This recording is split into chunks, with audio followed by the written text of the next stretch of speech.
Hello and welcome back to my channel. Make sure you like and subscribe to my channel. Let's begin.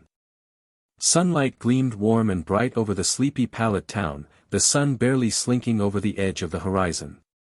A Pidgey fluttered over from the small clump of trees in one house's backyard, flapping its golden-brown wings. It started up a pleasant trilling sound that buzzed through the air, singing cheerfully without a care in the world. Ash Ketchum, self-proclaimed best 10-year-old of them all, glared darkly at it. He had pressed snooze once on his alarm clock and somehow didn't wake up until the third time it went off, putting him at waking up 15 minutes later than he had prayed for. Now he had 10 minutes to eat, change, and get his shoes on and 5 minutes to get to Professor Oak's lab. The lab that was 10 minutes away. Growling, he finished slipping on his blue jeans and then ripped off his pajama top, throwing on the first shirt he could find. His socks were grabbed from the floor, each a different color. He could change them later, after he got his Pokémon. He had turned the amazing age of 10 only 3 weeks ago, and had been ready to run off on his adventure at the drop of a hat. Though he didn't know too much about the technicalities, his mother wouldn't shove him out in the world as it was now with no preparation. The world was still reeling from the war that had struck it across the face 15 years ago. The whole thing had started so small, perhaps that was why no one had noticed the turmoil rising in the world of Kalos. Team Flare was a minor problem, similar to Team Rocket, which flickered beneath the surface of Kanto's own problems. They harnessed the power of power plants for no apparent reason, but the equivalent of ACE trainers that were able to handle and chase away the grunts. No one knew why they stole power, but it was considered to be a minor inconvenience to the people of Kalos, who had multiple backups in order to keep them safe. But then an ACE trainer was found murdered outside of Lysandra Cafe, words carved into the corpse. For no longer will this world be sad and cold and dead. The culprit wasn't caught, the body was taken as evidence before being sent back to their parents, and Kalos was confused. At least until the ACE trainer's partner, stricken with grief, crept into the cafe and found a secret passageway into a basement below the street. Dozens of stores were connected, the openings hidden behind walls and paintings and locked doors, and they all led to an immense underground facility with a size larger than the base of the largest mountain. Inside were horrible things. Mutated Pokémon, forced colorations, hundreds of rock types. From the notes that were found, it was discovered they were trying to unlock immortality for themselves and their Pokémon, and rock types were largely considered to be immortal as none had died except for in battles or starvation. The owner of the cafe, Lysandra, went missing and wasn't found again except for as the leader of Team Flare, harnessing the power of an ancient device that none had ever seen before. Kalos panicked and called for help, sending messages to all regions over the world. Kanto was one to send their assistance, first with researchers that were going to help figure out the strange power Team Flare had with the device their leader used. 30 high-class researchers each with several Pokémon to defend themselves and the guard or several ACE trainers. The boat never made it to Kalos.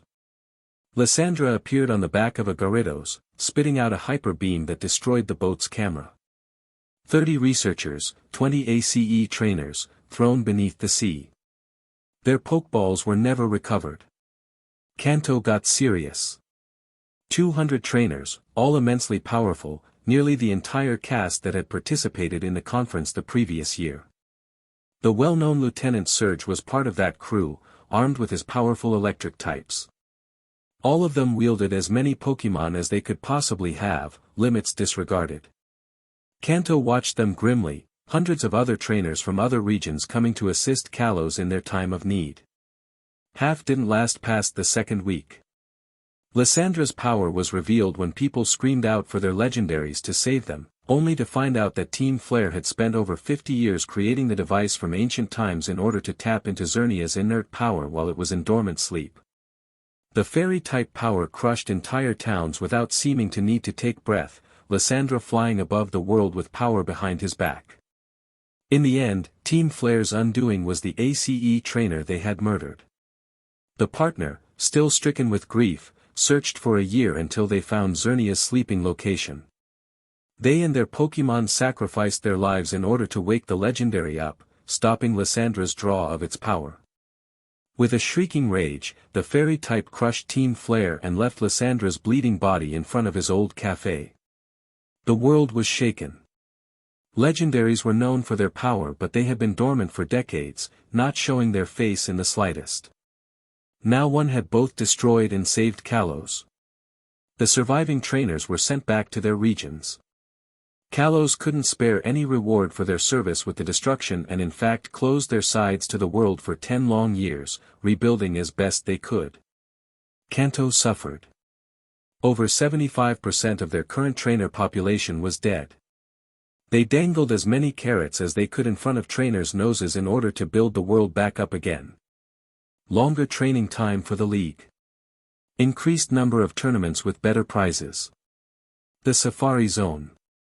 And of course, immensely high prizes for any trainer that captured anyone from Team Rocket. It wasn't enough, but it was a start. Team Rocket sank down even farther, and while they couldn't crush it completely, it barely showed its face in the past 15 years. But now trainers were better, the generation gap was fading, and the immediate aggression most Pokémon had after the war was almost completely gone. 10 years old, and Ash Ketchum knew he was ready to go. At least until Professor Oak had called his mother the night before he was ready to go, saying that it would be better for him to wait until both Gary and Leaf had turned 10 as well. Ash had overheard that little tidbit and begun to fight it immediately, but his mother just held up her hand and continued listening. Professor Oak had brought up a few more points. A cold front was passing through as the bear dredges of winter fought for life, a Spearow flock was migrating. They were friends and probably wanted to fight each other. Anyway, the 3 starters he had were rebellious at best and weren't quite suited to the travel yet. He had still been ready to go until his mother stopped him and made him wait the 3 weeks. Oh, how he had sulked and whined and complained, but looking back, it was the right thing to do. His original plan had been to run out the door the second he had gotten his Pokémon without even heading back home, just off to see the world to make sure he beat Gary in every way possible and became the Pokémon Master. But he had been woefully unprepared. His bag consisted of 2 sets of clothing, a water bottle, a single blanket he had rolled up tight, and then 2 entire boxes of travel bars. He wouldn't have made it through half of the Viridian Forest, probably stumbling back to palate hungry and cold. So instead he and his mother had sat down for those 3 weeks and planned. His goal was to go to the league and cream whoever was the current champion. Delia Ketchum, his mother, had winced but said nothing, idly asking him what badges he was going to get to be able to go there, and in what order. He had just stared at her blankly. What Pokémon are you planning on capturing? You'll need either a well-rounded team or several types that are your strong points and then a few Pokémon that can tackle their weaknesses. He blinked several times. Ash, please tell me you even have a map, or a plan on what cities you are going to. Not a response. For the love of Mew, do you even know what starter you want? It hadn't taken him a while to understand that if he had left as soon as he could, there was no way that he could ever have beaten Gary or Leaf or the league. He would have sputtered up dry within the first couple of weeks, probably only making it to the first city by sheer luck. No, whatever he had been doing for those first years hadn't been what he needed to actually train Pokémon. He winced even as he searched his room for his hat. He knew exactly what he had been doing. Watching old Pokémon battles and always cheering for Lance. He could tell you every Pokémon and move they had used, but ask him for even the first 3 moves from a Pidgeys move set and there would be nothing. Gary had studied under Professor Oak, his grandfather. He probably already knew everything and anything that had to do with Pokémon. It wasn't fair, he had whined on the second day of the 3 weeks. He already knows so much. So then beat him, Delia had said firmly. Beat him all the way to the league. There wasn't much time, but 2 weeks was enough to gather the proper supplies and make a map of the general idea of where he wanted to go. His mother had stopped him from listing the Pokémon he wanted, which he understood, to keep him from getting disappointed or only hunting down those. The final week was spent researching Pokémon and battling strategies. He had started with the starters, they were the most important thing he could learn right now. In 3 weeks, he would be lucky to have some ideas about the starter's best battles and what Pokemon he could take down with them. Bulbasaur were rather curious. Grass types didn't always have the best defense, and it didn't take much for fire types to rip through them, though their partial poison typing helped somewhat. But they would have to get close, and that was a feat within itself. Their vines, coming up from the bulbs on their backs, could block opponents even without moves and only became more powerful with things like Power Whip. They could use spores to slow down, weaken, and even put other Pokemon to sleep, and then throttle them to unconsciousness. They were even the best for capturing, if you didn't mind doing it rather differently. It was standard practice for Bulbasaur to hold the wild Pokemon with their vines and launch attacks at it, setting it up for an easy capture. Their fully evolved form, Venusaur, was enormous, and while it wasn't fast, its vines were, and they were a beast on any battlefield. Squirtle weren't very powerful with attacking in their first evolutionary stage, but that didn't mean they were weak. Their shell was tougher than any metal and only grew thicker with age, and so by the time a Squirtle was ready to evolve, they could shrug off pretty powerful moves with withdraw. They had the highest defense of any starter and could hold their own against even super effective types. Using mainly weakening attacks, they could get a Pokemon down low and then bash it in with their thick skull or thicker shell. If their trainer trained them with a barrage of assisting and status moves, they would be nigh unstoppable in battle. And their final evolution was an absolute monster. Standing taller than an average man with full-sized cannons on its back, Blastoise were Pokemon to be feared. Their hydro pumps could cut through solid steel, and if trained right, they were tanks that could hold their own in any battle. Charmander would go down with 2 hits from a water type, but that was if the other Pokemon wasn't already unconscious on the ground. Charmander were filled to the brim with insane speed and strength, leaving the other 2 starters behind. They focused all of their power on insanely strong attack moves, and even when they were weak, their ability blaze took over and made them stronger. Their speed allowed them to run across the field and strike before the other even knew what was happening, and with moves like agility they were nearly uncatchable. As they evolved they got rowdier and rowdier, often not listening to their trainers as their lust for battle rose higher. But if a trainer could get the behemoths to listen to them, Charizard were a force to be reckoned with, and even Lance, the champion of Indigo, had one. It wasn't his strongest, sure, but he had raised it from the start, and many a time had it taken out Lance's opponents. But Ash didn't want a Charmander or a Squirtle for his starter. No, he wanted a Bulbasaur. They were rather weak with attack and defense at the start, as grass wasn't the hardiest substance out there. But they had the largest variety of moves to draw from. Any move they could get their hold would be only amplified and strengthened if they got their opponent in their vines, and it would be almost too easy to catch another Pokemon for his team with a Bulbasaur. Yes, he loved speed and Bulbasaur didn't have much, but if he could get his starter to only run sprints every day, then that would be an advantage he could snatch up. And Bulbasaur, while they weren't mellow in battle, were often more calm and relaxed outside of it, allowing trainers to be able to spend time with their other Pokemon instead of having to devote all of their energy trying to keep their Charmander from burning down the forest. His only problem? Leaf. The girl had smacked down on all of them if they even tried to say they wanted the little battler, and while she much preferred fighting types, Bulbasaur was her next choice. Gary had long since laid claim to the Squirtle, but if he got to the lab first, then he could grab up the Bulbasaur and be out of there before she even realized. Bulbasaur even had the advantage over Squirtle, so he could beat Gary if they decided to do a battle right after. His second problem? He was late. His mom had promised to cook breakfast for him, and he could smell the wafting scent of pancakes drifting up to his bedroom, which was perfect. If he wanted to be there on time, he could grab 3 or 4 and run with them. He'd be back after he got his Pokemon, and then they could sit down and have a real breakfast. She'd like that more, and they could talk over his new Bulbasaur and come up with strategies and everything like that. His shoes were by the door. He leapt down the stairs like a man possessed, just in his pants, shirt, coat, and socks. His hat was gripped in his hand. Delia looked up at him, eyes curious and head tilted to the side. Well, sleepyhead. I thought you'd be up before this. There were 2 plates stacked with 3 pancakes. He lunged for them even as he kicked his sneakers closer to him. I'm really sorry, Mom. But I'm late, and if I don't get there then Leaf will take the Bulbasaur dash. She raised a hand to stop him. I understand. Go quickly, Ash. He grinned at her, finished slipping on his shoes, and bolted out the door. As he ran, he ripped into each of the pancakes.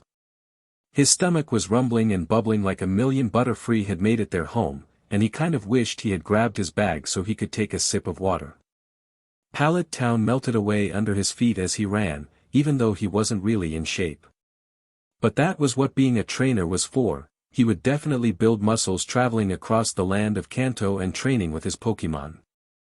He would be even more strong than Gary when this was all over, as the boy had slipped in enough hints about him possibly getting car rides from friends through heavy forests to save time. They had met just yesterday and Gary had told them that he already knew exactly where he was going. Ash thought back to his plans and winced, but he knew he was more prepared this time around. His mother had stuffed hundreds of ways of dealing with Pokémon into his mind, and cooking wasn't necessary at the point he was at now. He'd probably just survive off of berries and bars, and the League had several companies that provided Pokémon food of great quality. For his plan, well, that wasn't as stable as the rest of his ideals, but his was easy to adapt. He was going to follow the routes from town to town and make detours to any place that looked interesting. There was always the chance he would change it all up, tackling Blaine right after Brock, but he didn't have any time restraints like Gary, who had planned to make it to a breeder's store in only 3 months, right after they released their newest batch of eggs for sale. He rounded the corner and saw Professor Oak's lab, gleaming large and white before the enormous fields behind it. Splotches of Pokémon danced and ran across them, nearly every species imaginable. Most traveled in herds, as they did in the wild. Pokémon trainers sent over the Pokémon they didn't have on their team, and Professor Oak took care of them. Most slept in their Pokeballs during the night, but his automatic recall and release system allowed them plenty of free time. A Nidoran herd, headed by an enormous Nidoqueen, lumbered past the back of the house. He ran closer, taking the steps to the wooden door 3 at a time. Taking a second to catch his breath, he straightened and knocked as powerfully as he could. There was a pause before the door swung open, revealing Professor Oak. His posture was a bit slumped and exhaustion glittered in his eyes, but he still smiled and waved Ash in. He trotted inside, blinking twice to adjust to the darker inside. Welcome. Ash, you're right on time, though. Is that a bit of pancake I see in your hand? He blushed and quickly popped the rest in his mouth. It had been a delicious pancake. WL. Professor Oak cleared his throat and spread his arms, standing in the front doorway as if a boulder blocking entrance in a valley. This is the Pokémon lab of me, Professor Oak. Ash grinned. I know. Oak laughed and reached out to ruffle his hair. Of course you do. Your mother isn't here, I hope. There's no need for her to work today. He shook his head. No, she stayed at home. Well, be sure to talk to her before you go off on your journey, he hummed, walking to the other room. Ash nodded though he couldn't see. I will. I'm not leaving here until noon, and I'm spending all of that time talking with her. That's good. Come along. And then they were in a slightly smaller room, one that was dwarfed by an enormous circular table in the middle. It was glossy and silver, the design etched with furrowed lines to pull energy across its surface. The table was one of the most modern things Ash had ever seen, but he knew if he went into Professor Oak's actual labs in the back he would probably keel over from sheer amazement. It held 3 Pokeballs sitting in the middle, arranged triangularly. Now, before you choose your Pokemon, Ash, I'd like to make an apology. I'm sure you are well aware of the regular 3 starters, but through a terrible chain of events the only 2 I have available this year are Bulbasaur and Squirtle. There was a slight problem. Ash ignored everything he was saying and lunged for the Pokeball with a peeling green leaf sticker on top, cradling it in his hand. It was the regular weight, though Pokemon turned weightless when SCKED inside. A red and white sphere he had been craving ever since he turned 4 years old.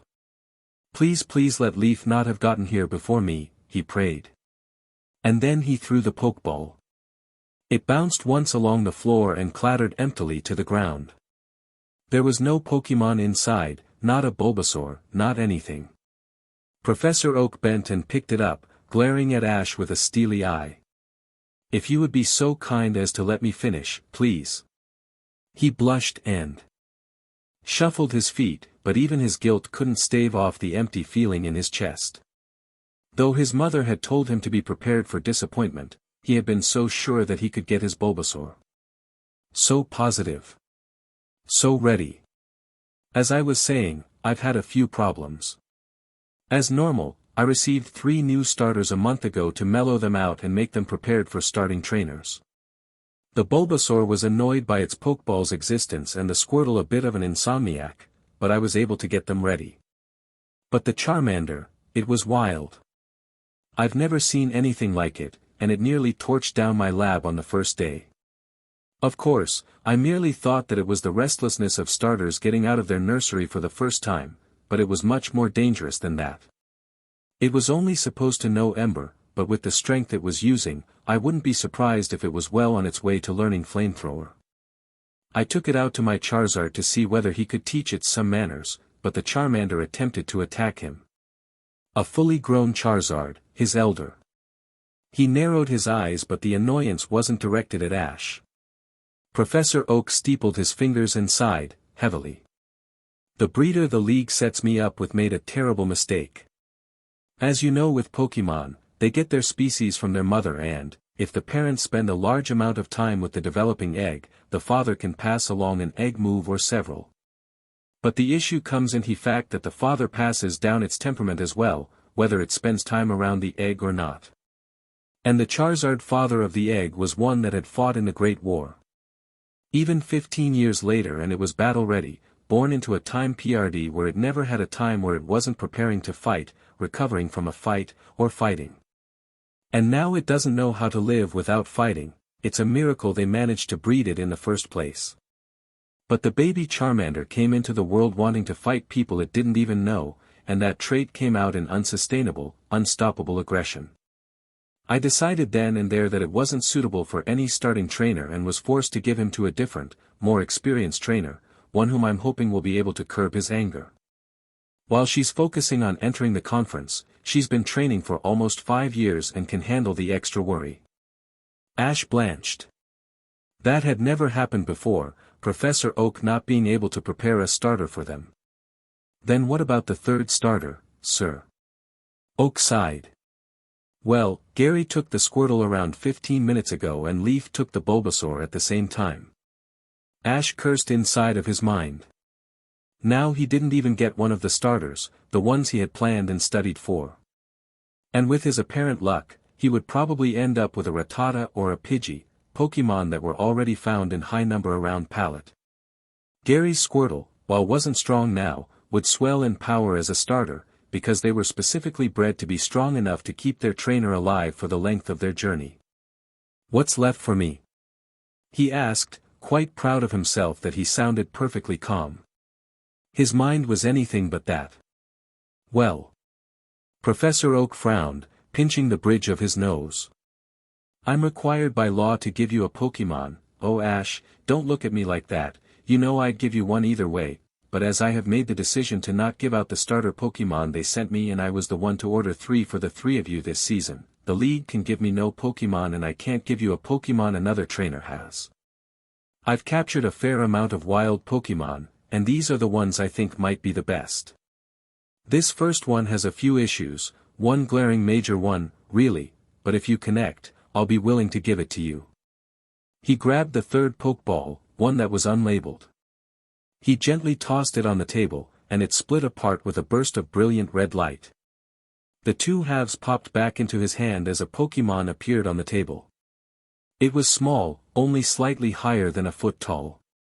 It blinked up in the bright light with black eyes, no pupils in sight. There was a current racing over its thin golden fur, jagged tail twitching.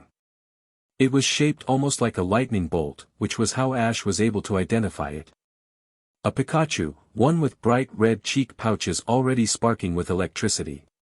Strong for its apparent young age. It finally focused on him and shrieked angrily, crouching defensively. Professor Oak winced and stepped back. Ash tilted his head, before carefully lowered himself to be not scary. He hunched his shoulders, looking softly into the Pikachu's eyes. It stared back, black eyes narrowed. "Hey there," he murmured. "I'm not going to hurt you, I promise." Dash. The Pikachu barked furiously and fired a thundershock attack. Lightning crackled through his body.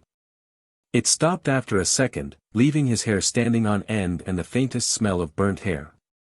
He gasped out a thin trickle of smoke. And the Pikachu snickered once before crouching again, static crackling. There was another furious shriek. "Recall it!" he yelped, and Professor Oak quickly clicked the button on the Pokeball. The Pikachu disappeared with a squeak of protest, fading out in a burst of red mist. "So," Professor Oak sighed. "I had expected you not connecting, I'm afraid. He's only been in my care for 2 weeks and has been furious that entire time, picking fights with every Pokemon he comes across. But he's actually rather strong, right on the edge of what I allow for starters. Would you like to try with him?" Ash paused. His first Pokemon. Pikachu were electric types, which would cream Gary's Squirtle. While he was pretty sure they had a more limited move set, he wasn't positive, and for all he knew it could learn incredible amounts. But while their body wasn't made to take hits, their speed could prevent most of them while blasting their opponents with electric-type moves. They had an immensely powerful evolution that was even rumored to have a special form when evolved with a Thunder Stone from in the newest region, Aloha. But that would be if he could even get the Pokemon to listen to him. If he was out in the wild and attacked by a wild Pokemon, would the Pikachu even think twice about him? Would it even attempt to save him? As much as he wanted it, his mother's words flitted through his head. "Your safety comes first. I'm sorry, Professor, but I can't take this Pokemon as my starter." Oak sighed. "Well, I saw that coming. It was beyond a long stretch to see whether you two would connect, and I knew that it wouldn't happen after the first second. I actually caught him chewing on some power cables, completely wild. He definitely didn't like me." "I'm sorry," he offered again, but Oak waved it off. "Don't be. I'd have been surprised if it worked. Give me around 10 minutes to pull up my second option." And then he disappeared into the back of the lab, shoes clicking. A door pushed open, revealing a second's glimpse of endless rows of counters filled with machines and devices that he couldn't understand. Then it swung shut and left him alone. Ash stared at the table, narrowing his eyes at the Pokeball that held the Pikachu. Would he have wanted that at all?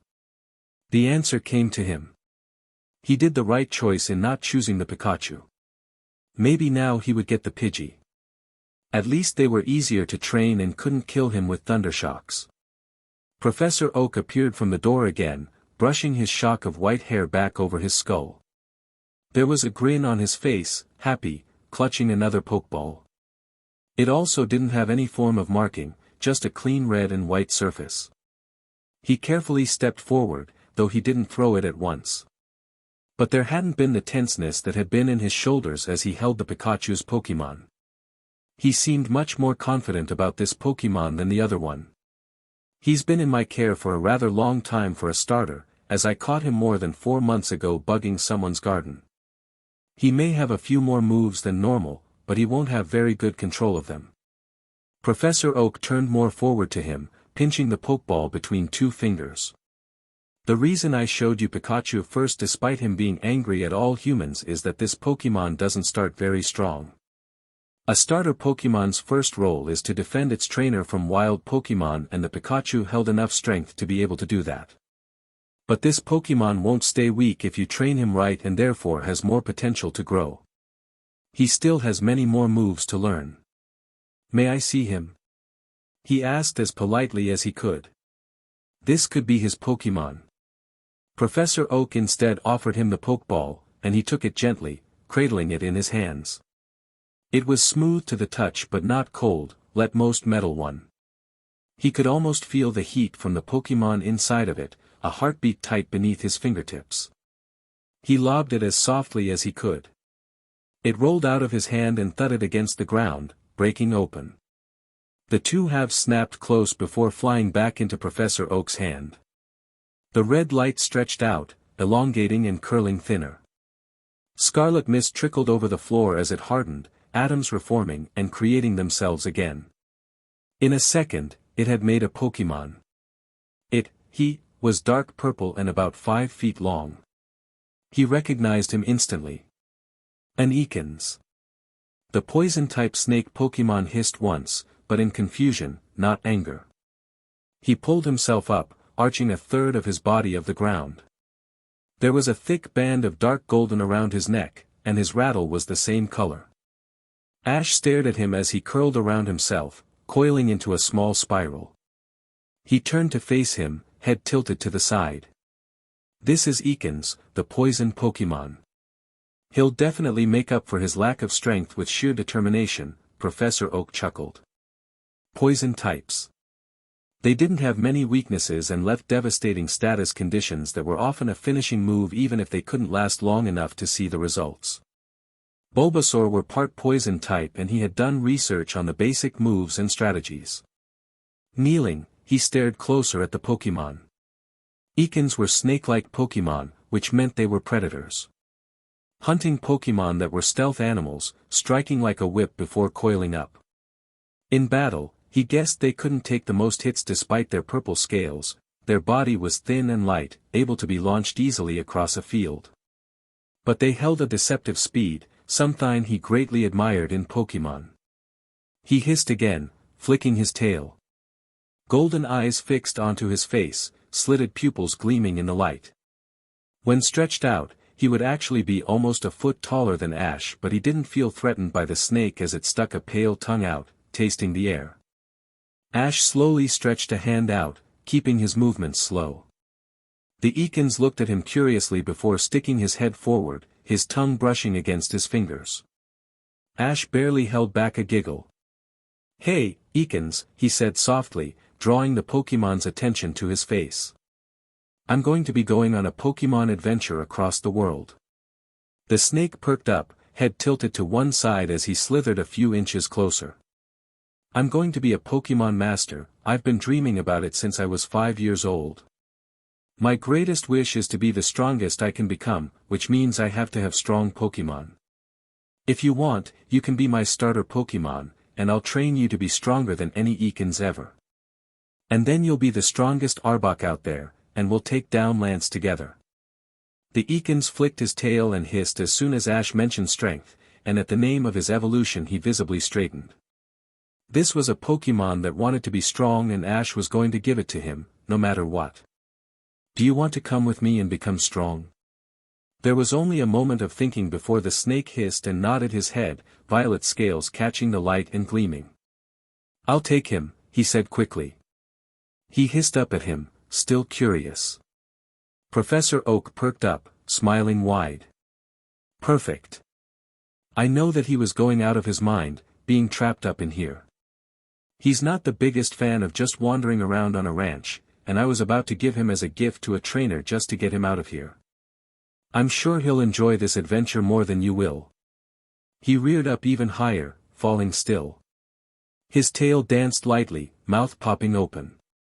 He began to trill softly. Ash frowned. "Isn't that a Pidgey's dash?" "Yes. Ekans have learned to mimic Pidgey noises to attract them for food, and I've guessed that it probably means he's hungry. Now, for you to catch him." Ash blinked at him. "What?" "Well, a new feature added to Pokeballs was ownership, to prevent stealing. You have to register Pokeballs with your Pokédex to have the Pokémon inside to count as yours. The Pokeball Ekans is in as my Pokeball. So here you go." He turned around and grabbed a Pokeball from a counter.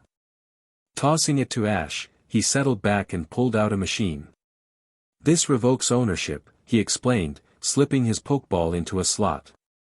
The other option, of course, is to break the Pokeball, but that's not only expensive but wasteful. There's no reason to do that. If you want to release a Pokemon for whatever, just call me up. There was a beep and the Pokeball flashed a bright white, shaking slightly in its confines before stilling. Go ahead, Ash. Ash stiffened, staring at the Ekans. He blinked at him with brilliant yellow eyes. He thought about tossing the Pokeball but set it aside, kneeling about down again.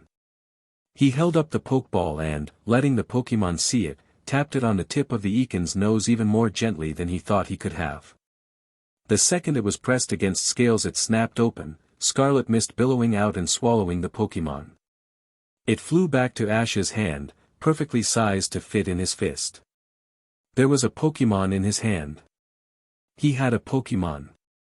Okay Ash, here's your Pokédex and 5 more Pokeballs. I would suggest scanning Ekans there. Just hold the Pokeball next to the scanner, although you could also use it when he's released. He did that, holding up the Pokeball. There was a scanner on the back and he held the button of the Pokeball against it, flicking the power switch. His Pokédex blinked to life, humming softly as the scanner worked. Ekans, the poison Pokemon. Ekans often sneak into the nests to eat Pidgey or Spearow eggs or wade in the grasses to eat the Pokemon instead. They coil upon themselves when they sleep to be able to strike in all directions, and often use their fangs and speed to their advantage. This Ekans is male with no held item.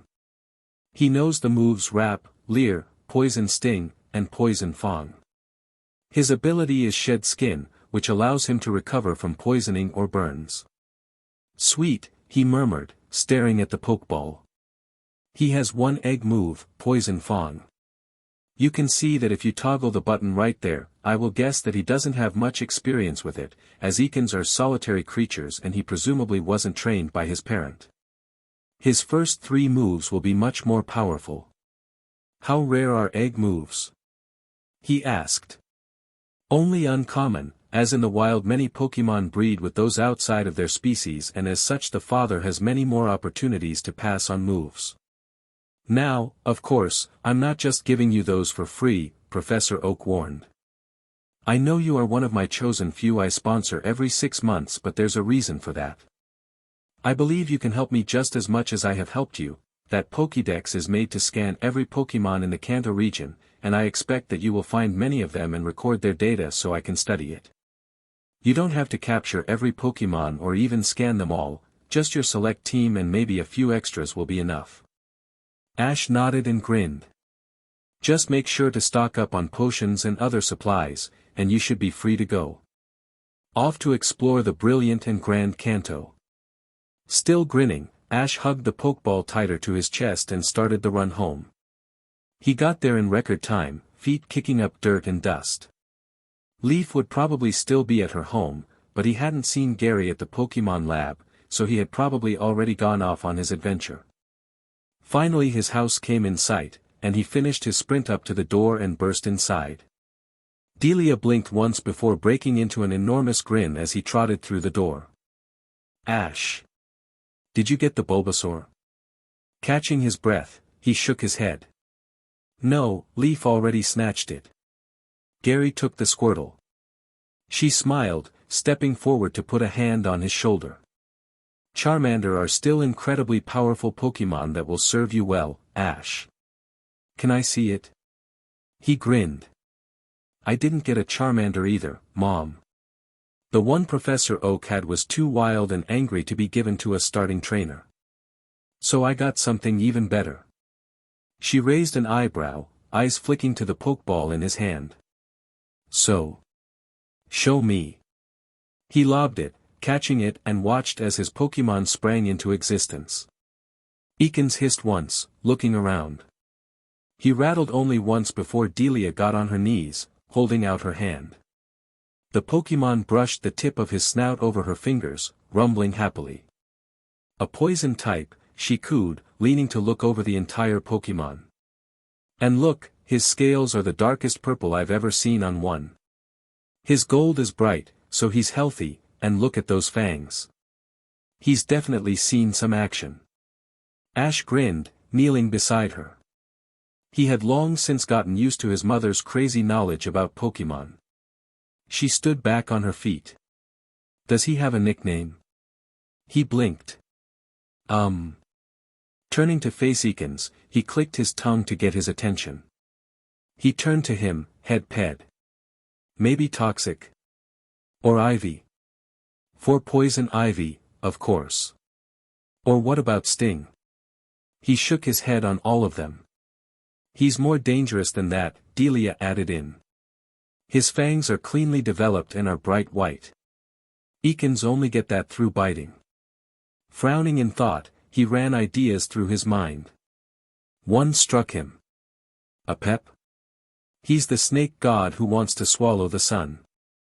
Although I hope you won't be that evil. The rattling hiss was definitely laughter, but he nodded. A pep now had a name. Delia stood up, shaking off her hand. Come bring him to the table, then. I've still got some pancake batter and a jar or two of food for a pep there. The snake hissed at her happily before starting to move, slithering over the ground. He was fast. No legs or arms, but he twisted around furniture and sliding over the ground in the blink of an eye. Delia whistled. He's got some speed on him. You should use that in battle, Ash. He nodded. I will.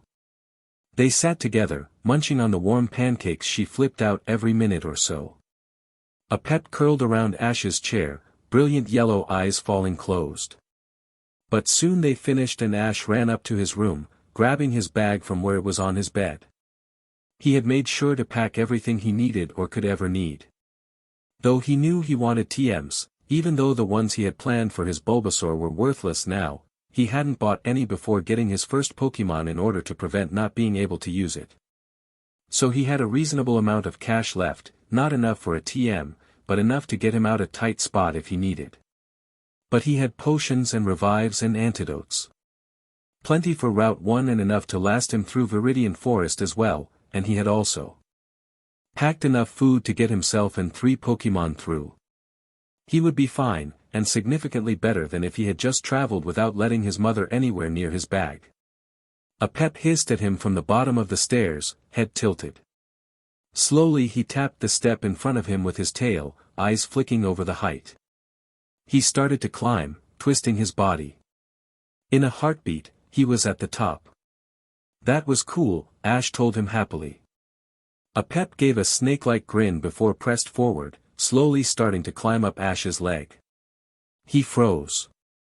But in a second the snake was curled around his torso, head resting on his shoulder. Ash could feel his muscles, tight beneath his scales, flex over his waist, keeping the snake tight against his sides. The weight wasn't bad, but he would definitely have to get used to it. That's fine, he said to a pep. But you're going to have to do some training of your own that will involve you moving by yourself. There was a sleepy yawn by his ear before the Pokemon squeezed a little tighter. Ash sked in a deep breath before trotting down the stairs, keeping both hands on the rails. He was not used to him yet. Delia laughed as he tottered into the kitchen, and a pep hissed a laugh into his ear. Yeah, he grumbled, holding the rather heavy bag in his hand. You have everything you need? She asked, head tilted to one side. Yeah. There's nothing else I need to go out into the great big world of Kanto, he teased back, struggling to put his backpack on with a pep's heavy coils. That's good. She smiled at him. Because Gary's waiting outside to battle you.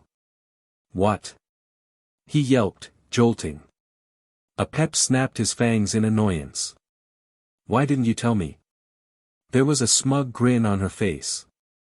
I just did. Better not keep him waiting. But I don't know his moves. A pep. Get down here. The Pokemon blinked twice before Ash carefully peeled him off, setting him on the table. He pulled his Pokédex off from where he had attached it to his belt and quickly pulled up a pep's chart, sliding over his moves. Wrap. The Pokemon wraps itself around its attacker, squeezing tighter to inflict damage while preventing the opposing Pokemon from attacking. This move is physical. That's awesome, he whispered, eyes flicking over the page. He knew Leer already, it was one of the most basic moves. Poison Sting. The Pokémon launches hardened poison to the opposing Pokémon. This move has a low chance of poisoning. This move is ranged. He flicked to the next move, the Egg move. The one that a Pep wouldn't know as well. Poison Fang. The Pokémon attacks by biting the opposing Pokémon and injecting venom. This move has a moderate chance of poisoning. This move is physical. Okay, he muttered, glancing from the confused Apep to his equally confused mother. Yeah, then dash. Ash Ketchum. She finally exploded, shocking the boy into alertness. Just go out and battle him already. He straightened his shoulders. Come on, Apep. Ready for your first battle? Apep hissed, happily straightening. His rattle flicked over the ground, producing a dry crackling sound, like dead leaves. He looked more excited than ever before. Ash straightened. Wait. I'm going to recall you. No reason to give Gary a chance to prepare. He clicked the Pokeball and watched Apep disappear. Ash marched to the door, throwing open the door. And lo and behold, Gary stood there, casually leaning against the porch post. He looked like he hadn't been waiting at all, tossing a Pokeball up and down. Slowly, he looked over at Ash, like he hadn't even been expecting him. Hello, Ashy boy. Ash grinned. You finally got your Pokemon, Gary. The boy grinned back. You bet I did. And Leaf even snagged your precious Bulbasaur, so you're going to have a type disadvantage. No, I'm not. The Charmander was too wild to be a starting Pokemon. I got something different. Gary frowned. Well, I'll still win. Let's battle. Delia's voice echoed from inside the house. Not on my front porch, boys. Go to the road. Yes, Mom. Ash pushed Gary out the road, where they both walked 10 feet apart on the stone cobbles. They grinned at each other. Ready to lose? Gary readied his Pokeball. You wish. He grinned back, and then they both launched their Pokeballs. Gary's Squirtle was average-sized, but its shell was heavily ridged, even from a distance. It pounded its fists together, obviously having been briefed on what was happening. Apep dropped down on the ground, exploding out with a hiss. His purple form curled over the ground, tail flicking over the ground. The threatening rattle rang through the air. Gary whistled. An Ekans, eh? Not bad. Neither of us have the advantage. But I'm still going to win. Ash grinned. Oh, you wish. He quickly ran through what his battle plan was. While he knew how Bulbasaur fought, Ekans were a new style. The Pokédex entrance said they struck out, biting powerfully, but he knew they couldn't take a lot of hits. How did a snake fight? Sneaky.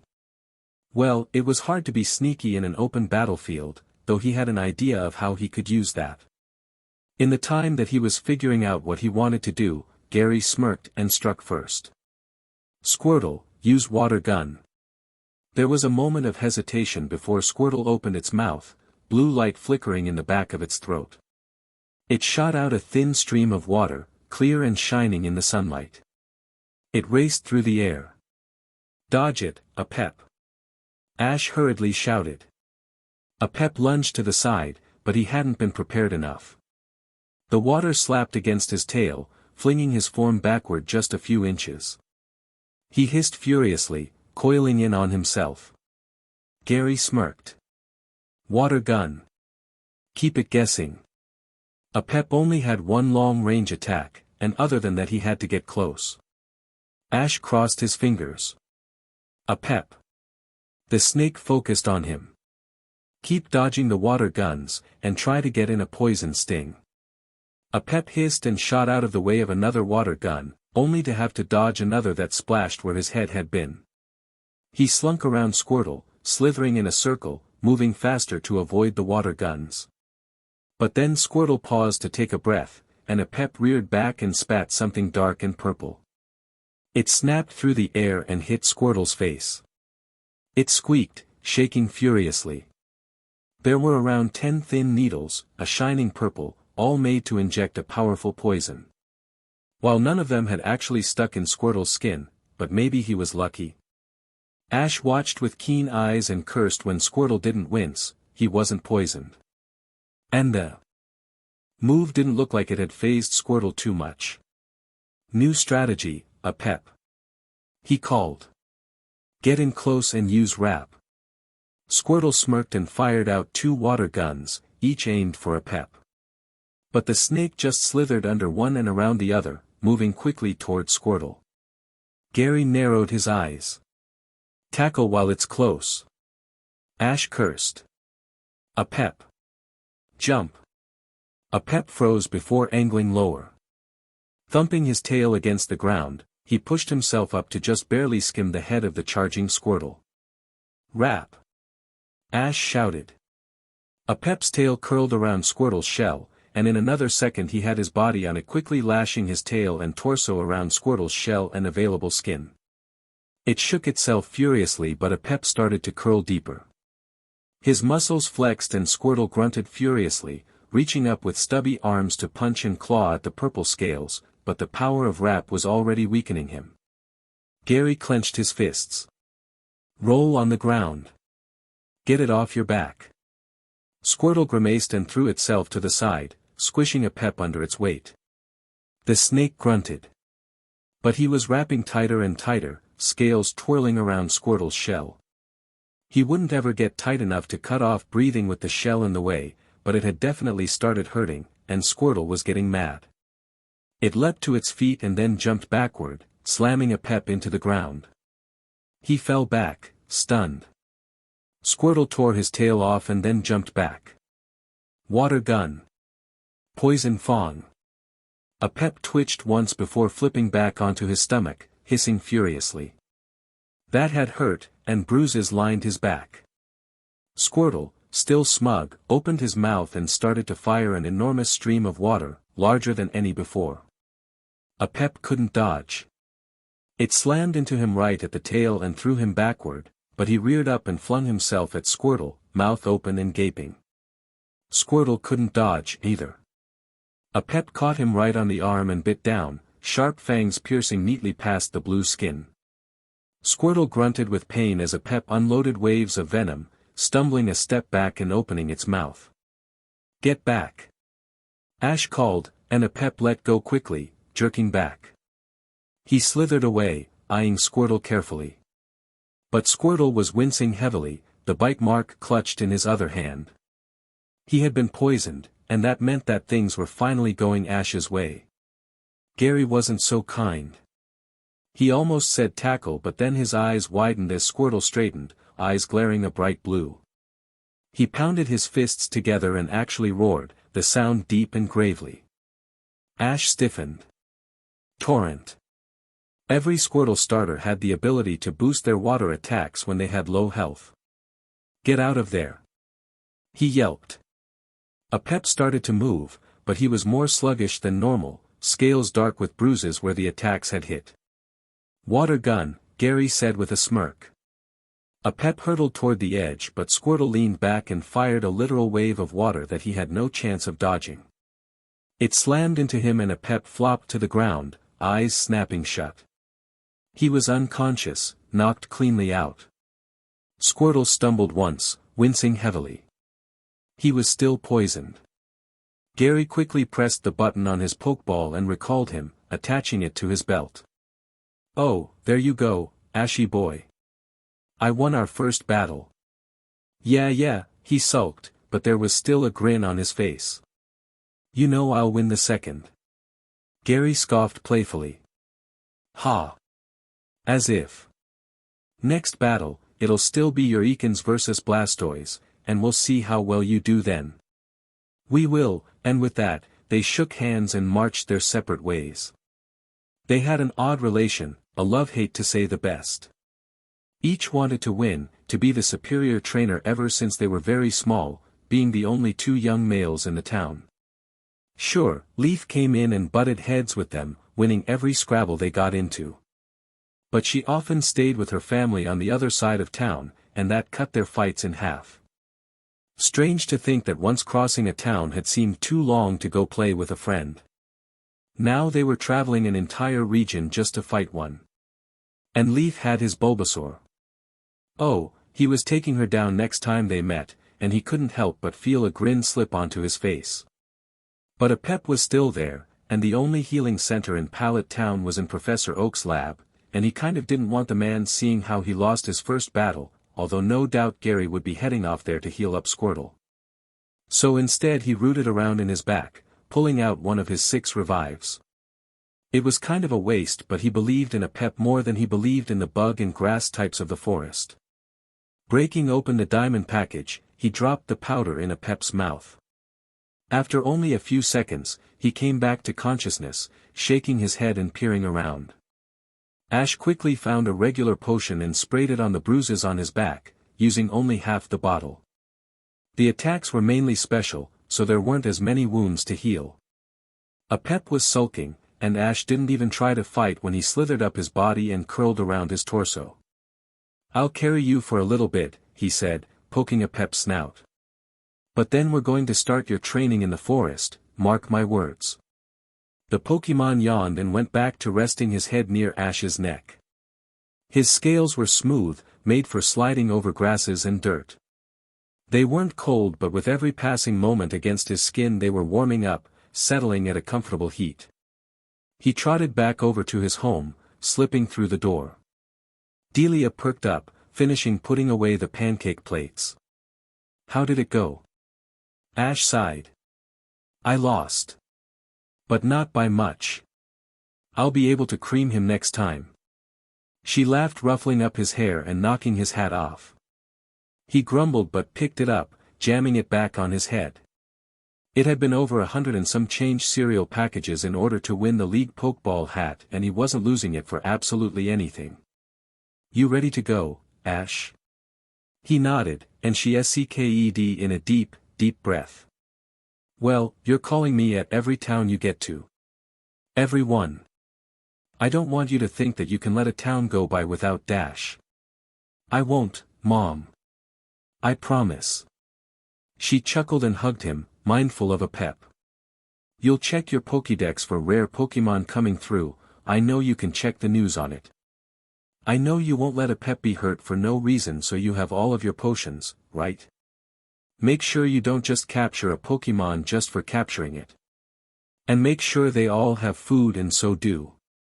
You aren't going hungry just because you don't want to eat berries, Dash." "I promise, Mom. I promise.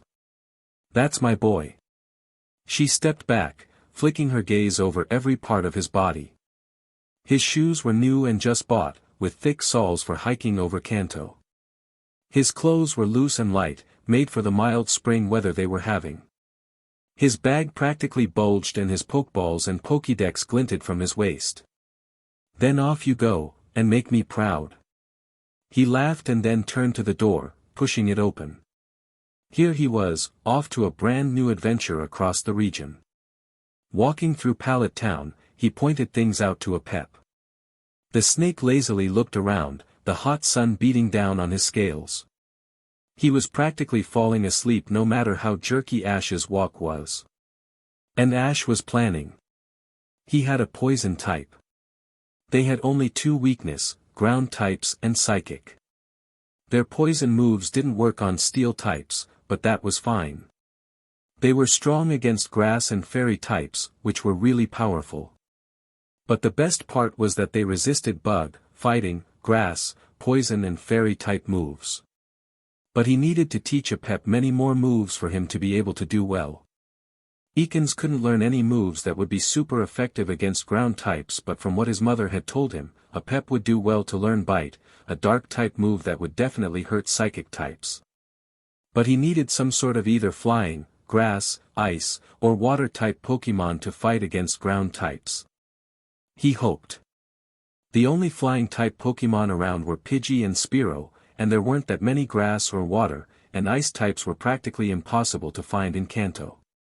But Apep had very limited moves, ones that would hurt him more than help. He had to get very close to hurt the opposing Pokemon, and that could be dangerous for him. Ekans didn't have very high health, and it was devilishly hard to increase them. The easiest way was through evolution and healing after battles, but that would take a long, long time.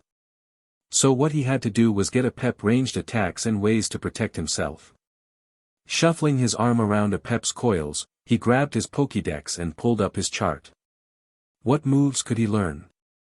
His eyes immediately lit up upon seeing two moves. Acid and Acid Spray.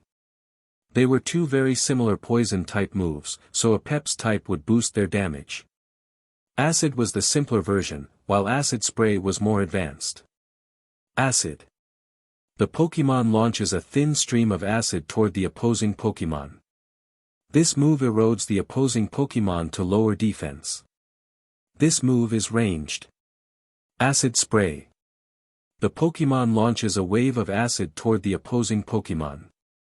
This move erodes the opposing Pokémon to lower defense greatly. This move has a moderate chance of poisoning. This move is ranged. Both good, ranged attacks that would be devilishly useful to keep Apep away from other Pokémon while still letting him attack. They weren't the most basic moves, that was true, and Ash didn't have the foggiest idea about how to help increase Apep's toxicity in order to be able to use those two moves. But they were powerful and found definitely be able to keep him from a bit of a distance while fighting. But he also needed to learn Bite to defend himself from psychic Pokémon, one of his weaknesses. And he only had around half a day on Route 1 and 2 weeks before he was out of Viridian Forest and in Cerulean City. And Pewter City's gym used Rock-type Pokémon. While that wasn't a problem for the most part, there were many rumors that the leader, Brock, used an Onix and a Geodude, which were both rock and ground, which resisted poison moves. But the Bug-type Pokémon of the forest were weak to poison moves, which would make it easier to train. Oh, this was so difficult. Apep rattled his tail against his back, bringing his head up to poke Ash in the side of his face. He relaxed and stroked over his head scales, and Apep rumbled happily under his touch. "I don't quite know what move to teach you, bud," he said, bring the Pokédex closer to his face. Apep perked up. "There's a lot that would make you very powerful, but I think what we need to do is teach you is a move that would be able to defeat rock and ground types, okay? So when we get to Viridian, we'll call up Professor Oak and see what he thinks." He could have talked to the man right now, but he wanted to see how Apep trained just regularly before throwing a new move in he mix. Apep hissed happily, and Ash grinned. Ash clicked his Pokédex close and slipped it back onto his belt. "We'll start training your other moves when we stop for the day, okay?" And then he was on the very edge of Route 1, staring at the looming trees. It was a wide dirt path that didn't go very far before reaching Viridian City, home of Giovanni's gym. The man was an absolute monster, and Ash didn't want to think about even going to his front door with one untrained Pokémon. Once Professor Oak told him what moves to do and Apep learned that, he'd work on teaching him another effective move. His best shot were Bite or Mud Bomb. They were the only two attacks that Apep could learn without TMs that weren't poison types. Bite would be taught first, and then Mud Bomb, just so that they could have some diversity on his moves. His only other attack that wasn't poison was Wrap, and Ash seriously doubted that a tiny Ekans could do that to an Onix. He bet that the two moves would take every other moment of training in the Viridian Forest. And he also needed another Pokémon, one that could help him on his journey. But there were barely any that appealed to him, and few would help him in the battle other than flying types, as ground-type moves couldn't hit them. But rock types were twice as effective. Apep roused as he slowly unwound the Pokémon off of him, setting the Knot-Light snake on the ground. He rattled his tail once, head tilted to the side. "You'll be traveling beside me," he said. "This should work on your endurance and speed. Stop me if you're getting too tired, but you are going to be the strongest Ekans ever before you even think of evolving." Apep shot straight up, nodding quickly. Wild Pokémon were filled with the desire to become strong, as they needed to be able to survive in the wild. Starter Pokémon often didn't have that instinct, as they were bred and raised in nurseries. But Apep didn't have that. He started out in the wild, living off anything he could. He wanted to be strong, and by Arceus, Ash would make him. Ash slowly started to walk along Route 1, Apep slithering next to him. Every so now and then, Apep would stop and simply rest in the middle of the path. Ash had immediately stopped on the first one and turned to face him, but he had flicked his tail in a go-hither motion. A few moments later, Apep sped forward with ferocious speed. He did it over and over again, seemingly to not get tired. Ash almost stopped him before grinning softly. The little Pokémon had no idea they still had around 4 hours left of travel before they would arrive at Viridian City. He stopped only once, eyes catching a glimmer of blue berries. Diving toward them, he pulled his backpack off and grabbed a large sack, currently empty. Apep curled up next to him, head tilted but eyes hungry. Tossing him an oran berry, he got to work. Of course, he had brought food, but there was no way to carry a month's worth of food for some of the longer routes. So he brought basic and also collected berries whenever possible, as they were edible to every living Pokémon and human. It didn't take much to fill up, and mashing them together in a paste and letting it harden overnight created perfect bars for munching on over a long day. Soon he had plucked all but 5 berries, leaving the rest for wild Pokémon. The bag wasn't even a quarter full, but Ash still hitched it on the back of his bag to prevent from squishing them. Apep slithered forward and stole another berry from the bush. And then they were walking again, and Apep had long since stopped his little sprints. He was nearly lagging behind, not even focusing on lifting his head above the ground. If he could have, Ash bet his tongue would be out and panting. But the snake kept going, kept traveling next to Ash. He kept a close eye on him, not willing to have his Pokémon pass out in the middle of a route. That was far too dangerous. Finally, Apep stumbled one last time and Ash stopped. The Pokémon dropped instantly, breath escaping a muffled hiss. He was still trying to pretend he was fine. "Come over here, you great lump," he said, offering an oran berry. That would heal his Pokémon from some of his exhaustion, enough to last him through the hour and a half they had left until they got to Viridian City. Apep snatched it up, eating it faster than anything else. Ash carefully picked up the Pokémon, guessing him to be about 25 pounds, maybe 30. Apep willing latched onto his torso, tail curling around his waist and head on his shoulder. "But eventually you're going back in your Pokeball, you got me?" He threatened, though by the skeptical look Apep shot him, the Pokémon didn't believe him at all. And it was true. He needed to train himself to travel long distances, and the combined weight of his backpack, which he already trained him by running laps around Professor Oak's lab with it on, and Apep would get him strong in no time. So they started walking again, and Ash started to talk to Apep. Meaningless stuff at first, just empty babble about what he knew about Pokémon. But then it dissolved into his plans for the adventure and the Pokémon he wanted to capture. There weren't many. Every kid wanted a Dragonite and he was no different, but there were more he was interested in. Ice types were fascinating and so were fire types, the latter much more common. Dragon types were known for their immense strength, and it was easy to see that through their moves. But with the first addition to his team, Poison was far more interesting. He had the wish list every starting trainer had: Eevee, Dratini, and Scyther. Other than that, he quite desperately wanted a Growlithe, as the puppy Pokémon were known for being agile, powerful, and very loyal. Apep listened to it all, making soft, trilling laughs when he admitted more private things about how he used to stay up all night trying to catch a Pidgey with a broken Pokeball he had stolen from his mom. But finally, just as the sun began to sink below the horizon of trees, Ash caught sight of Viridian City at the end of the route. Apep perked up as Ash began to trot the rest of the way, stumbling through the front gates. The town was quiet at night, but people still buzzed and hummed as they walked around, chatting happily. Apep hissed happily, twitching his rattle. But even as they started to move, a rather tired-looking officer Jenny appeared in front of them. Ash jolted, Apep hissing angrily in his ear. "Hold on, you. Do you dash, she stifled a yawn, have any reason why this Ekans isn't in its Pokeball? Yes. I was training with him but he got tired and I still wanted to talk to him about our plans. He babbled lightly, a blush working its way up his neck. May I see its Pokeball? Ash grabbed the one Pokeball on the left side of his belt, lifting into the air. With his other hand, he grabbed his Pokédex. And here's my identification. She peered at it for a second, narrowing her eyes. And then she leaned back and stretched, blue hair curling around her shoulder. All right.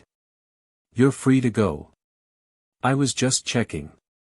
Ash started to walk away, a pep hissing furiously and rattling his tail warningly at her back. He hit a snicker.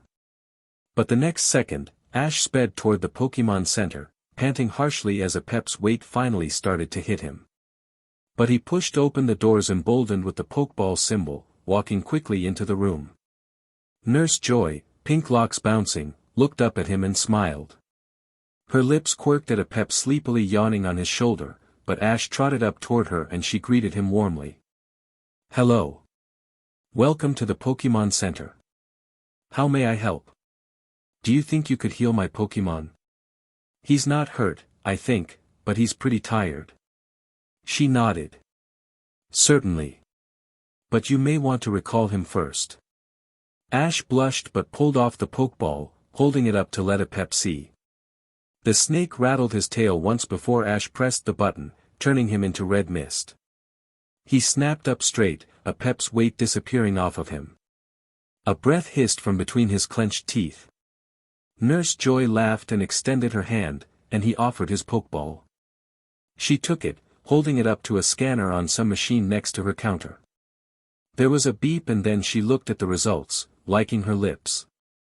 I should have your Ekans out in only 10 minutes, Ash. And yes, before you ask, the scanner shows ownership, so no, I didn't read your mind. She said that with dull tones of someone who had to say it many times over again. He blushed again. Thanks. He wandered off, quickly rushing toward the Pokemon Mart in the back of the center. It was rather small, mainly filled with every type of medicine known to mankind. But there was also a short aisle that was filled with circular discs. Ash's eyes lit up and he practically ran toward them, very consciously aware of the money in his bag. He didn't have much, but was it enough to even get one? It wasn't. Most TMs were the same amount of money, though the ones like Hyper Beam and most Dragon-type moves were more expensive. Of course, reusable ones were even more money, but the cheapest one-use ones were well beyond his price range. He would have to battle every trainer in this Pokemon Center to be able to afford one reusable one that would let him stand a chance against Brock's Pokemon.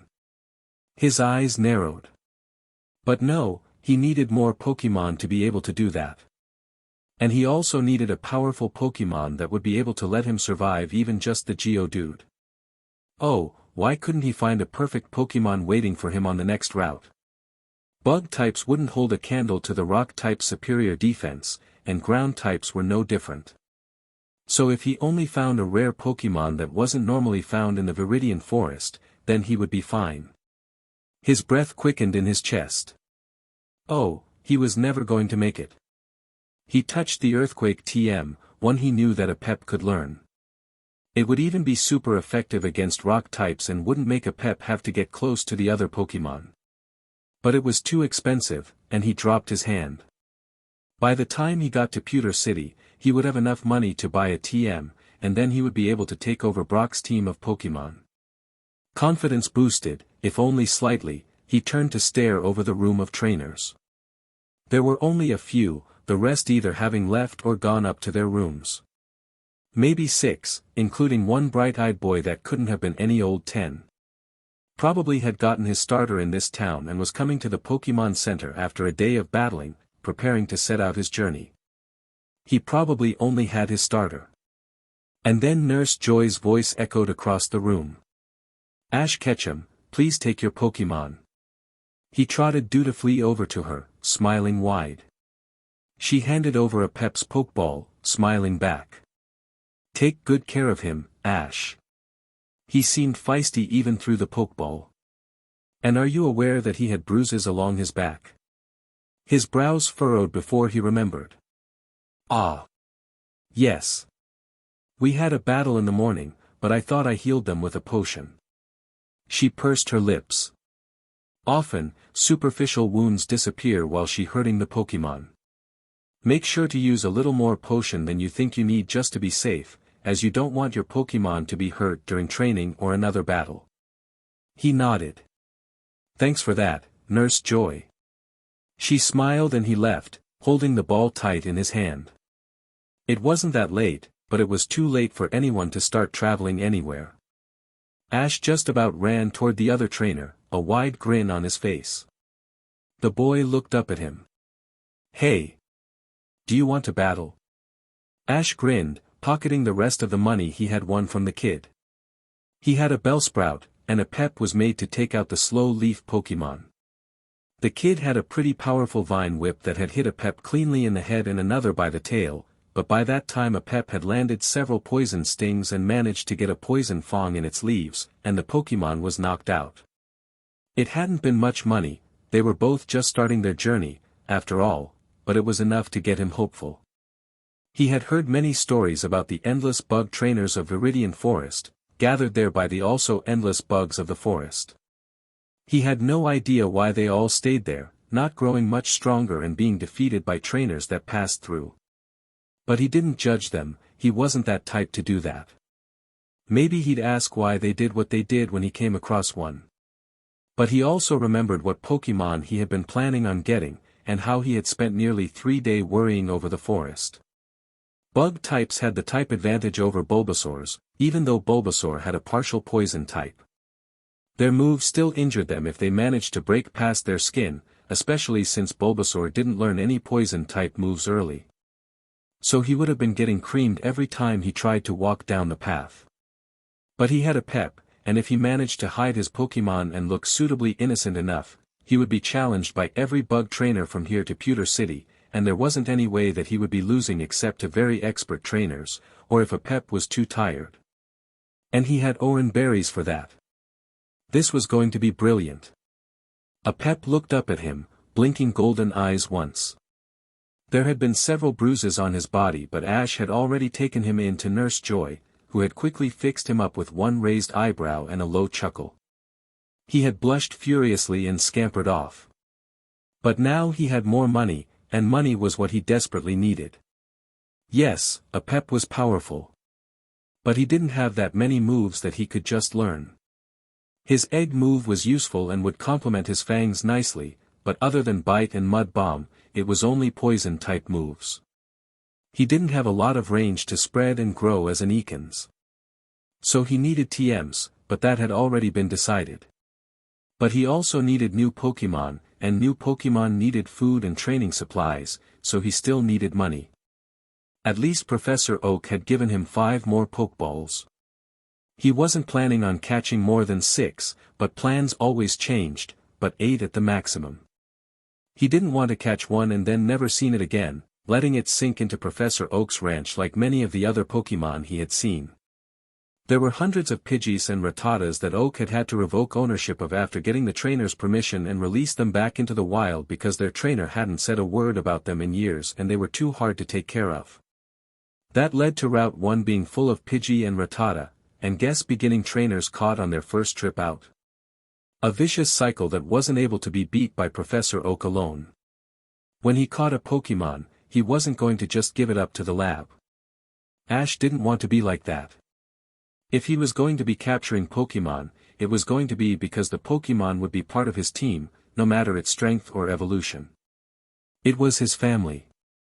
His little mind boost session over, he shuffled his backpack into a more comfortable position and looked down at a pep, who stared unblinkingly up at him. All right, you lazy snake. Come on up.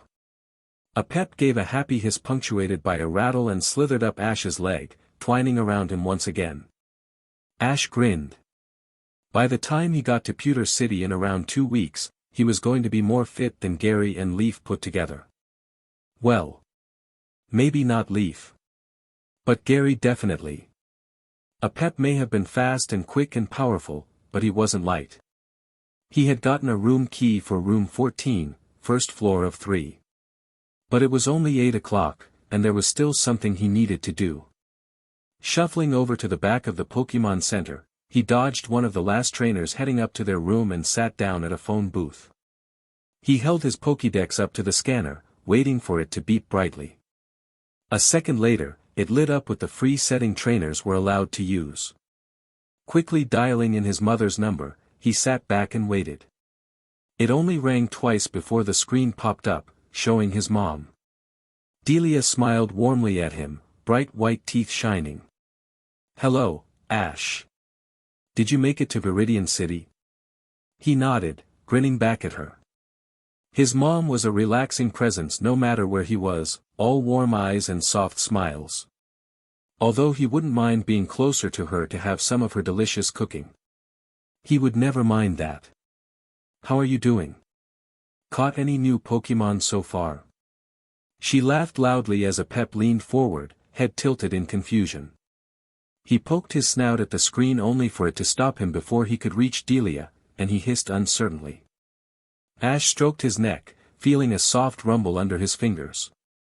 "It's fine, bud," he murmured, before speaking louder to his mother.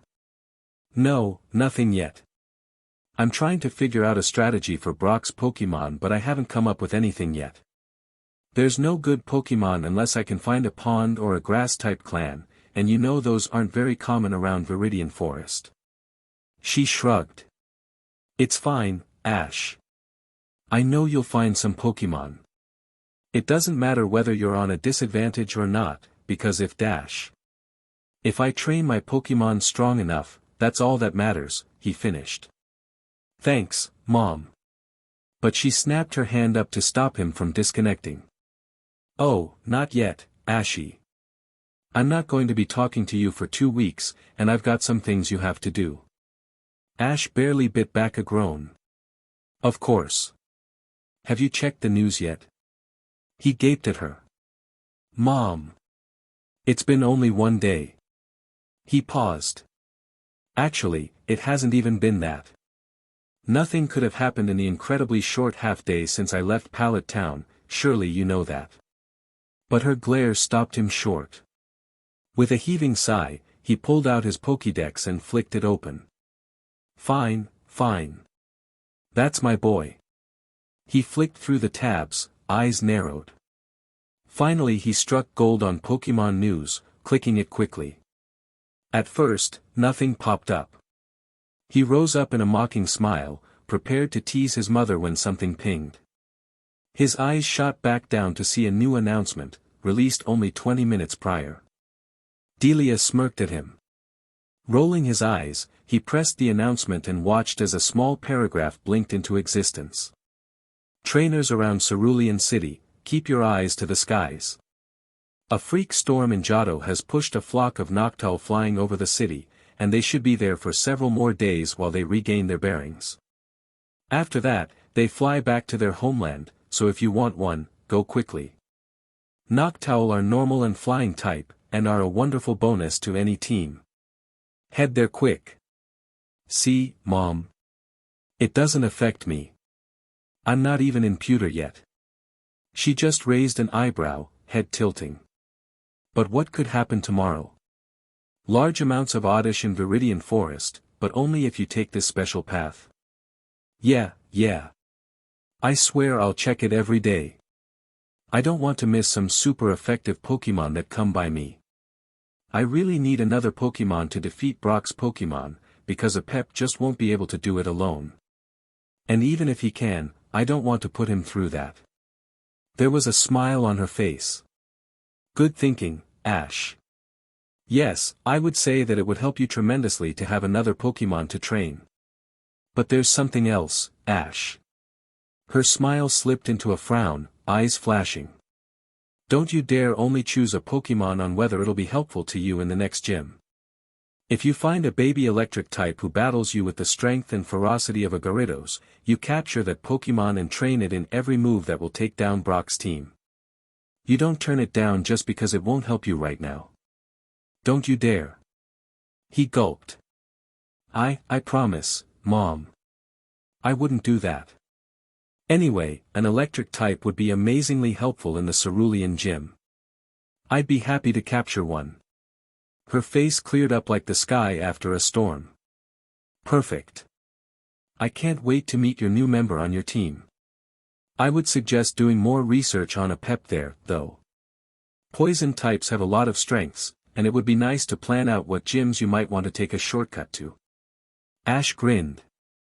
Thanks, Mom. I'll call you the day I get to Pewter. I know you will. Have fun, Ashy.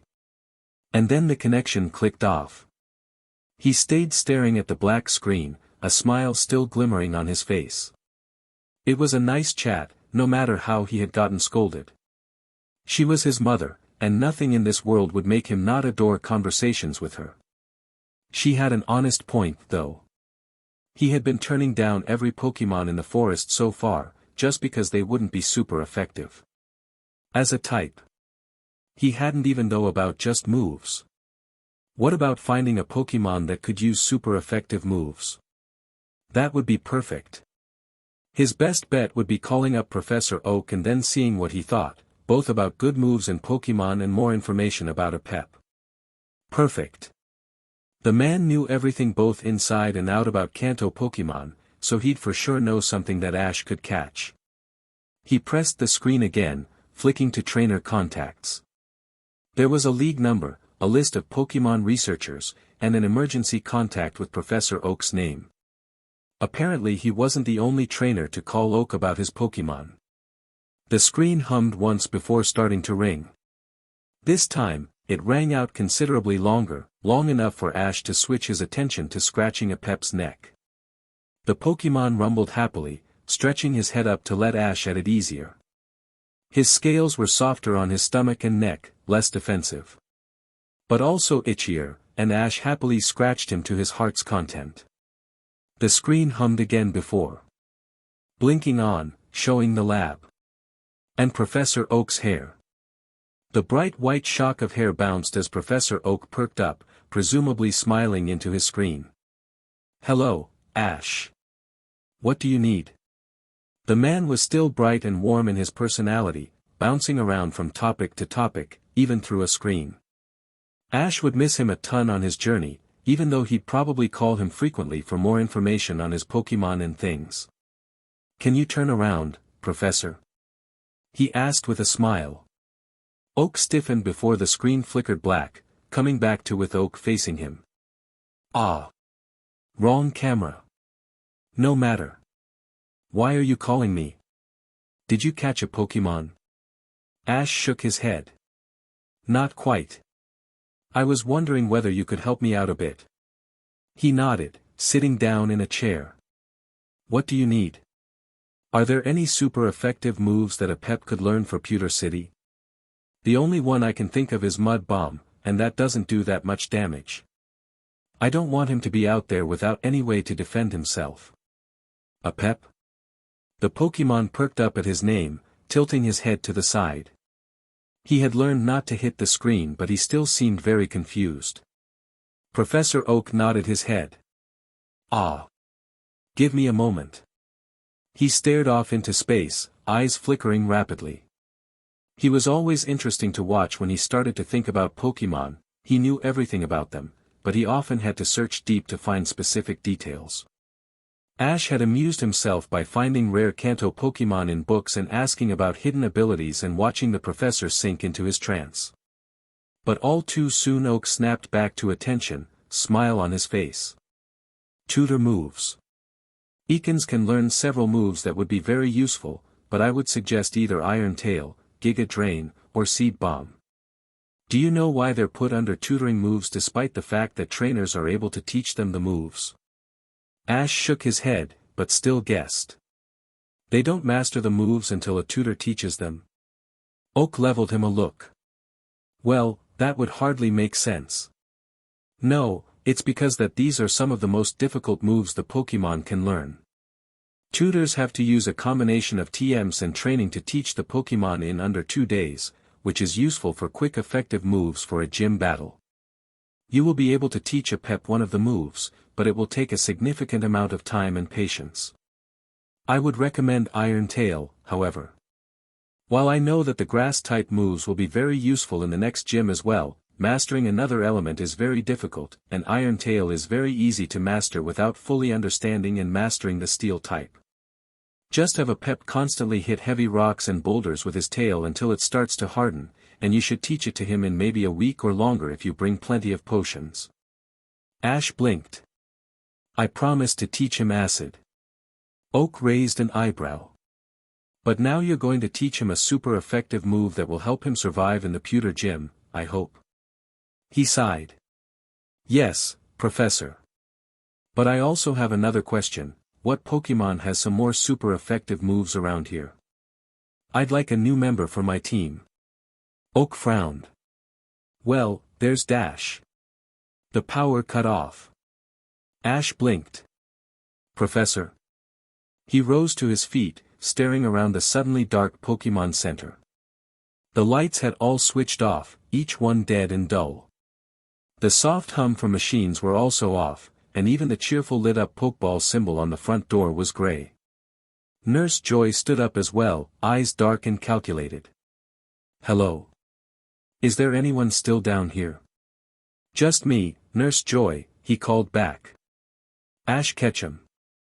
She nodded, carefully walking around her counter. This shouldn't last more than a few seconds, we have our own Pikachu generators. Please stay calm. And in the next instant, lights flickered back on, noticeably not all of them. The brilliant overhead lights were as bright as ever, but the small, basically useless reading lights on couches and tables were off. He guessed it was to conserve power. There we go, she said happily, walking over toward the phone screens.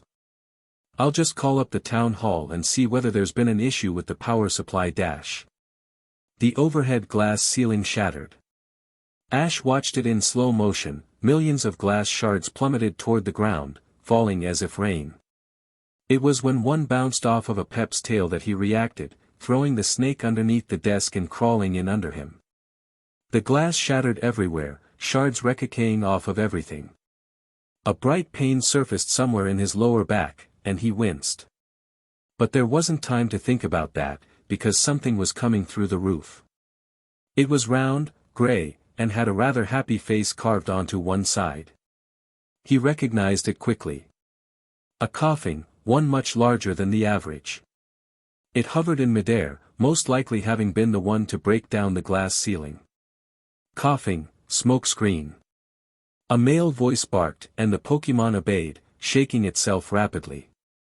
Black smoke, thick and roiling, burst from its body.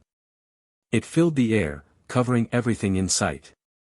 There was a thump not far in front of Ash of something landing on the ground, the sound of broken glass scratching against the ground. A pep suddenly sharpened, his tail rattling ever so lightly. Ash lunged backward and held it still, breath short in his throat. They were under attack. The Pokemon Center was under attack, and he had one Pokemon. A pep might be able to take down the coughing, but it was also his starter, and the coughing looked absolutely enormous and probably well trained. But there was a growl from beside him, and he looked over to see Nurse Joy baring her teeth and pulling herself from under the desk, where she had also been. You think you can just attack my Pokemon Center and get away with it? She bellowed into the smoke. There was a pause, before an obviously female voice trickled back through, coated with smugness. Well, yes, obviously. Now, if you just surrender your Pokemon and every Pokemon in this center, we might let you go unharmed. Nurse Joy scoffed. You have 3 Pokemon and don't sound over 20. I, on the other hand, have been trained to defend this place, and I even have another trainer. She turned to him, eyes unbelievably sharp. Ash. You have an Ekans? He nodded, eyes wide. Well, then you can't be poisoned. If you can take out one of their Pokemon, I'll do the rest. I think I can take the coughing and the Meowth, you get the other. And then she stood fully up, the smoke beginning to fade around her. Chansey. To me. The egg Pokemon darted over to stand next to her, looking fiercely powerful in that moment. He had always thought that they were just nurses, caretakers for injured Pokemon. This Nurse Joy was anything but in this moment. And finally, the smoke cleared fully. There were 3 Pokemon. The coughing floated above, a man with purple hands standing behind it with a confident expression. A Meowth stood next to the man, hissing with claws raised. An Ekans slithered below. Ash stiffened. Ekans versus Ekans. He could do this. His Apep was absolutely furious in battle, despite what Gary had thought. He had taken the Bulbasaur in record time. All he had to do was use his Ekans speed, which his mother had said was uncommon. And this Ekans was a lighter purple, and its yellow was almost dark. Close to evolving, which meant it would always be slightly off balance as it tried to evolve but couldn't muster the power yet. There was a woman behind the Ekans, holding nearly 3 feet of brilliant red hair that curled behind her in an arc. It was quite impressive, but her face was horribly smug and motivated. Her eyes widened on seeing Apep, but they narrowed quickly. The pair of attackers opened their mouths, striking a pose. They looked like they were about to sing. Nurse Joy didn't give them the chance. Chansey. Pound. The Pokemon lunged forward, heading toward the coughing. The man yelped and barked out a command. The woman reacted faster. Ekans. Wipe this twerp out and use bite. Ash bit his lip. The one damaging move that Apep had needed to learn. Maybe his Pokemon could learn from it. Apep rattled his tail furiously, and Ash snapped back to attention. He had to focus. Use Leer, and then get out of there. The charging Ekans slithered with its mouth wide open, black energy coiling on the edge of its fangs. Apep merely coiled in on himself, baring his fangs and narrowing his eyes. The Ekans flinched, shock working down on its scales and loosening its muscles, making it easier to injure. And then Apep turned around and fled up the side of the desk. He ended up on top as the other Ekans screeched to a stop to avoid slamming its head on the desk. Glass crunched beneath its scales as it peered up at Apep, who hissed at him. The woman sked. Acid, Ekans. Keep it going hard. Ash frowned. Poison types couldn't be poisoned. He knew that it wouldn't do much in damage, so what was the crazy lady's strategy? Apep, don't let it hit you. Launch Poison Sting.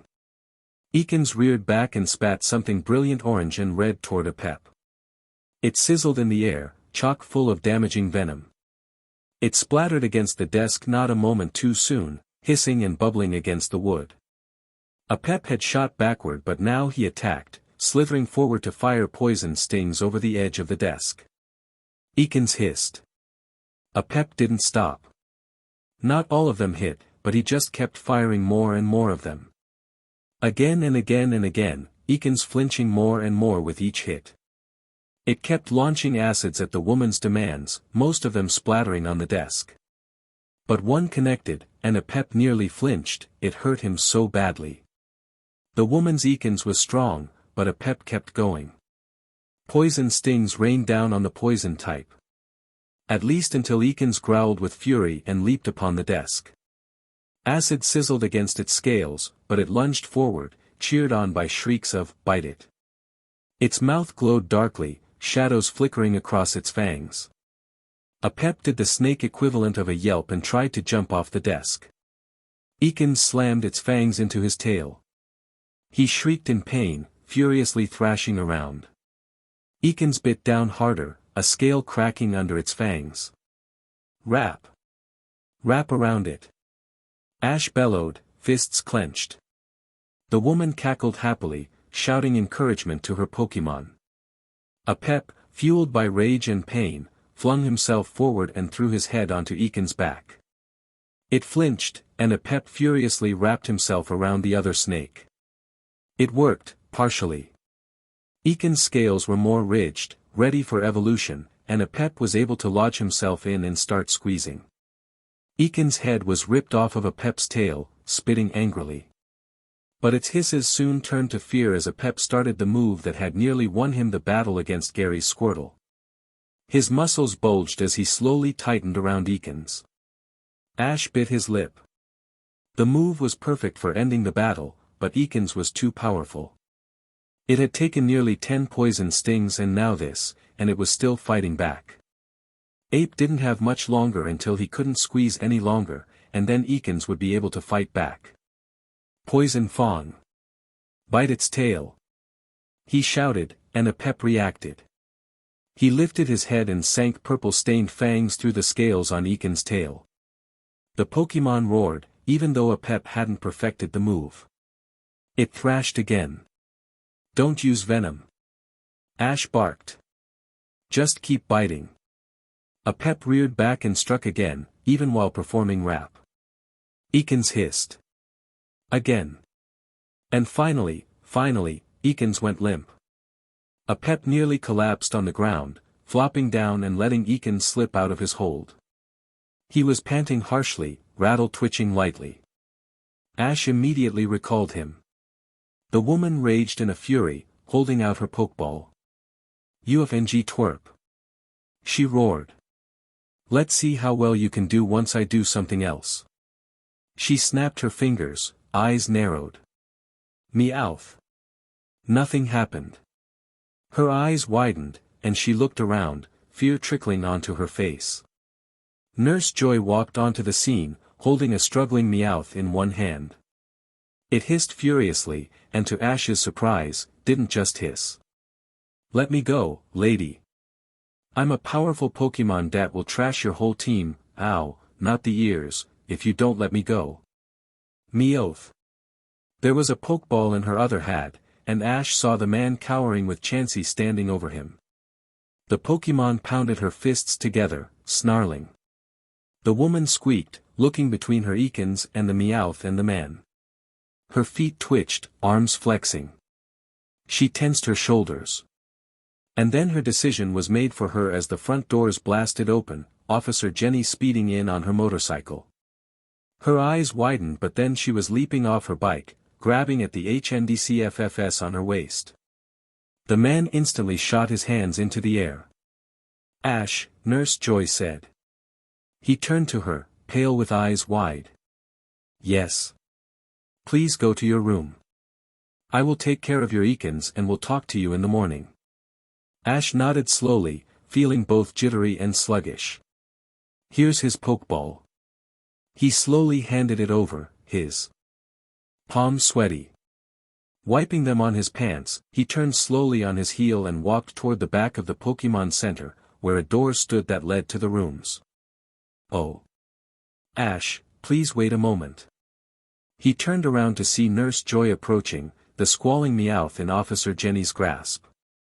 She circled him, eyes narrowed. You've got a bit of glass in your back, dear. Please hold still. And then there was a soft pain from nothing. Not too bad. Should finish healing in the morning. Off you go. He turned back around again. Glass shards crunched under his shoes. It was grating and loud and strange in his almost daze. He had taken down an adult's Pokémon. An adult Ekans, to be precise. His Apep had taken it down. After only one day of training. Sure, now that he was looking back, the pair of them hadn't seemed that strong. He didn't remember completely, but Nurse Joy had taken down the coughing with barely any moves from her Chansey. The Ekans had only used a couple of overpowered moves that Ash was planning to teach to his starter. It didn't use Gunk Shot or Mud Bomb, which were only slightly more difficult moves to learn and would have seriously hurt a pep. But still. An adult's Pokémon. As if in a daze, Ash wandered over to the room 14 and withdrew his key from his bag. Clicking the door open, he wandered inside. He didn't notice anything, eyes sluggishly moving toward the inviting bed. He reasoned he was probably in shock. But he peeled off his clothes, shutting his door first. His bag was set off to the side, pajamas quickly thrown on. His dirty clothes were dumped down a laundry chute, where they would be returned to him in either the morning or midday. But then he shuffled toward the bathroom, brushing his teeth quickly. The cold water he splashed on his face helped slightly, but there was still clouds hovering over his eyes. It was hard to think clearly. But the bed called to him, and before long, he was asleep on top of the covers. The next morning, he changed at the speed of light and ran out of his room, slinging his backpack over his shoulders. There was a crowd of rather confused trainers, maybe 10 of them. Not many, but they all had wide open eyes and gaping mouths. As he finished pushing his way back to the common area in the Pokémon Center, he saw why. In the day, the break in the ceiling looked much more impressive. There was a gaping hole smashed directly in the middle, much larger than the coughing had been. It was jagged and enormous, but Ash could see the faint blue glimmer of psychic powers protecting it from breaking more or letting rain in. And indeed, there was a Kadabra sitting in the corner, spoon pulsing faintly. The glass shards had all been cleaned up, though the desk Pep had fought on was irrevocably damaged. Splashes of acid from acid spray were still there, protected by the Kadabra. A Pep. He looked around the room quickly, searching for Nurse Joy. Finally, he caught her pink hair bouncing as she consoled a rather panicked trainer. He trotted closer, staying back while she talked soothingly to the boy. And then she finished, and he practically ran over to her. "Nurse Joy?" he asked, fingers knotting themselves together. She perked up, looking up to stare him in the eyes. "Ah. Ash. Right this way, please." He followed her as she walked back to her desk, withdrawing a pokeball from a slot under the front counter. She handed it over, smiling. He should be completely healed and very proud of himself. Please be sure to congratulate him, he's quite the powerful Ekans to take down one older than him. He grinned happily back at her. "Don't worry. I will. Then please head to the police station as soon as possible. Officer Jenny wants to speak to you about the attack, and I've heard that she has a reward for you." Ash perked up. "A reward?" Nurse Joy chuckled softly. "Yes, Ash. A reward. You took down a dangerous criminal's Pokémon and helped to imprison them. You will receive something for your work. Bye, Nurse Joy." He shouted, booking it out of the Pokémon Center. She waved before turning to the next trainer. He ran down the street, dodging the people who were stopped on the side of the street and pointing at the building. The break was even more visible from here, a jagged cut carved across the curve of the dome. He hoped they got it fixed soon. The poor Kadabra would probably start to get exhausted soon, protecting an entire ceiling. But there wasn't any time to focus on that. He was getting a reward. Tucking a Pep's pokeball closer to his chest, he ran on. He didn't really know where he was going, but at the speed he was running, he would find it sooner rather than later. And find it he did. It was a rather blank building, gray with blue highlights. Viridian City Police was stamped across the front of the roof, glinting with shiny metal. The door was propped open, and Ash could already see a mass of people inside, most likely talking about the attack. He wandered in. It was dark, but he adjusted quickly. Officer Jenny was standing behind a desk, even larger bags under her eyes than the last time he had seen her. There was a man talking to every person walking in, sending most of them back out on the street. Ash wandered over to him. "Why are you here?" the man asked, looking him over with a steely eye. There was a power in his arms and legs that Ash did not doubt he could use. Officer Jenny sent for me." The man raised an eyebrow. "Really? Name?" "Ash Ketchum." His expression cleared. "Ah. Please go to her, don't mind the other people. We'll keep them in line." Ash didn't doubt that they wouldn't. "Okay, sir." He trotted past the line, ignoring the angry shouts of those he was cutting. Officer Jenny glared at him as he arrived before her face cleared. "Ash. Good. Come here, please." She pointed toward an office off to the side, and he meekly walked behind her to it. The door swung closed to cut off angry mutters. Collapsing on a chair, she sucked in a deep breath before composing herself. She turned to him, face serious. Ash Ketchum. You helped to take down a Pokemon owned by a member of Team Rocket. There was a reward on that certain member, her name is Jessie, and the League has decided that you should be able to claim it. His eyes shot open wide. What? She smiled at his gobsmacked expression. She's part of Team Rocket, and Kalos has already taught us about ignoring criminals or letting them escape. There's a reward on all of their heads the second they put on the uniform. To be fair, it's a rather small reward because she only bugged us and failed in their every mission, but a reward is a reward. You aided in their capture, therefore you get the reward. Was this really happening? He nodded quickly. Yes. I accept it. Jenny smiled brighter.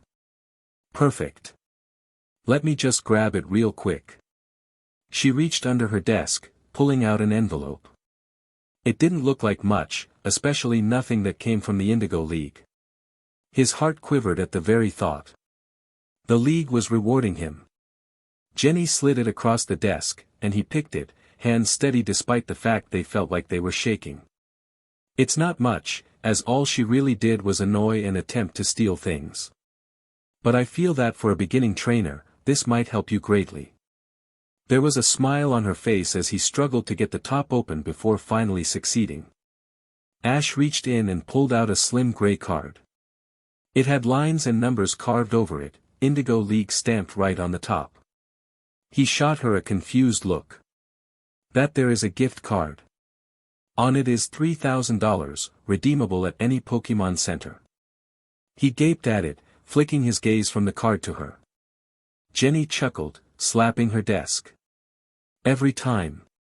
But seriously, spend it wisely. I know that's enough for a reusable TM or a ton of potions and revives, but make sure you also have food for your journey. He nodded weakly, and she yawned once more before pointing to the door. Off you scram. Nurse Joy might take a while to be able to redeem it with the chaos, but if you can be a bit patient you can spend it soon. Ash walked to the door, left the office, left the building, and whooped for joy. He had enough money to buy a TM. Any TM that he wanted would be his, except for the too expensive ones like Hyper Beam. But Earthquake would be plugged into a Pep's Pokeball in under an hour. He froze. A Pep would be learning Iron Tail, which was super effective against ground types. But Earthquake wouldn't do much of anything beyond that first gym, maybe only helping him against the electric-type Surge. It wouldn't do him much good to buy it now, or any TM for that matter. He had one Pokemon, it would be just his luck to buy a reusable TM and only have one Pokemon able to use it. He had to wait until he caught another Pokemon. But he consoled himself by thinking of a Pep blazing onto the field with metallic energy building around his tail. Next Pokemon, he would buy a TM that both of them could use. And he would be unstoppable. But for now, he would be heading off to Pewter City immediately. He had enough potions and revives if a Pep was ever overpowered, and he had already checked to make sure he had enough food to last him through Viridian Forest. And in the slim chance he ended up with more than 3 Pokemon in the journey, then he could use all of the berries he would find. It would work perfectly. Mind made up, he started toward route. Someone stopped him. A hand thumped onto his shoulder, almost enough strength to push him to the ground. It retracted instantly and an apology trickled to his ears. He winced, tapped the hand on his shoulder, and turned around. "Hello, Leaf." She grinned back at him, pulling back her hand. "Sorry about that, Ash. Forget you're a wimp sometimes."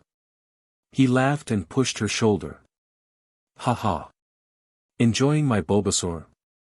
Leaf was a girl that looked like she should have gone into wrestling instead of Pokemon training.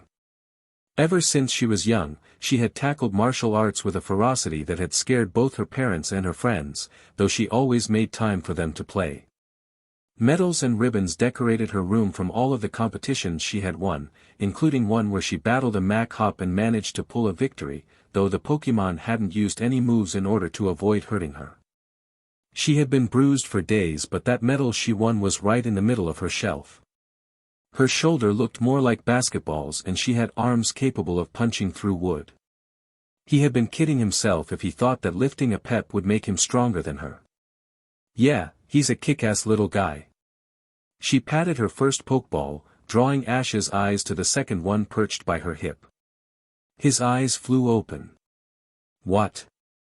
You already got a second Pokemon? He asked, feeling suddenly protective of a pep. She grinned. Well, I didn't capture it. My parents made a promise to me that if I behaved for like 17 years they'd get me a fighting type when I started my journey, which is all I wanted. Too many mowed lawns and clean windows later, and they gave it to me yesterday. She's the feistiest Machop I've ever seen, and though she's a bit too short we've been able to battle pretty well now. That's awesome, he said, and he meant it. All Leaf wanted was to become a fighting-type champion, and Bruno was more her god than Arceus. He worried about anyone who stood in her way. No battles though, Ketchum. I've got 3 days here in Viridian before I start on my journey, and there's no way I'm stopping my training. He was a bit disappointed, but accepted it. Alright. I wish you luck, Leaf. Though you didn't have to steal my Bulbasaur, he teased. She swatted his arm. Ha! You wish. He's already smacked down my Machop when I let them loose, there's no way you'll take this fighter from me. They traded a few more goodbyes. Neither told any strategies, and since she didn't ask what Pokemon he had gotten he didn't tell her, they were rivals now, fighting to be the best in the world. But he was sad to see her go. Leaf was a good friend, though not as close as Gary and he were. The next time he'd see her, she'd probably kick his butt all the way to the conference if he didn't get stronger. His resolve strengthened, he turned back to route. It was a dark and dreary place from the moment he stepped in. The forest, while pretty, hid the light and let only filtered shadows stretch across the path, and the rustle and scratch of dead leaves in a wind was particularly unsettling. But then he was a safe enough distance away from the town that he didn't worry about a pep getting attacked for possibly being the Team Rocket woman's Pokemon, and he chucked his Pokeball at the ground. A pep appeared in a burst of red light, not even hesitating before springing right into a battle coil, hissing furiously. And then he blinked and looked around, noticing only trees and Ash, who was currently doubled over laughing. Good job, a pep, he gasped, almost breaking out again at the snake's disgruntled expression. If that Ekans was still there, it wouldn't even stand a chance before. You knocked it clean out of the sky. A pep relaxed, slithering slightly forward to let his back hit a sunbeam. He rumbled happily. Ash knelt next to him. Look at me, a pep. You know what happened. You took down an adult's Pokemon, an Ekans, no less. You took it down and didn't even let it recover before attacking again. I'm so proud of you, bud. A pep rattled his tail before stretching his head up, and Ash chuckled before starting to scratch under his jaw. He continued talking. We got a reward, bud. $3,000. That's enough for a TM, but we're going to be waiting a bit until we catch another Pokemon, okay? He nodded. But now we're going to train. Rock and ground types are slow, really slow, so you need to be fast to not get him. I know you wanted to learn Acid, but we're not. A furious hiss came from the snake. Ash rolled his eyes. Yeah. Instead, to help you survive in the gym battle, you're going to be learning Iron Tail, which is where, wait, give me a second. He pulled out his Pokédex, quickly flicking to the moves section. Iron Tail. The Pokemon hits the opposing Pokemon with its tail, charging Steel-type energy through it. This move is physical. It's super effective against Brock's Pokemon, okay? So when we aren't moving, you'll be learning that. When we are moving, I'm not going to pick you up unless you're really exhausted, okay? You need to get really fast. A pep leveled an extremely unimpressed look at him. I know, it's hard. But think how strong you'll be. The only response he got was an annoyed tail rattle before the snake began to move, slithering over the ground and pointedly staying in front of him. Ash chuckled and trotted to catch up, walking as comfortable as he could. They'd be stopping around 6 in the afternoon to train and rest, and he guessed that a Pep's smug attitude would have melted away as soon as they reached hour 3. It was an hour before they met their first trainer. A small girl, in tan trousers and a blue shirt, wearing a league-issued Pokemon hat. Hers had a Dratini on it, cooing happily at an invisible audience. 2 Pokeballs were on her waist. Her eyes flew open immediately upon seeing him. She couldn't have been more than 8 years old. "I challenge you to a Pokemon battle," she squeaked, falling into an obviously practiced pose. 2 on 2. Ash blinked, looking down at a Pep. The Pokemon wasn't tired, not close yet, but even he probably couldn't take down 2 Pokemon, especially if one was a starter. Wait. This girl was below 10 years of age and was in the Viridian Forest. She was one of the bug trainers that he had been so worried about. Her 2 Pokemon were probably nothing more than Weedle and Caterpie, and if her appearance was anything to go on, he didn't guess that they would be too strong or well balanced. And a Pep really needed to get stronger. Though he hadn't even started to learn Iron Tail, his other moves needed to be strengthened. "I've only got 1, he said slowly. "But I'll take on your 2. The girl smirked, stretching out a hand. "My name is Riley. I'm going to be the best bug trainer in Viridian Forest." He smiled at her. Her enthusiasm was catching. "Why are you trying to be a bug trainer?" She shot him a look that said everything. "Really? I'm only 9. I can't get a starter yet, but I can train using the easiest Pokemon to train." Ash blinked. He hadn't thought about it like that. "But you're wasting money." Riley shrugged. "Not really. I don't have to give too much away, and I've been winning more and more battles. A lot of bug trainers actually make money by the time they start their journey." He perked up. Well, now he would feel a lot less guilty about creaming them all with his Ekans. "Then let's start the battle." She grinned and took several steps back, blonde hair bouncing around her shoulders. Grabbing her first Pokeball, she threw it out on the field. A Caterpie, bright green and obviously well cared for, appeared with a brilliant flash on the field. It shook its head before tensing up.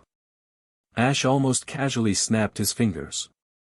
A Pep, who had curled protectively behind his feet, slithered forward, hissing furiously. His dark purple scales glinted in the light, golden ring and rattle shining just as brightly. Riley's eyes widened. "That's not one of the starters." Professor Oak was out. A Pep. Poison Fang. A Pep lunged forward, almost like a speeding bullet. His mouth gaped, beads of venom slipping down his fangs. "Avoid it."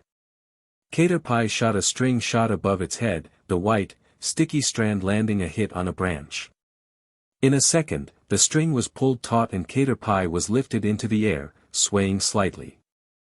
A Pep flew by underneath. The snake growled along with Ash, who narrowed his eyes. "A Pep," he barked.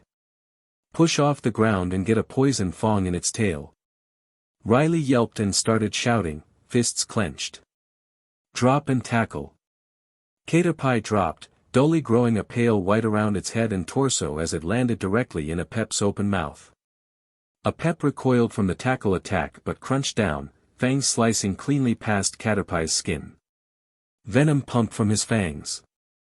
But even as Caterpie slid dully from his mouth and passed out, it didn't wince. Not once. It hadn't been poisoned. Ash whistled, eyes wide. A Pep shook himself, almost preening. His scales caught the light perfectly. Riley sighed as she recalled Caterpie, a frown on her lips. But then she brightened again like it had never happened. "That's all fine. I only caught that Caterpie about a week ago, and all I've mainly done is train him on dodging. Even you have to admit that him catching the branch and jumping into the air was pretty neat." Ash nodded. It was. But he did have a question: why didn't it get poisoned?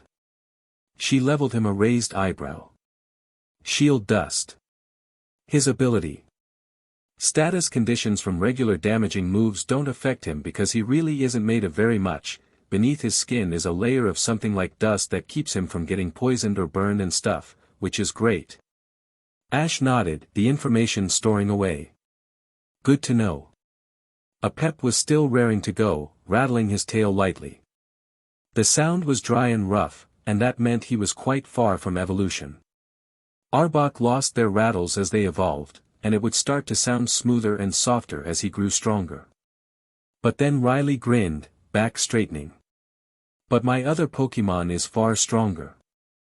I've had her for nearly 3 months, and she won't go down as easily as my Caterpie. Ash raised an eyebrow, but it did worry him a bit. He didn't have much time to think about a strategy before her Pokeball landed on the ground and a Beedrill exploded from it. Red eyes glinted darkly in its angular head, and its transparent wings buzzed with a sharp humming sound. Its needles, daggers sharp and glinting, flashed through the air. Ash stilled. The Beedrill looked powerful, yellow bright and black shining in the air. It wouldn't be taken down as easily as Caterpie. And it was poison type as well as bug type, so it couldn't be poison and he didn't have the type advantage. Riley grinned. Ready? Bug bite. Beedrill's mouth snapped open and it sprang forward furiously, wings buzzing. A pep crouched low and flung himself to the side, eyes narrowed. His tail thumped against the ground, sounding out in a warning rattle. Beedrill didn't even flinch. Poison sting. He bit his lip. What would his strategy be against this fully evolved Pokemon? Oh, why couldn't he have gotten a Charmander? The purple sludge flew through the air and landed against Beedrill's back, but it only shook itself and growled. The poison slipped off its body and landed on the ground, crackling. Bug bite again. The girl was looking far too smug, and Ash didn't even have a strategy yet. The Pokemon was fast. He had to slow it down. A pep. Use wrap and get around those wings. The snake gave a low roar, the loudest sound Ash had ever heard. He kicked off the ground and soared through the air even as Beedrill's mouth glowed a pale green. His tail smacked against Beedrill's chest and it went downhill for Riley from there. A pep's head snaked from Beedrill's thin neck, who spat and clicked in a terrible fury. But by then, his torso was wrapped around and his tail was curling around the back of Beedrill's wings. The Pokemon wasn't light, and Beedrill was definitely feeling it. Though it had been confidently flying only a few moments before, its wings faltered as a pep continued to press his tail against the left one. One of its needles flew up and stabbed at a pep, but it bounced off his thick back scales. The other was pinned between a pep's body, though it twisted and tried to break free. Beedrill. Twineedle on that snake, now. Riley shouted, fists clenched and raised in front of her. She didn't look happy. Ash, however, was. A pep only had to worry about one needle, and he had plenty more than he could squeeze. Keep going with wrap, bud. Don't let up. A pep rumbled and tightened his grip. Beedrill let out a pained hiss and fell even closer to the ground. Its hind legs skimmed the earth even as it slammed its needle into a pep's back, pounding harder and harder. There was a pained hiss from the snake, but he still kept tightening. Ash grinned. Poison fong on its neck. A pep hissed and bit down sharply, and Beedrill's eyes finally fluttered closed. Yes. He crowed, watching a pep carefully untangled himself from the downed Pokemon. He slithered up to Ash, eyes bright. You did it, a pep. 2 Pokemon in a row. A pep hissed happily, coiling into a ball and rattling his tail. Riley groaned, stretching a hand over her eyes as soon as she recalled Beedrill. Ah man. I was really hoping that she would take you down. Ash just grinned at her. A pep took down an adult Ekans just yesterday, and he's only getting stronger. She rolled her eyes. Yeah. Brag about your fancy Pokemon. Here's your winnings. There was a small roll of money, maybe $50.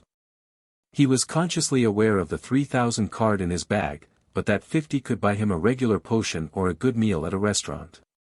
Every dollar had worth.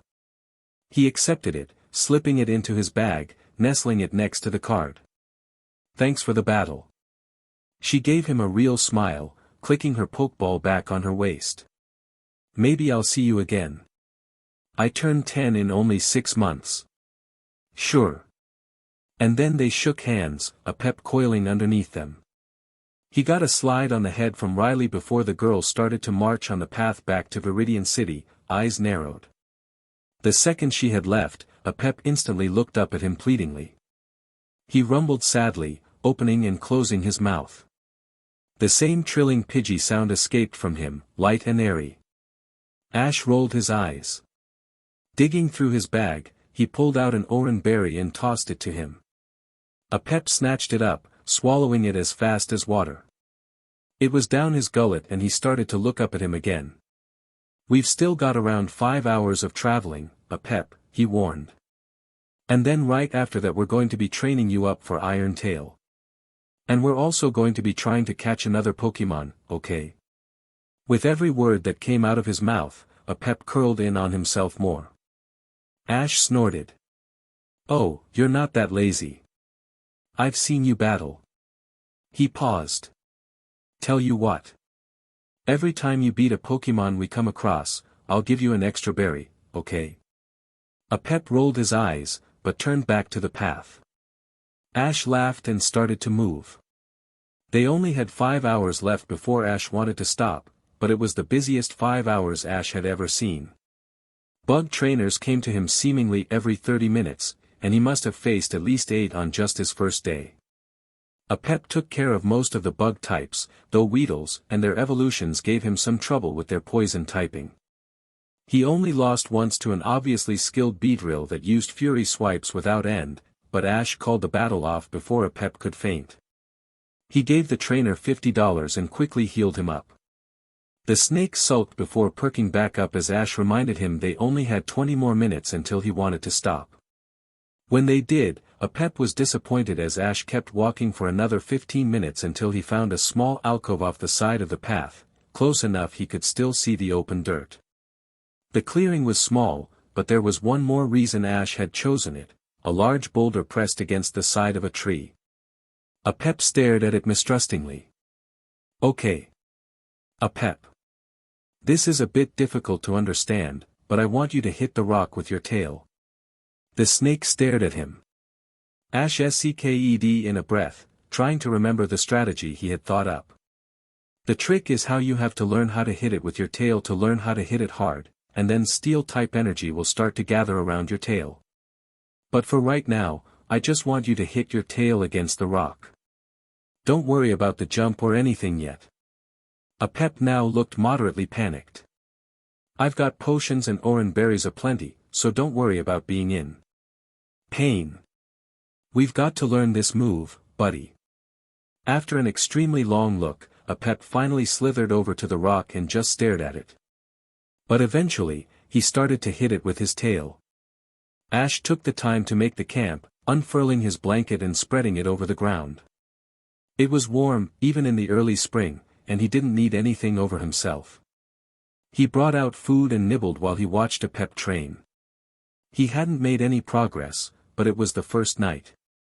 With every hit however, though there wasn't any steel-type energy, the rock grumbled and cracked a little more. The night came and passed without any energy, but Ash just healed him up and told him how proud he was, and gave him a little more food than he had planned.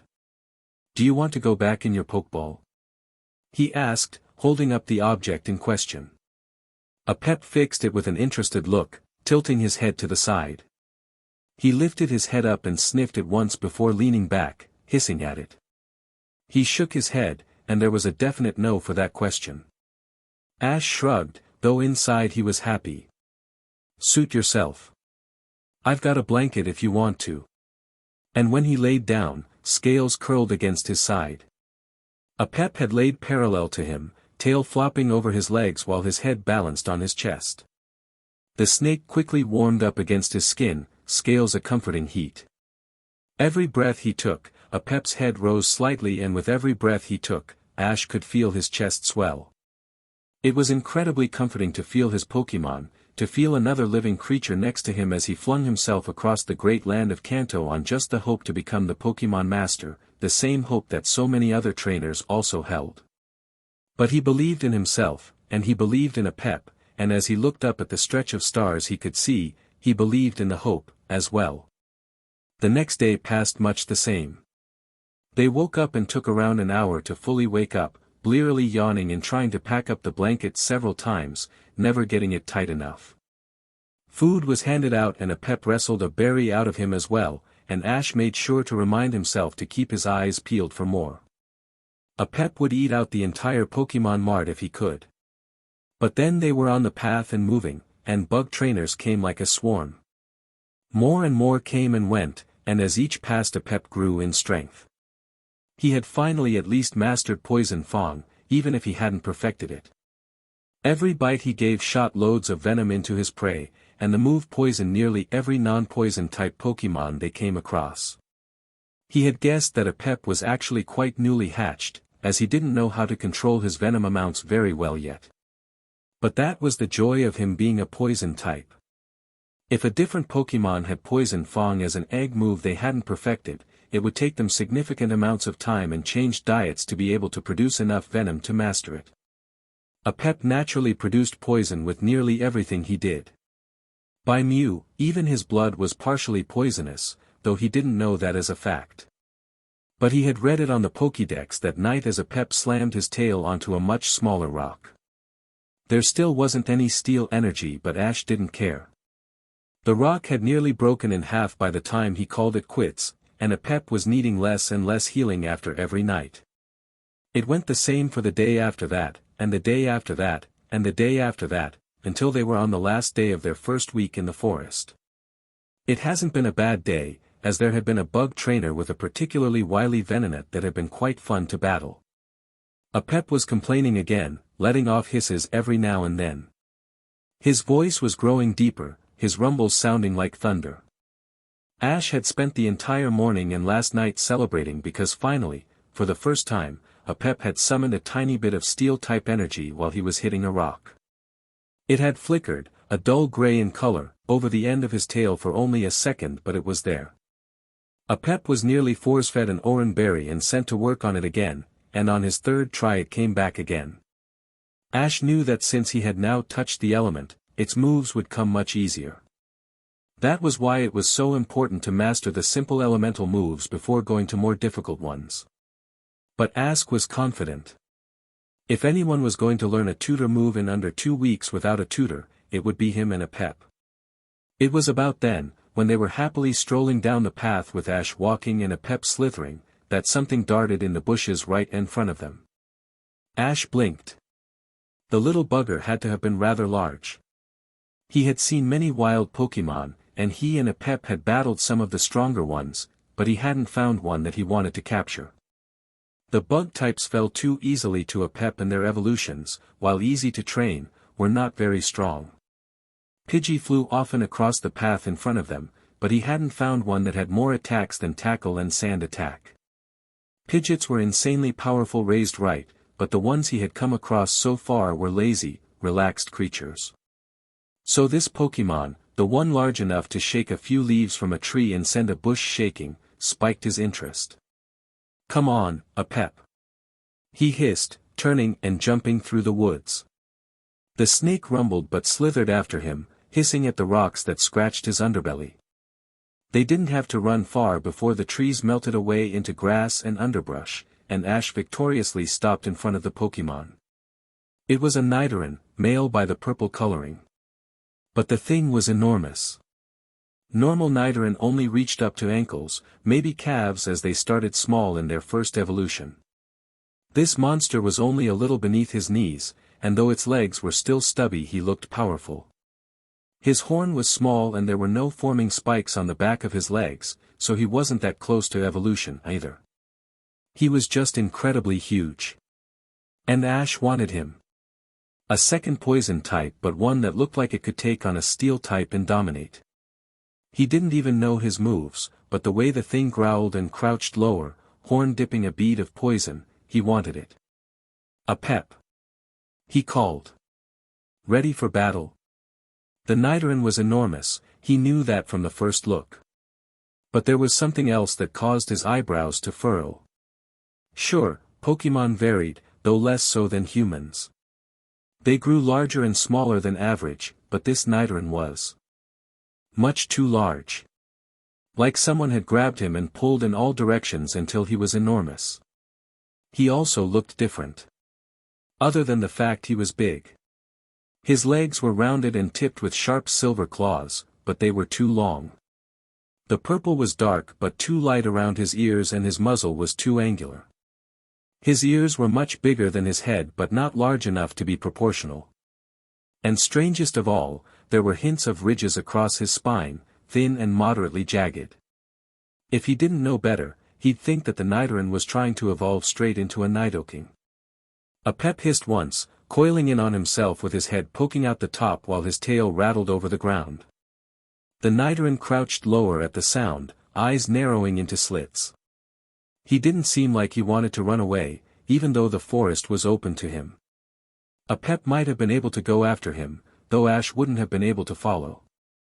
But the Nidoran just snorted once, more beads of dark purple poison dripping from his horn.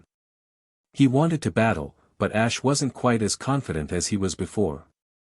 Wild Pokémon wanted to get stronger, of course, but that was just to survive. They trained against either members of their family or their prey, but never directly challenged trainers, as Pokémon could be captured. So either this Pokémon wanted to be captured, which wouldn't happen, as most Pokémon couldn't understand Pokeballs or want to be under a trainer's care. Or the Pokémon was sure he would win, and that was what worried Ash. Wild Pokémon didn't get that big, or that confident, without having ridiculous training. No sane trainer would let this monster Nidoran just go back into the wild after training it, so it had learned tactics to avoid being eaten in the wild. And he was not quite that confident in a pep. But he wanted that Nidoran. 2 poison types, but one a powerhouse and one lightning fast. And so he stood strong, straightening his shoulders and tensing up. He didn't have any ideas of what the Nidoran knew for moves, but it probably knew tackle and basic poison attacks. Basic poison attacks that wouldn't affect a pep. Wild Pokémon never learned the realities of type advantages. He didn't want to waste time trying to get close enough to the Pokémon to scan it, and so would be winging his whole strategy. Oh Mew, he hoped this worked. A pep. The snake looked up at him, rumbling and rattling his tail curiously. He was ready to battle, just like the Nidoran. Leer as many times as you can before it gets close. He clenched his fists, biting his tongue. A pep reared up, flexing the bare fledging of a hood. He hissed furiously, sticking out his forked black tongue. The Nidoran shook himself, muscles tensing and making it easier to bruise and attack him. A pep kept using Leer, trying to get the Nidoran's defense as low as possible with the one move. But then he lowered himself closer to the ground, growling softly. It was rougher, more like rocks than the rumble of a pep. He tensed his legs, lowering his head. His horn looked much too sharp for comfort. Start dodging, he muttered. A pep started to slither slowly to the side, staring, hissing and glaring furiously. The Nidoran shook himself, and Ash started to panic. Thin poisonous barbs protruded from his legs and neck and even body, sharp as a dagger. They wouldn't do much damage with physical attacks, but poisoning was nearly a guarantee. A pep had double protection against that, poison type and the ability shed skin, but it would be painful to use wrap with those spikes everywhere. Poison sting. Don't let him catch a break. He barked. A pep reared back, spitting globs of dark purple poison. It splattered against the Nidoran's side, who didn't even try to dodge. The poison slid harmlessly off of his side, but he had taken a step back when it had hit him. He was much too confident. Ash was officially never letting this Nidoran attack his Pokémon. Time to take a leaf out of Riley's book. Climb up the tree, then land on the Nidoran with wrap. They hadn't practiced it much, but a pep was able to dart toward the nearest tree and slither up the trunk, and the bottom branch was low enough he was able to get his upper body around it and curl up. The Nidoran crouched lower, ears pressing against his back. He growled again, gnashing his teeth. His eyes flashed up to the sky, eyeing the tail of the snake disappearing up the last of the branch. But then a pep fell from the sky with a rattled hiss. He slammed into the Nidoran, tail thumping against the ground. But he managed to get his head around the Nidoran's torso and start squeezing. A growled roar and the Nidoran was violently shaking itself, spikes snapping out even more. A pep hissed in pain, eyes wide. Each and every single one of the barbs on the Nidoran's body was digging into his body, and while they didn't poison him, if he squeezed too tight they might break past his skin. And the Nidoran was far from done. His defense was lowered, but it was still a monster of a Pokemon. With a violent shake, he managed to knock half of a pep's body off, much faster than normal. He growled and stepped back, horn glowing a brilliant blue. The Nidoran managed to stand on his back legs and stab down with his horn, the flying type move Peck ripping a pep off of him and throwing him across the clearing. Ash gaped. Peck was one of the first moves Nidoran started with. It was basic, just shoving with their horn. Most perfected it and then moved on to stronger attacks, because it wasn't that powerful. It shouldn't have been enough to end Wrap, which was a move specifically used to stop the opponent from attacking back. He had to get close and use his lowered defense. Iron Tail. A pep coiled back up, hissing. There was a heavy bruise on his side, but the attack hadn't gotten past his scales. His tail brightened with silver energy, flashing up to cover nearly half of his body. It wasn't as strong as it could have been, but it was there, flickering rapidly. He had to use it fast. A pep couldn't keep it up for very long, and the longer he tried to keep the energy up the weaker the attack was. Iron Tail. As fast as you can. He barked, grabbing at his waist. A pokeball was clenched in his hand, and he returned it to full size. He had to be ready for the second a pep weakened him enough. A pep slithered forward, even as the Nidoran growled and shook his head, horn faintly pulsing a light white. But the snake was faster and he slammed his silver tail onto the Nidoran's side. There was a rumble of protest, but he just stumbled once, not even falling over. Ash's eyes widened. Oh, they really had to work on that move. Poison Sting, and then hit him down with an Iron Tail. Try to hit him on the top of the head, but avoid the horn. A pep fired a burst of purple poison and it pushed the Nidoran back one more step, and he growled and shook his head. His horn was full on glowing now, much too sharp. But with the distance, a pep was able to charge up one more Iron Tail and nail the Nidoran square in the middle of the head with it. There was an actual roar as he collapsed, legs splaying out on either side. Get back, a pep. Use Poison Sting when you aren't dodging. He was feeling almost optimistic. 2 Iron Tails, too many Leers, Poison Stings, and Wrap. This Pokemon was going down. At least until the Nidoran charged forward and slammed his horn into a pep's stomach. Horn attack. A pep flew backward and crashed against a tree, crumpling to the ground. He was knocked out near instantly. Ash blinked, but the Nidoran just growled and shook himself, turning to walk back into the forest. He threw the Pokeball. It thumped against the Nidoran's back, bursting open and stinging the Pokemon inside with the same brilliant red light. It fell to the ground, shaking violently. Ash grabbed a pep's Pokeball and recalled him, attaching it to his belt without looking. His eyes were glued to the Pokeball. The Nidoran broke free, looking absolutely furious. He turned around, roaring and spitting out a glob of poison. Ash threw another Pokeball. The Nidoran threw himself to the side to try and avoid it, but the Pokeball hit him all the same. It shook against the ground, but Ash flung himself forward, wrapping his hands around it. The Pokeball seemed to shake less, so he pinned it beneath his weight, trying not to think about what would happen if the Nidoran got loose. And finally, the Pokeball stilled and let out a quiet chirp, signaling a capture. He had captured a Pokemon. Ash groaned and fell over onto his side, sighing loudly. The Nidoran had beaten a Pep in only 2 moves and had taken too many to count. He wasn't anything like that criminal's Ekans, nothing so easy. But he had captured it. A monster of a Pokemon to defeat the Pewter City Gym with. Though there was a type disadvantage, Ash was pretty sure the Nidoran could eat Geodudes for breakfast and take on Onix for warm-ups. But first, his other Pokemon. He pulled off his bag, digging through the bag he kept his medical supplies in. This would be the second revive he had used so far, but there was only another week until he was in Pewter and still had 4 left. He also snatched up 2 super potions, 1 for each Pokemon. That was if the Nidoran even pretended to listen to him.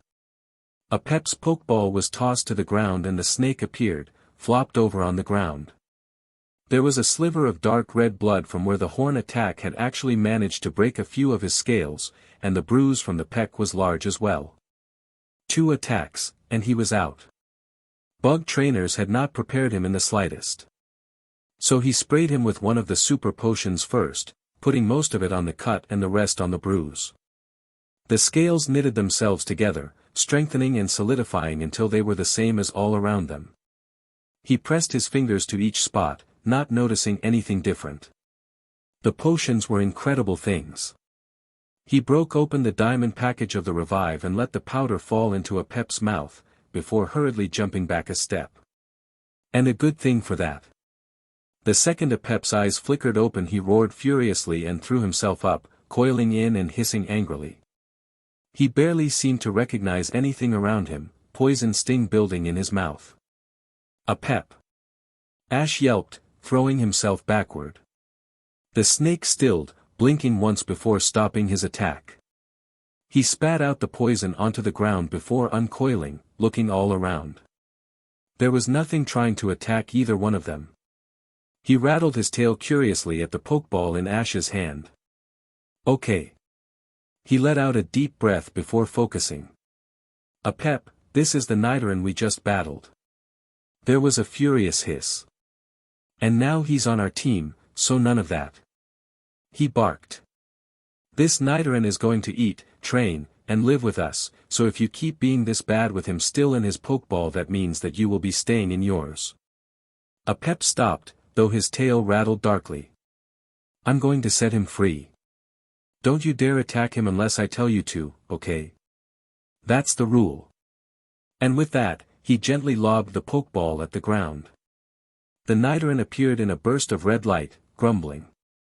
But then he stopped, staring at the perfectly fine Pep. His red eyes flicked over where he had attacked the snake, and then up to the sky, where the sun hadn't moved even the slightest. There appeared to be confusion on his face on why Pep wasn't still injured. Ash stepped forward, holding up the super potion. I'm going to heal you, okay? It shouldn't hurt but it might sting. The Nidoran nodded, head tilted. He sprayed the potion along every bruise he could find, specifically the large ones from the 2 iron tails. They had to have hurt, but he had just shrugged them off.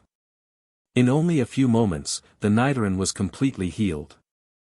Ash sprayed the leftovers on his back before stepping back, slipping the bottle in his bag. The Pokemon flexed, looking over his body with something akin to wonder. Ash quickly dug through his pack and pulled out another potion. The Nidoran's eyes narrowed in on it, head tilted. I captured you. That makes me your trainer. I'm going to make all of my Pokemon the strongest they can ever be, and that includes you. The Nidoran looked less than impressed, flexing his muscles, though his barbs stayed below his skin. Ash silently cursed. Of course the Pokemon didn't worry about becoming stronger, he probably hadn't been challenged in his entire life, being as large and powerful as he was. He tried another approach, lifting the potion. I have more of these, able to heal any injury you get. This will keep you safe and I'll be able to feed and heal and keep you safe for the rest of your life, okay? You won't have to worry about anything and I'll still make you stronger than you've ever been before and let you evolve into a powerful Nidoking. There was a moment of silence before the Nidoran nodded. Ash couldn't contain his glee, grinning wide enough to split his face. I'm going to scan you, okay? It just tells me how strong you are. The Nidoran's chest puffed out. He pulled out his Pokédex and inched closer, holding the scanner over his head. It beeped before a screen popped open. Nidoran, the poison pin Pokémon. Their large ears have special muscles to allow them to swivel in every direction to be able to hear anything approaching, and they can hear things for up to a mile away. When threatened, they extend toxic spikes all over their body and attack to poison enemies. This Pokémon is male with no held item. He knows the moves Leer, Peck, Horn Attack, and Toxic Spikes.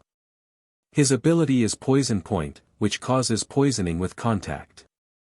Ash blinked. For moves, and this Pokémon managed to cream his starter using only 2. And what even were Toxic Spikes, anyway? Toxic Spikes. This moves creates hardened poison in the form of spikes around the field to poison Pokémon who come in contact. This move is status affecting. If only a Pep could learn that. It sounded bloody useful in multiple Pokémon battles, especially 2-on-2 with a Pep and this Nidoran, who couldn't be poisoned. That would be nice against Brock. But there was something else he had to look up. He switched to the search bar and typed an overly large Pokémon and started to search over the results. Something popped up from the official Indigo League website and he clicked it, quickly reading the first paragraph. Though it is an uncommon spectacle, some Pokémon can be born overly large.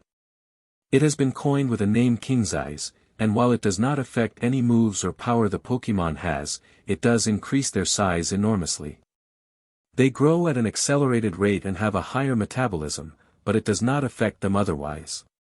The mutation occurs much more often in the wild and plentiful locations with many opportunities for food, and so are becoming easier and easier to find with the ever-growing Pokémon parks, where tree cutting and building is illegal. It is more likely to happen to Pokémon whose parents are the evolved form of themselves, and there is currently one breeding farm that focuses on breeding Kingsize Pokémon. Click link to visit their website. Kingsize, huh? That's awesome. And it certainly made sense. It was much easier to believe a mutation than just natural growth. That was like finding a 10-foot human. Although he would need to buy more Pokémon food. He guessed that the extra he had for another Pokémon would all be given to the Nidoran, and a Pep might have to start zealously guarding his berries. But on to more important matters. He sat down in the clearing, bag in his lap. A Pep coiled next to him, pointedly turning his back to the Nidoran. The Pokémon didn't seem to care at all, lumbering closer. He had seemed fast on the road, but now he seemed content to just trot around. Ash would definitely have to work on that. Nidorans only got slower as they evolved, and any chance of increasing his speed would be taken with glee. Okay, Nidoran. Do you want a nickname? A Pep looked almost betrayed when the Nidoran nodded.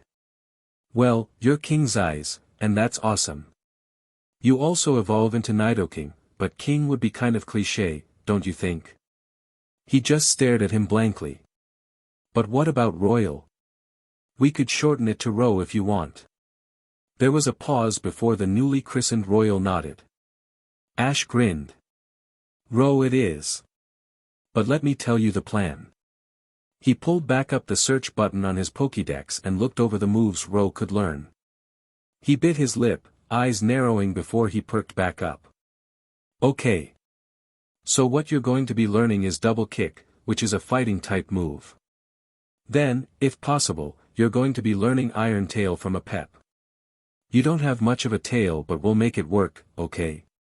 A Pep hissed threateningly, and Ash leveled him a thoroughly unimpressed look. A Pep, I don't care that he beat you and your pride is hurt. Tutor moves are hard enough as it is, and if you refuse I'm using the first TM on Ro instead of you. The snake growled before turning away from him too. Ash sighed before wrapping his arms around a Pep's midsection, picking him up despite the angry hisses. He wrapped the Pokémon around him, resting his head on his shoulder. Ro just peered almost curiously at them before sighing and turning back to look around the clearing. Ash fixed his gaze on him, thinking back to his plan. He would be training much like a Pep had while walking, and then when they stopped for the night he would look up how to train him with Double Kick. Okay Ro, you're going to be running beside me. And I mean running. If you get too far ahead then you can stop and wait for me to catch up, but I want to increase your endurance and speed. It's going to really be exhausting, but I have oran berries I can heal you up with when you get too tired. The Nidoran looked almost frightened. Ash knew a pep, and the snake was fast. But he didn't have a lot of endurance, as in the wild he mainly slept and then came out at night to hunt and occasionally defend himself. This king-size Nidoran wouldn't have even had to run away with his bulk, and so probably had no endurance at all. So this exercise would be perfect for him. He would allow a pep at least 1 hour of relaxing and letting his ego re-inflate. But then he would be working out again as well, and when training came later, they would not enjoy anything of the sort. He almost smiled as he pictured a pep's furious face. But the Pokémon would train, he knew that. A pep would not just let Ro have won the last battle. He wanted to win the next. And the next. And the next. With that, he slung his bag back on, readjusted a pep, and then marched back toward the path. Ro trotted beside him, barely pushing himself far enough to be called running, but Ash allowed it. He knew that the Pokémon would try harder later, but for the beginning stages this was just fine. They walked on, and Ash eventually unwound a pep from his body and set him down. The snake instantly snapped forward with a twirl of his tail and stayed steadily ahead of everyone, even when he started panting. Ash just rolled his eyes and fed him and Ro an oran berry. Ro wasn't doing so good. After the first hour of slow trotting, he had ground his way down to a fast walk, and even now was struggling. He loathed to slow his pace and possibly make them later to Pewter City, but his Nidoran needed to become stronger, so he let his stride shrink until it matched Ro's. They didn't find any trainers, which was strange. But they were now solidly in the heart of the forest, and bug trainers mainly hugged the edges for beginner trainers. The Nidoran was still exhausted when he finally stopped them that night. It was earlier than normal, and a pep wasn't even that tired. But the snake, after eating his berries and food, went immediately to find a rock to practice his move on. His tail gleamed silver as he slammed it down. Ro just peered around, flat against the ground. He didn't even move after Ash healed his exhaustion, just grumbling softly as he sucked in deep breaths. Ash sighed and gave him some more oran berries and a little more food, and the Pokémon devoured it quickly. His increased metabolism might be slightly difficult to work with. But that was fine, because a second Pokémon. Gary wouldn't be able to beat a pep now, and with Ro as well, his team, no matter what they were, stood no chance. He couldn't wait until they met again, and secretly prayed the boy was in Pewter. But now, to focus on training his Pokémon to survive the next gym. Both of them had the disadvantage, but not for much longer. Okay. Ro. Here's how we're going to learn double kick, okay? He sat on the ground, thinking to himself. Ro was king-size, so he had longer legs, but he was almost much bulkier. So what he had to do was get him to never actually jump like double kick sometimes made Pokémon. I'll find you something. Follow me. The Nidoran did, trotting after him, fully rested and healed. Ash eventually found a thick enough tree he wasn't too worried about hurting. So turn around, please. Ro did so, looking thoroughly confused. He shook himself once, the edges of his poison barbs glinting in the light. Ash danced back one step, heading toward Ro's head. You just need to kick the tree, okay? It sounds kind of pointless, but this move is a lot like Iron Tail. First thing you need to do is learn the basic movement for the attack before we try to start putting in fighting type energy. Eventually, you'll kick with one foot and then the other for even more damage, which is just even more powerful. He gave his trainer an almost worried look before one hind leg and hesitantly kicking the tree. It didn't do much, but the Nidoran recoiled from the hard surface, eyes narrowing. His barb stretched out farther, a single bead of poison dripping from his horn. He kicked it again, this time much harder. Ash grinned. Another Pokémon that was willing to train. A pep was already wailing away on the rock and his tail glinted silver ever 4 out of 5 times. He hurried over to pull out a potion for both his Pokémon, just in case. The moves didn't cause much recoil when used properly, but every time they didn't HRNSS the proper energy, it could hurt them. But the training continued nicely. Ro, at his prompting, switched feet halfway through. He hadn't even begun to HRNSS the energy, but his kicks were stronger and more uniform, putting more of his body mass into every kick. The tree had lost a third of its leaves and had started to tremble when Ro kicked it. A pep had split the rock down the middle only an hour in. He was panting and there was a slight bruise on his tail, but Ash had healed that as fast as he could and praised a pep as much as possible. The snake was extremely smug, preening and demanding 2 more berries to munch on. But he had deserved it. His iron tail was now definitely strong enough to take down at least one of Brock's Pokémon, and he had let a pep rest for a bit while he thought about a strategy. Ro could probably take down Brock's Geodude, though he'd struggle. Double kick would be useful once he mastered it, and Ash was praying that he could before they left the forest. He doubted that Brock would bring out either his Golem or his Rhyhorn for a trainer that didn't even have one badge, so that left the Geodude and Onix. A pep would get the Onix, as he was much faster and could dodge better and use Iron Tail to hit and run. Double kick took just a little longer and that could end the battle.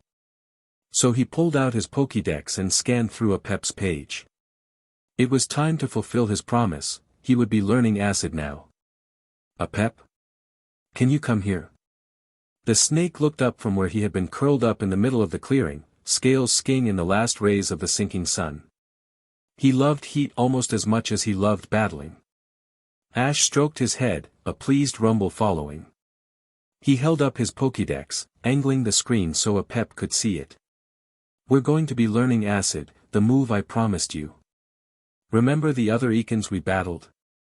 It used Acid Spray, which is just more poison in a larger spray. But do you remember what it looked like? A pep nodded. Bright orange and bubbling, much hotter than the hardened poison stings he used. Acid uses warmed-up poison but is pretty much like Poison Sting. This move should poison other Pokémon easier, so I hope we can learn this and maybe even start on Acid Spray before the gym battle. Do you think you can do that? He tilted his head to the side, staring at a pep's brilliant yellow eyes. The snake nodded excitedly, hissing softly. His tail rattled against the ground, still dry and soft. He wasn't close to evolving yet, but that was fine. A pep hadn't had very many difficult battles that really challenged him, with his powerful moves. But he bet that the gym battle up and coming would definitely boost his experience up to the point he would find it easier to learn moves. He was kind of hoping that a pep would evolve in a battle. It made the transition easier for him, as Pokémon that hung on the edge of evolution often were off balance and struggled with their form. Everstones made that easier, but they were drop-dead expensive unless you could find them in the wild. But that wasn't happening. So here's what we're going to do. Just use Poison Sting on that rock, okay? Try to avoid using it on the ground because you'll poison the plants. But try to hold it in your chest and mouth before you fire it so you can warm it up. It will take a while to actually heat it to the point we want to be at, but if you can make the poison not hardened, that would be the best thing we can do tonight. A pep blinked, but nodded. He slithered over to the rock, eyeing the scattered shards he had destroyed with his iron tail. Poking at one with his snout, he pushed them closer together for a more stable platform for his poison. Ash grinned and watched him as a pep carefully tended to his little rock pile, even dragging over 2 smaller ones to complete it. It was almost cute as he nosed that last piece into place with his snout. But then he turned his attention back to Ro, who was tiring again. He was still kicking strong, but he was panting hard and his ears were drooped down to fall close to his face, which was quite impressive. He sighed and stepped forward, touching the top of Ro's head, avoiding the barbs. Take a break, bud. I don't want to get you too exhausted on the first day. We'll pick things up tomorrow. The Nidoran shot him a grateful look before flopping down onto the ground without even a squeak of protest. Ash sighed but smiled, stroking a line from his head to his tail, running his fingers over the ridges on his spines. They were strange but not harmful in the slightest.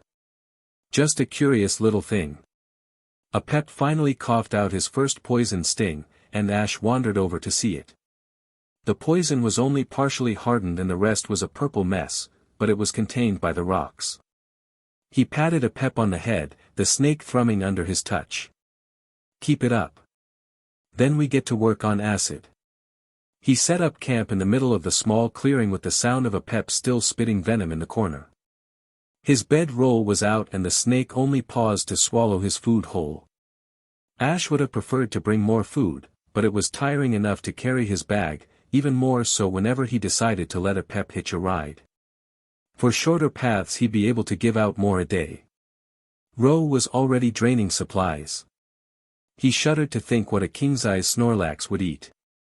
In a week, he bet it could and would swallow the entire Celadon City store. There were more than a few reasons why people avoided Snorlax, even as trainers with Ultra Ball. But the sun disappeared from the sky and he called them all back to sleep. Ro snorted at the Pokeball and instead curled up at his feet, horn pointed away. His slightly clawed feet dug into the ground as he settled himself. Probably an instinct so that he could be ready to run and fight in the blink of an eye in the wild. Ash found it brilliant. When he did, and he would, teach Ro focus energy, it would be perfect for Ro to be able to cut off the move early and sprint out of there if an attack too fast. He'd have to come up with a name for it, but it was a clever little thing he wouldn't have thought of within Ro. He understood why people bought Pokemon, but they didn't get any of the instincts wild Pokemon had. They were brilliant. A pep spat out the last of his poison. He was making brilliant progress, every time spitting out raw poison that was warming up with every shot. Ash guessed he'd get it fully melted rather quickly, but he seriously didn't know about raising the toxicity. The snake coiled up next to Ash, curling his head over his chest. His scales were warm and comforting, and Ash fell asleep easily next to his two Pokemon. The next morning dawned bright and early, and he shot to his feet. They had lost progress with Ro's slow movement speed, but he didn't hold it against the Pokemon. By the end of the week, he might be able to inch his way back up to the pace he had had before. A pep was already getting stronger, and while Ro was already slow by being both a Nidoran and King's Eyes, any Pokemon could overcome that and one named Royal would have no problems. He hoped. But they were barely awake and stumbling down the path when someone pointed a sword directly at his throat. Ash froze. Ro froze. A pep moved. In an instant he had shot forward and pushed off the ground, snapping through the air to land on the hilt of the sword.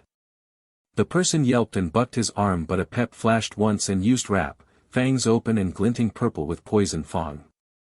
Ash blinked.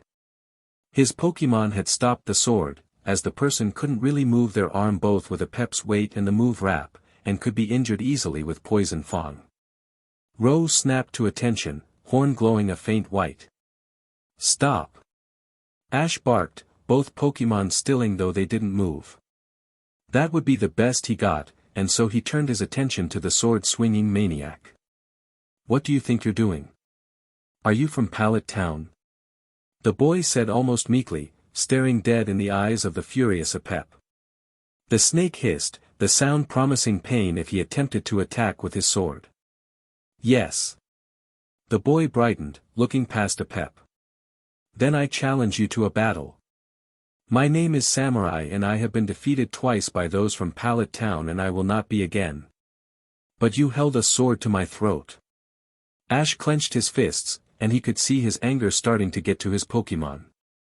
Apep was coiling slightly tighter, fangs out, and Ro's barbs were fully extended with a bead of poison dripping from his horn. He wasn't going to call them off until this idiot explained himself. "In honor of my namesakes, that is how we challenge for a battle." This kid, Samurai, saw nothing wrong with how he had acted.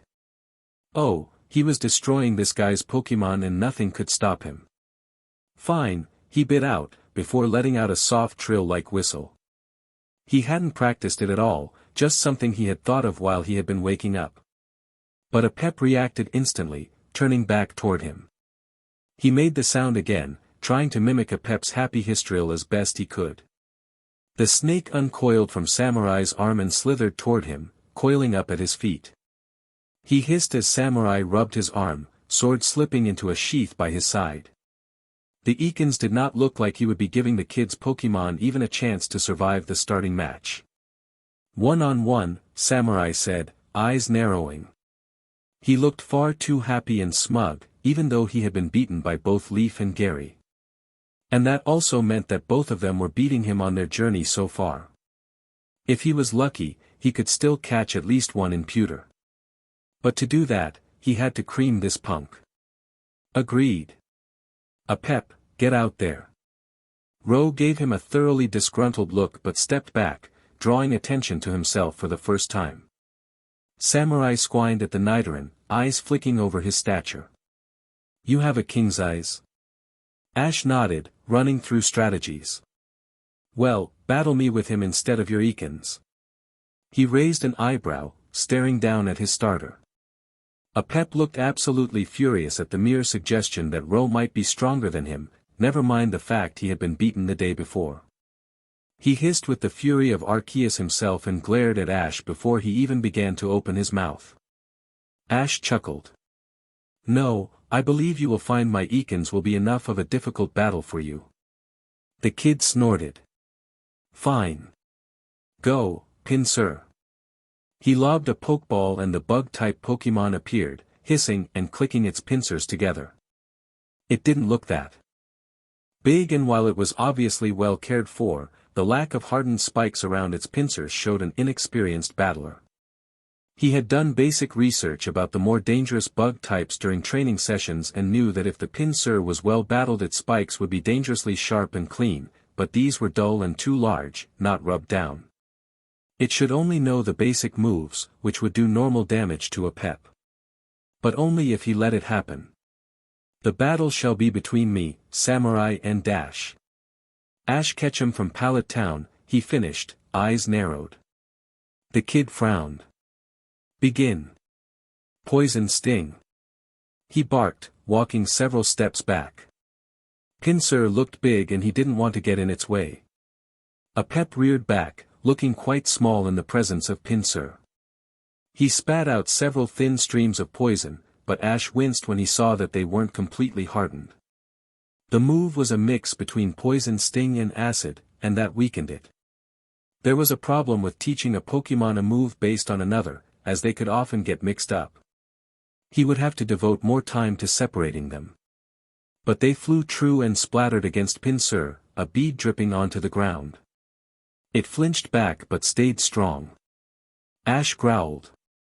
They would have to work on upping the amount of poison in a Pep's attacks if they wanted to poison the enemy on the first go. "Pinsir. Use Vice Grip." The bug spat out an angry sound and stomped forward, pincers clicking threatening above its head. Ash narrowed his eyes. It was fast, but a Pep was much, much faster. "Get in close, but don't lift your head above the ground. If it attacks with its pincers, go between its legs. Use Poison Fang when you can." It was when he stopped that he realized he had just announced his whole plan to Samurai. He would have to work on that, too. A Pep lowered himself to the ground, yellow eyes fixed upward. Pinsir reached out, but he twisted out of its claws and shot between its legs, rearing up on the other side. Snapping forward, he punched his fangs through Pinsir's shell. The bug gave a loud shriek and tried to turn around, but a Pep picked his tail off the ground and slid it around Pinsir's midsection, tightening it even as his fangs flickered purple. Pinsir roared as the venom pumped through his veins and yet could barely move through Wrap, falling down onto one knee. A Pep reared back to strike again just as Samurai shouted out instructions. "Grab it and use Seismic Toss." The Ekans couldn't even react before Pinsir shook itself, knocking the worst of Wrap off and managing to grab a Pep's torso. He gave a panicked hiss as Pinsir ripped him off, crouched, and then flung him sky high. Iron tailed him into the ground. A Pep stopped writhing and angled himself better, curling his tail inward. It thrummed with a deep silver light, and through a burst of instinct, a Pep flipped under himself and slammed his tail onto Pinsir's head. The bug gave a hiss of pain before falling over, eyes dark. It thudded against the ground hard enough to make the earth shake. Ash lunged forward and managed to throw his arms out to catch a pep on the last few feet before he struck the ground. The snake nearly slammed him into the ground as well, but he fell to his knees and managed to hold on. A pep happily trilled up at him, barely injured in the slightest. Samurai was still for 1 second before pulling out his pokeball, recalling Pinsir in a flash of silver light. His face darkened in anger. Another battle. I have more Pokemon. Ash grinned before stand back up, letting a pep coil around him. The Ekans hissed at Samurai, fangs tinted a dark purple. Ro, you're up. The Nidoran let out a low bellow and plodded forward, sitting down in front of Ash. His brilliant red eyes narrowed as each and every single one of his barbs extended, leaking clear poison. Samurai took a step back. If you ever come back again, I will defeat you. I'll train harder until your Ekans falls while my Pinsir doesn't receive a scratch. He grinned wider. Looking forward to it. Samurai scowled harder before reattaching his pokeball to his belt and reaching into his pocket. With an angered expression, he shoved a wad of cash into Ash's hand before walking toward the trees, disappearing into their midst. There were sounds of him pushing through the branches before even that faded away. Ash waited 1 more second before jumping into the air, pumping his fists. Yeah. A pep. You took down a Pinsir. The Ekans trilled happily, rattling his tail. Rose snorted once, but he seemed happy as well, settling into a more comfortable position. He pried apart the money in his hand, eyes flicking over the bills. 20, 40, 60, $100. The kid's Pinsir must have been winning him all sorts of money around Viridian Forest for him to hand out that much. It was insane, and they were so much closer to getting 2 reusable TMs in the next city. Ash grinned at both of his Pokemon, gently petting Ro's head while he stroked down a pep's scales. They were going to take Brock's Pokemon by storm, no matter the type advantage. So, we've got some more traveling to do, okay? Ro glared at him. They kept moving, battling every trainer he came in contact with except for one.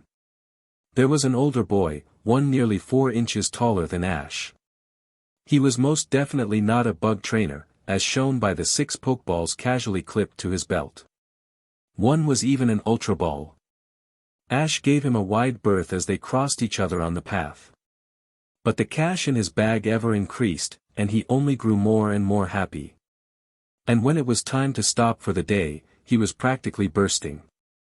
By the time they made it to Pewter, they would be over 2/3 of the way to another reusable TM. He sent a pep instantly to work on his acid, but called Ro over.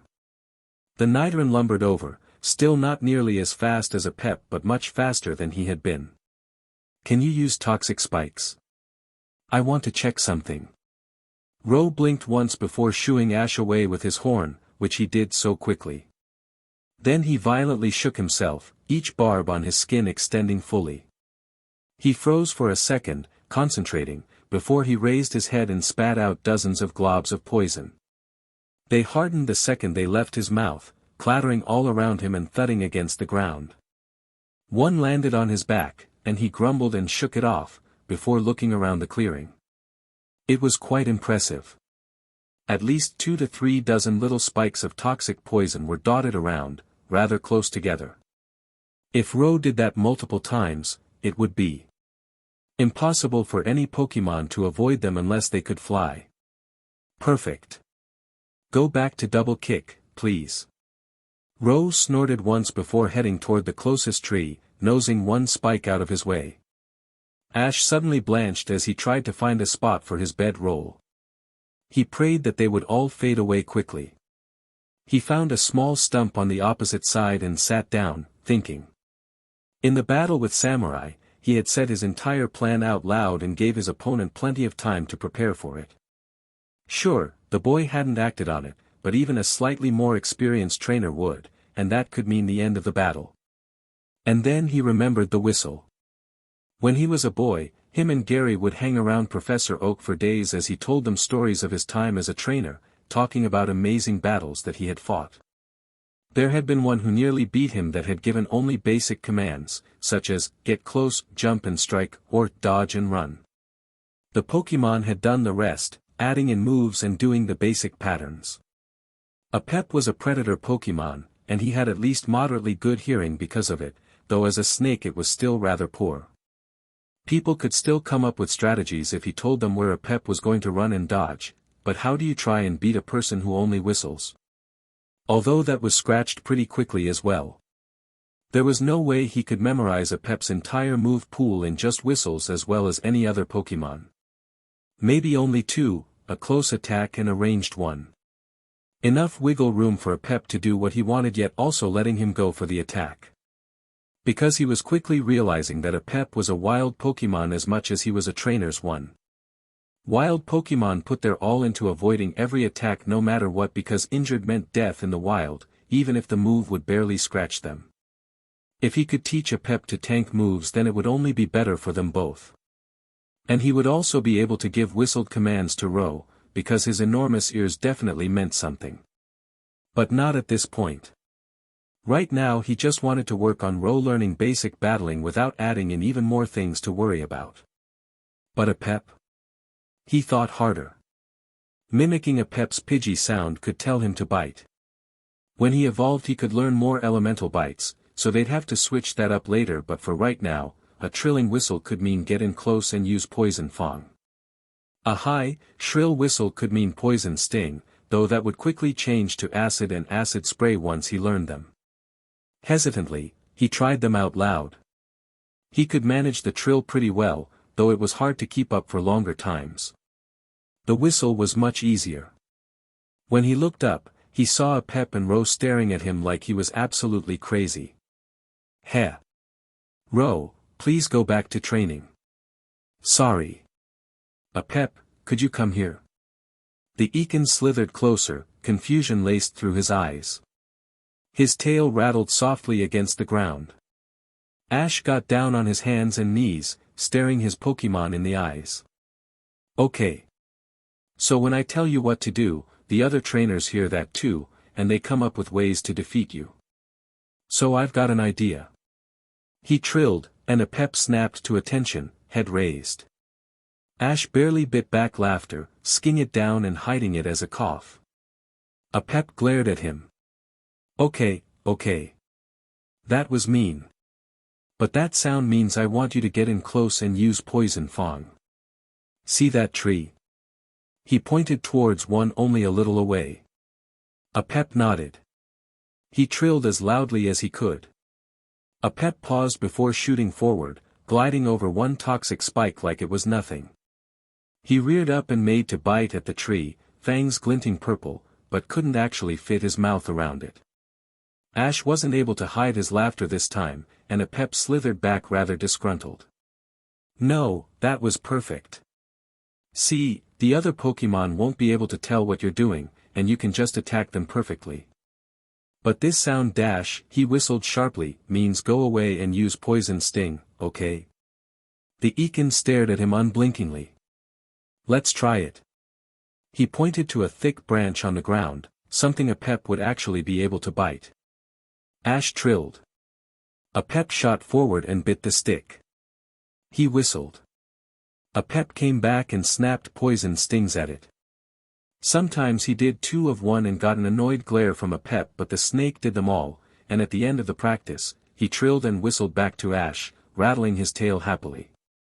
Ro barely glanced up after, but he did watch Ash and Apep, listening to the trills and whistles and carefully watching which attack Apep performed.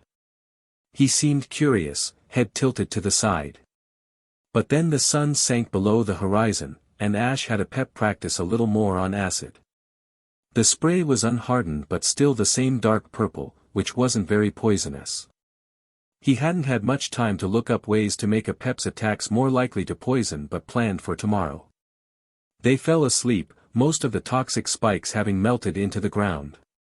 But plants and trees had to be hardly in a world where every animal could use such devastating attacks, and he had no doubt that within a few days the toxins would be completely gone and disposed of. A pep had forsaken lying next to him and instead flopped directly over his chest. Ro pressed his back against Ash's feet, barbs carefully locked away. They were both warm and comforting, and he fell asleep faster than ever before. But the next day dawned bright and early and Ash actually woke up before his Pokédex alarm, shutting it off and shoving his Pokémon awake. He was still a bit cautious touching his poison types and resolutely shoved around $300 of the money his mother had gave him into a separate pocket. When he got to Pewter City he'd head right to the Pokémon Center and get another antidote injection. Every trainer had the basic shots, but for those with poison-type Pokémon it was suggested they get the second round for more protection, and he didn't want to be accidentally poisoned because Rose spooked in the night and let a barb come out against his feet. It was a pain, but that was fine. His mother had given him $2,000 and made him promise not to spend any of it on Pokémon supplies, just for him. He had agreed to, and this would be the first time he had other than food for himself. But then, only an hour into his travels, he stumbled across his first trainer. A girl with a Kakuna and 2 Caterpie. He had only brought a pep out, keeping Ro back. The Nidoran would battle later. But he wanted to test out their new strategy. It was rusty and not perfected at all. A pep was an unfortunate mix between waiting for instructions and firing off on his own, but the Pokémon they were versing were low experience so it didn't matter too much. He thoroughly enjoyed the shocked look on her face when all he did was trill and whistle, and it only got better when a pep lunged forward or back to attack. She numbly handed over a small amount of money and he strolled on his day, both him and a pep much too smug. He let a pep ride with him, feeding Ro a few more oran berries to curb his exhaustion. Ash talked strategies to a pep for nearly an hour, bringing up how a pep should dodge first and attack later unless he told him not to.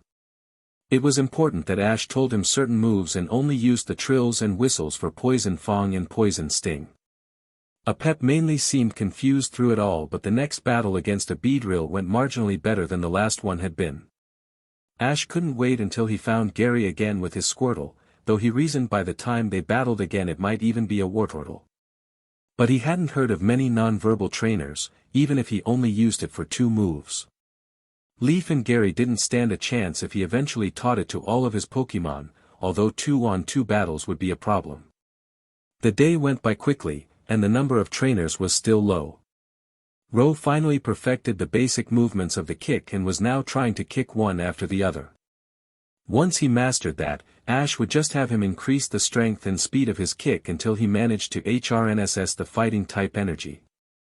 A pep's acid had finally started to bubble, but it was nowhere near the toxicity that turned it orange. He was still on a loss on how to teach him that, so instead had him practice Poison Sting and Iron Tail all the more, slipping in Poison Fang every now and then to perfect his move set for the next battle. The gym battle. They only had 2 more days left when Ro finally perfected Double Kick. His fighting type energy wasn't the strongest, but his feet glowed when he kicked, and it only would get stronger every time he used it. Ash finally had him start to use it in battle and wasn't disappointed. It took him a while to turn around and get into position, but the kick blasted the opponent's back far enough to let him use Peck or Horn attack. It was a brilliant strategy that both of them enjoyed. A pep, of course, wouldn't accept that and threw himself into mastering the trills and whistles. He dodged most attacks and attacked after, and now only trained Pokémon could stand up to him. Wild Pokémon that they challenged usually fell after 1 or 2 moves, more if they were part poison type. It was the last day and the number of trainers had increased so much that Ash was turning down a few battles to let his Pokémon rest. They definitely deserved it, and he was almost out of oran berries, though he didn't tell them as to avoid a riot. He kept his eyes peeled but wasn't able to spot any on the path, and resigned himself to having to buy a bunch at the Pokémon Center. At least they were often cheap. But it was around midday that the last of the trees fell away behind them and they were treated to the sight of Pewter City, nestled in a sort of dip between hills. Ash had never been more glad to see civilization, although Ro hissed at it. He probably hadn't seen any cities before, and Ash looked between him and Pewter. Ro was nearly dead on his feet, anyway. "Hey buddy, I'm going to recall you until we get to the Pokémon Center, okay?"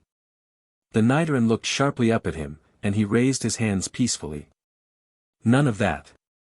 I just don't want you getting overwhelmed with all of these people, and you look tired enough as it is. When you come back out you'll be fully rested and ready to fight, okay? Rose sighed before nodding once. Ash pressed the button and his Pokémon disappeared in a burst of scarlet light, and he clicked the Pokeball back to his belt. A pep positively preened at being left out. Ash flicked his snout. I'm putting you back in as well so Nurse Joy can heal you up, and nothing you say will make me not. The Ekans hissed once before shooting up his leg, coiling around his body. He weakly tried to push him off but a pep was staying put. Ash sighed. Fine. But no misbehaving, you hear me? A pep rattled once. He walked the half a mile until town, running into many more trainers. Most were still bug trainers, running back and forth from the Pokémon Center, but a few were actual trainers with starters or flying types huddled around them. No one glanced twice at him heading inside the town limits. The Pokémon Center was rather close, and he didn't have to go far until he reached its walls. The orange Pokeball emblazoned on the front door was a dead giveaway, and he quickly pushed open the door and went inside. It was full of around half a dozen trainers idly walking around while their Pokémon were healing. Some chatted with each other, all of varying ages. There was even one at least 14-year-old reading from a slim paperback in the very farthest corner of the common, hat pulled low over her eyes. He trotted toward Nurse Joy, still manning the counter. She smiled as he approached, pink hair bouncing. Hello. Welcome to the Pokémon Center. How may I help you? My Pokémon are just tired, I think. They may have a few bruises I missed. Ignoring a pep's angry hiss, he recalled him and handed both Pokeballs over. I'd also like to get the secondary poison antidote treatment. She nodded, accepting the Pokeballs. That'll be $300, please. He dug in his pocket and grabbed the cash, counting it quickly and handing it over. She took it and then walked toward a room in the back, a large white one with a small window in the top. He trotted over after she waved for him to follow her. Nurse Joy set his Pokeballs on a thin chute that shot them off to a room somewhere else in the building, probably to where either her Chansey or an assistant was getting them loaded into healing machines. They were ridiculously expensive and only supplied by the League, so people had to pay to use them at the Pokémon Center unless they were a trainer. Hey, they had to make money somehow. She pushed open the door, one that led to a small examination room. It was crisp and white with a few machines on a desk and a bed with 2 chairs. He, at her command, sat on the white bed and tried not to stare too openly at the needle sitting on the desk.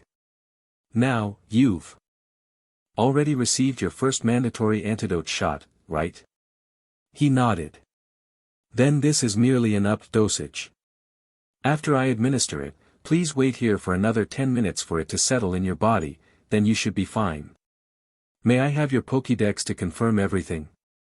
He handed it over, and she plugged it into a computer and quickly read over it before adding several things to his profile. Then she pulled out a shot, grabbed his arm, and had already injected it before he could blink. She left the room a second later. It was the longest 10 minutes of his life. He didn't have his Pokémon, didn't have his Pokédex to look up random facts or funny EV videos, and didn't even have anyone to talk to. When Nurse Joy came back in to tell him that he was fine and his Pokémon should be properly rested in only 5 minutes, he thanked her before grabbing his Pokédex and requesting a room. Second floor, room. He slipped the key into his backpack and sat on one of the couches to wait. He pulled up all knowledge about Brock's Pokémon that he could.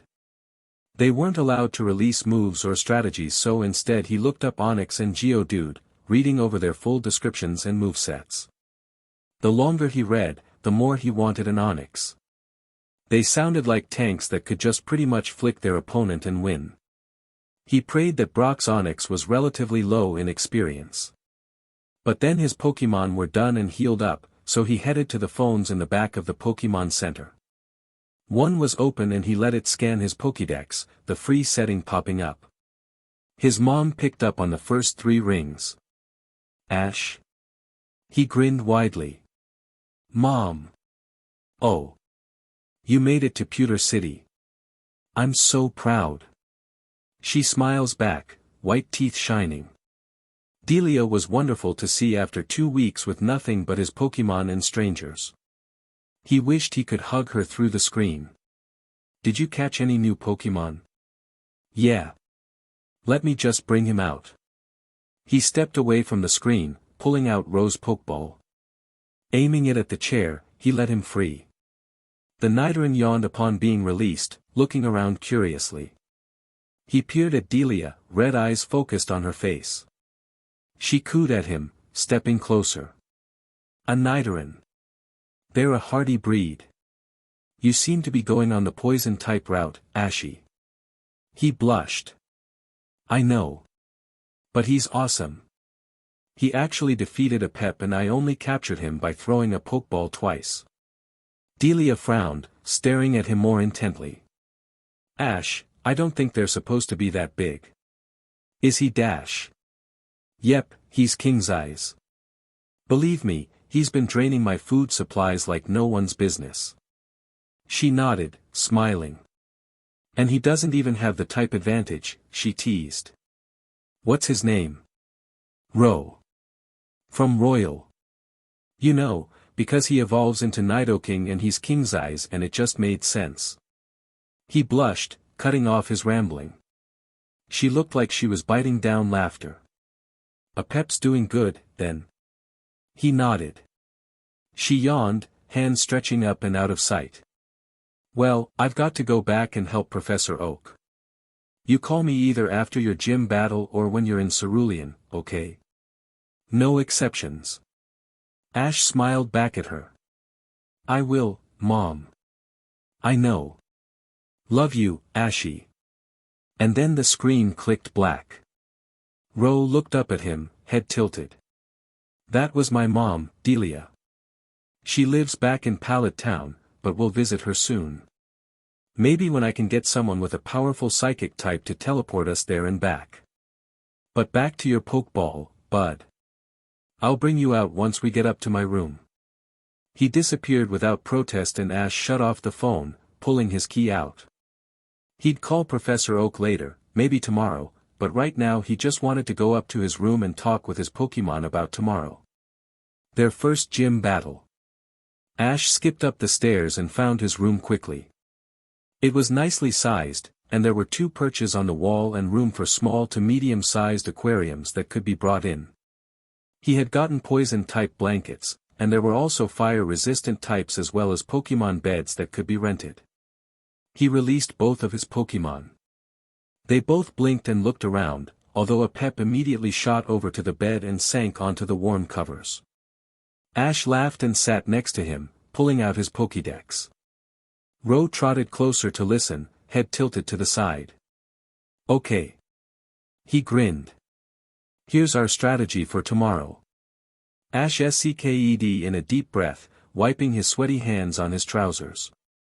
He had never been more nervous before in his life, even on the day before he was supposed to get his starter. Before, it had all been about finding a Pokémon to travel and battle with. He hadn't known anything about the Pokémon's personalities, about their quirks, about their strategies. But now he knew a Pep, and he was well on his way to learning Ro, and he was about to send them into the hardest battle of their current lives. Poison types were at such a disadvantage in this gym. Every move that Geodude or Onix used would be doubly effective against both a Pep and Ro, and only one of his Pokémon he trusted was fast enough to dodge at least most moves. And that was if Brock didn't use Rock Polish too often. Oh, if he won this battle, he would be praying to every single legendary Pokémon he could think of. He was in his room at the Pokémon Center, pacing back and forth with a kind of jump in his step that wasn't born from excitement. His nerves were so tightly coiled around his bones that he could have matched a Fiero for height. A Pep and Ro were downstairs, getting one last checkover from Nurse Joy. He had ran down right after he woke up, stunned quiet with sheer worry. She had smiled gently at him and accepted the Pokeballs, though she most definitely knew he hadn't done any sort of training with them. She seemed to understand the nervous energy flitting through his bones. He guessed she had to deal with it a lot. Brock wasn't a beginner gym leader, despite being rather young. He had monsters capable of beating trainers with 7 or more badges, and those were only the ones he had heard of. Gym leaders were notoriously both open about their tactics and secretive about their Pokémon. It wouldn't do to give a trainer a badge you thought they deserved only to realize they only made their strategy for your Pokémon and their moves. Things like that could get their Pokémon severely wounded later in the league. But Brock was also more understanding than other gym leaders like Giovanni. He had weaker Pokémon he didn't train except in gym battles or very minimally and could support the basic zero-badge trainers, helping them to stand and gain confidence. He was known for being easy to call if trainers had recently captured rock types and had no idea what to do with them, and it was hard to dislike the man. Ash hadn't even met him yet, but he was already excited to. Brock had a reputation that couldn't have been gained without hundreds of positive encounters with trainers, and people from all over Kanto and even other regions tried to come to him for their first badge. The perfect first gym to challenge, and he was readily accepting the challenge it would be. He might also be lying to himself by sending out 2 severely disadvantaged Pokémon. But the clock struck 9 am and that was the time the gym opened, so he carefully set his bag back on his bed, though he had 2 potions in his pockets if his Pokémon got too injured. Sure, the Pokémon Center was close, but he didn't want his Pokémon to be in too much pain. The stasis that their Pokeballs provided would stop them from feeling anything, but if he wanted to congratulate them right after, he could keep them from feeling too terrible with overall movements. There was always the thought that he was wasting his few enough as it is potions on battles not 10 minutes from the Poke Center, but it was fine. He pushed open the door and trotted down the stairs, eyes concentrated forward.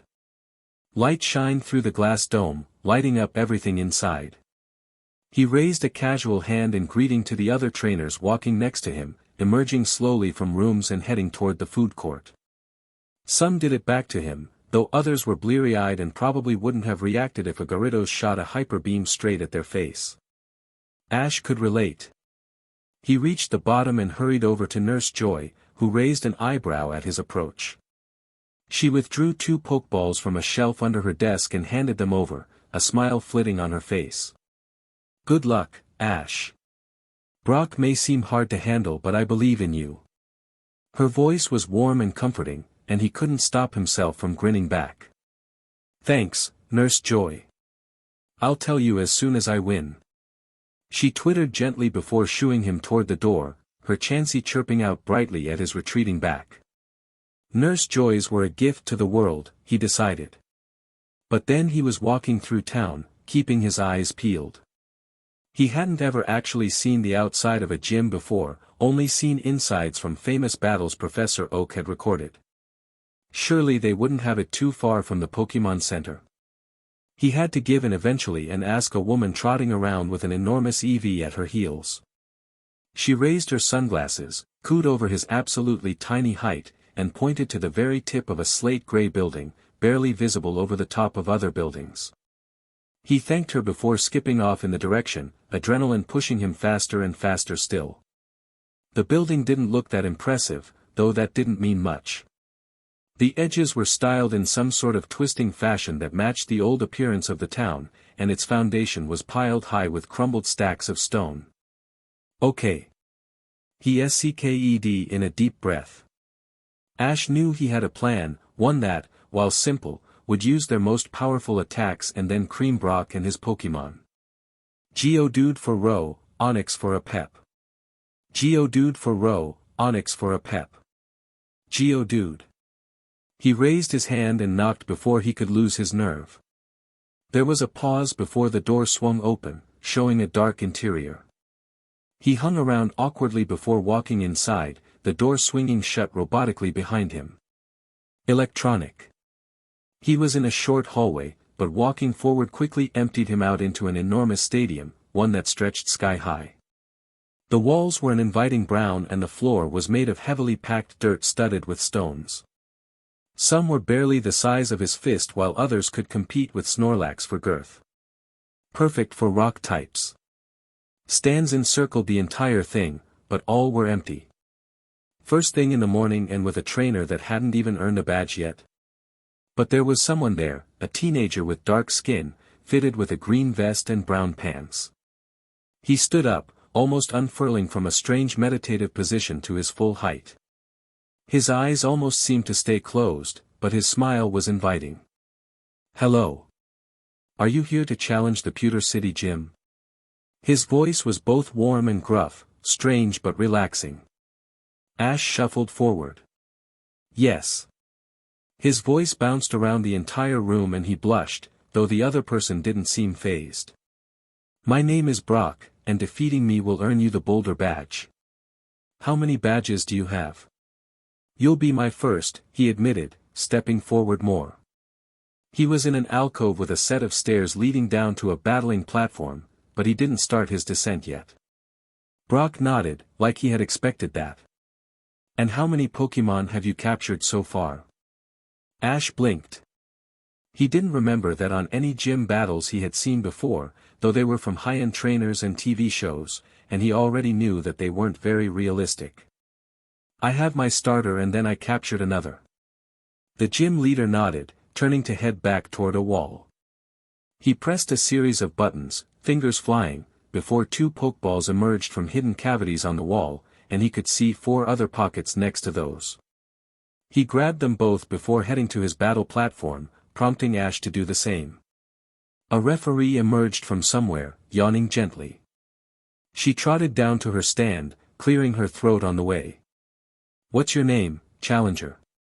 Brock said, voice still calm and collected no matter how it bounced across the room. He seemed very confident of himself, casually leaning against the railing and setting both Pokeballs on his stand. His posture filled the room despite its enormous size, and there wasn't any sort of quaver or shake in his voice. People knew that he didn't desire to be a gym leader and was biding his time until he could achieve his dream of being a breeder. It had made big news when he admitted it to the public. There had even been rumors of a sort of bounty hunt for his father, but the man was never found. For the time being, however, Brock seemed to have sunk quite comfortably into his role. "Ash Ketchum, from Pallet Town." Brock's eyes brightened and a warm smile flicked over his face. "Ah. I believe I fought someone from there only 2 days ago, Oak." He grinned. Of course Gary had rushed through here already. They hadn't exactly made plans for meeting up with each other, or Leaf. For that matter. But knowing the boy had beat him to the Boulder Badge only made him more excited to win. "Yeah, Gary Oak. Did he win?" "His Squirtle was good, although I will admit his Growlithe was much stronger than I expected. He won the battle fair and square." This time he didn't hide his smile. "That's good. Did you happen to run into someone else?" "Her name is Leaf." Brock frowned for a second, head ped. "I don't think so, although he chuckled self-deprecating, I do get a bit of a foggy memory after about a week. I have many trainers every week and I'm afraid I have trouble remembering them all." "No, I think she would have been around the same time as Gary." "Thanks for telling me." "My pleasure. Are you ready to battle?" Brock nodded up to the referee, who cleared her throat once before starting to announce a list of rules in a calm voice. "This is the gym battle between Brock the gym leader and Ash Ketchum of Pallet Town. There is always a chance that your gym battle has been randomly chosen to be recorded for showing the league. Spectators will be asked to leave if they are overly loud, disruptive, or derogatory. The battle will be 2-on-2, with the challenger allowed to use substitutions while Brock is not. Brock will throw his Pokémon first." Her voice slipped into dull tones that showed the amount of time she had been saying that particular speech over the course of her job. Brock rolled his neck, popping his knuckles. Without looking, he grabbed one of his Pokeballs off of the ledge in front of him. "Go, Geodude!" he barked, throwing it sharply out onto the field. In a flash of red light his Pokémon appeared. Geodudes were curious creatures. When tucked up, they were indistinguishable from the rock around them, simply another boulder. This was one of their ways of defending themselves, as many wild Pokémon lacked the mental strength and knowledge to learn the move Rock Polish in order to escape their predators. Though it was impossible to see, behind all of their lumpy rock exterior, there were a core deep inside that held vital organs. That was why they were so weak to water attacks. The water could seep past the rock and hit their core. Ash eyed it carefully. It seemed larger than the average size shown in the picture, though not nearly big enough to be king size. But it dipped lower to the ground, its weight too heavy to keep it over 3 or 4 feet off the ground without effort. He could use that. It still seemed excited, eyes narrowed beneath heavy rock. The Geodude hadn't seemed in the least surprised about being released onto the field, and he realized that it had probably spent most of its life battling in this arena. It clashed stone hands together, shouting and announcing battle cry. Geodude for Ro. Get Ro. He barked, throwing his pokeball out as smoothly as he could. It landed lightly in front of him, scarlet light spilling from its opening. Before his Pokémon could appear, it shot back to his hand. Ro had already been briefed on what he would be fighting in, although he sniffed curiously at the rough sand covering the bottom of the pit. He lowered his head and bellowed deep in the chest, the sound reverberating around the battle floor. The muffled lights of the room made his purple coloration seem even darker. Brock whistled as the Nidoran appeared, raising an eyebrow and scanning the Pokémon with a keen eye. A king's eyes, eh? Did you find him in Viridian Forest? There was nothing but curiosity in his voice. Yeah. He was the best battle I've had so far. Well, I guess I'll have to start looking there for Pokémon more often. Ash grinned at him, though his eyes immediately flickered back down to the Pokémon. Geodude looked alert, hands clenching and flexing as it lightly bobbed through the air. Its shell was tough but not as smooth as it could have been, which meant it wasn't nearly old enough to do any sort of evolving, which was perfect for him. There weren't any imperfections on its shell, which either meant it had had ample time to recover from the last gym battle or it hadn't even taken a beating. Ro was ready, barbs fully extended and weeping clear poison. His horn was already beating and he was lowering himself to a battle-ready stance, legs splayed and head lowered. It looked much more impressive when Ash knew that this Pokémon was now fighting for him instead of against. Brock didn't look nervous, though Ash hadn't expected him to be. Ro had the obvious weakness here. Ref. Start the match, please. The referee smiled, held up her hand, and swiped it down. Nidoran vs. Geodude, begin. Toxic spikes. Repeated. He barked immediately, even before Brock began to open his mouth. He had grilled this into Ro long last night. Every time he wasn't moving, he was firing off more toxic spikes. The tax of summoning the poison wouldn't begin to take a toll on him for a long time as a fully poison type, and if he only focused on dodging and toxic spikes before Ash started his real strategy, the entire field could be covered rather quickly. See, rock and ground types weren't less affected by poison. No, every Pokémon was if you could get it inside of them. But their hard outer shells made it next to impossible to actually get to their skin, so most of the time the attacks had been shaken off before the poison could take hold. Poison was much thicker than water and couldn't slip through the same cracks, and that meant it either took enough poison to complete cover the Pokémon or something thin and sharp enough to get to the core to poison the Pokémon. And toxic spikes were pointed, so if he could get Geodude to land directly on one, it would dig right past its rocks. Ro rocked back onto his hind legs and reared up, mouth open. Venom glands worked quickly and he soon spat out the purple globs, sending them crashing over the ground. Brock eyed them with interest, an eyebrow raised, as Ro landed heavily back on all fours. Geodude, tackle. He said, resting his weight on the railing. He still seemed far too relaxed about the battle, eyes gently flicking over the field in front of him. It was time to change that. Dodge and repeat, bud. Geodude narrowed in on the Nidoran and immediately picked up speed. Ro barely managed to stomp out of the way as Geodude shot past him, stopping its assault only a few inches above the ground. It turned back around to face him, looking more alert when it wasn't focused on floating high. He could use that, maybe try to knock it off balance by getting it high in the air. Run away and keep firing. Ro coughed out another batch of toxic spikes before trotting dutifully to a spot farther away from Geodude, who just stared at him and the ground with a curious expression. Roll out, Brock said almost lazily. Avoid the spikes if you can. Geodude immediately dropped to the ground, tucking its hands close to its body. The ground shook slightly, almost like the beginning of earthquake. Maybe Brock had trained this Pokémon more than he had thought. It avoided landing directly on a spike, but no matter which route it took, it would hit one. Ash felt confident. At least until it started rollout. It was fast. Much too fast. There was no way Ro could dodge that.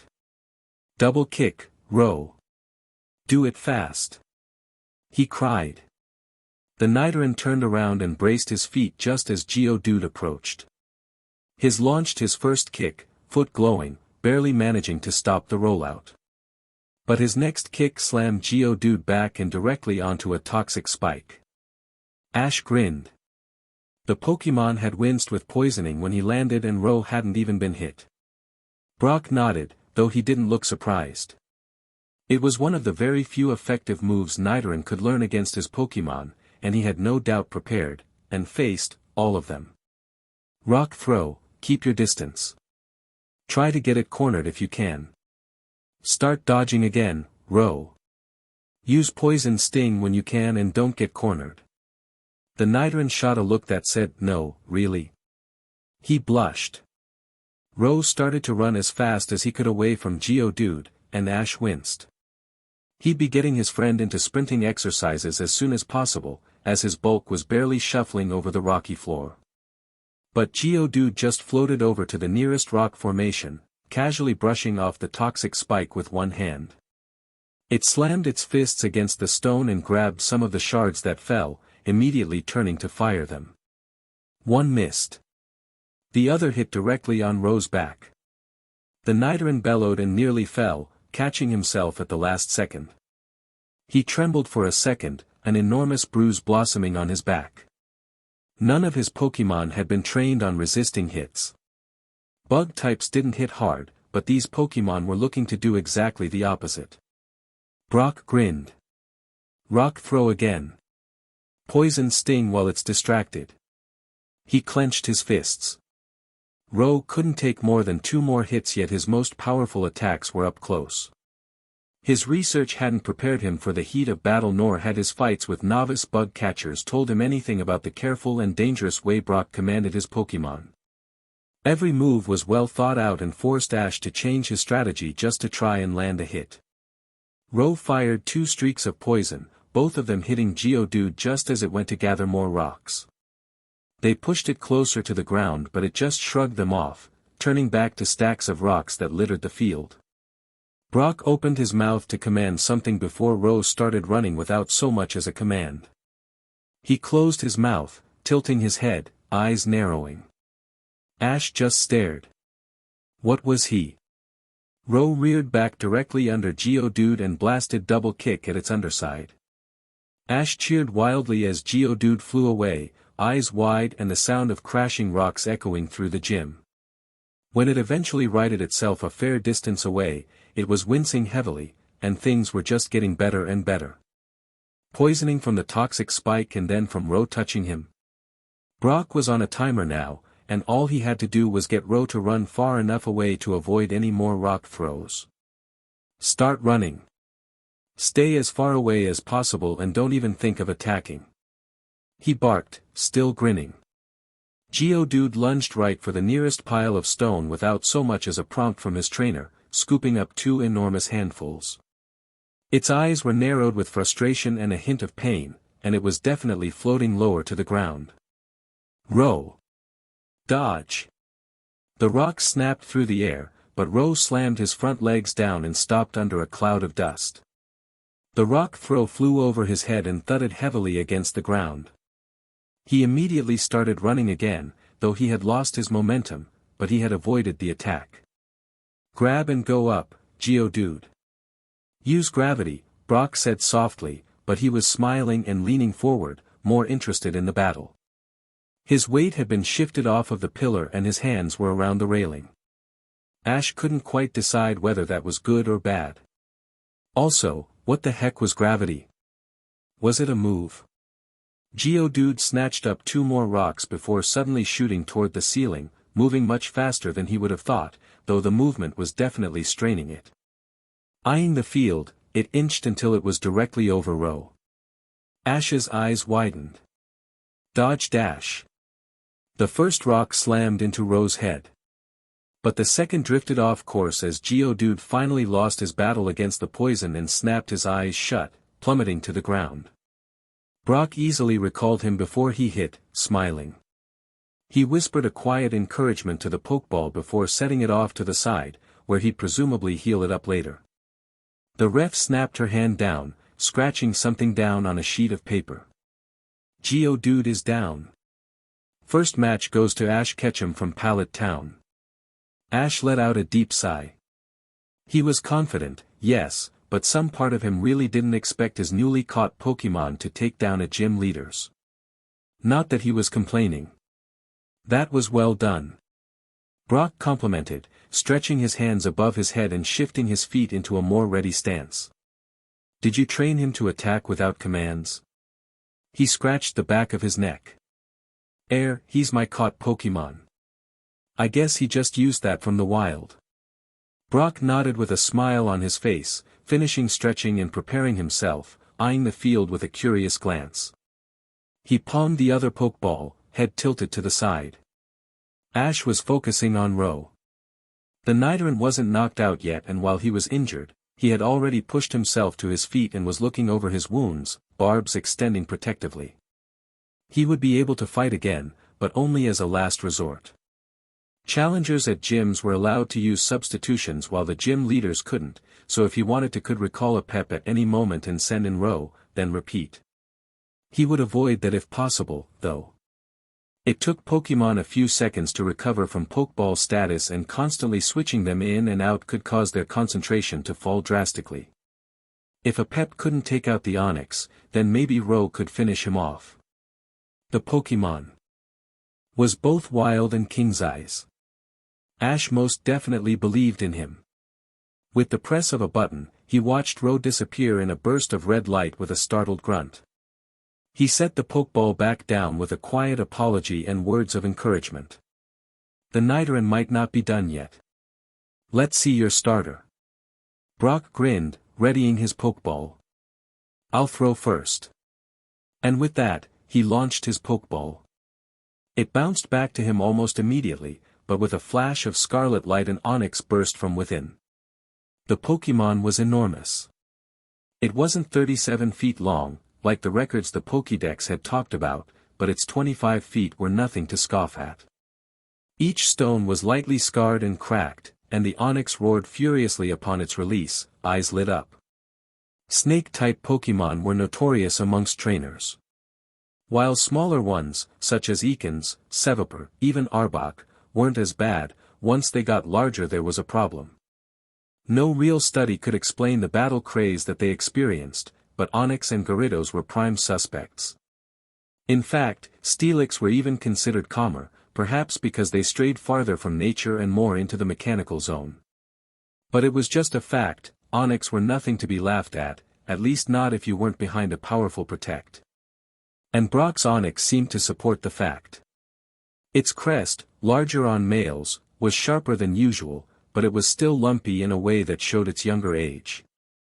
Rock types smoothed over and grew with age, and this Pokemon looked like it would be a while until it got close to the experience that would allow it to evolve into a Steelix upon contact with large amounts of steel. Ash still stared blankly at the thing. But it was still a monster. A pep suddenly didn't seem quite as threatening as he had thought. But still he tossed out his Pokeball, watching the sphere launch through the air before smacking into the ground close to him. Onix stayed close to Brock's side, rumbling deep in its chest. The Ekans appeared, spitting furiously. To everyone else, it looked like the snake was ready to fight anything. Only Ash saw the sudden stiffening as a pep saw the monster of a Pokemon he would be fighting. But his tail still rattled furiously, the sound dry and dusty. Fangs bared and beads of poison slipped off of them, and the gold on his tail caught the light and flared brightly over the field, the shiny scales perfectly reflective even in the dim light. Brock nodded, head tilted to the side, staring with an experienced eye. He's a pretty good size. Nice purple color, and that gold is perfect. I don't know anyone who hands out Ekans, though. Who was your sponsor? Professor Oak, actually. The Charmander he got from the hatcheries was too wild to be given to a starting trainer, he explained, setting his pokeball back on the desk. All that ran through his head was strategies. The gym leader hummed thoughtfully, still eyeing a pep. Well, he's a good Pokemon. Looks well trained. No doubt you've either taught him one of his tutor moves or given him a TM, right? Ash grinned. I won't tell. Brock laughed. I wasn't expecting you to. I don't doubt you've got to have some sort of plan to challenge my gym with two severely disadvantaged Pokemon, especially with what I've seen with your Nidoran. Ref. She cleared her throat. Onix vs Ekans, go. This time, Brock snapped forward with the first command. Onix, dig. Don't come up until I tell you. Onix bellowed, the sound much more impressive than Rose. It craned its head around before slamming it into the ground, the sound rattling its way through Ash's skull. Rotating rapidly, it sunk into the rock and then was gone. All that it left was a gaping hole, at least 4 feet across. The ground quivered once before stopping as Onix reached a stable position beneath their feet. A pep flicked his tongue out nervously, peering around. He slithered slightly forward, examining the field, before he turned back around and looked at Ash. There was confusion in his eyes, but there was also trust, and that gave him an idea. A pep. You have to trust me on this. He stepped as close to the field as he could.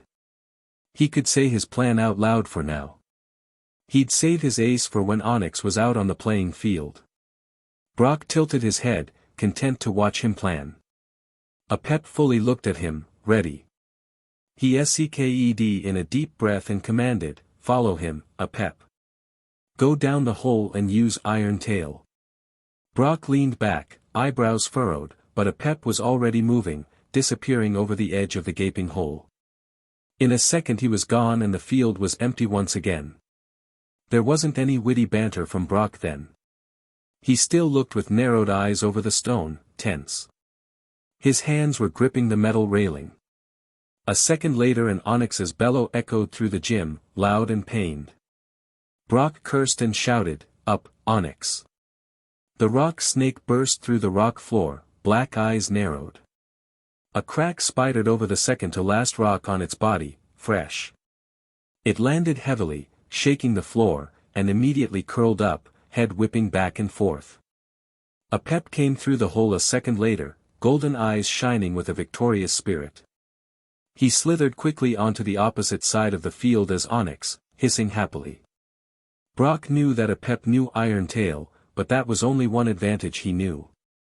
It was time to put a timer on this battle, he had to get Onix poisoned. The toxic spikes were already starting to fade, seeping into the stone where it couldn't affect Onix any longer. Poison Fang, up close and personal on the spot that was already injured, would have to do the trick, though he hoped that Poison Sting would work before that. Rock throw. Brock called, eyes narrowed. Onix slammed its tail heavily into the ground and shattered chunks of rock flung themselves into the air, careening in an arc towards a pep. But he was ready. Ash sucked in a deep breath and trilled as loudly as he could. Brock blinked but a pep flung himself forward, speeding ahead of the rocks and shooting toward Onix.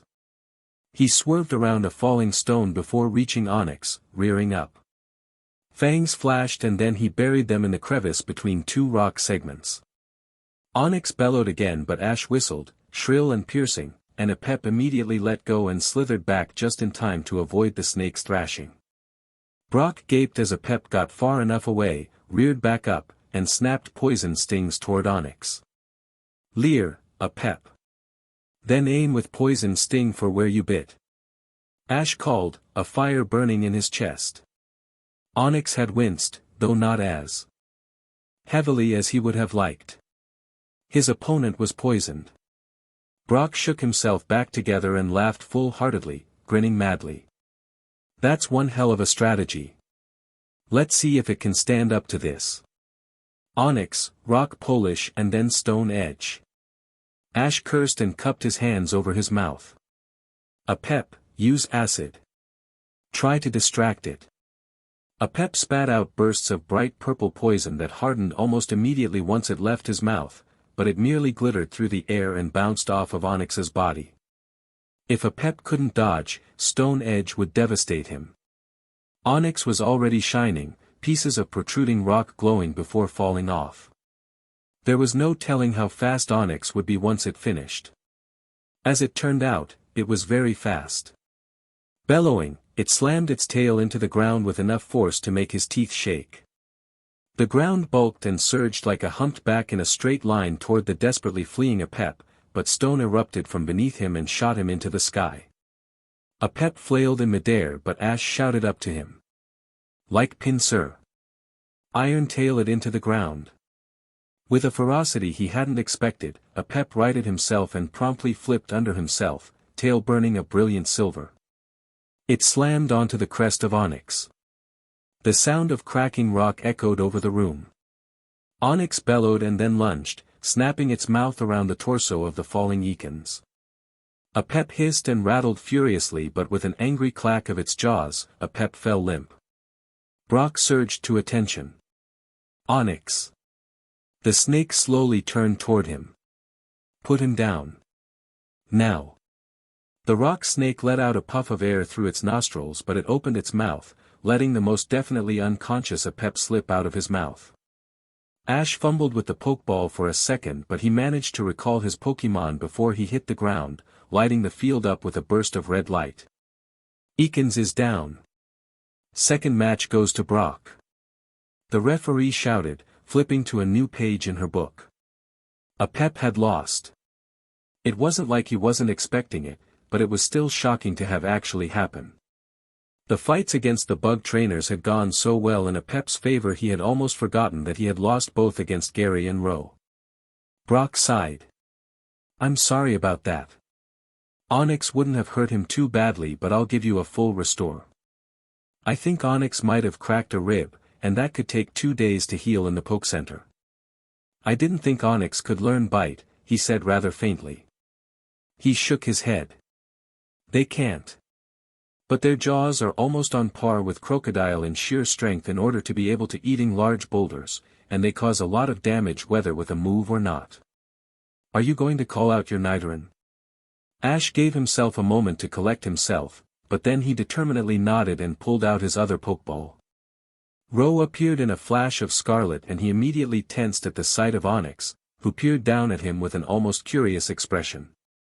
The snake seemed to have calmed down a fair amount, though it was slumped with pain. 2 rocks on its body was cracked and it was definitely still poisoned. He just had to outlast it. Onyx versus Nidoran. Begin. The ref called, slashing her hand down. Brock paused for a second and Ash took the initiative. Ro. The Nidoran spun to face him, purple eyes ready and barbs extending. I need you to get close. Use horn attack as hard as you can. Ro lumbered toward Onyx, who rumbled down at him with narrowed eyes. Brock commanded, Onyx. Bind. Onyx shot his tail around, ready to wrap the Nidoran up, but Ro just promptly changed direction and slammed his glowing horn into the cracked section of Onyx, throwing his whole not insubstantial weight behind it. The snake roared for the first time, the sound piercing. Ro's horn had broken past the rocks and speared its core, and it showed. Onyx writhed, flinging Ro away, but the Nidoran charged right back in with his horn glowing almost brighter than before. He stabbed with ruthless accuracy on the same spot. Onyx let out one last ear-shattering shriek before going limp, flopping heavily on the ground. Ro jumped back just in time to miss the heavy body. The ref clapped twice. And Onyx is down. The gym battle goes to Ash Ketchum from Pallet Town. Brock sighed, though with a smile on his face. Picking up his pokeball, he carefully recalled Onyx and watched as it disappeared into the tiny ball in his hand. The field seemed empty without it. Rose spat out a burst of molten poison, shaking his head. He turned back around to face Ash, who rather felt like he could have exploded from the joy he was feeling. "Ro! You did it! You defeated Brock!" The Nidoran shuffled forward, heading closer to him.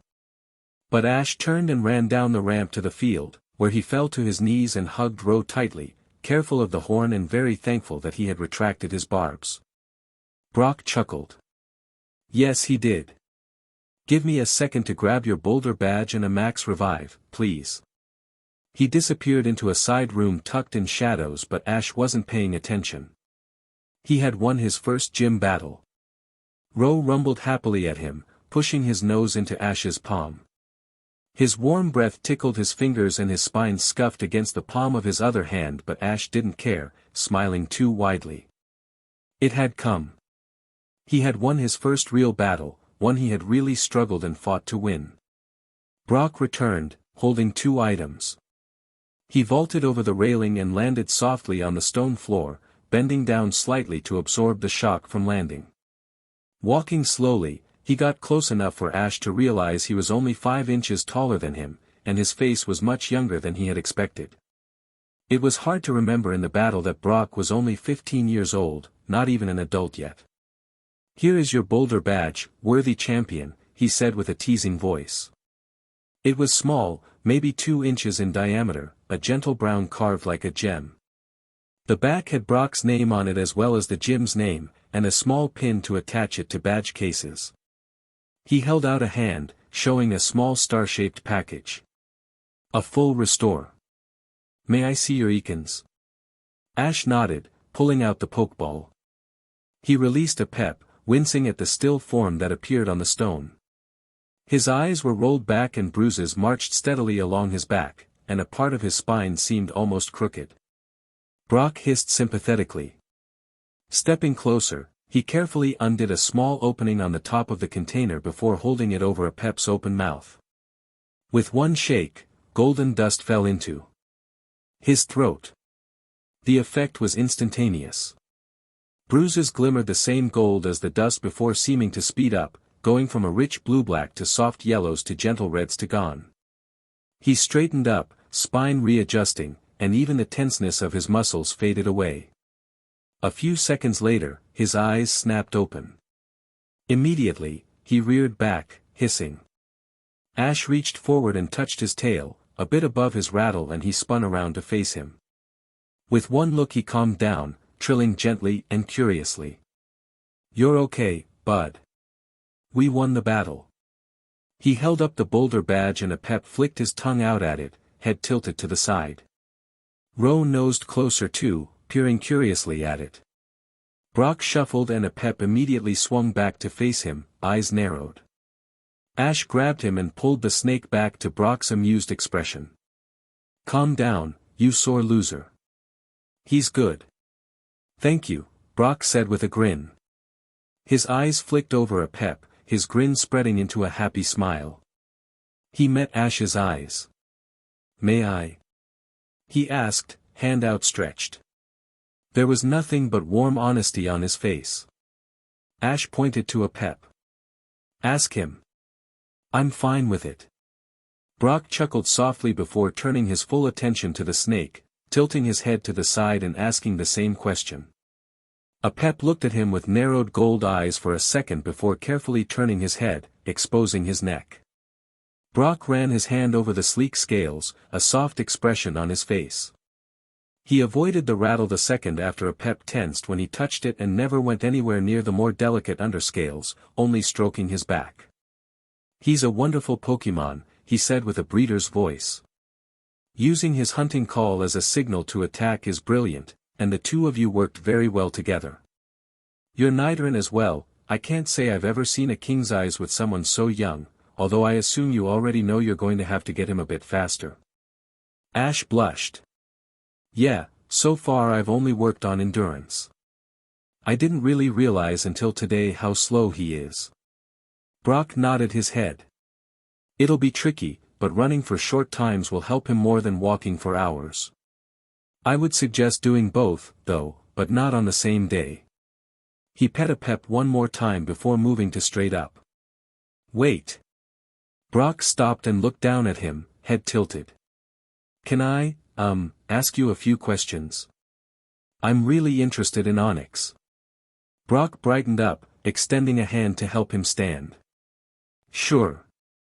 Is there anything specific you want to know, or just general knowledge? Ash paused. This was his chance to get insider's knowledge about an incredible Pokémon from a man who had spent years studying from them. Opportunities like this wouldn't come every day. General knowledge, please. I've never actually seen one before today. Okay. Well, Onyx are an incredible species. They hatch at only 5 feet long, not much smaller than your Ekans there. They grow pretty quickly until they're about 10 feet long and then it slows down greatly. For the first couple of months they need another Onyx to look after them, and if you want a surefire way to end up in the hospital, go challenge an Onyx who's looking after a youngling. But other than that, they prefer to stay more to themselves. People get the wrong opinion about them because most encounters are from Onyx carrying over young because they can't burrow until the young ones are old enough to survive that, so they're the ones you find most often on the surface. They're actually pretty quiet. He got a smile on his face. You said you're really interested in them, huh? Do you want to see the one from my actual team? Ash gaped for a second before jumping to attention. Yes. Please. Brock laughed before jogging up the ramp, heading back toward the machine that had given him the other Pokémon. With a few buttons he had a new Pokeball in his hand, and he quickly came running back into the field. You might want to keep your distance, he called with a grin. Ash pressed his back to the side of the arena, hurriedly gesturing his Pokémon to match him. Brock threw the Pokeball. The Onyx that came out of the scarlet mist was a legend. At least 37 feet long and several feet thick, it emerged with a ground-shaking boom as it landed on the floor. Its rocks were in perfect condition, almost as smooth as glass and nearly a pitch black. The sheer age of the Pokémon was above anything he had seen before, judging by how pristine its stones were. It lowered its head, about the size of Brock himself, and carefully nuzzled his side. Ash gaped. Brock came back over to him, the Onyx slithering up beside him. I caught her when I was only 7 years old, and she was a full-grown adult at that point. I really don't know how old she is, but it is sheer luck alone that I managed to catch her after she had fought with another Onyx previously, else there's no way I would have caught her. She's currently the biggest caught Onyx, though there are rumors of a 40-foot monster out there somewhere. But she's definitely my ace in the hole, mainly because everyone thinks that evolved Pokémon are better. He sat down in the same cross-legged meditative position he had had before, and Onyx carefully lowered her upper half until she was flat on the ground, her nose inches from his leg. He stroked it carefully, listening to her gentle rumbles. People think she's slow, because she's big. They think she's weak, because she hasn't evolved. They think she's stupid, because she's made of rocks. And that's what's really important, you know. People always think what they want to think. He pointed at a Pep. You're going to get double looks because of him. Ever since Team Rocket became a thing, people don't like poison types anymore. Nidorans are more okay before they were pretty popular before, but Ekans and Zubats and Coughings are blatantly distrusted. People don't like anything that Team Rocket likes, and I'm not going to lie, starting off with 2 poison types is going to get you some funny looks. Ash had a dry throat. I haven't gotten anything yet. Brock smiled almost sadly. I guessed so. Kid, it's going to be hard to start your journey. But power through and you're going to be something special, okay? So don't let them try and tell you what they think, because my Onyx is proof that his doesn't work. He patted her nose. She's taken down Steelix after Steelix because she knows how to use what she has even though she hasn't evolved yet. I see that you've taught your Pokémon a pretty fair amount of moves, but then you forget about the moves they had before. Ekans start with Wrap, right? If you had started with that around my Onyx's tail, you might have been able to stop Stone Edge and keep him conscious. You've obviously been thinking outside of the box with your sounds, but you're still falling prey to what every trainer does. It's not so much that more moves aren't better, because they are. But every move is different, and they all have their own purpose. Much like Pokemon. A pep perked up as Brock pointed to him. There are some Ekans who are evil, who want to eat and bite and kill. Then there are some Ekans who curl up around their trainers as they fall asleep and only fight when asked to do so in a battle. You can't use one without knowing the other exists, and there comes a moment for both. Admittedly, the move tackle seems useless, no? It felt like a time to nod, so he did, thoroughly engrossed in the lecture Brock was giving him. After you learn quick attack, it feels like tackle should cease to exist. You never use it anymore. But you should. What gym leader, when you challenge them for your 7th badge, isn't going to frown in confusion when you call for tackle with your fully grown Nidoking? But by the time you do it, they realize that not only have you poisoned their Pokemon with the ability Poison Point, but you also have suffered no recoil. Their Pokemon hasn't been knocked back by the move, like they would with quick attack, and that puts you close enough to do some real damage. If they are a normal type, then they even get a boost while attack, but they don't knock their opponent back, and that gives them the chance to attack again, and again, and again, and the other trainer will wonder why you are using the first move Pokemon learn until they realize that their Pokemon has fainted and you are the winner. It's hard to understand and use, but the basics of Leer and Wrap can end a fight long before it begins. So don't cast moves away because you don't understand how you can use them. There is always a way. Ash stared in awe at the lesson he had gotten, mind already whirling with ways that he could use that. Tackle seemed so much cooler when he thought about it that way, and already he thought about the ways he could use simple things like Peck and Wrap to keep his opponent away or keep them from attacking in order to use other moves to attack them. "Thank you," he said weakly. "That was something else." "Really? Wow." Brock chuckled, a grin settling onto his face. Onyx blew out a puff of air, peering over at a Pep who seemed almost SBMSSV in the presence of this giant. Ro was already avoiding eye contact. "Would you like to touch her?" Ash straightened. "Could I?" Brock gestured. "Why don't you ask her?" He stood up fully, inching closer until he was staring at Onyx, who stared back with keen, sharp eyes. She seemed to understand his intentions even as she raised her head slightly off the ground until they were eye to eye. "May I touch you?" he asked very quietly, hunching his shoulders. She blinked once before slowly angling her head up and down, rocks sliding against each other. Brock grinned from next to him, having already stood up. "Go on. She likes her neck the best." Ash tiptoed until he was at her side, stretching a hand up and touching the smoothness of the stone. It was still slightly rough, but his hand glided over the rock that was making up a Pokemon's body. He became frighteningly aware of how far a Pep and Ro had to go to become anywhere close to this giant that could defeat them both easily. It wasn't even a question of whether she could, it was if she would. And indeed, there was none of the aggression they were none for. There was a pleased rumble as Brock dug his fingernails into a crevice, brushing out dust and small bits of stone. She trusted him and he trusted her. "She's incredible," he finally said. Onyx let out a happy grumble as she settled back on the ground, allowing Brock to perch on top of her neck. Brock smiled at him. "She is. Give me your Pokédex." He quickly pulled it from where it was clipped on the back of his belt and handed it over, watching as the gym leader flipped open contacts and put himself in with a number he could only guess was private. Brock handed it back, a grin on his face. "I have a feeling that if I find a wayward spirit somewhere around these mountains, I have someone I could contact to take good care of them." "I promise," Ash said as truthfully as he could. "Thank you for trusting me." Brock had a curious look on his face. "Thank you for asking."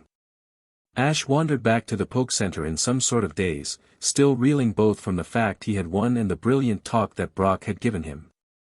He pushed open the doors, sliding into the slightly air-conditioned room. The boulder badge was tightly clenched in his fist and he slowly walked over to Nurse Joy. "Oh, hello, Ash. Did you win?" she said cheerfully. He grinned widely back at her. "I did. Can I have a badge case?"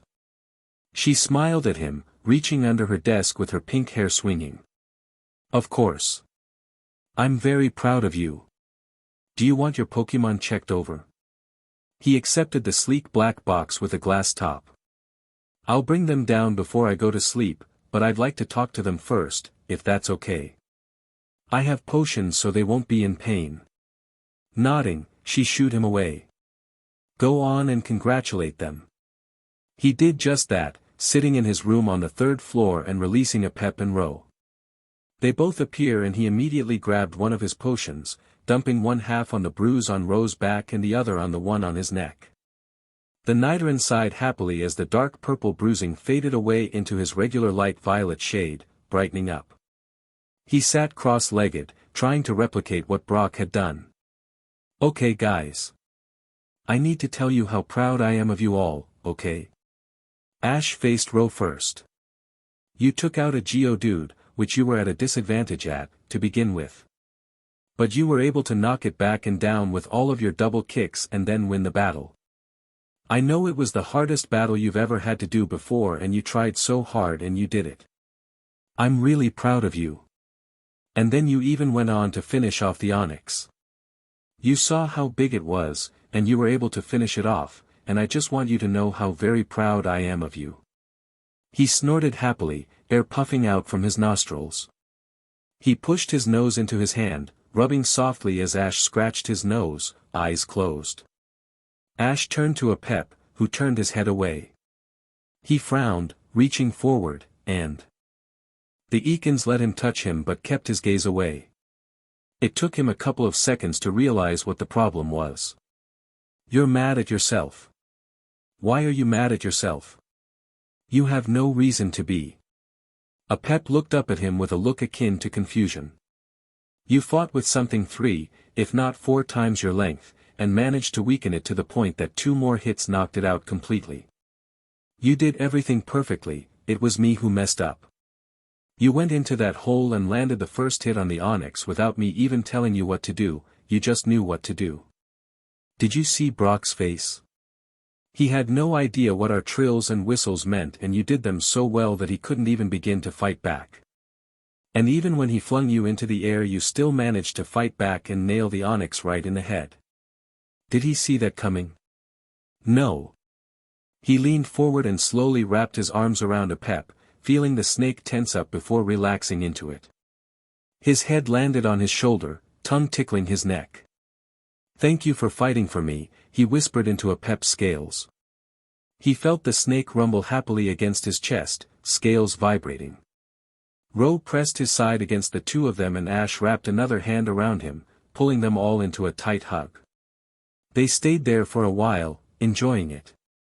But then he pulled back and pulled out his Pokédex, carefully looking at his contacts first.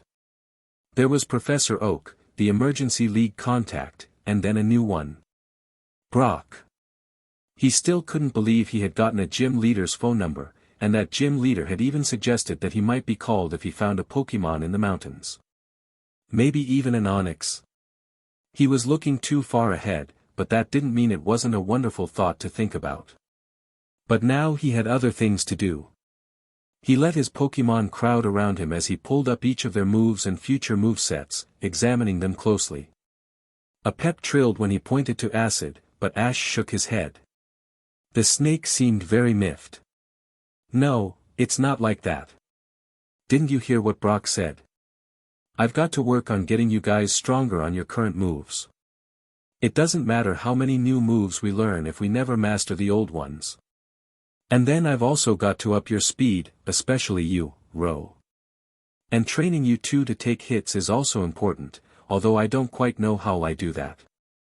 Both Pep and Ro looked very frightened with the amount of work he continued to lay out in front of them, listing more and more things that they had to do until he finally ended his tirade. "And you both need to work on jumping, okay? It would have been great if either of you could have gotten on top of one of those rock structures, and then you could have hit the Geodude even when he was in the air. He shook himself, blinking a couple of times. But that's for later. I think we'll stay a few days here, maybe visiting Brock a couple more times. Maybe we'll even run in with Leaf. I really want to have a battle. But most importantly, we're going to train long and hard. Since we'll be staying here, we don't need to worry about traveling for at least most of the day. We can spend it all training. And don't worry, I've got plenty of berries to keep you two on your feet. Or scales. The grin he had did not make them feel very comfortable. Ash woke up brightly, remembered what happened yesterday, and then shook his Pokemon awake. Sunlight wasn't yet streaming through the small window, but he was getting used to waking up early. Before his journey it would be miracle to get up before the sun came out. Now, it was routine. A pet grumbled once but popped his eyes open, twitching his tail sluggishly. The rattle sounded around the room, still as dry and scratchy as ever. Neither his gold or purple had dimmed or darkened, which meant he wasn't close to evolving. He really was a younger Pokemon than Ash had originally thought. Ro immediately snapped up with the sound of the tail, eyes wide and staring. His wild instincts flared like this every so often, and Ash both enjoyed and feared them. Wild Pokemon had brilliant intuitions, of course, but they also didn't know how to function in everyday society or in battles. But they were both awake, and that was what counted. He changed quickly, dropping his old clothes into the laundry chute. One of the many brilliant perks that came with staying in a poke center. A pep slithered over to him and poked his ankle with his nose, flicking his tongue out. Ash rolled his eyes. Yeah, come on up buddy. But the second we start training, you're off. The Ekans shot up his leg, twining around his chest and resting his head on his shoulder. His weight was still heavy but after carrying his very full bag every day, Ash was getting more and more prepared to handle it. Although when he was an Arbok, things might change. He didn't quite think he could support the much larger snake. He'd try, anyway. But the three of them plodded out of the room, Ash tucking 2 fresh potions in his pockets. For the training he'd be doing, it'd be better to keep them on him instead of having to come down and get Nurse Joy to heal his Pokemon up every second. The food court was open and almost empty except for a few random trainers, most his age or slightly over, a few Pokemon littered around their feet. There was a size limit for Pokemon allowed to be out in the Poke Center, and Ro just barely fit within that height. He walked up to the vendor and showed the man there his 2 Pokemon, and was gifted with a breakfast dish for himself and 2 bowls of the generic Pokemon food. They ate quickly, though a pep eating right next to his ear was slightly distracting. But once they finished, he promptly left the room and went to talk to Nurse Joy. She perked up when she saw him, smiling warmly. Hello, Ash. Are you leaving for your journey now? He shook his head. No, I'm actually planning to stay for about a week. I do have a couple of questions, though. Am I allowed to go into the gym when I don't want to challenge Brock? I'd like to get his help for a few things. Also, do you know of a training field anywhere around the Poke Center? Oh. Nurse Joy visibly brightened. Brock would love that. All trainers do these days is go there to challenge for gym battles, and that gets very boring. Poor boy just has to sit there until someone else comes along, as he can't really train his Pokemon in the off chance someone comes in. I understand that some of the larger, more famous gym leaders don't appreciate it, but I'm sure that Brock would. He's such a nice boy, you should ask about his golem. He can talk your ear off when he wants to. Thanks. He left the Poke Center with a plan. Brock, as it turned out, greatly appreciated Ash coming over. He was still sitting in his meditative position in the middle of the darkened side of the room, and he immediately burst out into his "welcome, trainer" speech until Ash announced who he was. The teen had shot to his feet, a real smile on his face. Ash. Back again so soon? He said warmly, striding over to clasp the younger boy's hand in his own. Yeah. He shook back as strongly as he could. Brock's grip was rough, heavy with calluses. A fitting hand for a rock-type trainer. I was wondering if you had any extra time to help me out. I'm planning to stay here for a week, but I don't quite know what I should do. Brock grinned widely. I think I could spare a minute or two. He smiled back. Brock, as it turned out, had a killer training regiment. He started off with looking over his Pokémon, examining their claws and scales and teeth. He checked their current movesets with Ash's Pokédex, glancing over their future possible moves. Then he asked them to jump, run, jog, sprint, and when he was finally satisfied, he started to command them. Pep, of course, refused to work with him at first. The prideful snake only managed to get a rueful smile out of Brock. At least until Rose started to jog slowly at Brock's command did he shoot forward to beat his rival, determinedly moving faster. That was the first day. The second day was what floored Ash. He came in to see Brock stretched over the floor, a book in his hand and another by his side.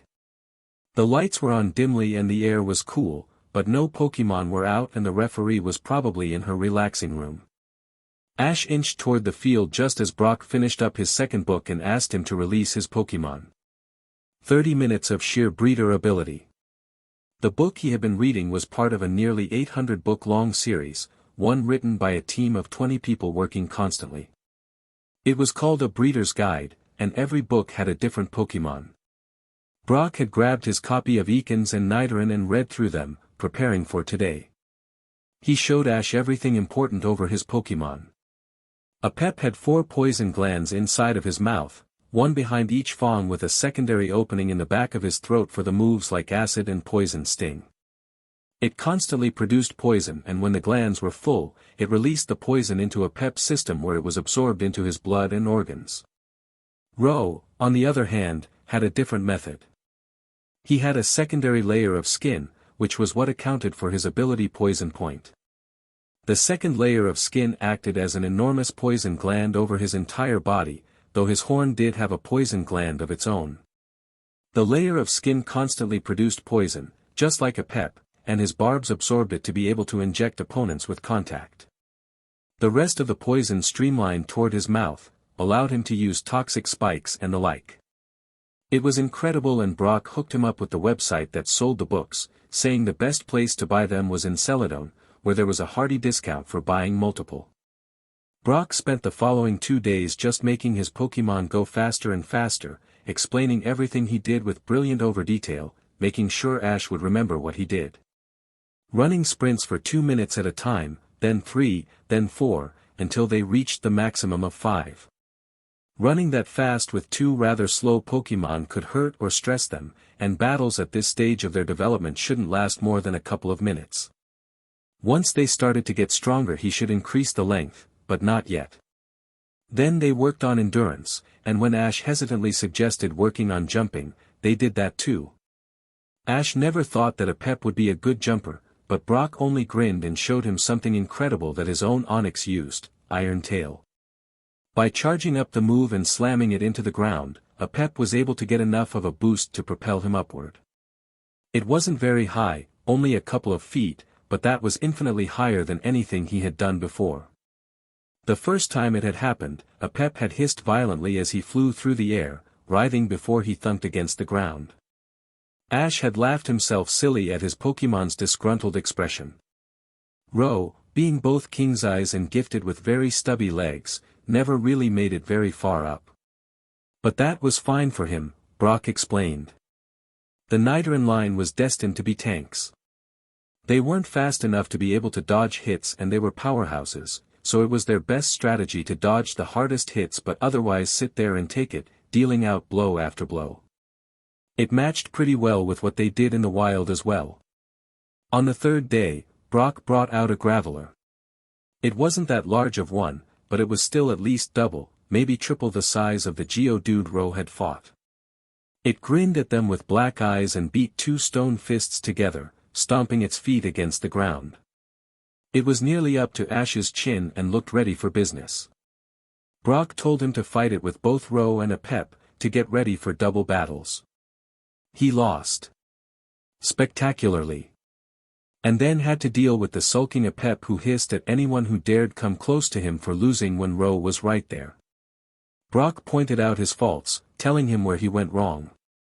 He had commanded too detailed of moves, acting like it was still one-on-one when he only had to focus on one Pokemon. Ro and Apep had run into each other once when he gave them both the command to get in close and attack the legs, and the Graveler had merely kicked them away without even a move. It hadn't been good for his self-esteem. But Brock helped him up after that, spending the rest of the time teaching him little tips and tricks in order to let his Pokemon have more of a say, giving them basic commands and letting them run the show. The next day, when he brought out the same Pokemon, he won. It was close and Ro was knocked out by a well-placed rock throw, but when he returned from the Poke Center the next day there was a bright smile on his face.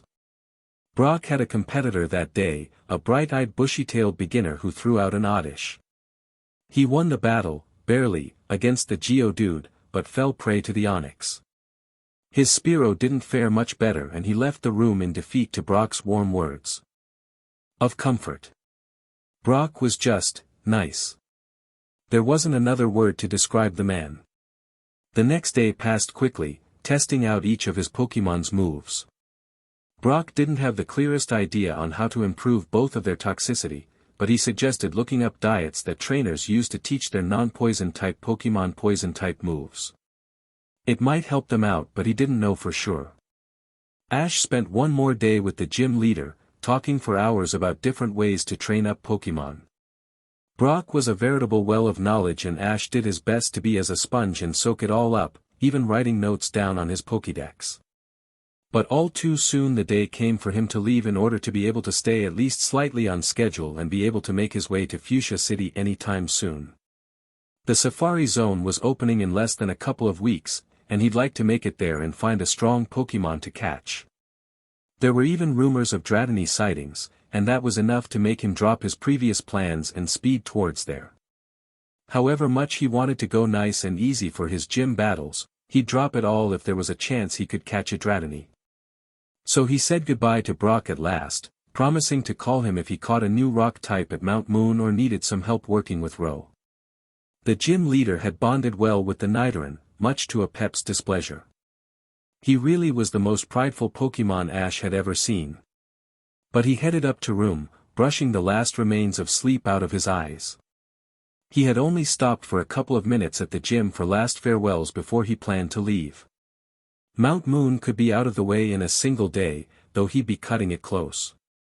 He'd have to travel for a bit longer than he was used to, but it was better than trying to find a place to sleep surrounded by hundreds of wild Pokemon and millions of pounds of rock. He wouldn't get a lot of action in there as well, as most trainers avoiding fighting in the mountain to avoid causing fractures or even collapses. He checked over the room one more time, peeking his head under the bed just to make sure he hadn't missed anything. It would be just his luck to accidentally leave his Pokédex here, the one thing he couldn't replace. Apep yawned, fangs extended. He slowly slithered out from underneath the poison-resistant blanket that he had made his home over their week stay at the Poke Center. Ro preferred the harder ground, though there had been one night where he had tried out the cushiony mattress of the bed. He had decided then and there that he would much rather sleep on the floor, and Ash had done his best to pad it with blankets and pillows. Ro had much appreciated it, though he had shoved away a few pillows that made the entire nest too lumpy. Slipping his bag back around his shoulders, he showed the Pokeball to Ro before recalling him. The Pokemon still didn't like crowds all too much, and Ash would wait until he was on the route to Mount Moon before calling him back out. Apep immediately slithered up his leg and rested his head on his shoulder, as usual. Lazy snake. Grabbing his key, he left the room. Nurse Joy smiled at him as he handed her the key, slipping it into a slit under her desk. Her eyes were warm. "Are you finally ready to leave to Mount Moon, Ash? I've heard a rumor that there has been some pretty strong Geodude around the front, if you want to catch one." He smiled back at her. "Thanks for telling me. I'll be sure to keep an eye out. They'd be a good challenge." "Of course, dear. Now go on the route before it gets too late." He left the Poke Center with a warm feeling in his chest. The sun had barely peeked over the edge of the horizon, casting a brilliant golden hue over the tall buildings of Pewter City. Few people were out, chatting happily to each other while small Pokémon ran underfoot. A Persian played a fun game of tag with a Growlithe while their two owners looked over the pair of them with smiles on their faces. Route 4 started with a graveled path, one that didn't last long. The sides of the path were covered in short rubs that were neatly trimmed, and a few had begun to flower in the warm spring weather. After a couple of minutes down the path, the gravel rapidly disappearing under his feet, he released Ro. The Nidoran shook his head, peering curiously around. Ash patted his head lightly, brushing his fingers over the spines running down his back. He could feel thick muscle beneath the violet skin, muscles that had only been growing over the past couple of days. While he never would be good at speed or endurance, he had been increasing every day, and Ash was now much more sure that he would be able to keep up while they walked toward Mount Moon. There might have to be a short break inside his Pokeball once in the mountain, but he believed in Ro. A Pep flicked his tongue out at the poison type, and then promptly prodded Ash with his nose. He laughed but got the message, starting to walk once again. Ro lumbered on beside them. The route was serene. Eventually the shrubs faded away and they were blanketed by the expansive forest that coated the bottom of the mountain, both sides. It wasn't nearly as large as the one before Pewter City, but it was still substantial. Route 4, at least, was blessedly short. It might take them an hour with some change to reach the tunnel the League had carved through the mountain. A Pep eventually joined Ro on the ground, though not of his own accord. There were some disgruntled hisses as Ash unwound him, but he started to slither along beside them. Hey, a Pep wasn't getting any lighter. He didn't show any signs of evolution, yet, but Ash was already keenly feeling the restocked supplies in his backpack and didn't need the extra weight of the snake. They passed one trainer about 30 minutes in, an 11-year-old with a sullen lurch in his step. Ash got the feeling he hadn't been able to make it through Mount Moon in one day. Out of both respect and slight concern, he didn't even try to ask for a battle and instead raised a hand in greeting. But they kept going and eventually rocks started to litter the smooth dirt they were walking on, until eventually the soil cleared to make way for the thick stone of the foot of the mountain. The trees faded away until he could crane his neck back and see the top of the mountain, impossibly high above them. He was suddenly very glad the League had decided to make the tunnel. It might take a week to climb the dang thing, and just as long to go around. Within a few minutes, they had reached the edge of tunnel. It stretched forward, an eerie black hole.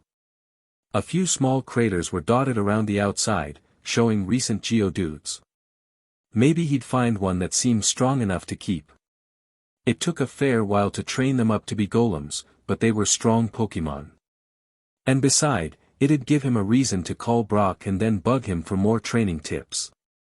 He shouldered his bag, SCKED in a deep breath, and then plunged into the darkness of Mount Moon.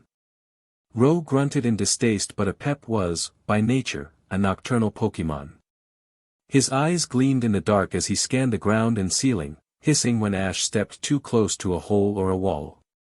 But once he made a turn and the light behind faded away, his eyes slowly began to adjust. It was moments like this that he wished one of his Pokémon could learn fire-type moves, but he could still see the twisting formations of stalagmites and stalactites, their edges sharp. Cracks littered the walls and he could see the blank eyes of Paras and Parasect gleaming from within, but every time he stepped closer they disappeared. The temperature dropped as well and the humidity surged, though it wasn't that bad. But the entire thing gave the tunnel a thoroughly creepy feeling. The evenly interspaced lights that the League had placed helped, though they were purposely heavily dimmed and tinted blue in order to not disturb the natural Pokémon. He stumbled more times than he could count in the first hour, and his hands burned slightly with the scuffed skin. Ro nosed against his leg and he sighed but recalled him, understanding that this was not at all what the Pokémon was used to. A Pep, at least, would burrow when it got too cold out, though never in any holes of this size. He didn't see any other trainers, which was strange. There would normally be at least a few. He couldn't rely on a Pep's ears, as he didn't have the best of hearing, relying more on his sense of smell. It was possible he had passed trainers in the dark and not even realized it, which was weird to think about. It was also quite the pressing silence of the mountain solid on all sides. The scuff of his boots against the rock seemed overly loud.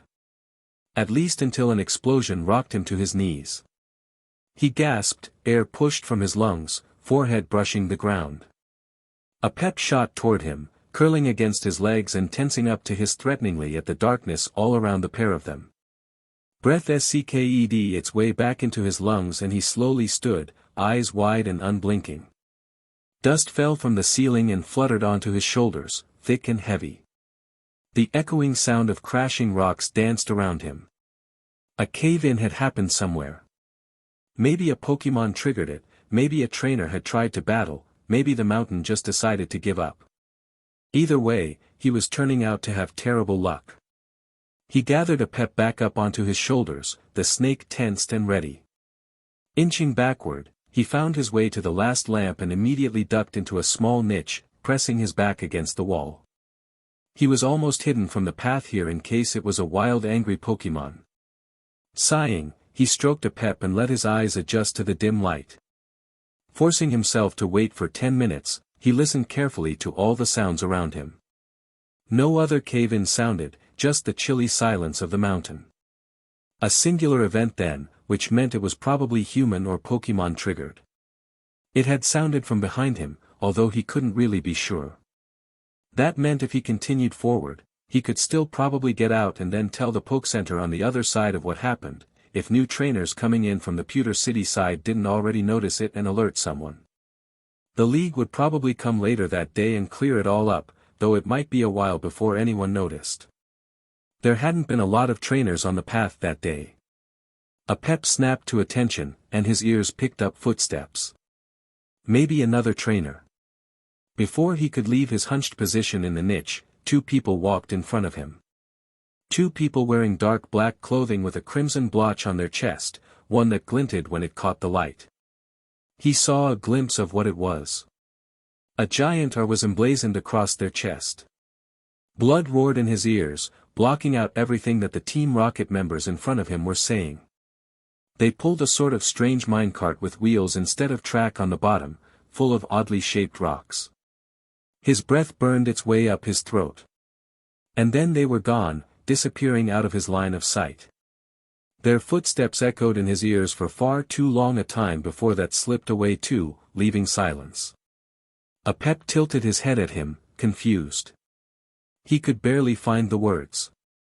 That's Team Rocket, a pep. They want to capture Pokemon. They take them from trainers and torture them and make them obey them and oh god they're here dash, he could hardly breathe. The Ekans stiffened instantly and just when Ash thought he'd have to restrain him from darting after the 2 members, he leaned down and poked his Pokédex with his snout. He leaned back up and stared deeply into Ash's eyes. He understood after a moment. Pulling it out, he winced at the bright light before turning it down to the lowest setting, immediately pulling up contacts. He pressed Brock. A much too cheerful ringtone bounced off of the walls, and he slammed his fist on the volume button, panting with fear. Could they have heard that? Did they hear that? Brock didn't pick up on the first call. He punched the redial, eyes wide. After 2 rings, the screen opened up to Brock's smiling face, head tilted to the side. The gym shone behind him, much too bright. Hey, Ash, whoa. It's really dark over there, give me a second to adjust, are you in Mount Moon? He gasped for a second, trying to force up the words, and Brock noticed something was wrong. Are you okay dash? Cave-in. At Mount Moon. I don't know what caused it dash, or maybe he did. What if it was Team Rocket? Oh. Well, that's certainly strange. Hang on, I'll call the League dash. And Team Rocket's here. Brock stiffened, eyes flying wide. His jaw tensed with a steel Ash hadn't expected, eyebrows narrowing in abject fury. I just saw 2 of them pass my spot. I was hiding in case it was a wild Pokemon that caused the cave-in and then they walked by me. I don't think they saw me but I don't know how I'll get out of here. They were wearing black, but they had that red R on their chest, and I think they might have caused the cave-in. Brock honest. To God growled when he finished, growing more and more tense with each word Ash said. His voice was sharp and hard, though the anger wasn't directed at him. Ash. You can't hide in that hole. It was just luck that stopped you from being seen the first time.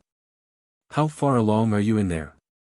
About an hour and a half, which means I've got another 3 hours left. Brock, I haven't seen any other trainers yet, do you think Dash?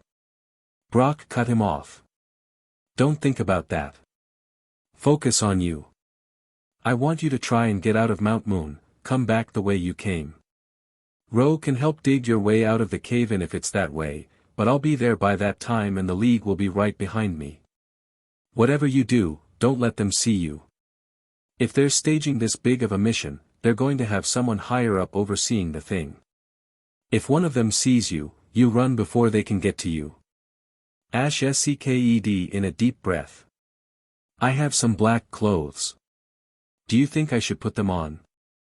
Maybe they'll think I'm one of them from a distance or something. He nodded grimly.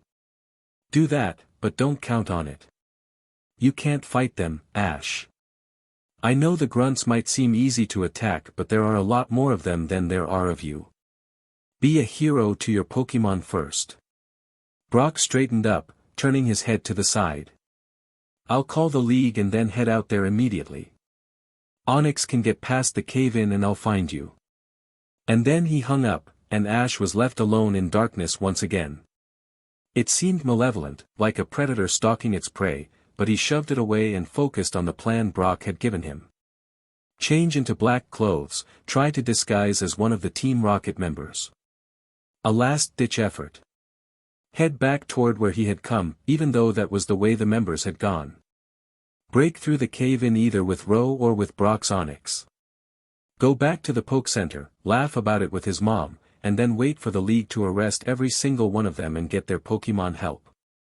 Carefully, he released Ro in the space in front of him. He immediately shushed the Nidoran as he rumbled at the darkness of the tunnel. Ro stared at him curiously, head tilted to one side. There's some bad people in this cave, Ro, he whispered as quietly as he could. Their name is Team Rocket.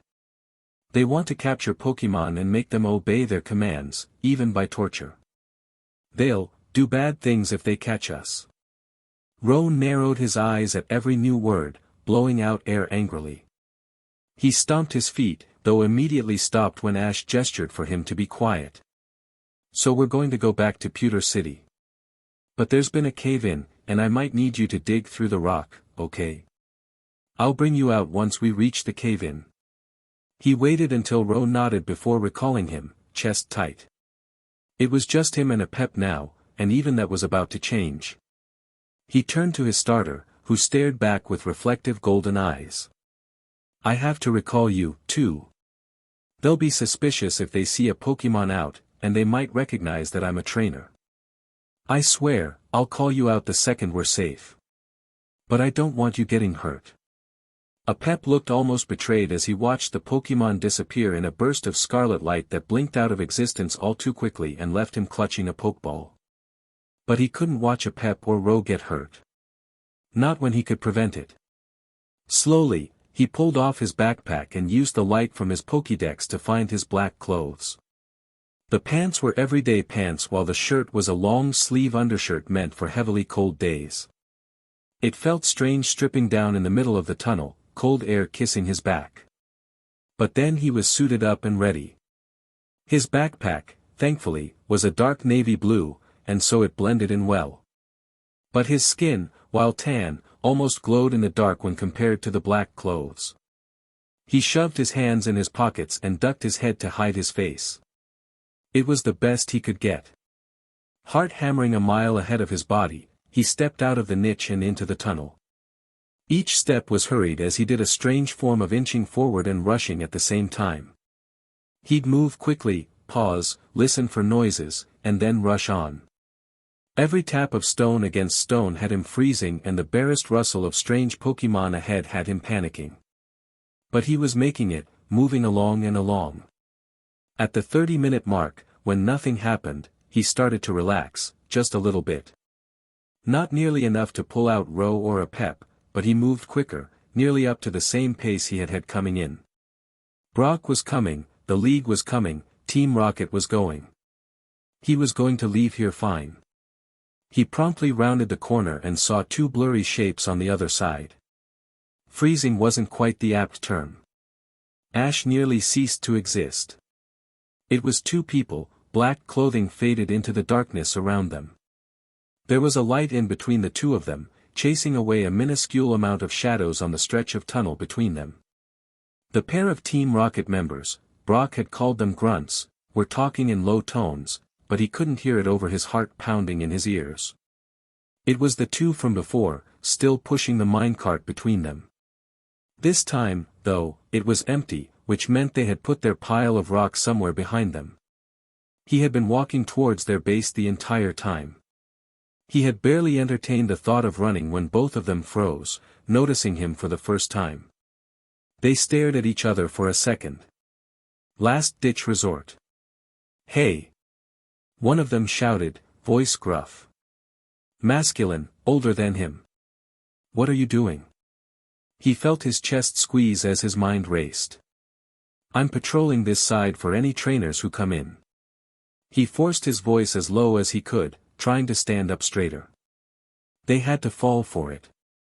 The grunts kept coming forward, jerking the minecart with them. He briefly considered fleeing again, but they kept coming closer until they were only 10 feet away. One was taller with broad shoulders and thick arms. The other was thinner, but their hand was already resting on the pokeball on their waist. "But there aren't any patrols for this mission. We caved in both sides of the tunnel to stop anyone from getting in. We were all there when that happened." The man spoke again, crossing his arms.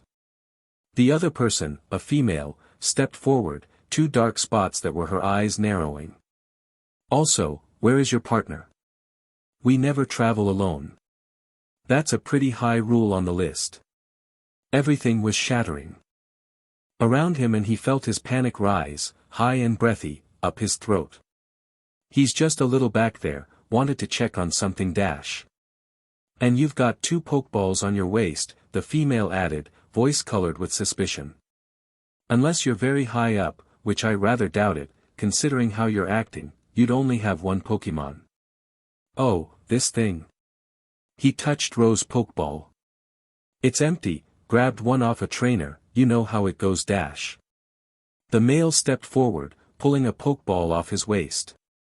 The female copied him. "You're only wearing all black. There's no symbol on your chest." They threw their pokeballs just as he started to run. There were two shrieks of rage but he didn't care, too busying running. He couldn't trip, he had to get out of there. A streak of black flashed in front of him and he screeched to a stop, hands flying up to protect his face. The Pokemon screamed in front of him, flying on two blue-purple wings. A gaping black mouth edged and four glistening fangs yawned in front of him, topped with two furious eyes. The Golbat hissed again, flapping slowly. The wind from its wings couldn't match the bone-numbing chill settling over him. Something hit his foot and he looked down to see a tan rodent a little above his thigh grinning fiercely at his side. Its teeth glinted brightly in the light, and its claws gleamed like swords. He could see orange sparks dancing between its teeth, a hyper-fang growing in the back of its throat. Team Rocket was here. They wanted his Pokemon. They couldn't get them. The grunts weren't there yet. With a burst of strength he didn't think he had, he kicked the Raticate over and smacked the Golbat out of the air. He sprinted down the tunnel, arms pumping, mind racing, legs pounding. "Quick attack, Raticate!" The female voice bellowed. Something slammed into the back of his knees and he crumpled, banging down onto the stone floor. He scrabbled, desperate for purchase, but the Raticate casually walked over and stood on his back, claws resting on the back of his neck. He froze. The grunts walked over to either side of him, the Golbat perched on the male's arm. There was a cold smirk on their faces he could hear in their voice as the female ordered the Raticate off his back. They each grabbed one of his arms, hauling him up into the air. He stumbled to his feet as they pulled him toward their minecart. They let go of him for just a second, grabbing his Pokédex and his Pokeballs. The female noticed the instant he tensed as she mockingly held up the 2 Pokeballs. Only 2. And yet you thought you could challenge the power of Team Rocket. I guess trainers get more and more stupid as the years go on. With a ease that was almost insulting, the man grabbed him and dropped him into the minecart. A few rocks they had already collected dug painfully into his back, and as he grappled to sit up they shifted under his hand. Proton will want to see the last trainer left in this DMN mine, the female joked as she grabbed the front of minecart. The man snorted as he gripped the back, and after a second, they both began to push. The cart rumbled over the uneven stone as he curled up inside, trying to get his bearings. The rocks shook under his body and he grabbed one, feeling the hefty weight. If he could lunge up he could throw it at their faces, and maybe distract them long enough to grab his Pokeballs. Golbat landed sharply on his raised knees, teeth glittering with the darkness of bite. "Drop it, kid," the man warned. "Or Golbat will make you." The rock clattered to the bottom of the minecart. Brock had said that grunts were easy to defeat, that their only strength was in numbers. But 2 of them were able to steal his Pokémon and then get him a one-way ticket to Proton, whoever that was. He was too weak to even protect his Pokémon. Golbat hissed at him as he shifted, but it just moved slightly as he straightened his legs out as far as he could. By pressed his feet and back against the walls, it helped the shaking a little bit. He still had his backpack, but there wasn't anything he could use inside of it. But they had said that other trainers had been in here, and Proton had wanted to see him. He didn't think they wanted to kill him, at least not yet. Moving as subtle as he could, he slipped 2 rocks into his bag. He'd be thankful for any sort of weapon later, if he had to fight. And he would fight. The ride seemed much too short. Within only a few moments they took a sharp turn, crunching over a thin layer of rock. More and more light shone over the top of the cart until it was almost as bright as outside and he was blinking rapidly to try and adjust his eyes to see what was going on. The grunts kept pushing the cart, rumbling over the ground. He stared up, seeing a rock ceiling impossibly high up. It seemed like they were in some sort of cavern, if the size meant anything. The cart started to slow until they eventually came to a complete stop. A shout echoed over the seemingly large room. "Hey! The rule was don't come back until you've got a full cart of fossils." The voice was low, male, and tinged in a very recognizable form of anger. "We know, sir," the female explained. "But Dash," she gestured to the male, who reached in and snatched up Ash's arms, pulling him out of the minecart. He blinked once, struggling as he was dragged out. It took him a second to regain his balance, but then he was on cold ground, being stared down by someone in another Team Rocket outfit. It was altered slightly, though. His shirt was white, though the sleeves were still black. The crimson are glimmered in the middle of his chest. Blue-green hair spilled from the sides of his head above bright green eyes, and below that rested a furious scowl that flashed into a smile. "Ah! A newcomer." His voice was filled with something Ash couldn't place, tinged in dark anger. "Are you a trainer?" He managed a short head bob, not willing to take his eyes off who he guessed was Proton. The man had 5 Pokeballs gleaming on his waist. "My name is Executive Proton, a leader of the great Team Rocket. I'm going to guess you have no interest in joining." He was positioned in such a casual stance that it threw Ash for a second. This man was an executive of one of the most dangerous criminal groups in the region, as well as talking to a restrained trainer whose capture he had ordered. There was a second as he tried to string the words together in his mind. He shook his head, still mute. Proton shrugged. He accepted the 2 Pokeballs from the female, grinning wickedly. Ash let himself get a quick glance around the room. It was much taller than it was large, and he could easily see all sides. Lights blared from every wall, and more grunts were just as common. There was an enormous table absolutely stuffed full with Pokeballs, each being inspected by a few Team Rocket members. There were also piles upon piles of the strange rocks, though in the light he could see small white designs in them. And worst of all was the last corner, in which over 15 trainers were huddled together, wide-eyed and surrounded by wicked-looking Pokémon. Golbat, Raticate, Weezing, Coughing, Arbok, and one lone Ekans, hissing softly while its tail rattled. More grunts were surrounding them as well, though Proton had a clear path to watch them. But he wasn't going to be killed. He just had to wait until Brock came, and then he could get his Pokémon back.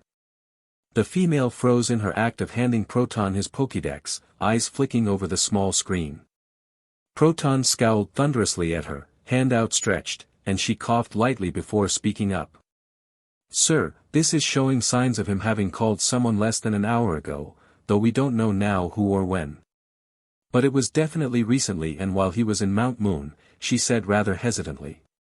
And hesitantly seemed like the right course of action. His expression dropped all pretense of calmness, and the sneer that spread across his face could have stopped a raging Gyarados. He snatched the Pokédex from her hand, glaring at the screen. His eyes snapped up to meet Ash's. "Who did you call, boy?" he said softly, almost gently. It was drenched in a fury to destroy mountains. Ash couldn't force words up. He shook his head. Proton carefully held his Pokeballs up to eye level, tightening his fist around them. "I'd suggest you choose your words very carefully. A pep. Brock. I called Brock." Proton swore furiously under his breath for a single second, fists clenched and shoulders hunched. Then he popped back up, a vicious smile burned on his face. "Well then." He checked the Pokédex for a second, eyes flicking over the name on top. He turned to the trainers with his arms spread. "I'm afraid we're going to have to change our plans a bit. You see, your little hero Ash here has decided to call a gym leader, who has most likely decided to contact the League. That means that instead of letting you all run free after we finish our operation, we're going to have to hold you as prisoners until the League decides not to attack us. But don't worry. Our first showcase to the League that we mean business has already chosen himself." With a grin, he pulled a Pokeball from his waist and tossed it on the ground. In a flash of crimson, a Hypno appeared. It was large, at least as tall as Ash himself. Its pendulum swung gently between its pinched fingers, and its sharp beak carried no expression except for dull blankness. It stared up at Proton, head tilted slightly to the side. He nodded to the two grunts on either side of Ash, who released him and stepped back. He jerked, about to run, when Proton barked out, "Psychic." His vision gained a peculiar bluish tinge, shading everything a light cyan. He tried to run his eyes, tried to blink, tried to move. He couldn't so much as twitch. His mind immediately began to burn, pounding viciously behind his eyes. Human minds weren't meant to handle psychic-type moves, especially the more powerful ones like Psychic. Hypno tilted its head again, eyes shining the same blue. Its pendulum clicked softly back and forth. There was no noise from any of the trainers, not that he could see them anymore. But he still had full view of Proton, who hummed to himself a soft tune as he opened up his Pokédex. With a few deft taps, he pulled up contacts and pressed Brock's number. The same cheerful ringtone rang throughout the cavern. It picked up after the second ring, and Proton held it close enough to Ash's face to look like he was the one holding the Pokédex. "Ash?" Brock asked, but this time his screen was the one that was dark and Ash was in the light. The gym leader frowned and flicked the screen once, but nothing changed. "Did you get out?" He couldn't move, couldn't even blink to try and signal that something was wrong. Useless again. "Hello, gym leader." Proton crowed, faux happiness dripping over his voice. "I believe I found your wayward trainer." Brock stiffened, eyes finally catching onto the blue outline around Ash. "Executive Proton, I presume," he said almost evenly. "Rock-type master, I'm honored," Proton said flatly. There was something gleaming in his eyes as he gestured a grunt over to hold the Pokédex, staring at Brock the entire time. Brock narrowed his already thin eyes, the light from the Pokédex washing out his face. There was only darkness behind him, the rough stone of the tunnel. He appeared to be moving, running even as he talked to Proton. "I have a deal for you, Brock." Proton grinned, slowly moving the Pokédex over until it showed the 12.5 trainers crowded in a small corner. Several seeked in deep breaths, eyes widening, at the sight of Brock, but they didn't otherwise react. 20 little trainers will be left in this room, safe and unharmed. We'll be gone of course, and you'll have to spend such a terribly long time making sure they aren't too traumatized. Ash still couldn't move as the Pokédex swung back over to him, Proton stepping closer. Hypno came into view of Brock, eyes glimmering the same faint cyan. "Of course, if you continue to come here at much too fast a pace, I can't promise that all of the trainers will come out unharmed. It can be so difficult to tell when a stalactite could fall from the ceiling. Mount Moon is quite unstable." Brock was silent, the Pokédex shaking slightly as he switched hands. There was a pause that seemed to stretch on forever. "I don't think you understand," Brock finally started, but Proton snapped him off, eyes grim and breaking. "No, I don't think you understand." But Brock held up a hand once again, tapping a finger over the edge of his Pokédex. The screen flickered once and Proton broke off, eyes narrowed furiously. "This is my town, Proton, my city, my place. I protect it with me and my Pokémon's lives, and something as simple as Team Rocket will not be the thing to break it." Maybe it was because he was frozen with both feet pressed against the ground and unable to focus on anything else, but he felt the slight rumble through the mountain before anyone else. It started softly but quickly picked up speed, shaking the piles of rocks on the other side of the room. Proton trailed off a furious retort, frowning. His eyes narrowed. A boom echoed through the cavern. He whirled, facing the front of the cave. His hand flew to the other 4 Pokeballs on his waist. An onyx barreled through the wall and burst into the room. It bellowed, slamming its tail into the ground even as Brock ran in behind it, eyes narrowed and powerful legs flinging him into the room. Dozens of ace trainers poured in behind them, hands ready on Pokeballs and eyes narrowed. The two teams stared at each other, the only sound the scrape of the onyx's rocks against the ground. He could barely see the edge of the league members, eyes unwillingly focused forward on Proton. "Well then," the executive said with a voice that could have froze ice. "You certainly didn't take your sweet time getting here." Brock cut to the chase. "Let them go, Proton," he rumbled, voice sounding like an avalanche. "And maybe you'll get a nice pillow in your cell. I still have the advantage here, Brock, in case you've forgotten," he snarled.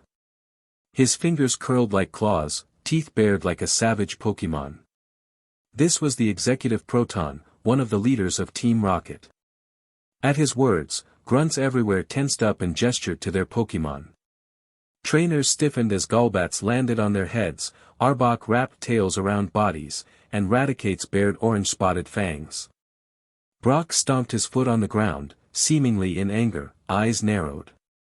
An ACE trainer placed a hand on his shoulder, staring in his eyes. But once both of them straightened, there was a hard gleam in Brock's eyes and the ACE trainer stepped back. The ground rumbled again, softer this time. But it wasn't the onyx that was moving, as it was still frozen over the Team Rocket grunts, scarred rocks shining. Ash recognized it as the onyx he had faced in his gym battle. Neither Brock or the ace trainers had called out any other Pokémon yet. Proton didn't notice, eyes flicking down to Brock's Pokeballs, gleaming on his waist. He took one step forward and Hypno's attention snapped to him, awaiting a command. Ash tried to twitch, tried to even blink his eyes, but Hypno's eyes gleamed slightly brighter and now it was almost painful to be frozen, muscles tensed but unable to be released. "You are going to step out of this room. Brock is going to recall his onyx. You are going to wait until every single one of us has teleported out, and only then can you come back in to gather your trainers." He turned to Ash. "And just in case you don't follow our instructions, I'll leave a reminder. Hypno dash." The ground beneath his feet shook again, the stone quivering. He frowned, just for a moment, and promptly began to sink into the ground. There were shrieks as the Team Rocket grunts began to do the same thing, the previously hard stone turning to quicksand beneath their feet. It happened instantaneously, and where standing opponents had been there was only screaming grunts sunk up to their shoulders in dirt. Proton stayed quiet, listening as his members shrieked bloody murder, and opened his mouth. Brock threw out 2 more of his pokeballs. An enormous golem, the likes of which he had never seen before even on TV, burst to existence in a blaze of scarlet light. It roared, landing on the ground with an earth-shaking boom. An equally large Rhydon bellowed as it slammed its feet into the ground, earth shaking beneath it. Ace trainers hurled pokeballs and out came more and more powerful Pokémon. He couldn't keep track of them as they immediately began to attack the Grunt's Pokémon. Several tried to shout commands from their spot in the ground but a powerful Electabuzz burst out with the move Screech, electricity flashing over its body. Proton thrashed once, getting Hypno's attention. Teleport. He bellowed, and the Pokémon touched his shoulder and they both disappeared. To his horror, the Psychic didn't fade immediately. For a few, terrified seconds he stayed there, frozen, before he slumped like a puppet without its strings and took a shuddering breath. A chameleon with its mouth full of broiling flames darted at him, only to lunge to the side at the last second and keep running. He shuddered, catching sight of the other trainers where they were being herded out of the room by Ace trainers. But his mind burned and ached from the Psychic and he lost his battle with consciousness. The mountain shook beneath him as he collapsed. Ash blinked once, eyes hazy and clouded. His movements rough, he tried to reach forward and wipe the sleep from his eyes. Something pinned his arms to his sides. He lunged up, glowing eyes flashing in his mind. Twisting and writhing, he fought until cloths fluttered away from their confined restraints over his limbs. They were cool and slick and he felt much too hot, forehead burning. The world swirled, white on white, as his eyes slowly adjusted. The ceiling above him was white tile, stretching down to white walls and white floors. It gave a thoroughly sterile look, though the soft brown of the wooden desk cut into that slightly. There was a bedside table to his right, where a glass of water and a small lamp rested, though it was off. There was also a man in the room. He had light blue robes held loosely against his body, cut loosely around his elbows and ending at his ankles. A gold marker was embroidered on his left BRST, a strange swirling shape that he couldn't pick out no matter how hard he looked. The man was tall, with a narrow figure that seemed to stretch him up to the ceiling.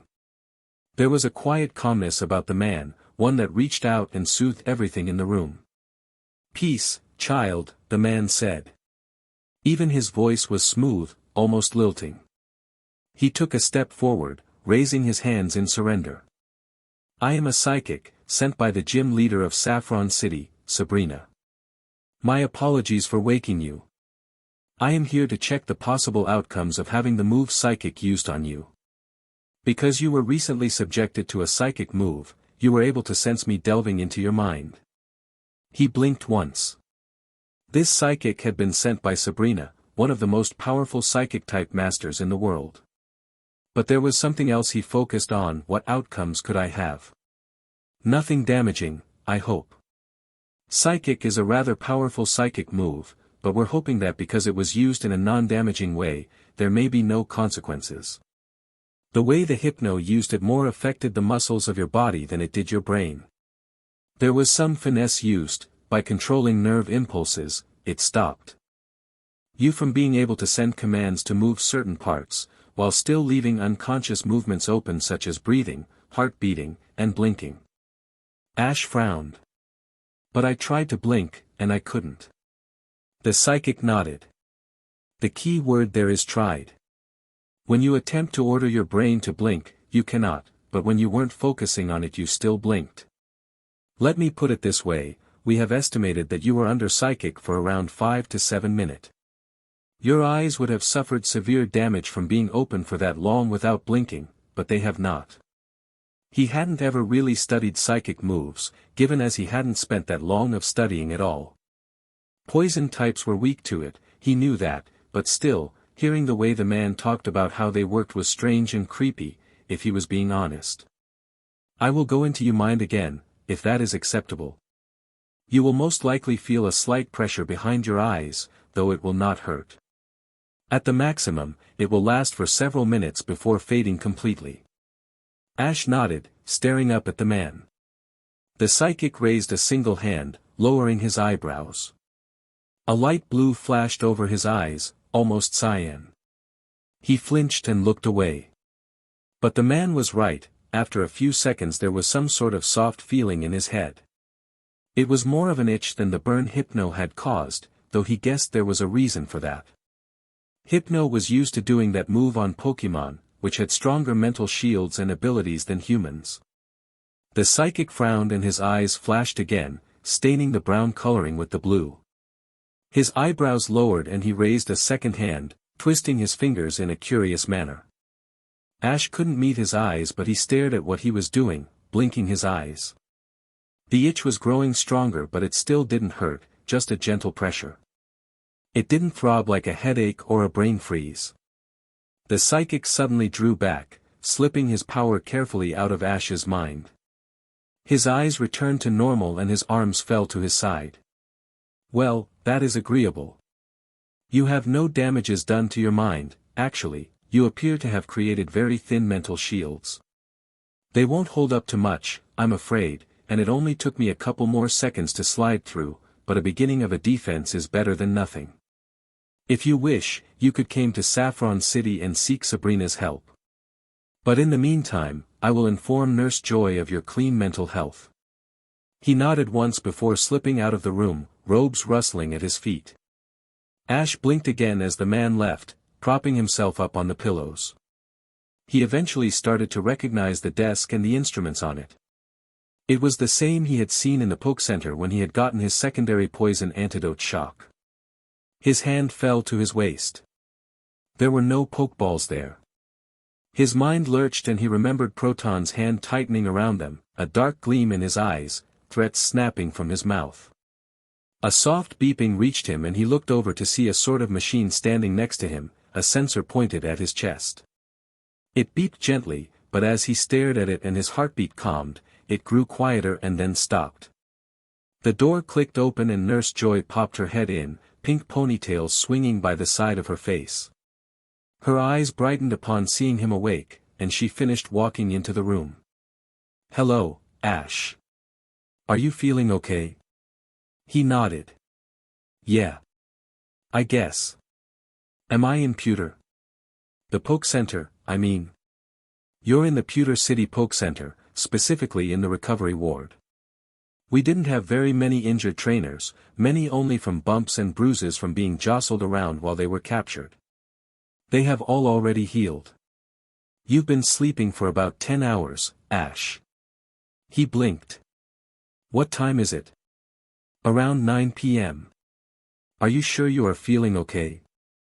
I have a few visitors who would like to see you." His hand fell to his waist again. "Where's my Pokemon?" "Proton took my Pokeballs." "Wait, he teleported out, did he still have my dash?" Nurse Joy raised a hand, a sympathetic expression on your face. "We found your Ekans and Nidoran with the other trainer's Pokemon.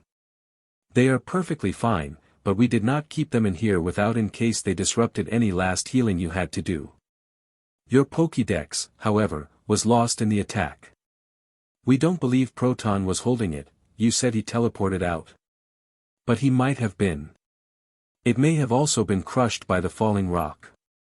When can my Pokemon come here?" "I want them here," he demanded, though he instantly shook his head and took a deep breath. "I'm sorry." "Don't worry about it, dear.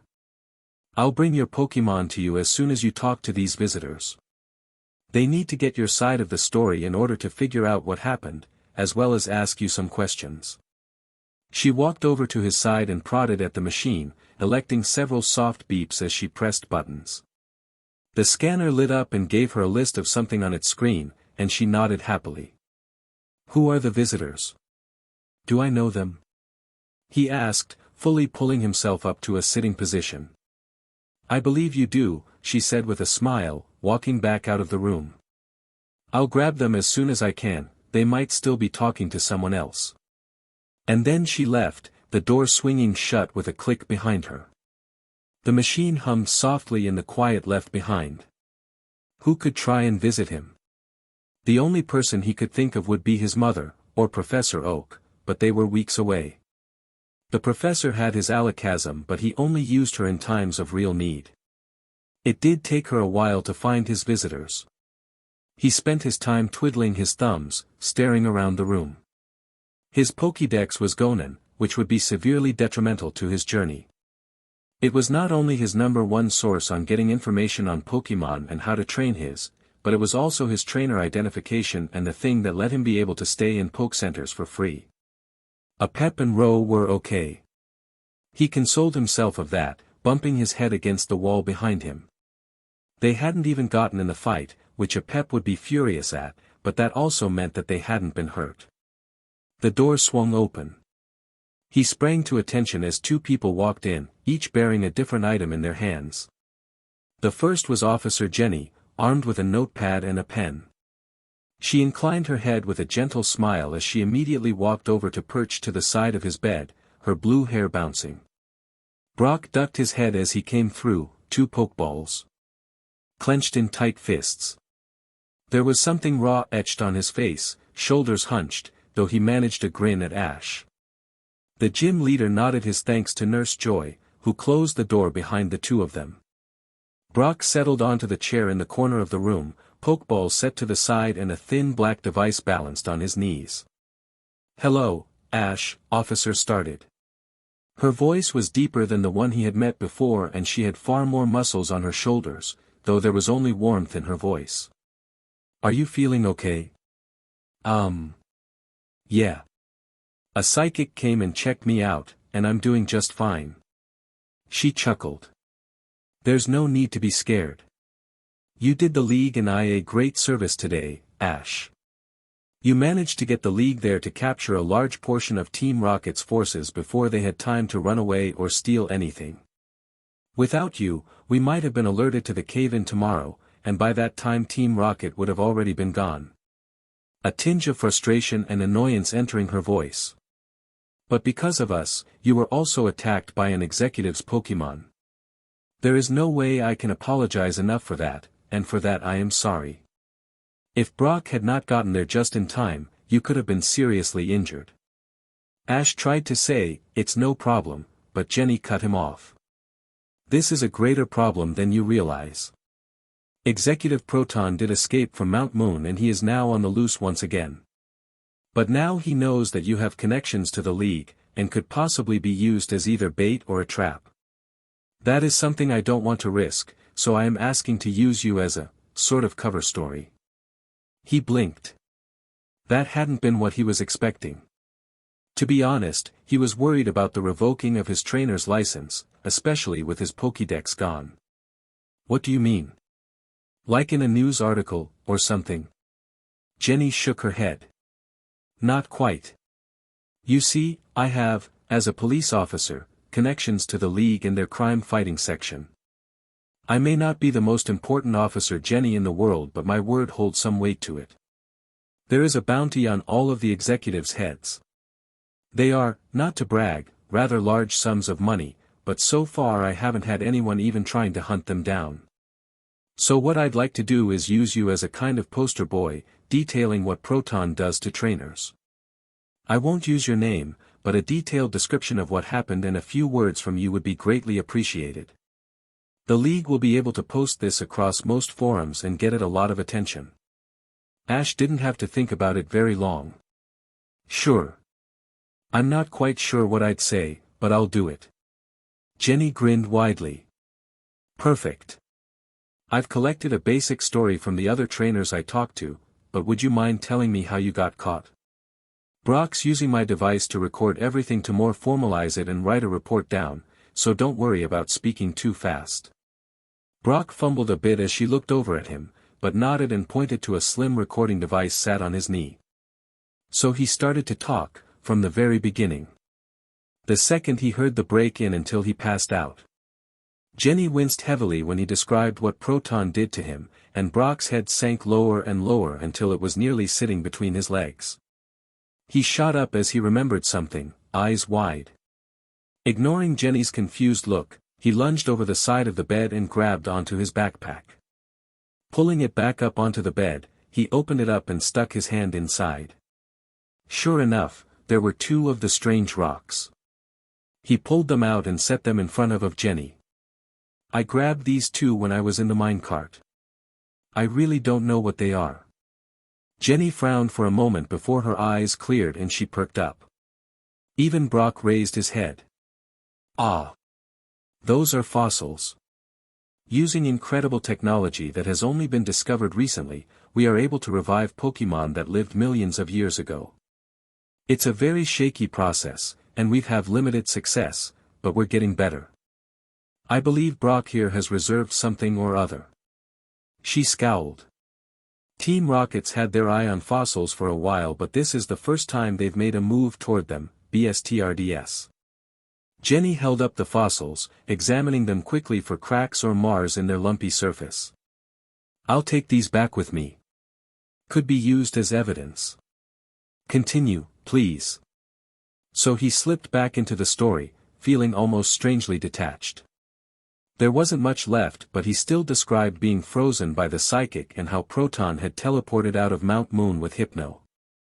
There was definitely not a bit of sheepishness as he told them he passed out because of the strain psychic had put on his mind. Jenny coughed, digging through a side pocket and pulling out a pad of paper. She flipped to the third page, eyes flicking over a few questions written down before she came in the room. Did you happen to see, hear about, and/or learn the identities of any of his other Pokémon? Ash shook his head. Any idea as to the location he teleported to? Another shake. She clipped her pen to the top of the pad, slipping it into a pocket. Well then. I'm finished up. At a motion from her, Brock switched off the recording device and handed it over to her, where she slipped it into another pocket. We don't have too much of a reward for you, Ash, but there is something. He perked up as Jenny withdrew a slim black case from where she had set it on the ground, holding it out. He took it gently, marveling over the shiny surface. There was a small button, and he hesitantly pressed it. A screen snapped to life, proudly displaying a trainer identification. Ash Ketchum. I know we aren't supposed to replace Pokédexes after they've been lost, but hell, it wasn't your fault. Kid, if we meet again, it better be under more pleasant circumstances. Brock, I'd like to meet with you once you've finished talking, but don't worry about time. And then she turned and left the room, closing the door behind her. He turned to face Brock, who looked more depressed than he had thought the gym leader could look. What's wrong? He asked, eyebrows lowering. Did you get hurt? What about Onyx? I didn't see her. Did Team Rocket get her dash? Brock held up a hand. No. Onyx was underground long before we came in the room. She was the one to use Sand Tomb below the Team Rocket grunts. I would have done it sooner, but she was still figuring out where the grunts were, as to not get trainers trapped as well. She did it perfectly, he finished. There was a slight smile on his face. But then what's wrong? Brock sighed. Ash, I was the one to tell you to try and get out of there. If you had stayed where you were, we could have gotten in and out without anyone getting threatened by Executive Proton, which is something I could go my whole life without happening.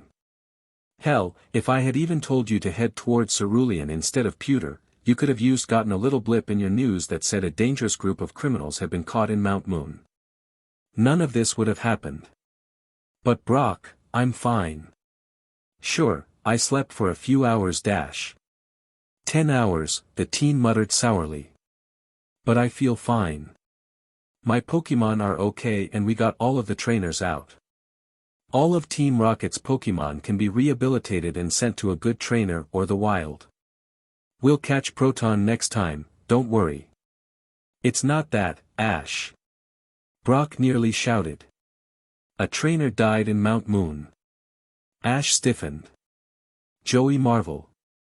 Just an 11-year-old minding his own business when he was attacked by Team Rocket grunts. They demanded his Pokemon. He said no.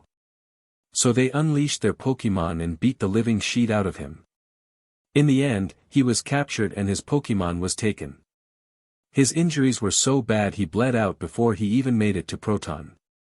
He had 6 Pokemon on him, but only 5 were taken. He had his 6th, a Vulpix, out to light the way through the tunnel. Even when he was being attacked by Pokemon, he managed to break its ball so the Vulpix could escape. But it still seems like the grunts found it. We found several Vulpix tails in the tunnel, but couldn't find it in the Pokeballs the grunts collected. Ash couldn't say anything, let alone try and comfort Brock. So all I can think is, what about if I was 5 minutes later, how much of that would have happened to you? To all of the other trainers? To all of their Pokemon? Sure, we saved most of them. But someone out there, 2 parents grieve over their lost child and a Vulpix is slowly bleeding out in the deepest cavern of Mount Moon. And the man who did it is still out there. Brock stopped, voice raw. Ash found words flying up his throat. I'll find that Vulpix, Brock. The words were filled with more steel than he thought he had. I'll find the Vulpix and give it the home it deserves, and then I'll hunt down Proton and give him the home he deserves. Eyebrows furrowing, Brock tried to speak. But Ash was on a roll.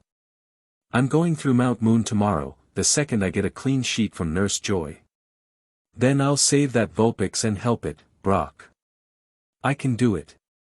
There was a pause, before Brock let a small smile slide through. I don't doubt that you could. But don't go after Proton, Ash. He's too dangerous. Leave it to the League, who can get him locked up without risking lives. Slowly, the gym leader stood. He extended his hands, offering Ash 2 Pokeballs. Here they are. From what I understand, they've been briefed on what happened so you don't have to try and explain what happened to them. Ash thanked him profusely as he took his Pokeballs. Come see me tomorrow before you leave, okay?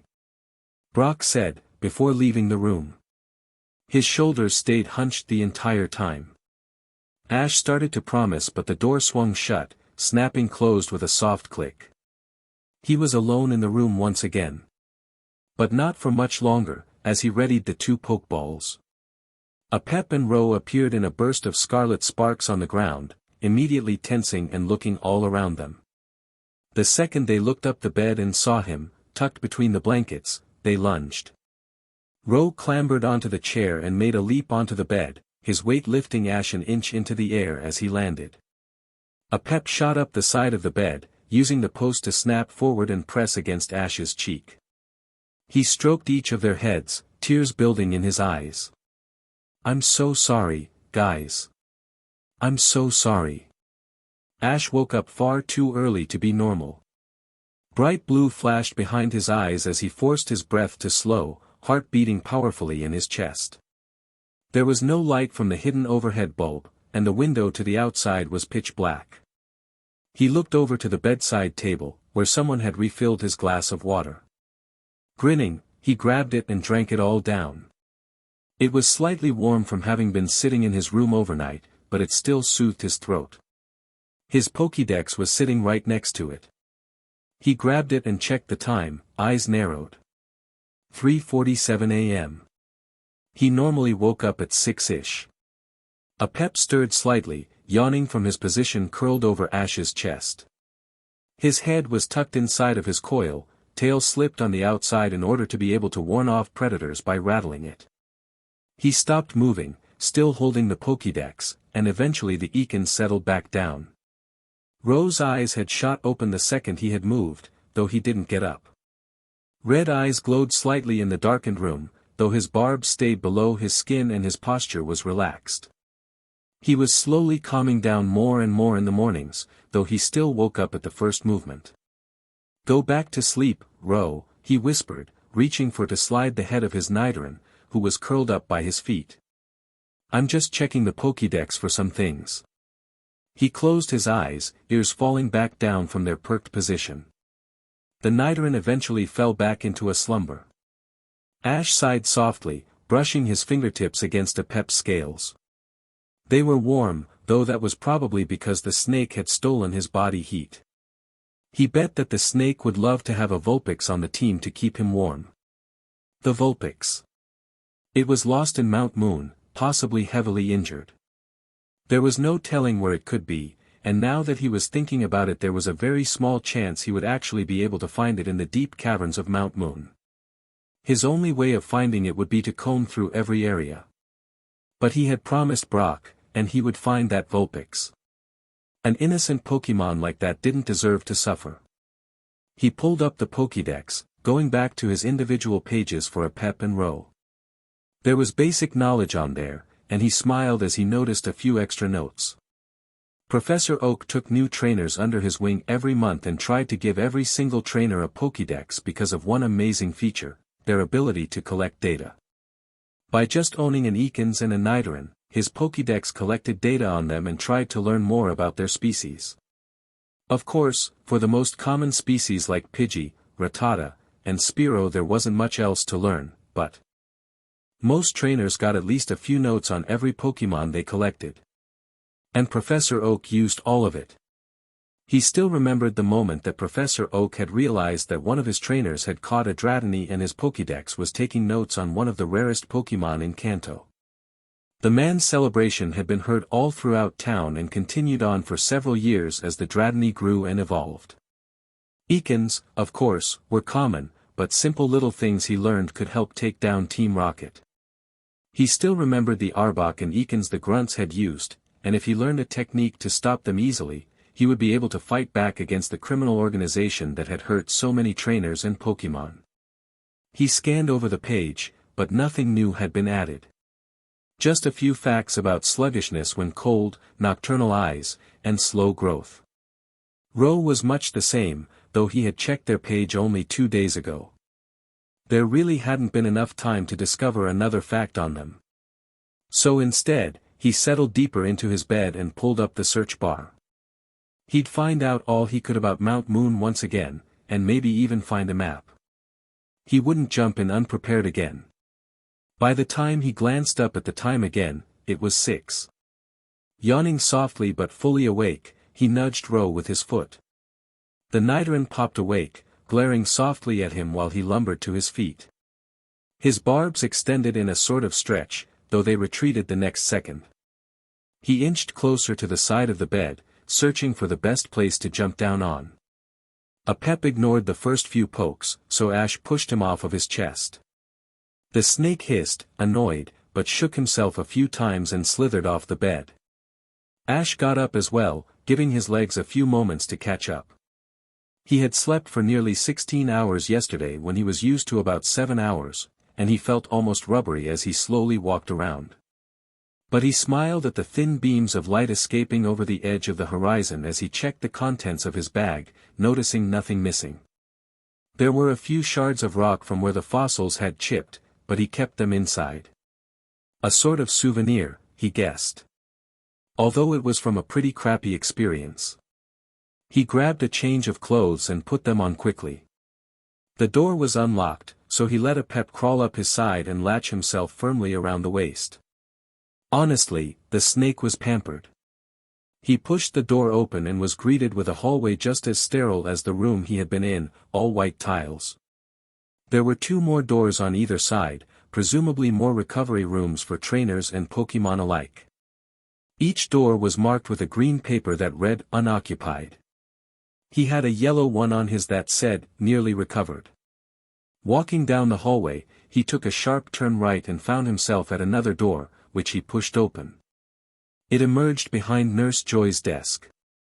He squeaked as she spun around to face him, eyes narrowed.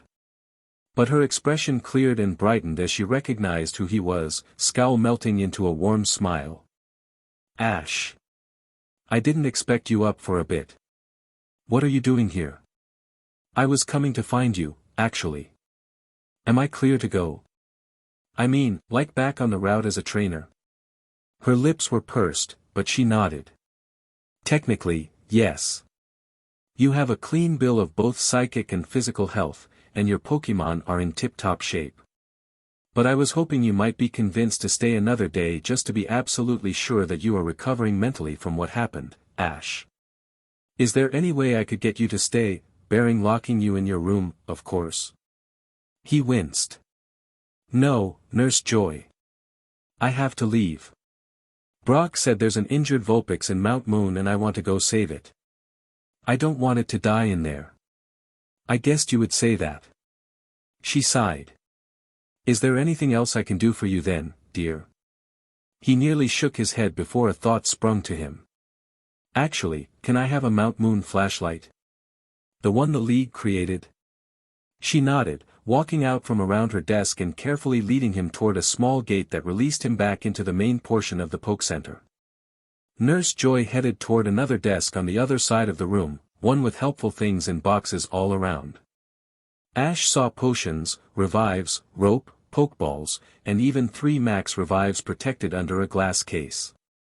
Gym leaders got them for free in order to be able to heal their Pokemon up for the next gym battle, but they were ridiculously expensive for regular trainers to buy, nearly the price of 8 regular potions.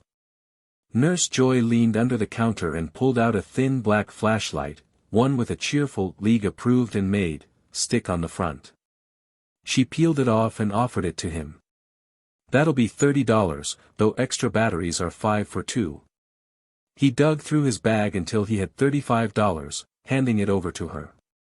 There was a hook on the edge of the flashlight that allowed it to be hooked on a trainer belt, which he did so. The batteries were dumped in his bag.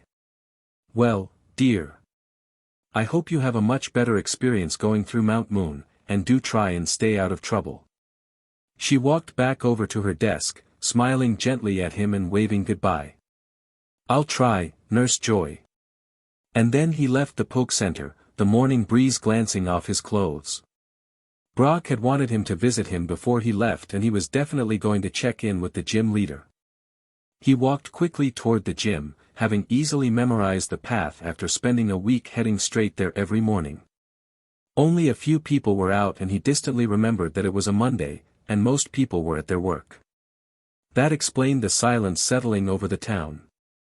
He paused right before the door, checking the time on his Pokédex. It was only 6:30, and Brock's gym opened at around 9.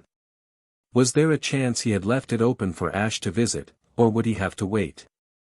Luck was on his side as he knocked on the door, and after a moment the electronics kicked in and it swung open. The lights were on inside, showcasing the still incredibly impressive arena. He walked inside, jumping forward to avoid the door catching on his heels. Ro grumbled at it. Ash walked in, looking around. It took him a second but he spotted Brock sitting in his usual position rather close to the door, near where the referee stood and commanded over the matches. As he got closer, Brock heard his footsteps and stood up. He seemed to have gotten a full night of sleep, though light bags still circled under his eyes. Hello, Ash. Are you going to Mount Moon after this? He smiled. Yes. I'm going to find that Vulpix. Brock sighed, but there was a light grin playing over his lips. I knew you were going to say that, so I'm going to tell you everything we know. There was a Pokédex in his hand, a light gray one that looked made of much higher tech than the one Ash had around his waist. Probably a fancy league-sanctioned one that hadn't been released to the public yet, and he found he was slightly jealous. She's female and a juvenile. Definitely not a baby but not an adult either, though Joey's Pokédex said that she was pretty powerful. Her known moves are Ember, Quick Attack, Tail Whip, and Will-O-Wisp. She was working on Flamethrower, though she hadn't mastered it yet.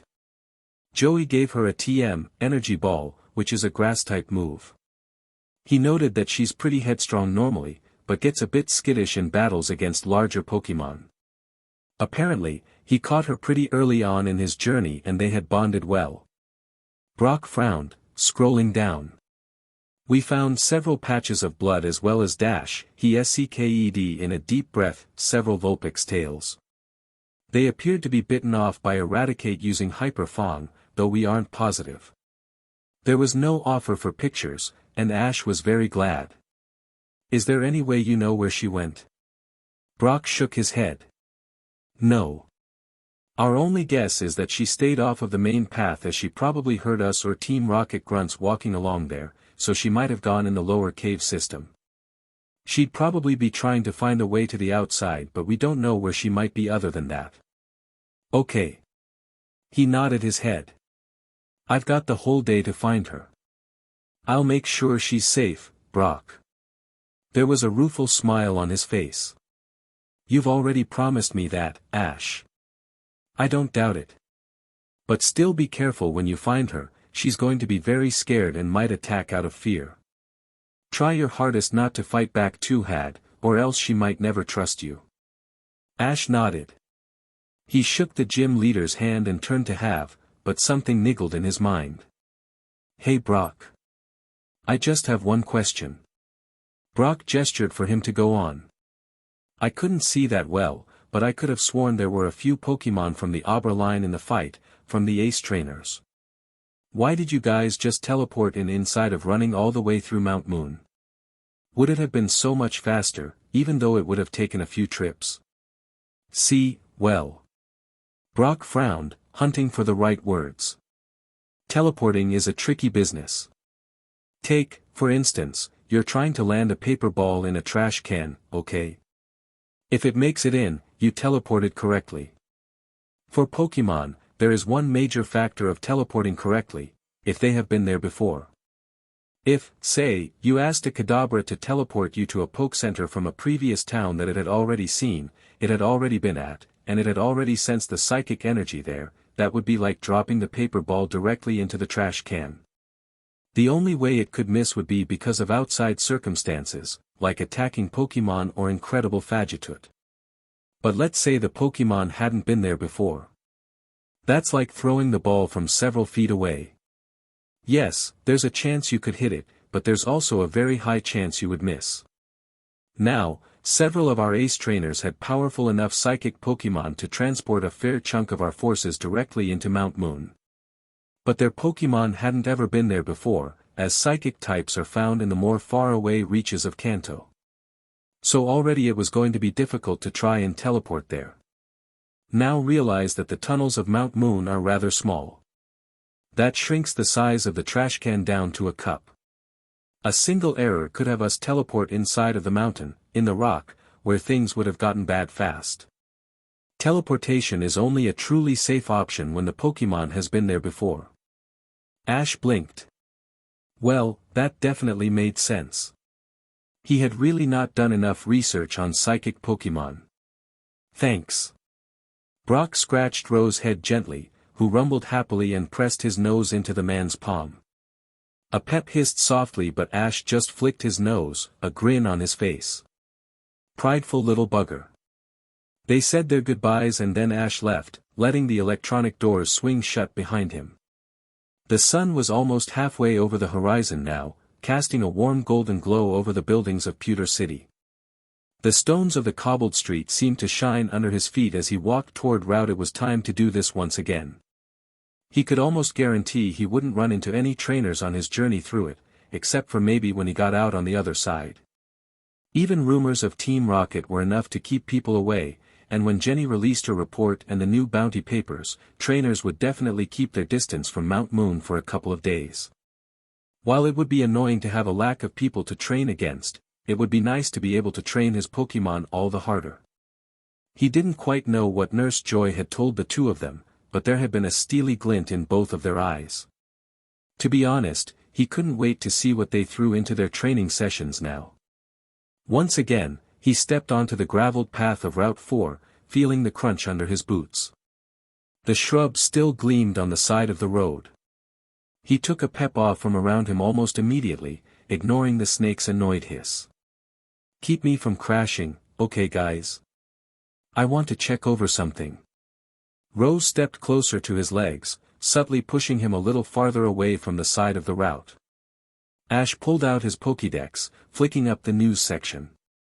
His mom would probably have a fit as he hadn't checked it in over a week, but he wanted to know now whether the League had released the report.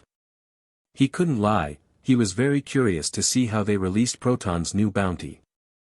There wasn't anything up except for 2 Pokemon sightings, a large swarm of Ariados had been spotted around Fuchsia City and the League warned people away from Route 25, as a Rhyhorn had evolved recently by itself and had been hunting down the rest of its herd.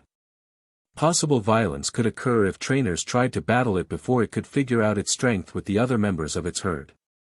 But nothing else. He sighed but slipped it back on his belt, patting Ro on the head and earning a happy thrum in response.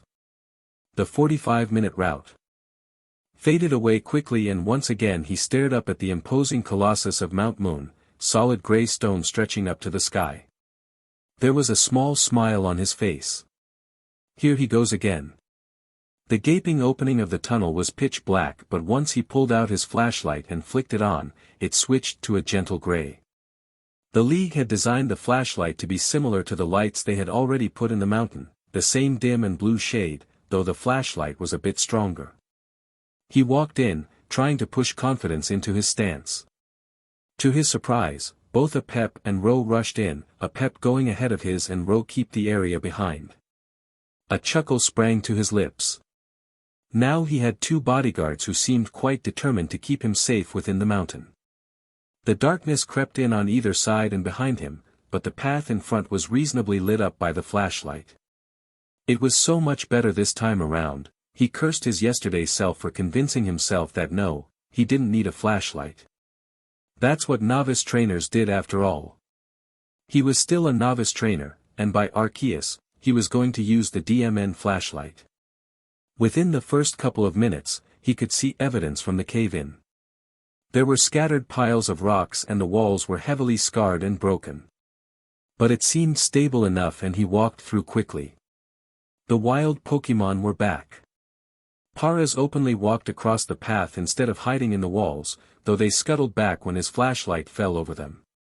Geodude glared at him from their position on the ground, though they didn't bother him if he didn't bother them. He could hear the high-pitched click of echolocation as dozens of Zubat rustled together up on the ceiling. There was one Sandshrew he was sorely tempted to catch, but it immediately dug itself into the ground when he got too close. About an hour in, his flashlight caught sight of something slumped on the side of the path. He jerked forward, landing on his knees. It was purple-black, and as he turned it over he could see that it was a Zubat. But a terribly burnt Zubat. All of its fur was either singed or burnt off, its wings covered in a thick coat of ash. One of its fangs was blackened, and its feet were peeling. He grabbed a potion from his bag and dumped it over the Pokémon, watching burns stitch themselves back together before his eyes. The fur would take up to a week to grow back and its fang might fall out, but it would survive. He hurriedly stood and backed away, not wanting to be that close when it woke up. It slowly raised its head, screeching softly to use echolocation. After a second, it must have sensed Ash, because it flapped its wings and took off. It flew back up to the ceiling to nest with its family, though the movement obviously pained it. The Pokémon was resilient, if nothing else. But he didn't know of any Pokémon in Mount Moon that could use fire-type moves. There were Clefairy of course that could use Metronome, but stereotypes aside, Fairy-type Pokémon were very docile and only attacked when threatened. To have only one Zubat attack the most powerful Pokémon in the mountain didn't make any sense. So left only one Pokémon that was currently wandering the caverns with fire-type energy burning beneath her skin. The Vulpix was close.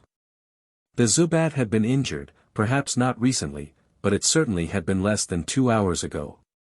After attacking the Pokémon, the Vulpix would probably have fled deeper in the mountain to avoid attracting the rest of the Zubat to attack her.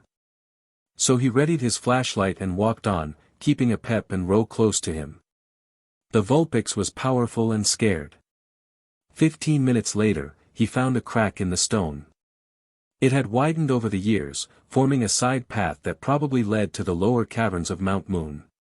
Trainers were warned from going on these paths as the chance of getting lost was very real, and the League didn't yet have a surefire way of finding lost trainers. But that was the most likely route that the Vulpix would have gone on, so he determinedly shined his flashlight into the path and moved forward. It was a rather tight fit, and he had to turn sideways and squeeze through in order to be able to get through. Apep had no problem, and though Ro grumbled in annoyance, he was able to get through with minimal effort. They walked on, stepping carefully. The humidity rose startlingly high the deeper they walked, the walls slicked with water. He had heard stories of underground lakes holding strange Pokémon and wondered if they were getting close to finding one. There were more signs of wild Pokémon here, small craters from Geodude and slashes in the stone from Sandshrew claws. A few mushrooms planted by Paras showed up and even a handprint in the wall from a graveler showed up, which Ash was relieved to find very old. He had heard rumors of a monster golem that wandered the halls of Mount Moon, preying on hapless trainers. He didn't really believe it, but the story had kept him up at night when he was much younger. There were also no lamps, so they only had to rely on his flashlight to be able to see what was in front of him. A pep nudged him when he almost stepped into a wall, his nocturnal eyes gleaming in the dark. But it came as a bit of a surprise to all of them when the path in front of them started to light up. Ash frowned, stepping forward. A pep titled his head to the side, sticking his tongue out. Ro grumbled, a few of his barbs sliding out. The glow was coming from around a corner in the path, shaded a light yellow and orange.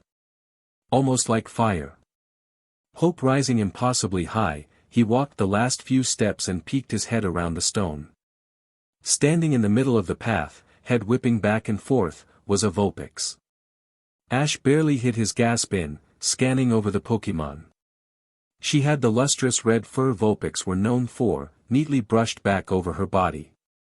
Her eyes were a light gray, the pupils huge and adorable.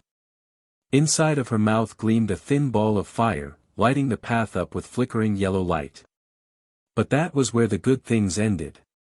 Vulpix had one tail when they were born. Within the first week it doubled, then doubled again in a couple of days. By the time they were a month old, they had 6 thick, beautiful tails that they used to release excess heat. This Vulpix had 3 tails. Her back was covered in scars, including 3 terrible ones where her tails should have been. He could see the fang marks from the Raticate carved over her fur, the marks white.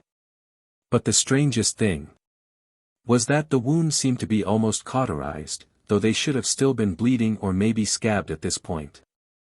There was another cut along her front leg, curving up to her shoulder. But he couldn't pull his eyes away from the 3 missing tails, the scars bright. At least until she caught sight of him. Her eyes widened for a second before they narrowed furiously. She settled into a battle stance, teeth bared. He stepped fully out into the path, raising his hands in the sign of peace. There was an empty pokeball on his belt but he didn't reach for it, moving slowly and sitting down. "Hey, girl," he said soothingly, keeping his voice low. She didn't move, but she also didn't attack him.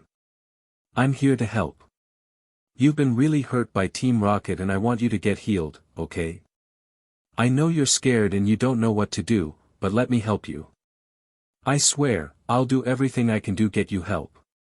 She snarled deep in her chest, shaking her head.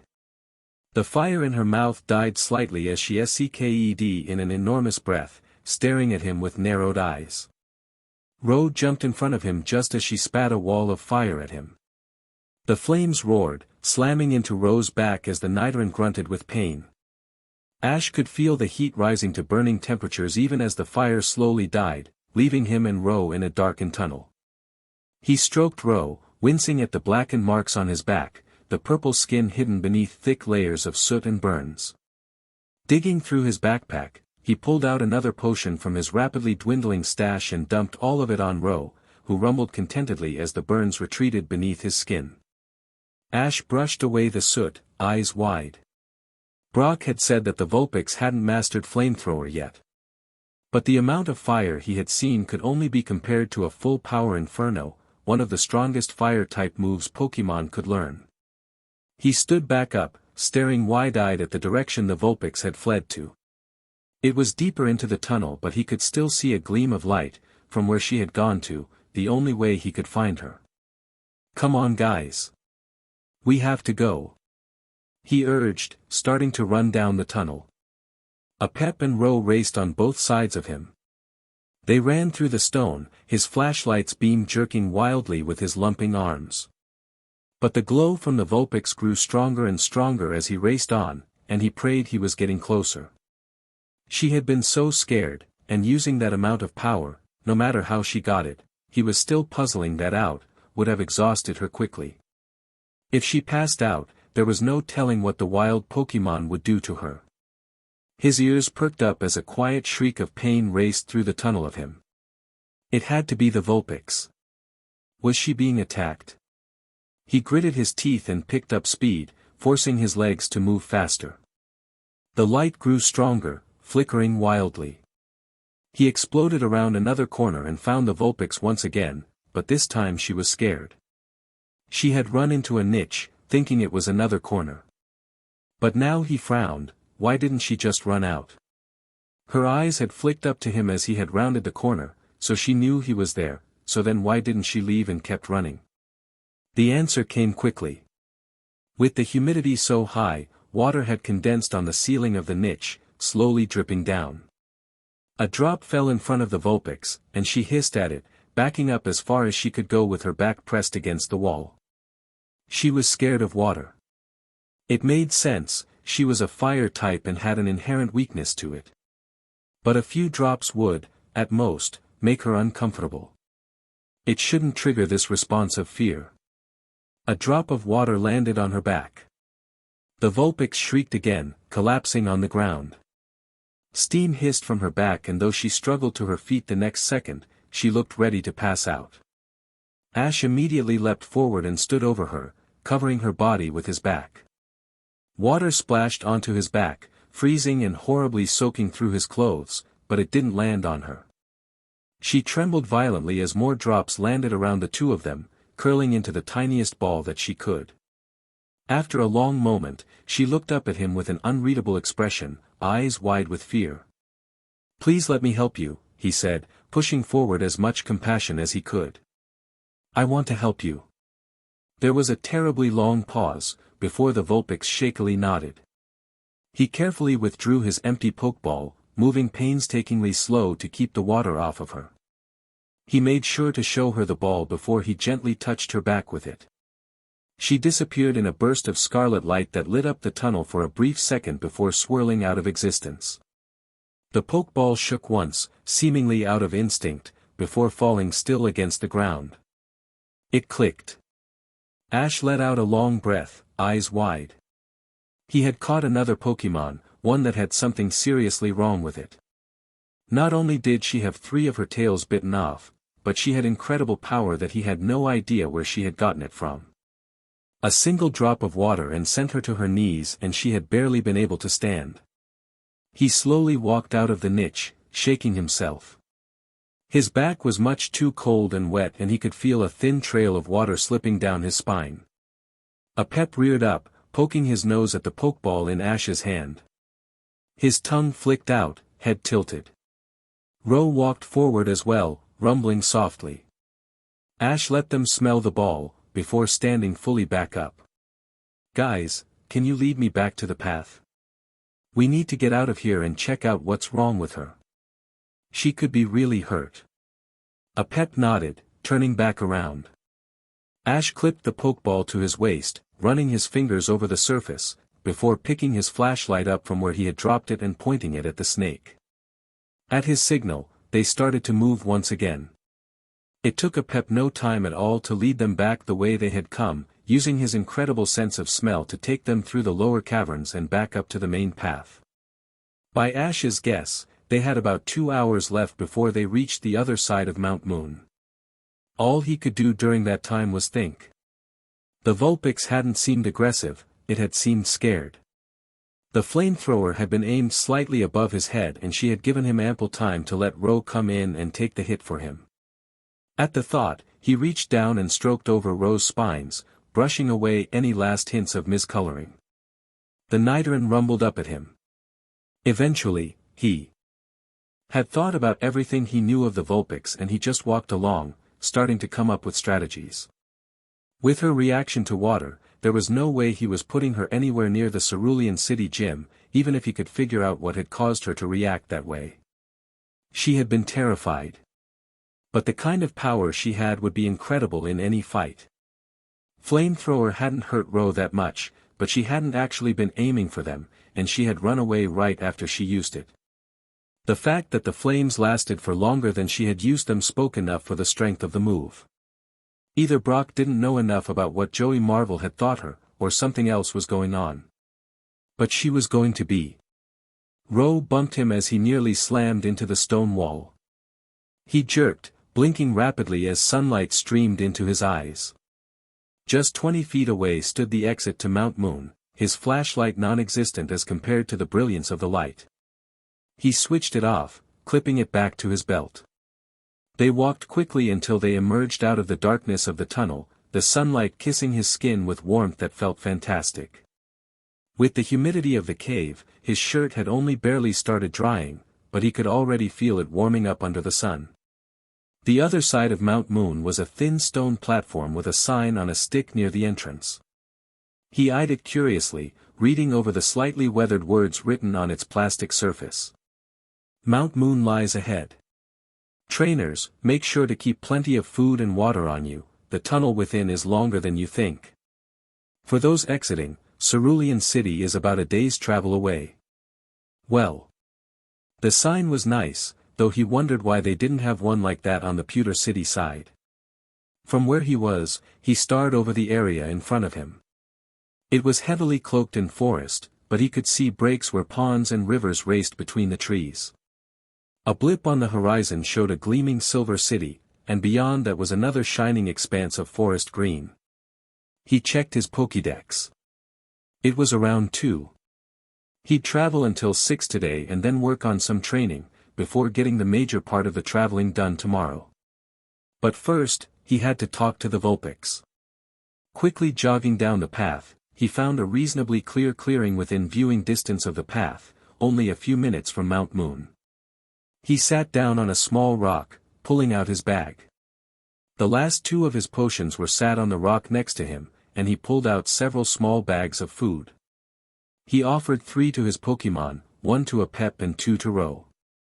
They were the league portions for small Pokémon, but he, stupidly, hadn't decided to upgrade to medium-sized Pokémon for Ro. With him being king size, he had to eat a whole size larger than he was, or 2 of the smaller ones. He had brought enough for about 5 Pokémon on this short trip just in case he found another Pokémon instead of just the Vulpix. A Pep hissed happily with the food, digging in. Ro grunted as he wolfed down his 2 bags faster than a Pep finished one. Ash pulled out a simple high-protein bar and a bag of nuts, munching on them quickly and stuffing the package back into his bag. Okay, guys. I'm going to call the Vulpix back out. No matter what happens, you don't attack her or try to trap her. They both nodded at him, Ro blowing a puff of air through his nostrils. A Pep stretched out in the sun, warming his scales on the ground. Ro settled himself into a more relaxed position, ears perked up and twitching. Ash gently tossed out the Pokeball. In a flash of red, the Vulpix appeared. She was standing but her legs were shaking, eyes almost half-lidded. If Ash hadn't been there, he would have thought that she had been beaten done by Lance's Dragonite, not a drop of water. But she immediately looked up, staring at the warm sun. Her fur almost seemed to glow, and Ash distantly remembered in all of his studying for Charmander that warm days made fire-type moves stronger. "Hey, girl," he said softly, getting her attention. She narrowed her eyes at him, but stayed standing tall. The only hint of her uneasiness was the tenseness of her legs. "I've got some potions here. Do you want me to put them on you?" Her ears perked up and she hesitantly took a few steps closer, gray eyes flicking up to his. She sniffed the potion suspiciously before nodding at him.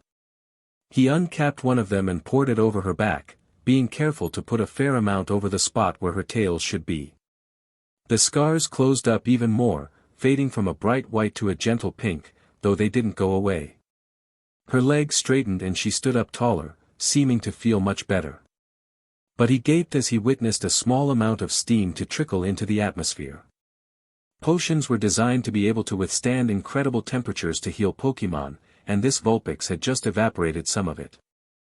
Ash quickly pulled out a jar from his bag, pulling out an oran berry from within. He placed it on his palm and offered it to her, and she narrowed her eyes but grabbed it from him, He could feel the heat from her fur. "May I scan you, please?" he asked softly, touching his Pokédex. She looked up and nodded, shaking herself. Her 3 tails stood up, and he could see knots and tangles over their surface. He'd have to get a brush in cerulean. Pulling out his Pokédex, he aimed the scanner at her and clicked it on. Within a second, a screen popped up. Vulpix, the fox Pokémon. Vulpix have 6 long tails that they use to release excess heat from their inner flame, which is in their chest and never goes out. They are occasionally skittish Pokémon who are known for playing dead when faced with a dangerous enemy. This Pokémon is female with no held item. She knows the moves Ember, Quick Attack, Tail Whip, Will-O-Wisp, and Flamethrower. Her ability is Flash Fire, which causes all fire-type moves that hit her to boost her attack. He frowned at the Flamethrower listed. The power she had put into her attack should have taught her Inferno. Another screen popped up, this one bolded and containing a link straight to Professor Oak. Attention! Your Vulpix has another ability, Flame Body, which burns all Pokémon who come in contact with her. This ability is impossible for Vulpix to have. Please contact Professor Samuel Oak at the earliest possible moment. His eyebrows shot up. Flame Body. You have 2 abilities, he said almost weakly. It was heard of for Pokémon to unlock their secret ability, but that was only champion-level Pokémon that ever managed to get to that level. And she had gotten an ability that wasn't even possible for her species to get, something important enough the League wanted him to call Professor Oak. She looked at him with a very confused expression, head tilted. He shook his head. Vulpix, I need to make you a deal. If you join my team, I will help you learn to control your fire powers. And I will help you get revenge on Team Rocket. There was an instant baring of her teeth and more fire flickered around her tails, fury bubbling into her eyes. The next second, she stared up at him, something bright and raw. After a moment, she nodded. Ash jumped to his feet and cheered, nearly shocking her out of her skin. She hissed, and as she leaped back, he noticed 4 burnt marks in the grass, right in the places where her paws had been. He leaned back down. I'm sorry I scared you. Would you like a nickname? Vulpix froze, and he suddenly remembered that he wasn't her first trainer. She had had someone before him, someone who had taken her from the wild and raised her up from her weaker stages. She might have already had a nickname that Joey had called her every day as she woke up and battled. He was less than surprised when she shook her head. I'm sorry, Vulpix. Would you like some food? She perked right back up, and he remembered she probably hadn't eaten in 2 days. He immediately dug through his bag, pulling out 2 bags of food. She scarfed it down like she was dying. He knelt next to her, shifting into a cross-legged position. She peered at him, blinking her gray eyes. I'm going to call Professor Oak, okay? Do you know him? There was a pause before she nodded, tails flicking. We're going to talk and try to figure out how to help you, girl. It shouldn't take that long. With that, he pulled up his Pokédex and flicked to his contacts. The screen with Professor Oak's contact on it had faded, but every trainer started with 2 number for emergencies, the League helpline and Professor Oak's. He pressed the button and watched as the screen faded to black, the same cheerful ringtone dancing through the clearing. It was quickly becoming his least favorite sound in the entire world. Vulpix sniffed at his Pokédex. A pep slithered forward slightly and she glared darkly at the Ekans, who seemed challenged. Ash snapped his fingers in front of his nose, stopping the snake from coming any farther forward. Rose stayed where he was, sitting on the ground with his ears perked. After a few seconds, the screen snapped from black to the professor's face, who smiled genially at Ash. Hello, my boy. What brings you to call me? I'll admit, it has been quite a while since anyone has called me on my Pokédex. Ash smiled back at him, shifting his Pokédex to one hand. Well, Professor, I caught a new Pokémon and I'd like some help with her. Professor Oak nodded, eyes looking to the side. I've got your trainer ID pulled up her. This says you have a Vulpix. Where on earth did you find one near Mount Moon? I thought they were found later in Kanto. He paused for a moment too long. Professor, do you know what happened on Mount Moon yesterday? The man's expression darkened. Yes, I do. I'm very proud of you, Ash, but you never should have had to be in that position. He shook his head. There's nothing we can do about that now. But did you hear about Joey Marvel? Professor Oak's face darkened farther into sorrow. I knew him. He was a very caring boy. He called me every single time his Pokemon had something wrong with them just to see whether he could help them. His Ivysaur was tremendously powerful, even when it was still a Bulbasaur. Well, one of his Pokemon managed to escape. A Vulpix. And I managed to catch it in the lower caverns, but there's a problem. Professor Oak stopped in his celebrating of him. What sort of problem? Vulpix are more docile breeds. I can't see any after-battle aggression lasting longer than a couple of days, and with some loving care it should fade much faster than that. No, it's Dash. He stopped his explanation and simply lifted the Pokédex to show Vulpix to the professor. The man stopped short at the sight of her tails, or more specifically the missing ones. His eyes narrowed. How did this happen? Eradicate bit them off with Hyper Fang, but she managed to get away and Joey broke her Pokeball. She ran away and I managed to find his this morning. But here's the problem, she has two abilities. Professor Oak frowned. Did the stress of the fight unlock her hidden ability? I would take her to a poke center pretty soon. Not only is Drought a difficult ability to handle, but there might be problems from getting her ability so young and under attack. Do you have an experience with Sunny Day? That might help her to be able to control her ability even when she's not in battle to lessen the effects. Dash. Professor. Ash shouted for the third time. The man startled, smiling sheepishly as he realized Ash had been trying to get his attention. My apologies, Ash. But what seems to be the problem? I would have thought you'd have jumped for the opportunity to get such a powerful Pokemon. Her second ability is Flame Body. I don't know how she got it, and the League even notified by to talk to you about it. Brock had said she hadn't mastered Flamethrower yet, but she attacked me in the caverns and it was powerful enough to be an inferno. Her fire moves are incredible, but when she was in the caves, a drop of water landed on her back and she was nearly knocked out. I just don't know what's wrong. Professor Oak frowned again, pursing his lips. Ash, there's not much I can do right now without being there to test some things. How about this, you keep going on to Cerulean City and then immediately head up to Route 24 and there's an old friend on mine on the coast, his name is Bill, and he's a Pokemon researcher like me. I'll send him data beforehand so you don't have to explain anything to him. The routes are very short, so if you get to Cerulean City at around 4-ish, you should be able to get to Bill's house by about 6. He'll tell you what you need to do to try and help control her fire power, okay? But up until then, just try and get her to control her inner fire. Thank you, Professor. But can I ask one thing from you? The man nodded. Of course, Ash. What do you need? Can you explain what happened at Mount Moon to Mom? I don't really want to have to be the one to tell her. He averted his gaze as Professor Oak smiled sadly.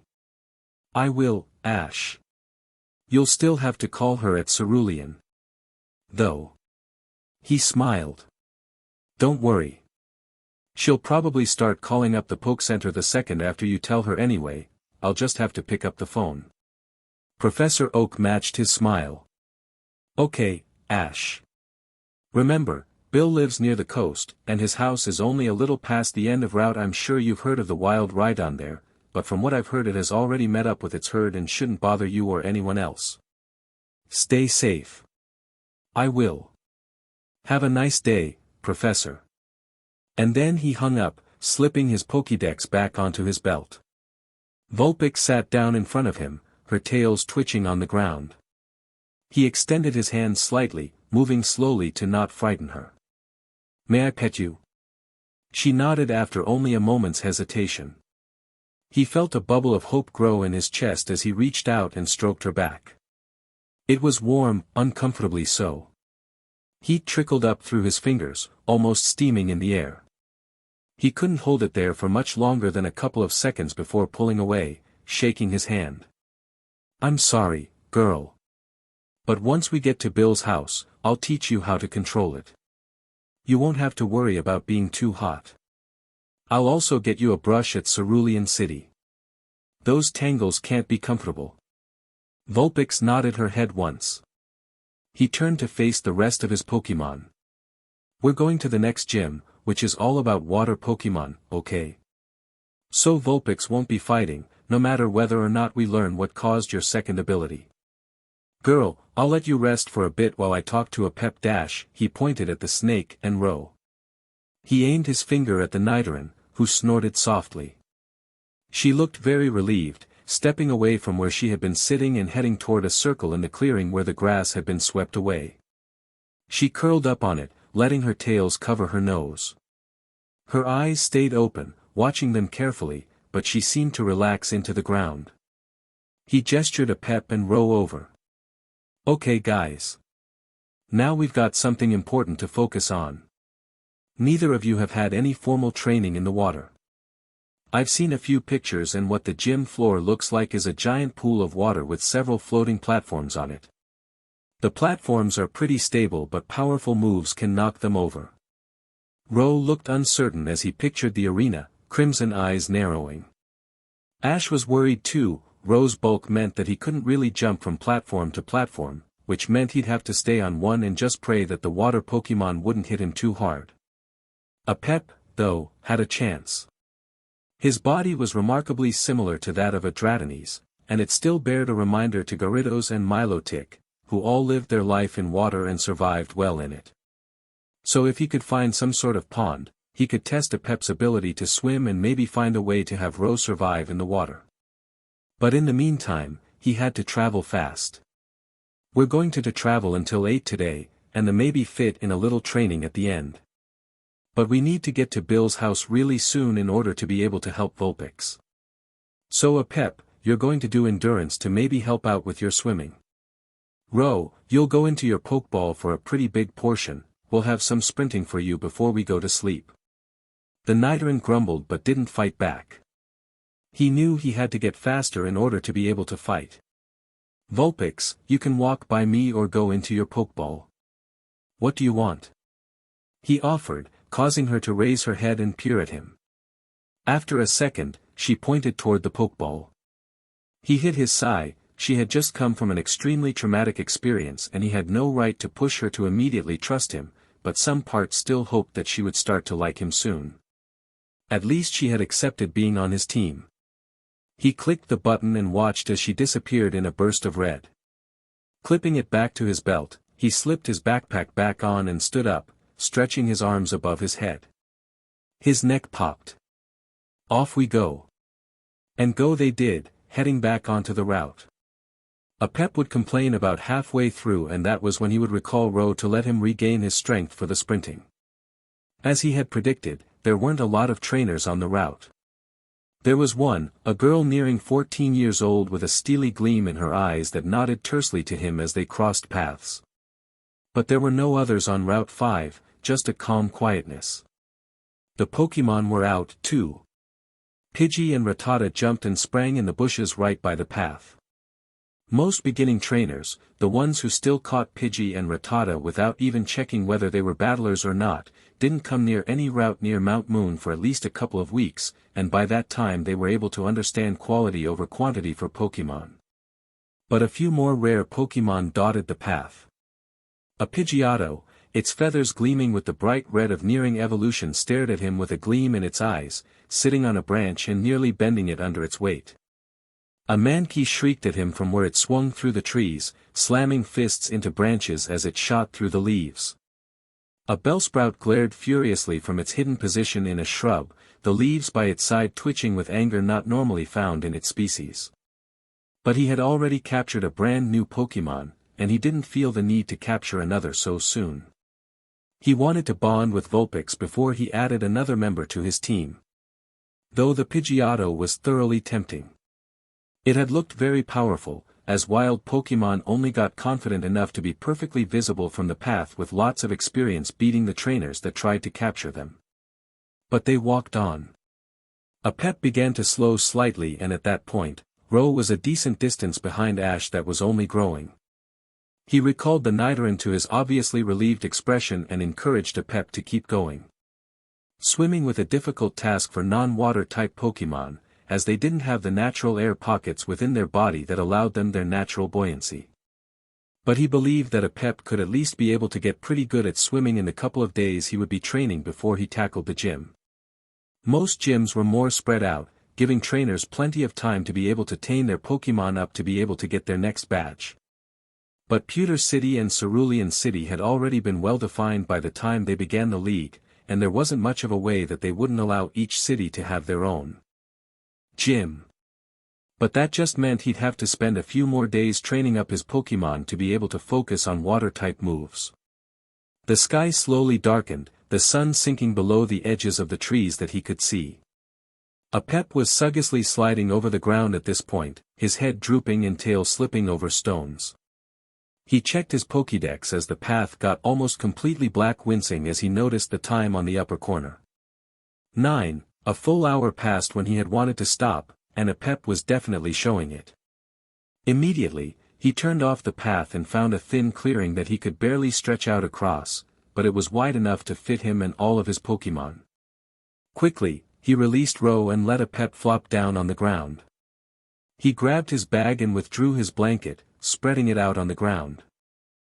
Pep immediately slithered forward and laid down on it, head landing heavily on the ground. He was exhausted, and Ash felt bad. He stroked along the Ekans' back. "I'm sorry for pushing you so hard, buddy. I didn't mean to."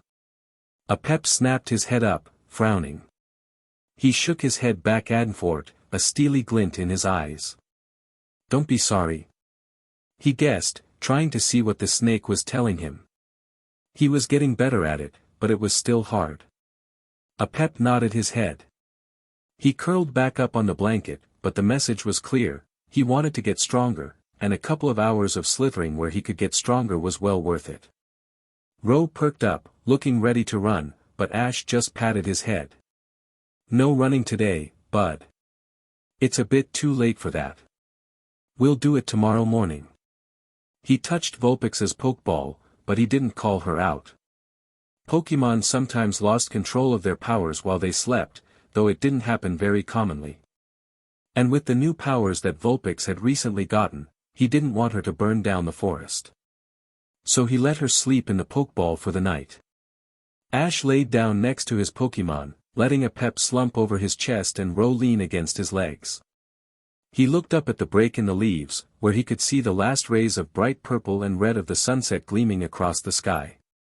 In another couple of minutes, they were gone and everything turned a deep navy blue.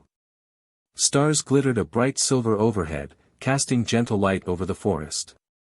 He fell asleep to Ro's gentle rumbled snores and Pep's heavy breathing making his chest rise. His hand rested on Vulpix's Pokeball around his waist.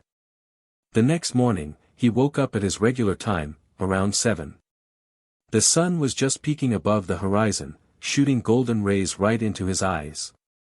He winced and brought a hand up to block them, jerking both Pep and Ro into wakefulness. Pep hissed at him while Ro stood, stretching out his limbs and barbs. His ears twitched, claws digging light furrows into the ground. "Come on guys, up and at 'em. We traveled for about 3 hours longer than usual yesterday, so that puts us at Cerulean City at about 11, but we still need to get moving. I'd like to reach Bill's house a little bit before 2 so we have time to explore around Cerulean before we start in training."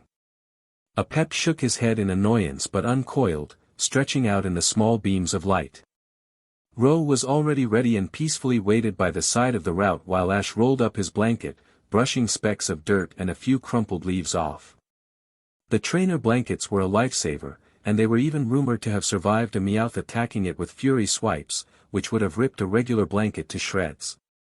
He slipped it back into his BA and started to walk toward the path, pulling out more food. He distributed 3 bags, as normal, to a Pep and Ro, hiding the last of his yawns behind his hand. Pulling out Vulpix's pokeball, he gently tossed it out onto the route. In a burst of light, she appeared, still standing strong and proud. Joey had described her as headstrong on most occasions, and he could see it in the way she stood, even as only 3 tails flicked behind her. The scar over her front leg glinted in the light, not able to hide beneath her rather short fur. It didn't seem to cause her any sort of discomfort, though, or at least she didn't show it as she shook herself and looked up at him. "Hey Vulpix. Here's some food," he said, setting her bag down on the route. She sniffed it once before digging in. He kept talking to her, filling up the air as she ate her food. "We're going to visit Bill today. It'll take a couple of hours to get to Cerulean and then his house, but I think that we should get there before too much of the day is gone. After that, we're going back to Cerulean and start preparing for the gym battle. We'll probably spend a couple of days to prepare for the gym battle, perfecting the rest of our moves as we don't really have time to teach any new ones." To his surprise, she perked up and stared at him, listening to what he was saying. Encouraged, he kept talking. "I know you're going to be really strong, you know. The strength you had in your flamethrower, even when you hadn't perfected it, really showed how powerful you're going to be. I'll help teach you control, but there will be moments that you can just erupt on a field and bathe it in flames. They won't hurt you and then you can destroy the enemy without them even seeing you, can you imagine? It's going to be the most brilliant thing that people have ever seen." She nodded at him, sitting down on the route. Small flames flickered out of her mouth even while she was just sitting there, warming up the air around them.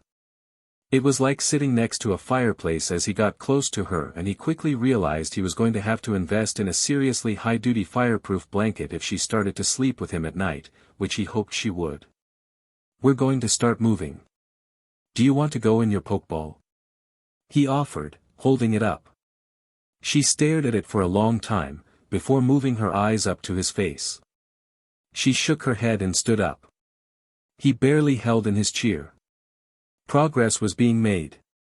They started to walk down the route, a Pep in the front, Ro in the back, and Vulpix right next to him. His ankles started to get hot, but he never complained as she tucked herself close to him, tails flicking around and mouth open to release a few bursts of fire. He had started to guess that something was wrong with her inner flame, as no Vulpix should have to release heat that often from their mouths. There was a near constant trickle of heat from the tips of her tails, causing the air above her to wave. Like a mirage. He idly wondered whether he could cook marshmallows off of her. The snicker escaped his lips despite his best efforts to hold it in. They traveled quickly, the sun rising above them as they walked down the route. Rose started to slip behind, but he shook his head as Ash tried to recall him, determinedly forcing his legs to move faster.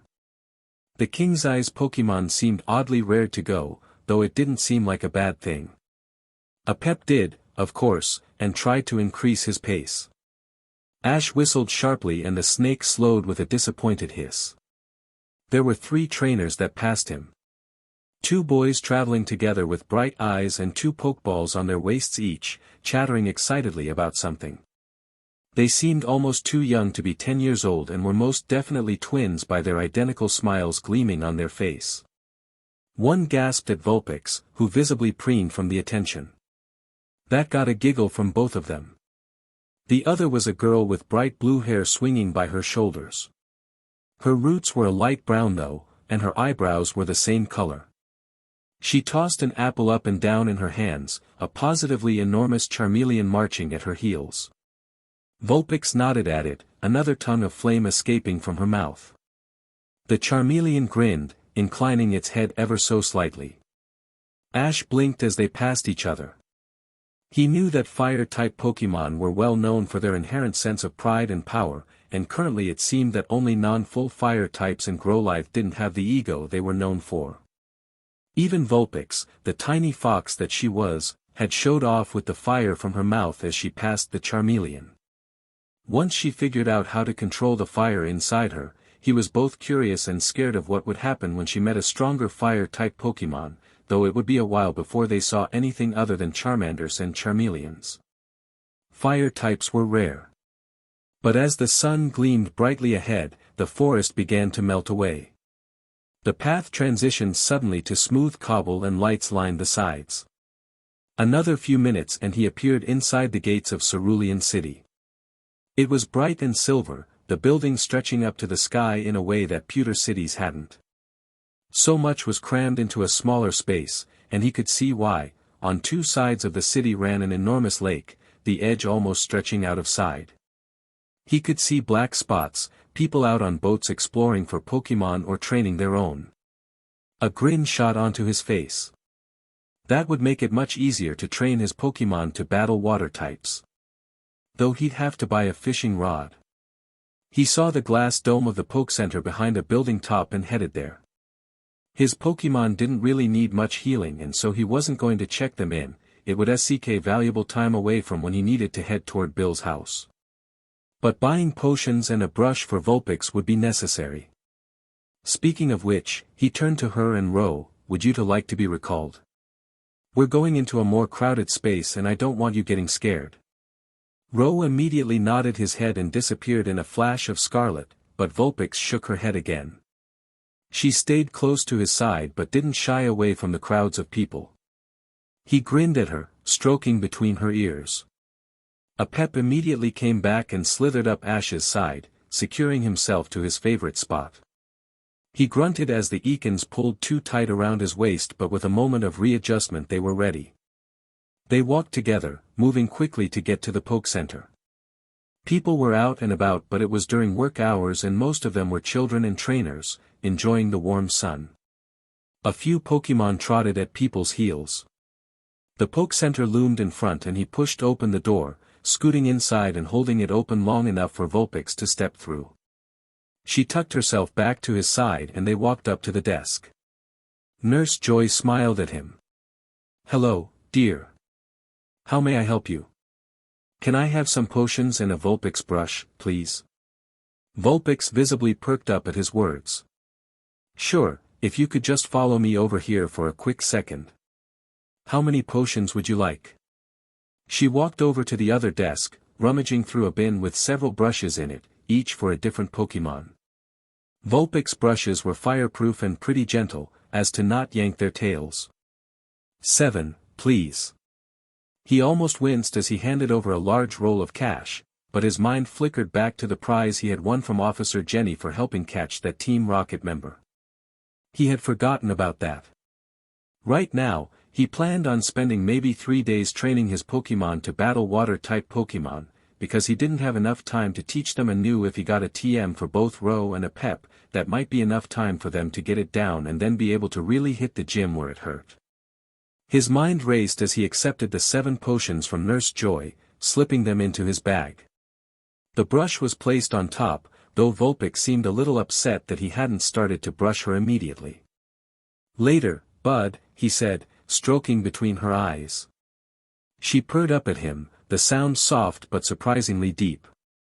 He thanked Nurse Joy before leaving the Poke Center, heading towards the middle of Cerulean City. People buzzed and chattered around him, and he quickly realized that it was lunch break for those at work. An enormous Fiero flapped overhead, eyes following a thin man chatting on his phone. But there was a sign advertising Route 24 and he headed for it, Vulpix trotting at his side and staring around. The route curved along the lake, blanketed on one side in heavy forest and the other in a glittering expanse of blue water.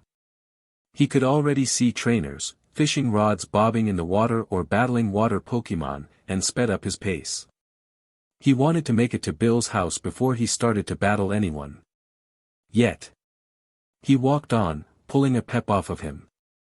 The Ekans shook himself and rattled his tail, but he was quickly distracted by the lake present only a dozen feet away. He raced closer, poking his nose into the water before slithering back toward Ash, who was holding back laughter as a pep flicked his tongue out at the water on his scales. Ro was released as well, stretching before lumbering back onto the path. He seemed very calm with what was going on and Ash was very happy he had found him. Nidoran were one of the calmest poison types in Kanto, even after they evolved up to their final evolution. After contact with a moon. Stone they sometimes had uncharacteristic aggression that could last about a week, but that was from a whole new typing added to them. It was highly suggested to keep them on land during that week of change so they could learn about the ground and how it worked. Vulpix trotted at his heels. She seemed to bounce as she moved, energy levels as high as always. Every now and then he saw burnt grass beneath her paws and a steady trickle of smoke from her mouth. If he didn't know something was wrong, he'd have thought she was going to burst into flames. The route was short, and before an hour had passed he moved from Route 24 to Route. The forest grew stronger and slowly swallowed the path back up, though he could see flashes of ponds and streams in the breaks between green leaves. Cerulean City seemed to be 50% city and 50% water. After about 30 minutes, the trees began to crumble away, growing thinner and thinner before they turned to shrubs and bushes. The path changed from hard-pressed dirt to a barely defined path twisting over the ground. Few trainers came to this part of Kanto, normally only if they wanted to go off the route and find their way to the ocean. But there were so many other spots to be able to catch deep-water Pokémon, and this coastline was not only full of rough waves and rock-filled beaches but also devoid of most Pokémon life. Only incredibly strong Pokémon came to the beach here. He walked on, conscious of the rising humidity that came from being close to the sea. The air grew salter, a cool breeze brushing against his face. It was calming, but Vulpix stiffened as she sensed it, baring her fangs at the air. She rejected him when he held up her Pokeball though, seemingly determined to bear it out. Her tail straightened and the amount of fire spilling from her mouth seemed to triple, burning in the air. After a while, smoke appeared over a hill. Ash perked up, going faster, and within a few minutes a roof appeared. Then a wall, then a door, and finally a quaint house was firmly nestled in a small valley between hills. It didn't seem like a Pokémon researcher's house at the first glance, but after a couple of seconds Ash began to pick things out. There was a strange metal machine attached to the side of the house, standing out starkly from the gentle green siding. It was stuffed full of levers and pipes that stretched up to the roof. A bunch of odd tools were scattered around the yard, thrown about like a child with its toys. A few of them looked like Pokeballs attached to sticks, which was strange enough. There was even a Pokeball sitting by a table by the door, pried open with a screwdriver. Whoever this Bill was, he liked to work both inside and out, if the tools were any indicator. He stepped closer, stepping off the route and getting on the cobbled path leading up to the front door. There were a few lights powered by solar panels lining his way, though they were switched off. It was only 2, and the sun gleamed brightly overhead, occasionally covered by a few rare clouds. Stepping closer, he paused and looked down at Pep and Ro. Do you guys want to be recalled? If you don't, you can't misbehave at all. This man is a friend of Professor Oak and he's helping Vulpix. The second you cause any problems, and no, I don't care who started it, you're being called out. Ro looked reasonably chagrined, but Pep still had a steely look in his eyes. Ash glared at him. Pep, if you try and show off, I'm letting Ro fight the first water Pokémon we find for training. The Ekans immediately hissed but nodded his head, looking extremely disappointed. Ash hid a chuckle and put their Pokeballs back on his waist. Raising a hand, he knocked sharply on the door and waited. There was a moment's pause before the door swung open. A man stood there, standing tall in rather casual clothes. Shorts, shirt, belt, and a shock of white hair. He was nearly as old as Professor Oak. Around his waist were 2 Pokeballs as well as another array of tools, each one modified in some way with strange tips and leather-wrapped grips. The edges were polished, though there was a small stain on the man's shirt. Hello. Ash Ketchum, I presume. Bill said, extending his hand with a brilliant smile. He seemed to have an extremely large amount of energy for his age, shaking Ash's hand strongly and easily kneeling down to be face-to-face Vulpix. And you must be the Vulpix I've heard so much about. She narrowed her eyes at him, tucking herself closer to Ash. Bill seemed to understand, standing back up. Please, come inside. I've got to grab a few things and then we'll outside again. I've got a more reasonably fireproof training area to figure out what might be wrong with Vulpix here. Ash followed him inside, his Pokémon dogging at his heels. Though a Pep tried to get in front, Ash shot him a dark glance and the Ekans fell in line behind him. He was still in front of Ro, though. Vulpix sniffed at the light beige walls, lined with a manner of tables stacked high with more metallic machines. The front room was dominated by an enormous Pokémon transfer system, similar to the one at Professor Oak's. All Poke Center and a few other places had miniaturized versions of this, but they could only access League-certified places within Kanto. This massive machines could access anywhere in the world as long as the person on the other end gave them permission to remove or give a Pokémon, and they had a 100% success rate.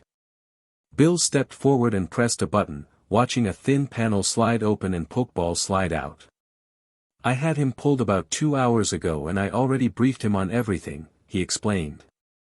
But I just left him in here instead of clipping him to my belt because if anyone was going to lose Professor Oak's Pokémon, it would be me, wouldn't it?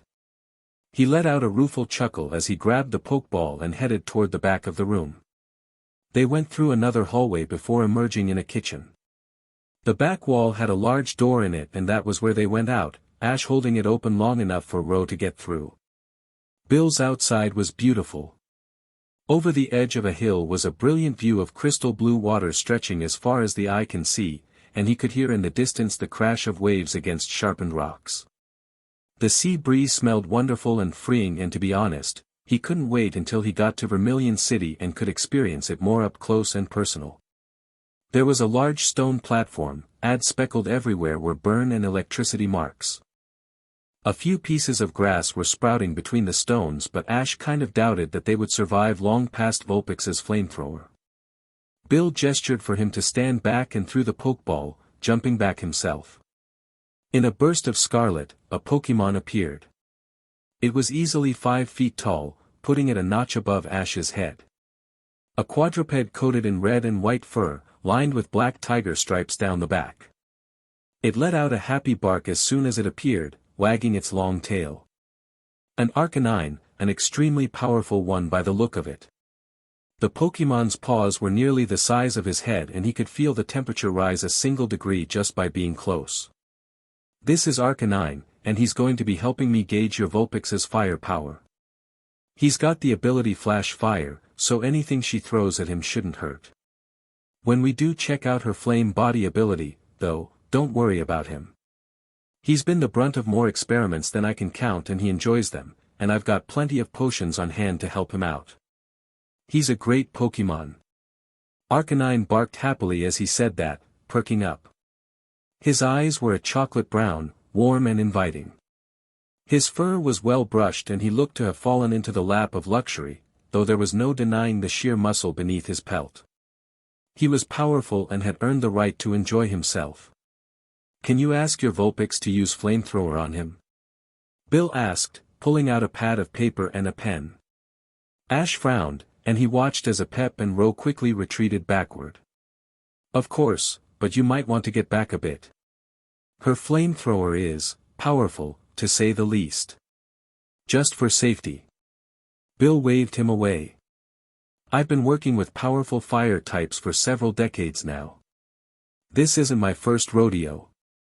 Vulpix aren't that powerful, especially when they're still a juvenile. I'll be fine. Ash saw Vulpix stiffen with anger and wisely retreated a few more steps. It's your funeral. Vulpix, flamethrower. An honest-to-God wall of flames exploded out of her mouth. He ducked and stepped backward again, shielding his eyes. The fire smacked into Arcanine, though the Pokémon didn't take a step backward. The air hissed as any water evaporated and the grass that had struggled so hard to survive burst into flames and promptly disintegrated. Bill stood there, the edges of his notebook singed. Ah. I see what you mean. Arcanine barked happily and leaned down to nuzzle Vulpix, who purred up at him. He didn't pull back, but when he stood back up to shake himself of the last remaining embers from Vulpix's fire, Ash could see a few charred pieces of fur. Bill scratched something down. Okay, that's definitely more powerful than she has any way of being. And she does have the ability Flame Body as well. I guess we don't have to check that again. Let me give Arcanine some ideas to try and help her control it, and then we'll talk over what might have caused this. He stepped closer, placing a hand on Arcanine's shoulder. The Pokémon turned around and pushed his face into the man's chest, who laughed and scratched behind his ears. Can you help Vulpix out? She needs to learn how to control her inner fire. Start with Ember and maybe do Flamethrower, but start small. If you can, do you think you could figure out how to keep her inner fire more inside of her? She's burning things she's touching even without trying to, and that saps her strength. Arcanine tilted his head, thinking. He nodded his head and barked again, turning back to the fox Pokémon, who stared up at him. Arcanine pushed closer to her and spat out a single ember, which fizzled out before it even hit the ground. Vulpix's ember sprang to life the second it hit the life, tongues of flames liking the air hungrily. Arcanine shook his head and barked to her, and they jumped into their own discussion. Ash left a Pep and Row to watch the two of them, heading toward a small outside table with Bill to talk. They both sat down, and Bill pulled out his notebook and flipped to a new page. He sketched out a very simple picture of a Vulpix, making sure there were 6 tails visible. With a light hand, he drew a black blob in the center of its chest. You see that, Ash? That's her inner fire. All fire-type Pokémon have it, though it varies in size. For the most part, its size correlates to the size of the Pokémon. When non-fire-type Pokémon learn a fire-type move, they often struggle greatly with it because they don't have an inner fire. Eventually, they learn to heat up the air in their mouth before it leaves them, but they won't ever be as fast or as strong as a fire-type Pokémon's move. All Vulpix has to do to use Flamethrower is take a deep breath and breath out, and her inner flame does the rest of the work for her. Ash nodded. He knew about the inner flame, though the way that non-fire types used fire-type moves was interesting. Each fire-type Pokémon has a way of regulating their flame. For instance, Arcanine uses his fur and breath. Every time he exhales, he breathes out warm air created by his inner flame. I know that all humans and Pokémon, except for ice types, do that, but Arcanine's breath can reach up to 100 degrees. He also uses his fur to cool down by releasing heat through pores in his skin and then catching it in his fur and released it slowly, so he doesn't spontaneously burst into flames. Vulpix do that same breath trick, but they don't release extra heat through their fur because their fur is too short to be able to properly catch the heat, as they often live in more volcanic areas. So instead they use their tails. You see the curl on the end of her tails? Bill asked, pointing to Vulpix. Ash looked, though he already knew what he would find. On the end of her tail was a slight bend, curling up like a spiral. It was darker fur and was the part the Pokémon used for moves such as Iron Tail, as it was the strongest. On the very end is a small collection of furs different from the rest of her body. They are absolutely fireproof and very thick, as well as hollow. Vulpix constantly release the majority of their heat through those hairs in order to not overheat. Putting them in too warm of places can cause that, and it could end up with them passing out. There have been causes of Vulpix dying on Cinnabar Island because trainers brought them too close to the volcano. But back to the point, Vulpix release most of their excess heat produced by their inner fire through their tails. But your Vulpix has lost 3 of her tails, and that means she is releasing half as much heat as she needs. 2. Bill paused here to point at the dark blob he had drawn in the chest of the Vulpix. He started to shade more and more, making it darker and larger until it covered nearly her entire front half. I'm sure you've seen her breathing out flames in an effort to try and keep up, but it's not working. The excess heat is escaping through her skin, but her fur isn't thick enough to release it slowly, so it has forced her to have a second ability of Flame Body. But the issue lies within the fact that her original ability is Flash Fire, which boosts her fire attacks when she's hit with fire. But with Flame Body, she is nearly constantly on fire or very close to it, so her skin, which has pores to let the fire attacks through to power her inner flame, is in a constant cycle of capturing heat and then releasing it the next second. This has, unofficially, made her fire attacks constantly growing stronger. Ash blinked as he squeezed all of the information in. That's incredible. Bill fixed him with a steely eye. It may seem so at first, but there are very real consequences. Those pores on her skin are being used from both directions, both for skin heat in and releasing it. That has caused them to widen exponentially. For most fire types, the danger with water is the fact it doesn't let them release heat because their fur is wet. But with Vulpix, water is a problem because it sinks through her pores and landed right on her inner flame. Ash stiffened. He hadn't done a lot of research, but even he knew what that meant: too much water, and he could literally snuff out Vulpix's entire life. It wouldn't even take that much, if what Bill was saying was true. She could die with a well-placed water gun. What do you suggest I do? He said almost weakly. Bill frowned, scratching his chin. Well, you have to teach her how to at least moderate the fire that comes through in her attacks. She won't get nearly as tired from her attacks because she's constantly getting stronger in battles, but try too many flamethrowers and she's going to feel it. Start first with Ember, like she's doing now. By using a large amount of fire-type attacks she does alleviate some stress from her inner flame, though not nearly enough. But when she uses Ember, she can work on creating just the small fire and not releasing her entire inner flame in the attack.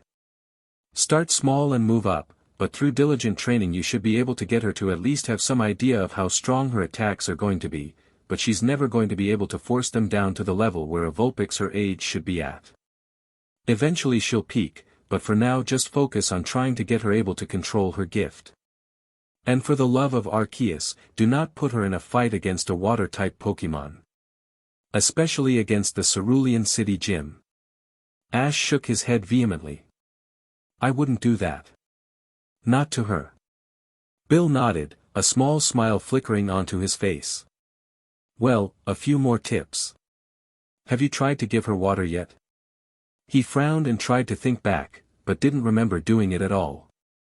He stiffened as he remembered letting his Pokemon drink at any stream they came across while Vulpix was inside her Pokemon.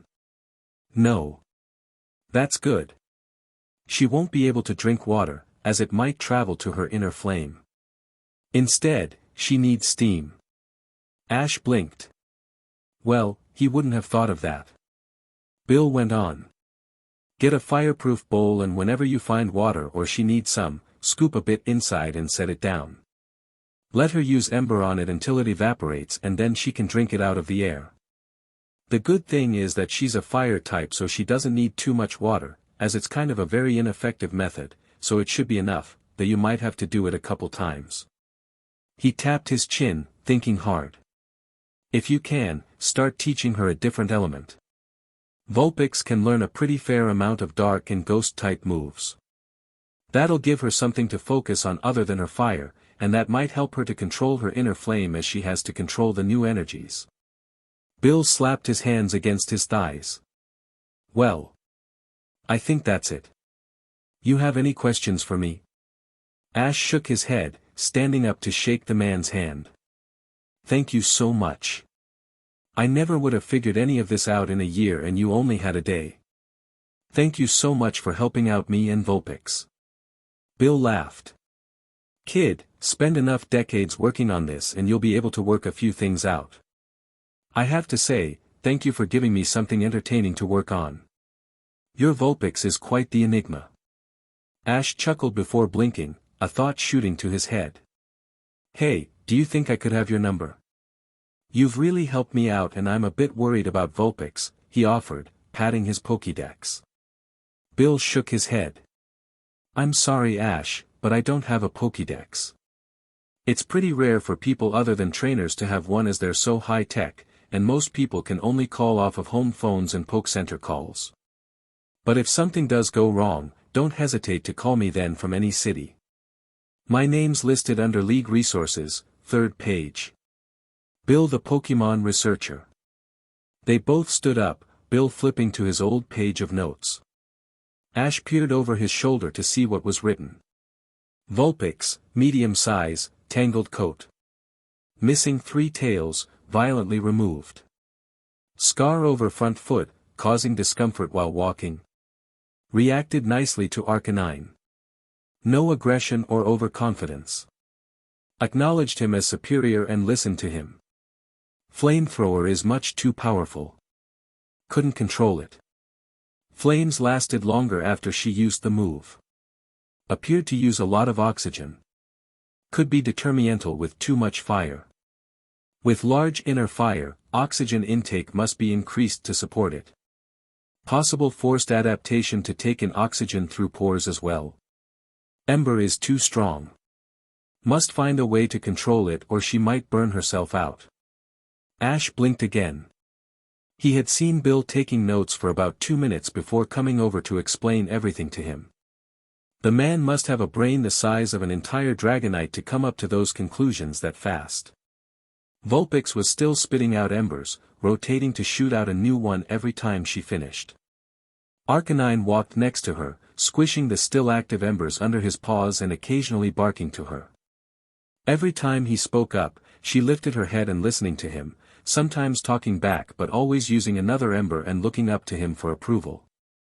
Arcanine always had something new to say and she appeared to be trying every piece of advice he offered her. Ash just stood there, trying to figure out what they were saying. He didn't have the foggiest, but there were some quirks he picked up. When Vulpix held it in her mouth, the ember grew stronger. When he shot it out immediately, the power was decreased slightly, some even breaking apart as they hit the ground. Progress was progress, no matter how small. He felt so proud of her, listening to another Pokemon and trying to help herself. Apep and Ro had both moved forward, though they stayed out of the way of Vulpix's embers. They too were listening intently to whatever Arcanine was barking to Vulpix, and he could even see Apep building up poison in his mouth, trying to get it more toxic. Bill clapped his hands and Arcanine looked up, tilting his head. "I'll give you a little more time, Bud, but you need to start giving her tips she can use later. I've got to send Ash back to Cerulean City so he can make it there before it gets dark." Ash jerked, looking at his Pokédex. It was nearly 6, and that meant he'd be getting back to Cerulean at a little past 8, which was when he normally started to do the last training regiments and heading to bed. Arcanine nodded, turning back to Vulpix and barking quickly. Apep spat out his batch of poison, which glinted a dark red. It wasn't the bright, bubbling orange of acid, but it was much more progress than he'd made before. All of his poison up to this point had been a bright purple, which was one of the lowest toxicity. As he increased its power, that greatly increased the chance of heavily poisoning their target, which could seriously cut down the battle time and put their opponent on the defensive. Rose stepped forward, head tilted to the side. Vulpix barely spared him a glance. Ash was jerked back to reality by Bill's hand on his shoulder. "I'll finish up a few more notes and send them to you tomorrow morning, okay? I'll ask Nurse Joy to print them out and give them to you so you can study them. Maybe even get your Pokédex to record it.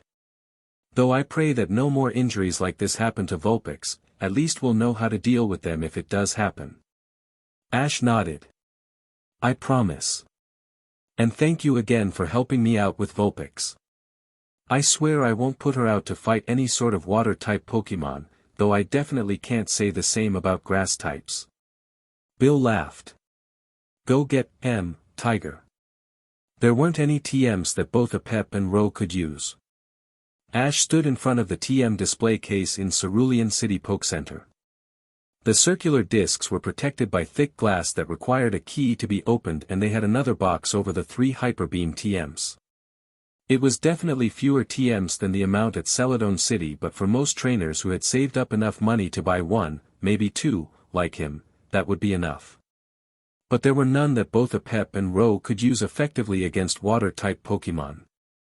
Most moves they shared were poison-type moves, and while those were good, he didn't quite want to use his hard-earned money on that when he could teach them plenty of poison moves before he started to run out.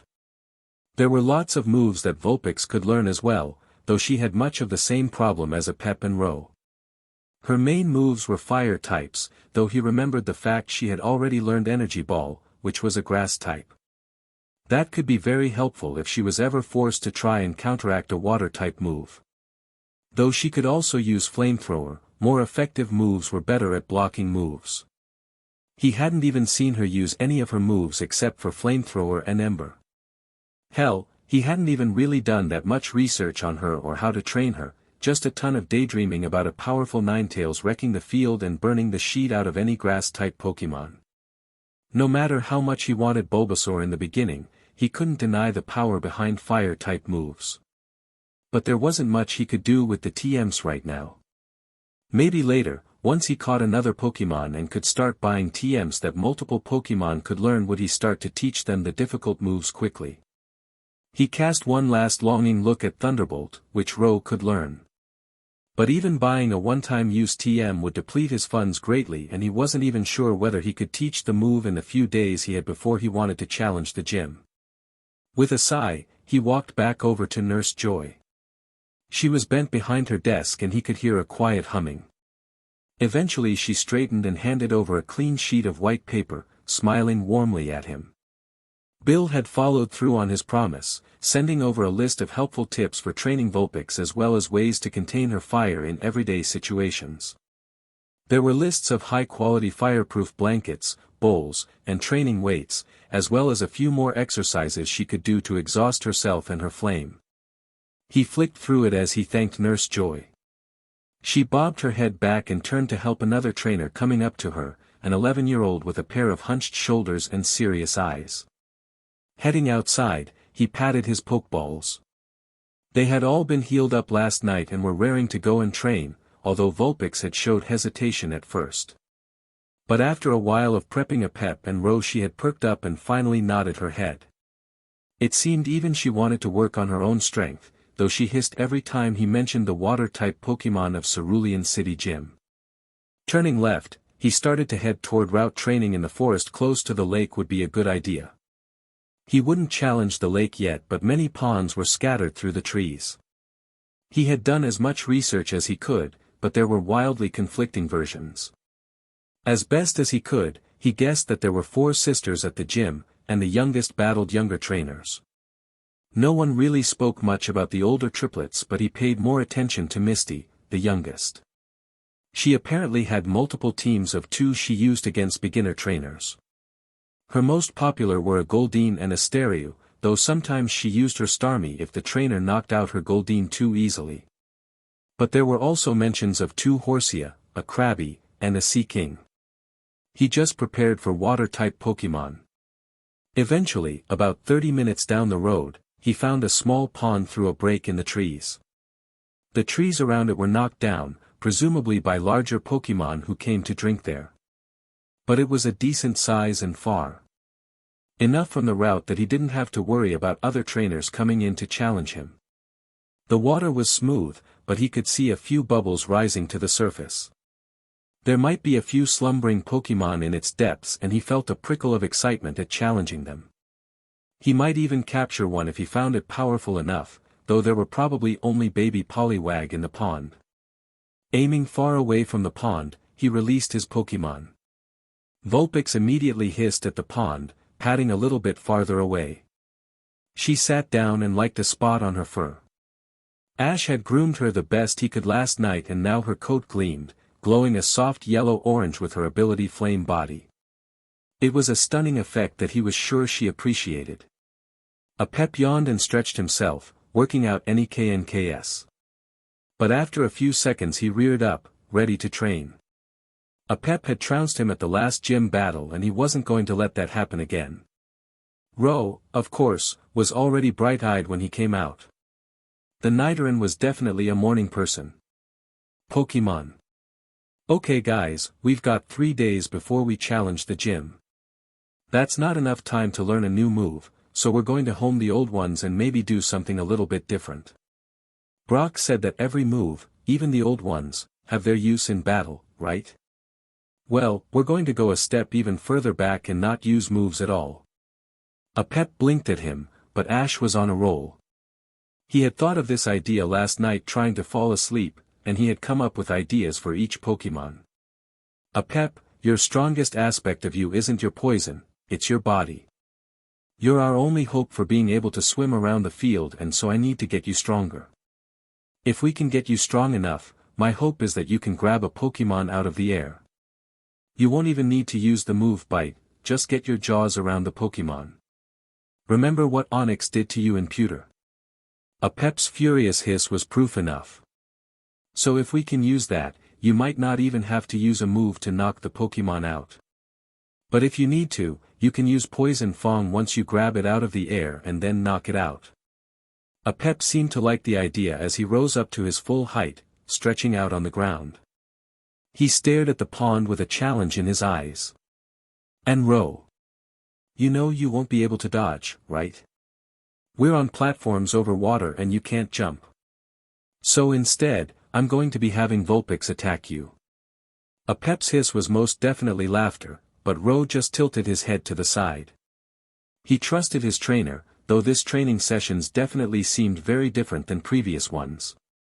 Vulpix is going to burn you, and then she's going to hit you with a couple of embers and things to work on your ability to keep attacking even when it hurts.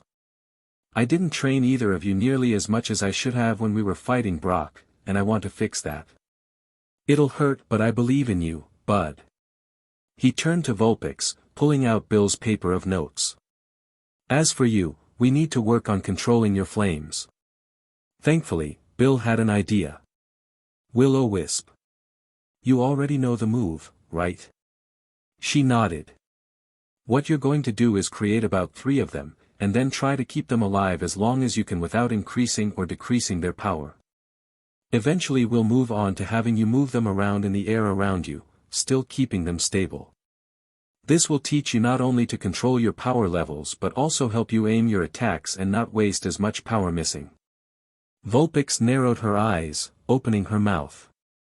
A ball of gleaming white flame built up though she didn't release the fire. After another second she swallowed it back down, tails twitching. This'll be a difficult session for you guys, but I believe we can do this. And with his pep talk over, they got to work. He searched for a few minutes before finding a suitably thick branch for a pep. The Ekans used Iron Tail on it at his command, and he jammed the edge of the stick into the ground, sticking it in a few inches and securing it further with a few rocks. A pep flicked his tongue out at it. With a bit of careful maneuvering, he got a pep wrapped tightly around the stick.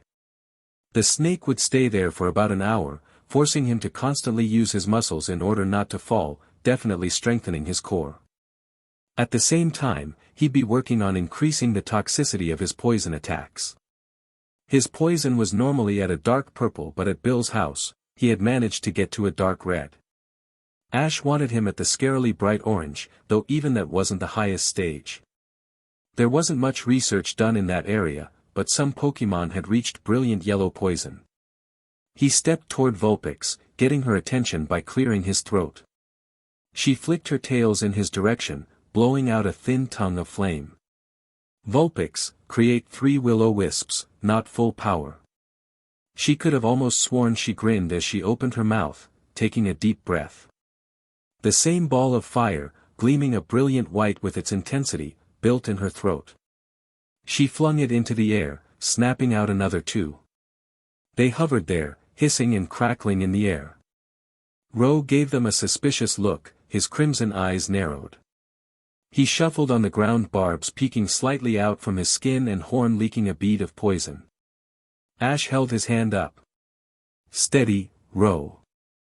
I promise I will heal you the second it becomes too much. Vulpix gently hit him with 1. She frowned for a second before barking. At her command, one of the will-o-wisps flung forward, though the other 2 lurched before stopping. It flew through the air and popped right on Ro's back, burning the skin to a blackened purple. He rumbled in annoyance, but it didn't seem too bad. We'll start with 1, Ro. Later, we'll work our way up until you can handle 3 at a time and still keep fighting for a long time. Don't forget, I've got a ton of potions. If it gets too much just tell me, and I'll heal it up. He put a hand on Ro's head, scratching between his enormous ears. Now, go and work on Peck. Halfway through I want you to switch to horn attack, and then a bit after that go to double kick. Try to work pretty equally on all of them, though if one move is really struggling work on that more. The Nidoran nodded and walked over to his little corner, though his movements were a little stiff with the burn over his back. Vulpix. Make another will-o-wisp. Another ball of bright white flames surged from her mouth, floating up in the air until it bobbed lightly over her head. The three gleaming ball of fire had so far stayed the same, and Bill was definitely right. Though they were stronger than the average will-o-wisp, this exercise would really help Vulpix learn how to control her power. Make sure to keep them the same, and if you feel up to the task you can try moving them around a bit. Don't let them go out. She nodded at him and angled her head up, sitting on the ground. There was a hiss as a piece of grass burst into the flame, but she smothered it with a paw, staring up at her three fireballs. Ash smiled at all of his Pokémon and settled back against the trunk of a tree, pulling out his Pokédex. It would be nice to have some more nutritional and more focused foods to feed his Pokémon. They made it 30 minutes before things started to go wrong. Vulpix had 3 will-o-wisps floating above her head. She had started to rotate them in a small circle, keeping their brilliant white flames burning the same. But one fireball swerved too fast and flung itself off of alignment, bobbing through the air. She barked furiously at it, managing to make it stop and start to float back to her. The other 2 will-o-wisps began to fall. She stuck out her tails, whipping them up and hitting the fireballs back into the air. But as she reached out to take control of those 2, the other fell to the ground and promptly caught some plants on fire. She flung herself over them to extinguish them and the other will-o-wisps flickered out of existence. Ash sighed, gave her a little pep talk, and watched her very carefully for the next couple of minutes as she went at it again, burning ball floating in the airs. At least she had stopped moving them. Another 30 minutes passed. With a startled hiss, a pep fell from his coiled position on the stick and hit the ground hard, sitting in a mixture of poison. He grumbled, shaking his head, and then hissed at the ground. Ash sighed, and went to help him up. The snake didn't fight but seemed a bit annoyed at failing. He shot an absolutely furious look at the still training Ro and tightened his muscles, tail rattling. Ro didn't even look over. He was still going strong, horn glowing blue with peck as he lumbered around the field and jabbed at imaginary opponents. Ash didn't want him working on actual trees yet, just working on getting the motion perfected. Actually, Ash was very proud with Ro. He managed to last 2 whole hours before something went horribly wrong. He lunged with his horn-and-horn attack, darting forward to build up his power. The ground disappeared beneath his feet and cold water replaced the solid dirt. With a splash, he shot into the pond. Ash lunged to his feet, yanking off his Pokeball. He raced forward to the edge of the pond, ready to recall his Pokémon, only to be greeted with Ro walking along the bottom of the pond, seeming very confused. The Pokémon looked up at him and started toward the edge of the pond, walking up the side until he emerged at the top, shaking his head off of a few water droplets. But he didn't seem out of breath or panicked. Ash narrowed his eyes, thoroughly confused until it came to him. Ro was King's eyes, which gave him bigger everything. So his lungs were exponentially bigger, especially to be able to support his enormous body.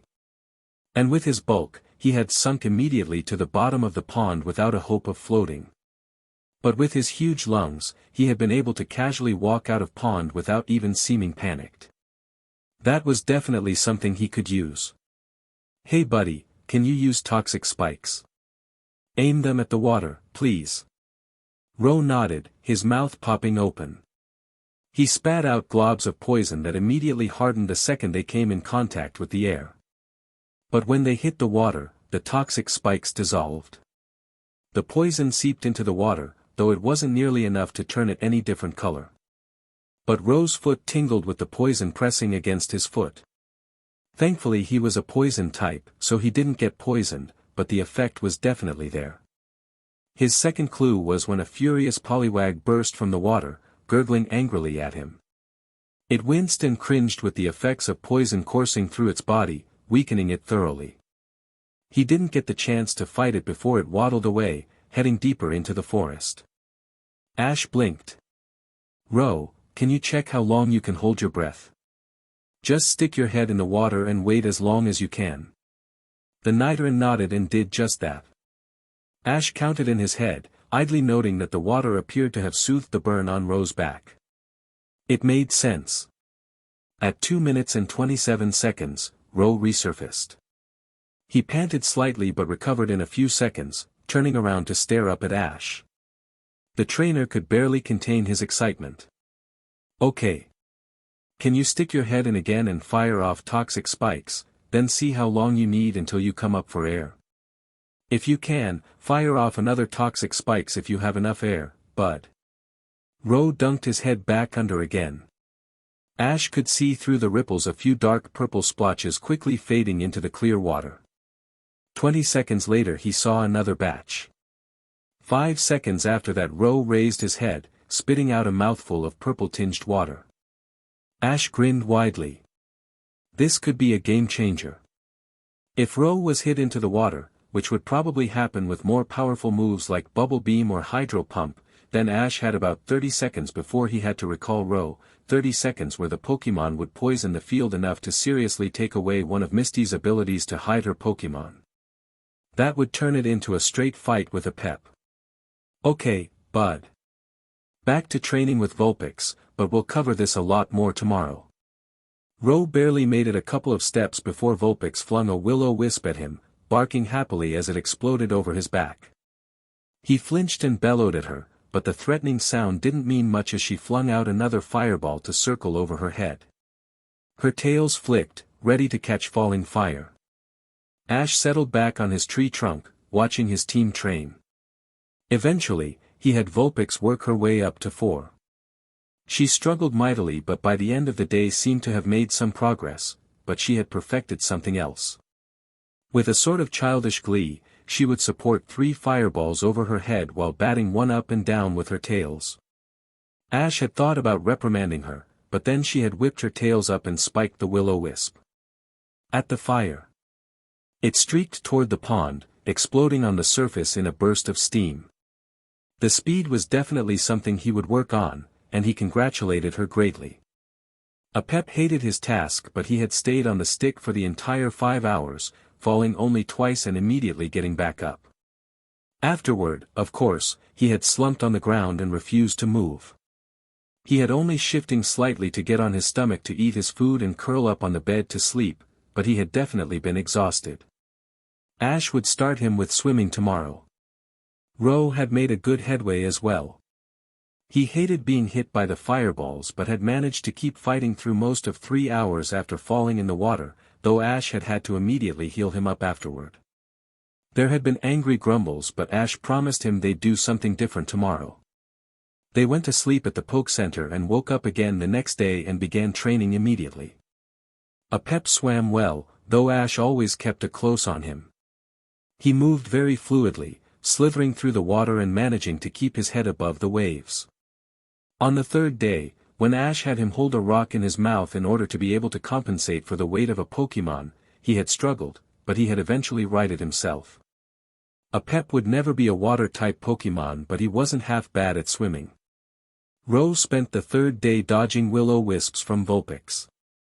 Ash had drawn a box on the ground in the rough size of one of the platforms.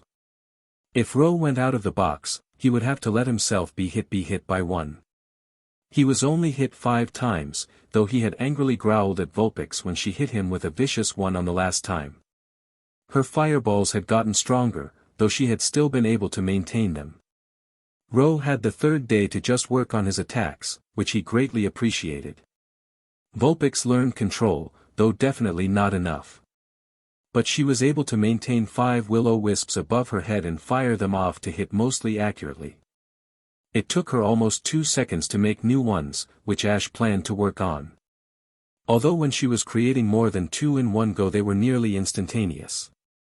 On the 3rd day she decreased the time a little but not nearly enough to be the instant fireball that Ash wanted. But the expression on her face told him that she would get there eventually. But as the 3rd day drew to an end and he curled up in bed, tucking blankets over his Pokémon, he knew they were ready for his gym battle. He reached a hand out to slide along each of their backs, though he had to stretch to reach Ro, who was curled up on the ground. Vulpix had taken his spot by his legs. He scratched her ears and brushed over Apep's cool scales. Apep snorted and went back to sleep. The next day dawned. He had woken up about 45 minutes early from nerves, was already pacing around the room, checking the contents of his pockets and making sure he had 2 potions. Apep threw his purple scales over the indent where Ash had been, taking in the body heat. He pulled out his Pokédex again, reading over everything he had bookmarked and as many new pages they had on the Waterflower sisters. Misty Waterflower, Beginner Trainer Battler. Ro pushed his nose into Ash's leg, careful to avoid using his horn. Ash stopped pacing and stroked around the base of his ears, to which the Nidoran rumbled very happily. The muscles could get sore sometimes because of how large and disproportional the Pokémon's ears were. Vulpix hopped daintily off the bed, her fireproof blanket filled with him. He had been very glad he requested both poison and fire-type blankets, as she probably would have set the room on fire. He'd definitely have to upgrade his current outside blanket, which he was sure she would appreciate. The sun peeked over the horizon just as the clock switched to 8:30, which was his time to leave. Gyms opened at 9 and he wanted to get there before any other trainer in order to have enough time afterward talking with his Pokémon and congratulating them for a job well done. Maybe, he hoped, Misty might even be like Brock and might help him out with a few tips. He wanted to catch a water-type Pokémon eventually and she was the master to ask, though her older sisters might be better. He pushed the door open and walked down the stairs into the main area of the Poke Center. To his surprise, there were already trainers there, readying their Pokémon and talking to Nurse Joy. Maybe there were swarm Pokémon around. That always got everyone excited to catch the often rare Pokémon. Waving a hand to Nurse Joy, he stepped outside and headed toward the Cerulean City Gym. The sun gleamed overhead, shining golden lights over the silver buildings of the town. Their reflections bounced off of the lake and Ash could see a school of Magikarp swimming close to shore, their orange bodies shining through the clear water. They seemed to be pretty used to not being caught by trainers. Not many people were out, which he appreciated. He had already told his Pokémon of his plan and they understood what to do. The gym was an enormous, low building, made of a heavy gray stone. Windows were perched high on the walls and the door was around 8 feet tall and double wide. It didn't seem like the best place to fight with a flying type, but the gym was still very impressive. The gray of the stone gleamed with sunlight, and he could see tiny flecks of mica rock making it shine. He pushed open the door, ready to fight, only to be greeted with a long time of trainers stretching only a few feet from the entrance. Ash blinked. There were at least 12, each tossing Pokeballs up and down and chatting to friends and rivals. They were all about his age, though a sullen 13-year-old glared down at the short little beginning trainers as he read his Pokédex. Why were there so many trainers? He scanned over the crowd, blanching as he realized how long it might take to get through all of them. His battle took maybe 15 to 20 minutes, and that was without asking Brock for 1,000,001 tips. He caught sight of brilliant red, spiky hair, and grinned. "Hey, Gary," he called, cupping his hands over his mouth. Gary immediately snapped to attention, turning around and stretching up to see who was calling him. The second he saw Ash grinning at him from the back of the line, he took one glance at his spot only a little farther up and left it, trotting toward the back to slide in the line in front of Ash. Well, if it isn't Ashy Boy. Gary and Ash both laughed before hugging each other. They hadn't seen each other in about a month, when they normally didn't go 2 days without challenging each other in some way back at Pallet Town. It had been far too long where Ash didn't have to be vigilant for Gary flicking some sort of pinecone at his nose and talking about accuracy training. Garbear. Ash crowed. Another laugh. Ash immediately jumped into conversation, popping out a question. How's your journey going? Did you win the Boulder Badge already or are you that behind? Despite already knowing, he couldn't help but tease his best friend. Gary shoved his shoulder. I know for a fact I beat you to it, because I asked Brock about a scrawny little 8-year-old and he said he hadn't seen you yet. Ash's eyes flicked down to his waist, where 6 Pokeballs were displayed proudly on his belt. He blinked at the number. 6 already? Have you already gone to the Safari Zone? Gary shook his head. Nah. I just like to catch as much Pokemon as I can in the beginning so I can train them all up. You'll never know when you'll need a type advantage that you didn't think of before. I'm probably going to stop at around 10-12-ish. I've only got 6 now. He grinned at Ash's 3 Pokeballs. And that means I've got twice as much as you. Wait, but Gary. He forced his voice into high, mocking tones. I'm gonna beat you at everything. I'll be a Pokemon master. Ash shoved him, laughing.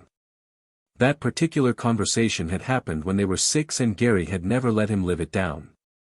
He turned back to the line, watching as a trainer proudly bearing a Cascade badge walked out the doors and another trainer was led through a small door by a cheerful girl with waist-length orange hair. Why is this place so crowded? I thought trainers generally tried to battle alone. Gary grumbled, annoyed. The 3 older sisters, sensational sisters, seriously, are nice, but they're useless at battling. So for the past year, their younger sister Misty has been taking over all the battles. But ever since that updated bounty for the Team Rocket dude came out, she's announced that she's going to take a couple weeks off hunting him down and training her team up. So everyone's rushing it to battle her instead of having to fight the other waterflowers. Ash groaned. That meant several hours waiting in line. Okay, about 2, he was exaggerating, and Misty was going to be battle-honed while he didn't even have a chance to warm up. Gary very smoothly put a hand in front of Ash. I also hope you realize that because I gave up my spot in line for you, I'm going first. Because I had already waited for 10 minutes before you came in. Ash nodded, though he teasingly stepped around Gary's arm. The boy slapped his chest. They talked about everything and anything after that. Gary had a funny story about how on his second day out he had been plagued by a secret force stealing his food and blankets before he finally stayed up all night and managed to catch the beast, which turned out to be a Meowth with the egg move of hypnosis, which it used to keep Gary and his Pokemon from not noticing it. Gary described, with almost frightening passion, the sheer unholy joy he had had in battling the creature and catching it. Ash was nearly rolling on the ground when the boy admitted how he had lost over 5 packs of food in only 2 days, and he had only noticed when the last one went missing. Ash didn't have many funny stories, but he was able to talk about things he'd seen his Ekans do over the trip. They both knew without saying that they'd be battling after this gym battle and neither wanted to give away what Pokemon they had to avoid the other coming up with strategies. Gary even managed to coax the story of Mount Moon out of Ash, though he laughed loudly as he realized that the reason Misty was leaving the gym was because of his sob story. After a while, they had inched their way up until Gary was the next. A trainer left with a dejected look on their face, holding 2 Pokeballs tight in his fists, and then Daisy Waterflower opened the door to let Gary through. Ash piped up. Am I allowed to watch him battle? I'm going to battle next, but I'd just like to watch. She shrugged. Sure. Just sit in the stands and wait till he's finished before coming down.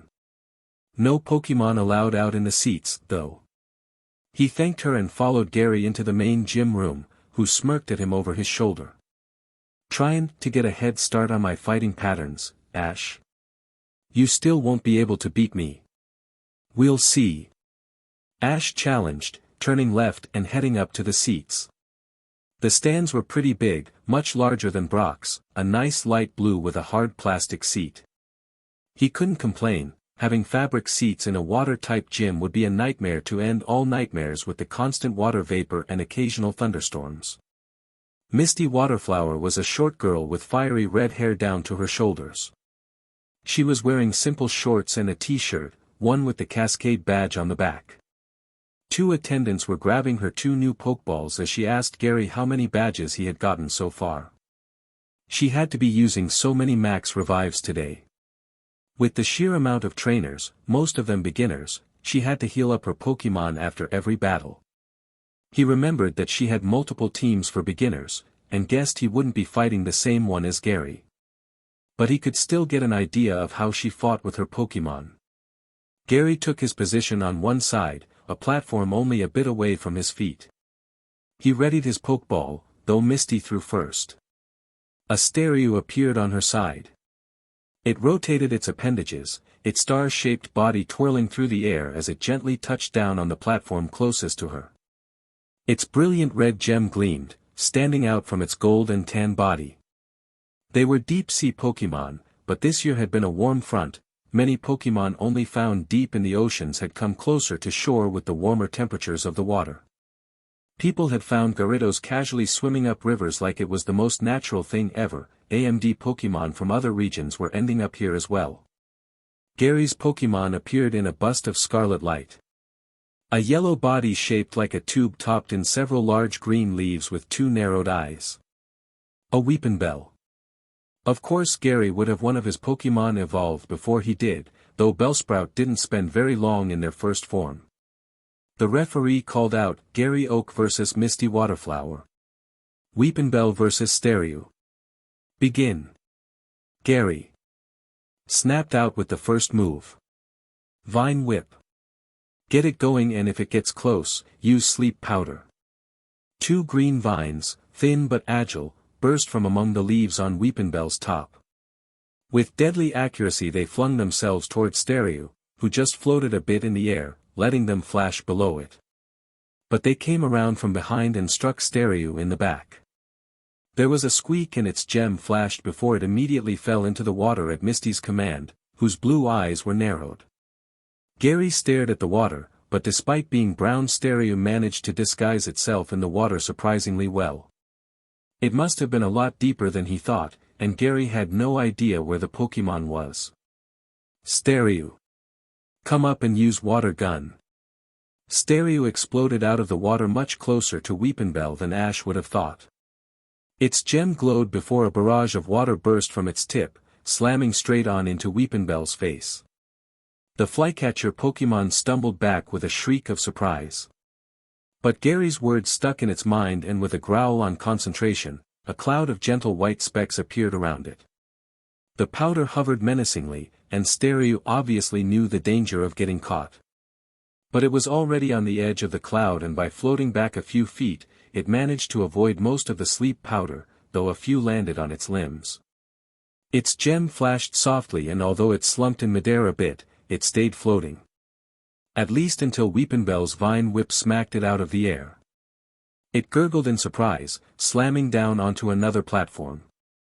Misty squeaked and immediately began to command again. In the water. Wash off the sleep powder, then get ready to use Psywave. Its gem started to glow a light blue as it flipped off the platform and disappeared underwater once again. Ash could barely see the faint glow from its gem as it went deeper, but he had an idea of where it was, and so did Gary. Poison Powder. Over the water to your right.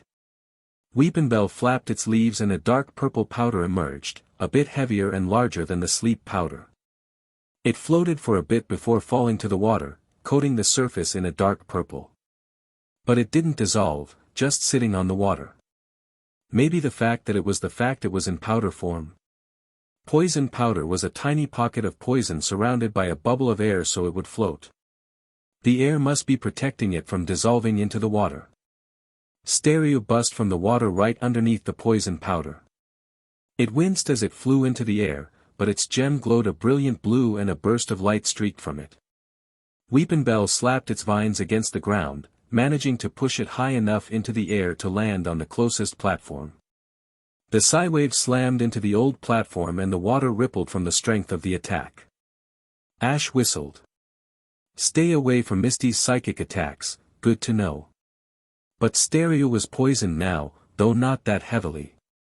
Misty glared at the powder before commanding her Pokémon again. Use Swift. Vine Whip to hit them away and attack.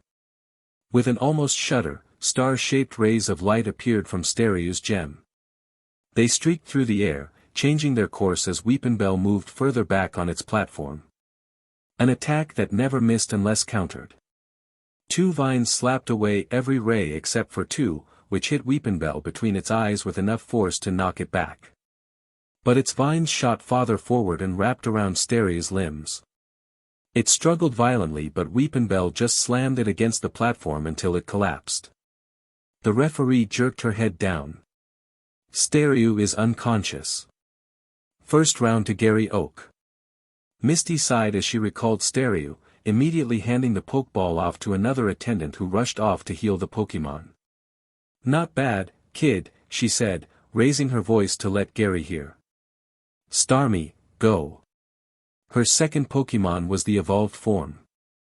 It was larger than Staryu, though not by much, but it had double as many limbs. Its purple body still contrasted with the glowing scarlet gem, and Ash idly remembered that it was now part psychic type. If Staryu's psychic attacks were so powerful, he didn't want to know what this Pokemon could do. It floated in midair, not even pausing to land on the platform. Gary held up his Pokeball and recalled Weepinbell, immediately throwing out his next Pokemon. Squirtle was much larger. His ears had grown, preparing to turn into the curly white tufts that Wartortle were known for. His shell was ridged and was almost too large for the Pokemon, and his legs had lengthened to the point where he almost looked gangly. He rumbled out a challenge, voice much lower than before. Ash gave him a grand total of 3 days before he evolved, and that was the maximum. With his luck, Squirtle would evolve in this battle, and then his battle against Gary would be all the more difficult. Gary grinned as the referee announced the battle, and barely gave Misty a second to breath before he started commanding. Get close. Don't stop using Bubble Beam. Squirtle pounded his fists together before opening his mouth. A burst of tiny pressurized bubbles burst out of it. They were much more concentrated and larger than the regular bubble as they raced toward Starmie. A few glanced off of Starmie, exploding on contact, but it just brushed the rest away with its gem glowing a faint blue. Misty grinned. Starmie. Psywave. Don't hold back with this one. Squirtle bounced from platform to platform, leaping like it was the easiest thing in the world. He launched a few more bubble beams, though they were noticeably weaker than the one he had taken time to charge up. The Psywave rocketed toward Squirtle, who immediately popped back into his shell with the move Withdraw. The psychic energy slammed into his back and pushed him off the edge into the water, but he popped back up looking relatively unharmed. His eyes glinted darkly, though. Get close. Use our move. Gary called, clenching his fists. He looked thoroughly excited. Starmie took a second break to recover from using the powerful move and couldn't do much as Squirtle lunged at it, mouth glinting a dark black. The move Bite snagged Starmie out of the air and slammed it into the platform. Starmie shrieked, gem flickering rapidly. The super effective move obviously pained it, and Squirtle wasn't done yet. He let go for a second only to use Bite again, mouth gleaming black. Misty growled. Starmie, rapid spin. Get out of there. Starmie's second pair of limbs swung into Squirtle's face as they spun, dislodging his grip and pushing it off. Starmie immediately turned to jump in the water, nearly collapsing in it. Gary wasn't done yet. Follow it, Squirtle. Use Bite again. Squirtle jumped in the water a second after Starmie, sinking into the ripples caused by the mysterious Pokemon. Within a few seconds, they were out of sight under the waves. Misty looked worried, though Gary just had a smirk on his face. He had obviously trained his Pokemon to be able to hunt underwater, and it showed as after a minute, Squirtle flopped back up on shore with an unconscious Starmie in his hands. The battle underwater had taken its toll, though.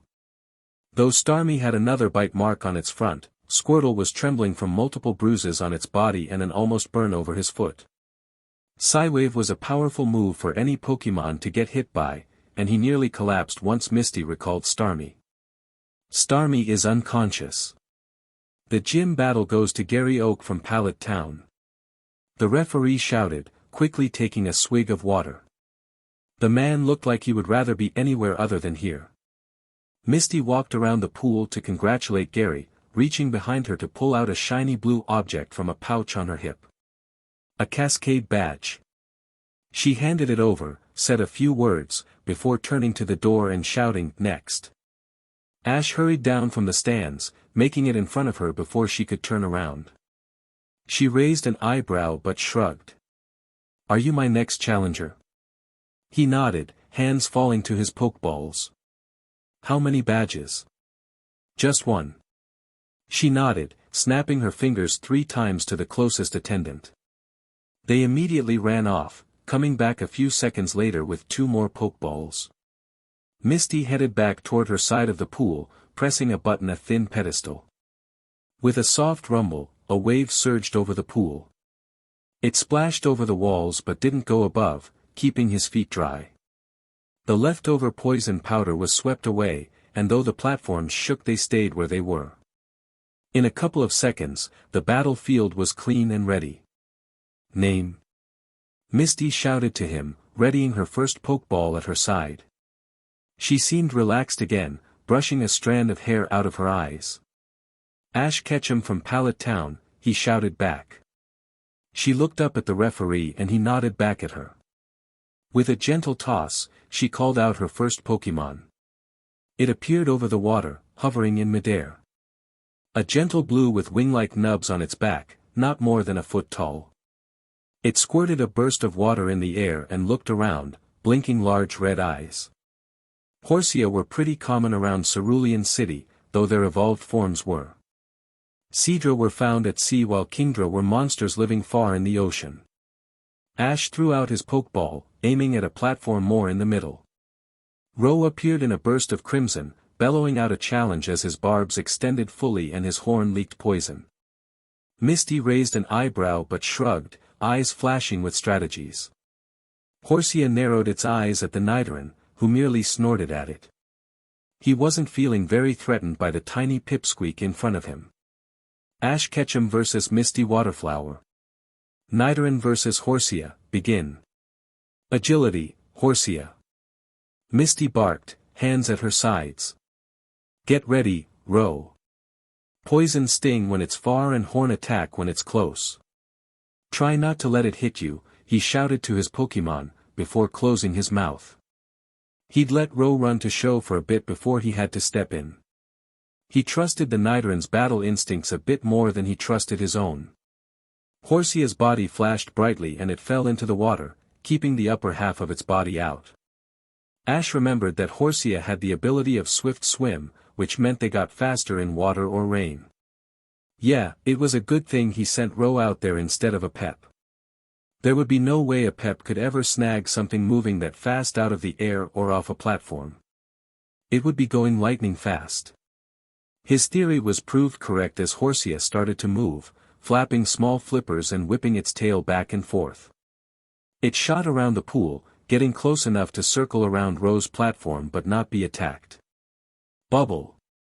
Misty called. Blue bubbles shot from Horsia's snout, but Ro lumbered slightly to the side and they flew past harmlessly. Going at the speeds Horsia was moving at greatly lowered its accuracy, which was very useful for Ro.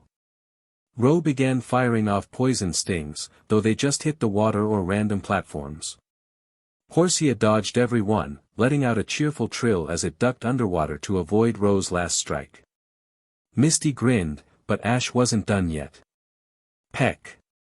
Use the momentum. Horsia popped back above the surface and was greeted by a faceful of Ro's horn. It squeaked and fell back into the water, disappearing immediately. Ash cursed. Ro hadn't been able to inject his poison in time, so all they had managed to land was a hit instead of poisoning it. But a hit nonetheless. Get ready, bud. Water gun. Shotgun. Horsia burst from the water a safe distance away, eyes narrowed and a light bruise on its face. It took a deep breath from a stream of water snapped toward Ro. The Nidoran shifted slightly to dodge it but another blast followed the first, and he couldn't dodge that one. More short streams of water snapped toward him and they were slowly pushing him to the edge of the platform even as he bellowed in rage. Poison sting. Shoot it above the water guns. Ash shouted. This Horsia was a fair bit stronger than he would have thought. Ro managed to stabilize a foot, and he reared back and shot out 24 streams of poison, watching them all harden in midair as he landed heavily on the platform, shaking it mightily. Ash heard a squeak of pain and knew at least one had connected. The water gun stopped a moment later and he could see Horsia with 2 poison stings hanging off its body, the tips embedded past its skin. It squeaked again, wincing heavily. Poison for sure, and Ash could be happier. Hit it again if you can, Ro, but make sure to keep dodging. The Nidoran opened his mouth and shot more poison stings, but Horsia blew them away with a water gun. Violently shaking itself, the poison stings unlodged themselves from its skin and fall harmlessly to the water below. Misty scowled over the pool. Horsia. Use brine. Keep it up until it really starts to hurt. Dodge any more poison stings. Ash grimaced. Brine was a difficult move to counter. The water was filled with a corrosive that ate away at Pokémon's defense. Once they had been hit enough, it could do up to double the damage on the inner sensitive layer of skin, which would knock anyone's Pokémon out fast. If Ro was hit enough, that could mean the end of the battle.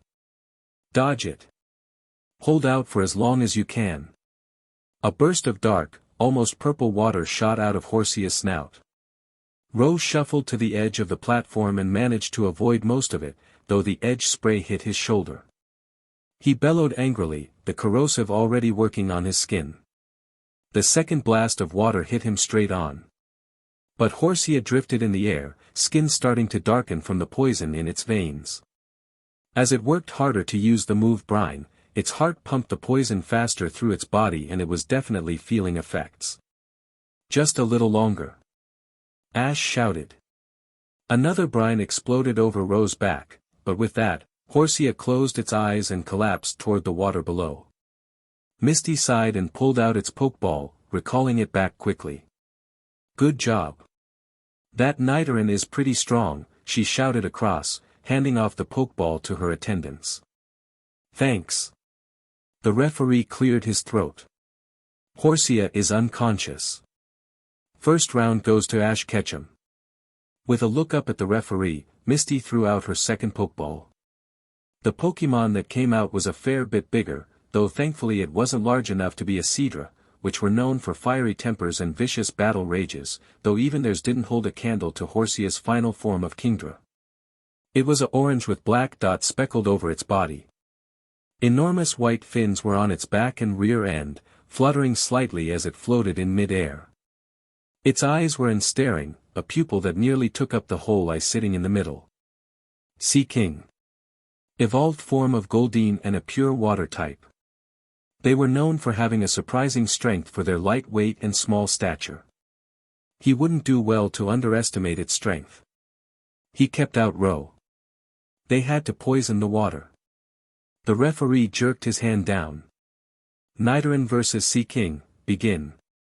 Without so much as a word from Misty, Sea King immediately dove down into the water, fading from sight. Ash frowned as he stared over the water. Keep an eye out, bud. Don't let him surprise you. Ro rumbled and stepped closer to the edge of the platform, staring deep into the water. He didn't react, so Ash guessed he didn't see anything. Okay, this method of trying to guess where they were was annoying. But his attention was diverted when Misty grinned. Sea King, up. It didn't explode out of the water like Horsia had, instead popping up right underneath Ro. Before the Nidoran could do anything, Sea King swam forward and slammed its head into the platform. It jerked back and Ro stumbled and fell into the water. A timer immediately appeared in his head. 30, 29, 28. He made a show of fumbling with his pokeball, trying to not make Misty suspicious for not recalling Ro immediately. He almost dropped it in his faux fumbling and his panic spiked high. But there was a soft purple burning beneath the surface of the water, though it faded quickly.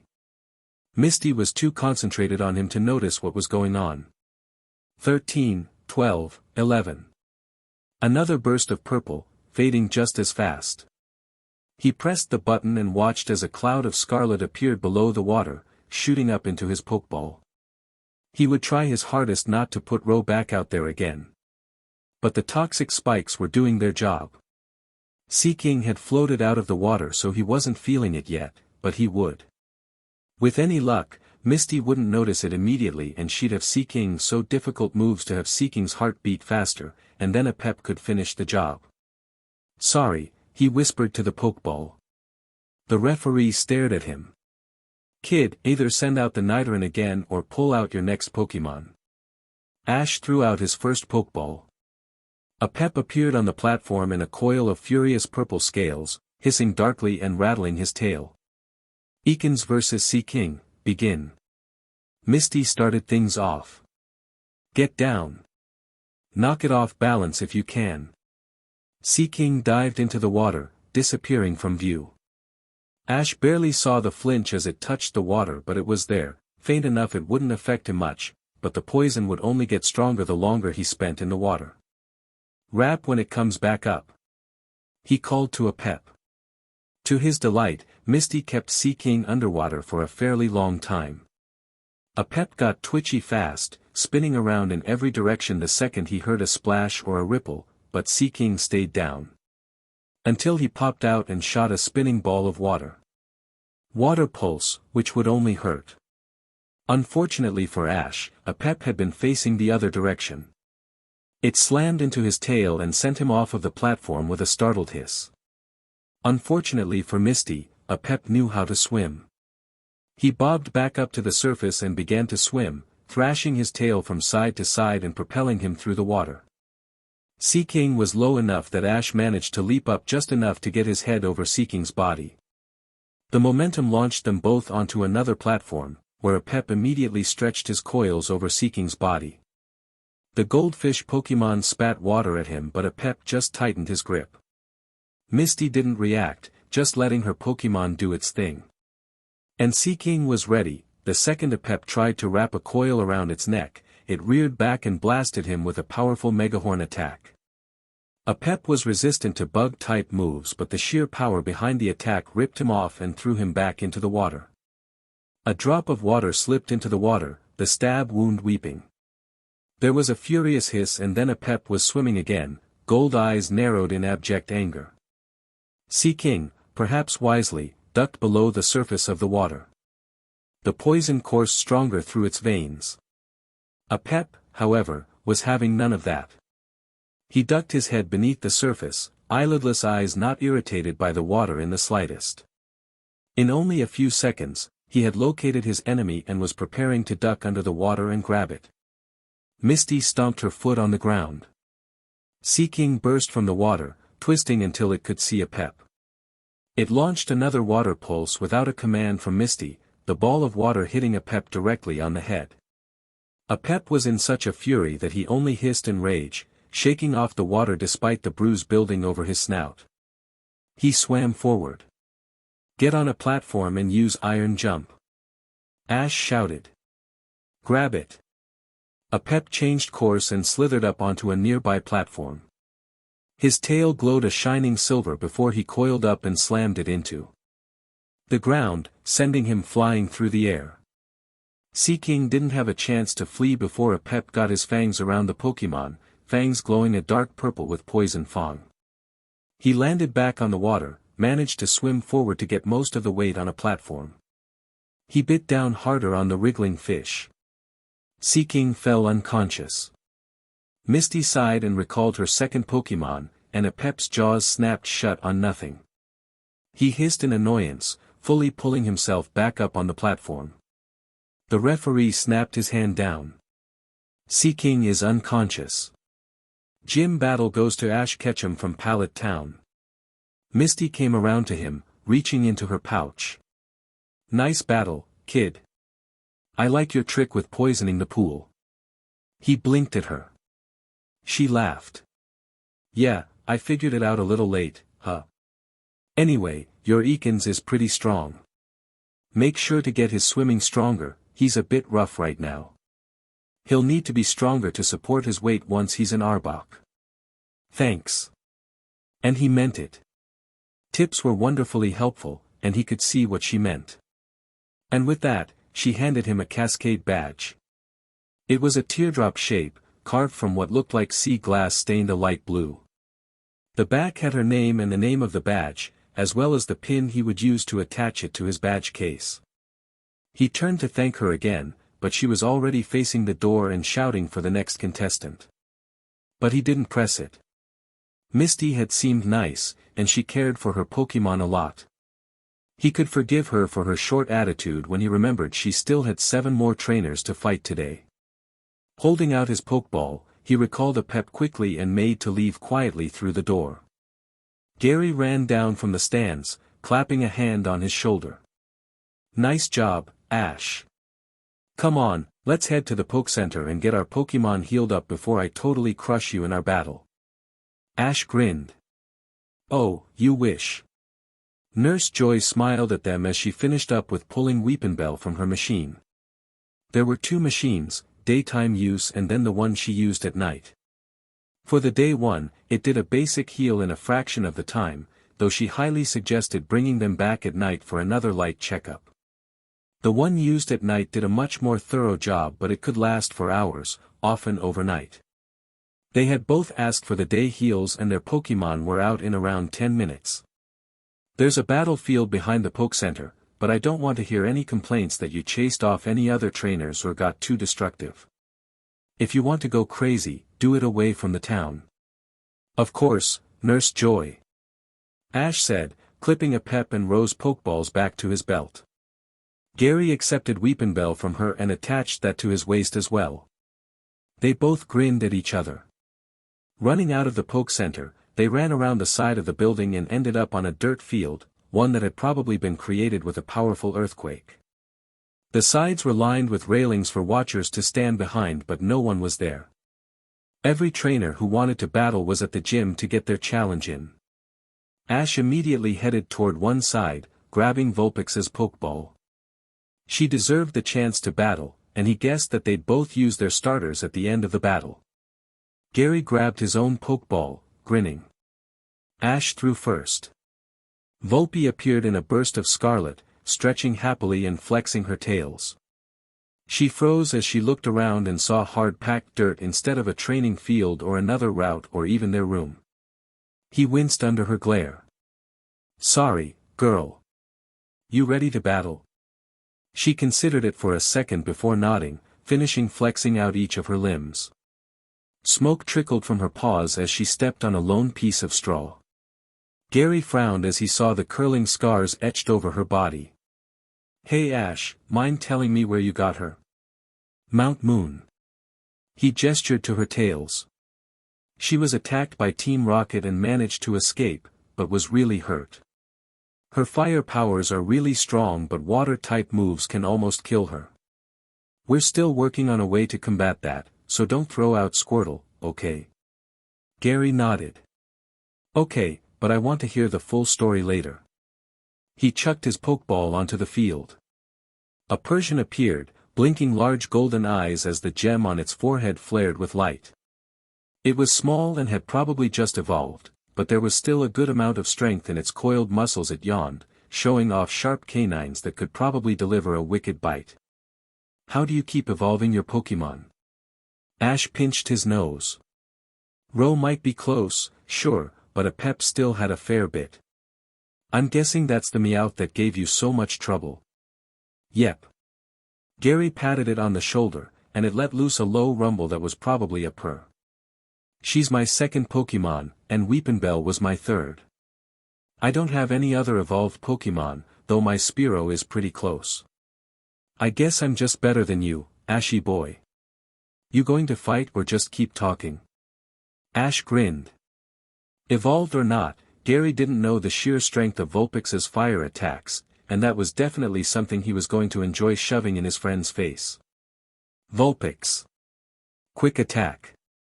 Vulpix's form blurred as she ran forward, tail straight out to keep her balance.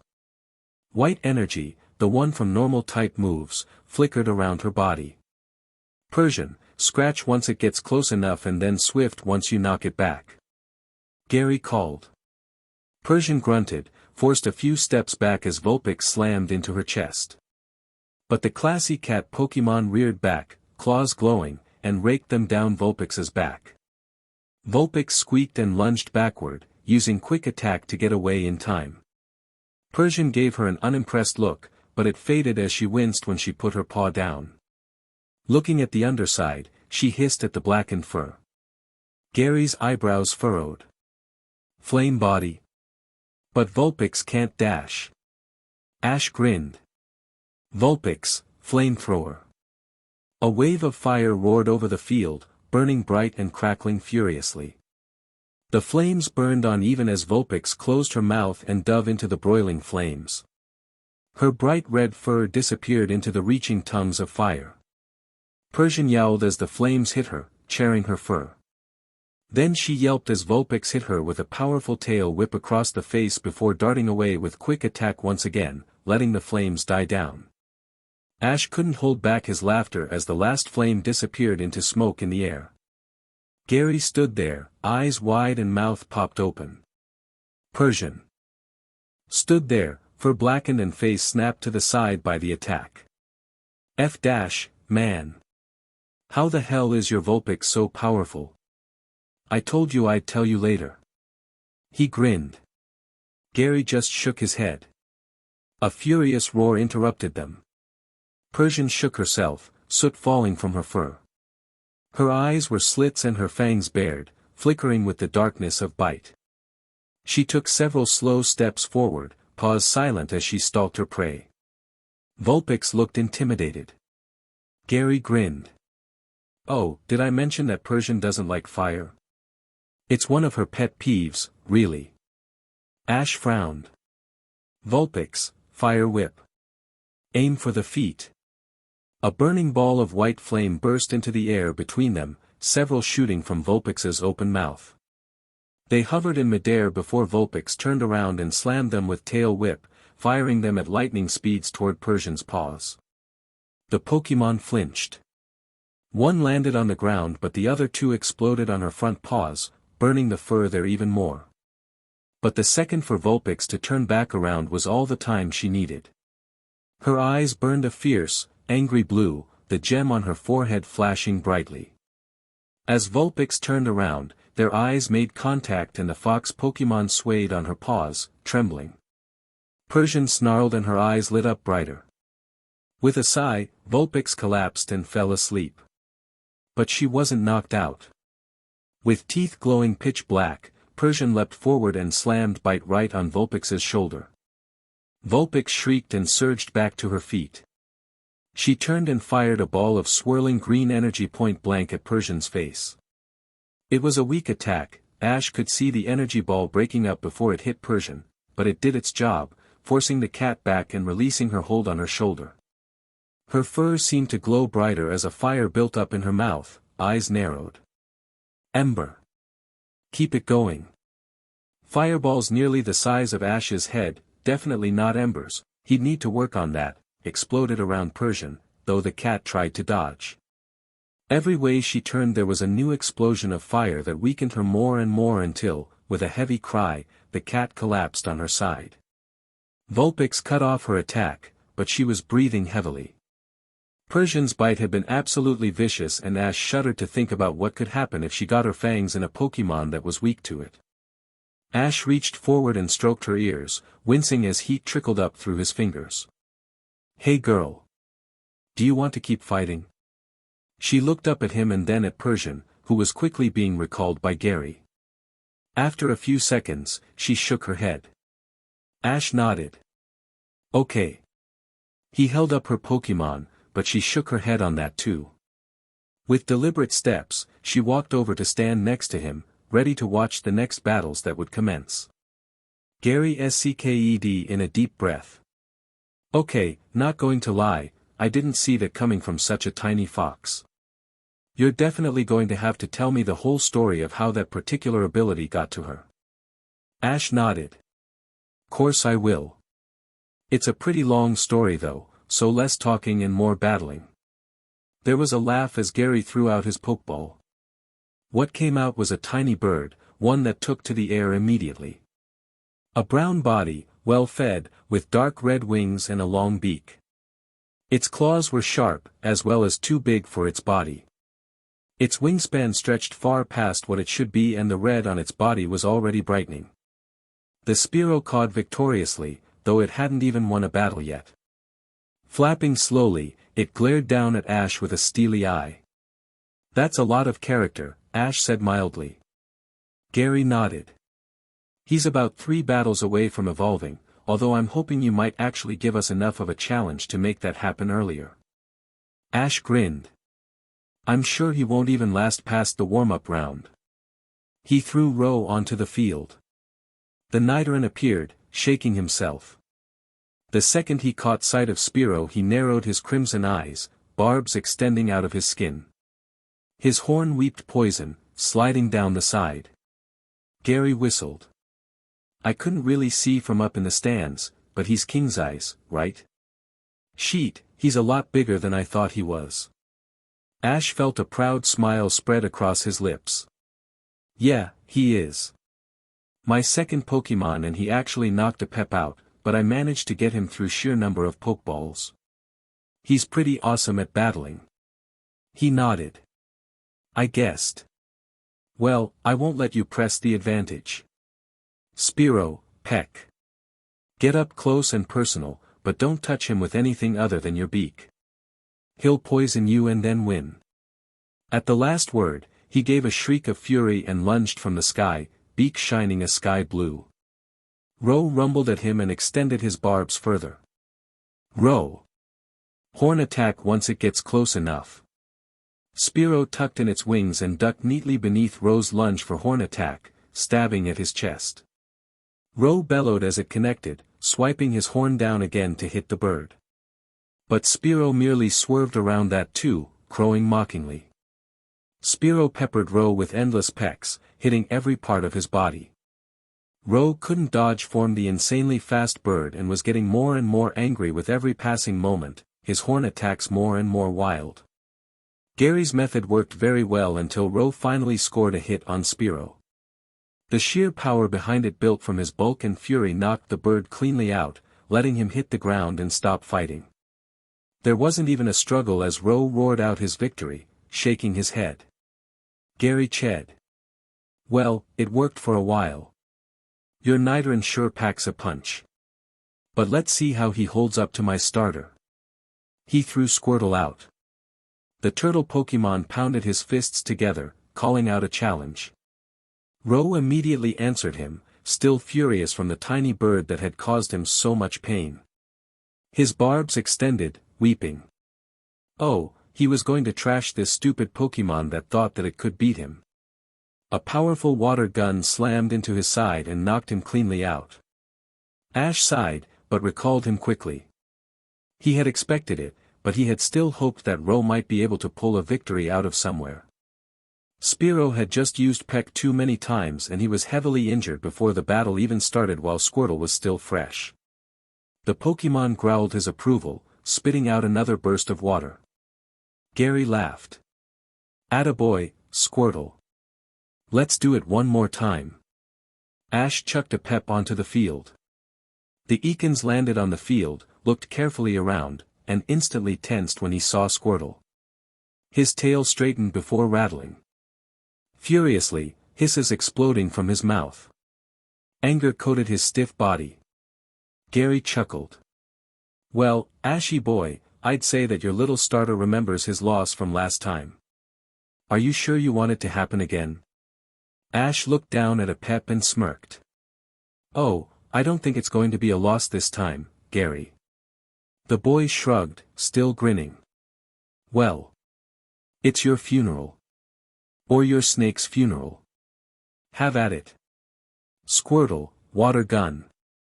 A Pep well remembered the battle from last time, though it had been a month ago. He ducked under the stream of water and shot forward, eyes narrowed. Ash grinned. A Pep, iron jump and then iron tail. Nail him into the ground. Gary's eyes narrowed as a Pep slammed his metallic tail into the ground, quickly shooting him up. A grin snapped onto his face. "Same trick won't work on me, Ash." Squirtle. Withdraw. Squirtle popped into his shell just as a Pep's iron tail slammed down onto the neck of his shell. Ash cursed as Squirtle popped back out mostly unharmed, a smirk on his little blue face. He beat his fists together and blew out a stream of bubbles, each of them exploding against a pep. The snake quickly retreated, hissing furiously. His tail flicked over the ground, the threatening rattle echoing over the training field. Come on, a pep. Keep your head in the battle. We can still win this. Use poison sting. Ash called, fists clenched. Needle-shaped sticks of solid venom shot through the air, peppering over Squirtle's face. The turtle squawked and hit them away with water gun, but a few stuck on his skin. They fell off a few seconds later, but at least one had managed to inject venom as the Pokémon winced with his fists clenched. Gary frowned.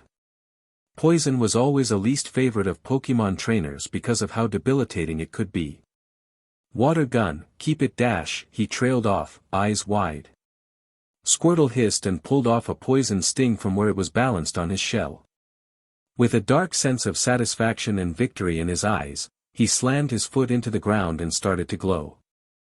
Ash gaped as the glowing silhouette of Squirtle changed, limbs lengthening.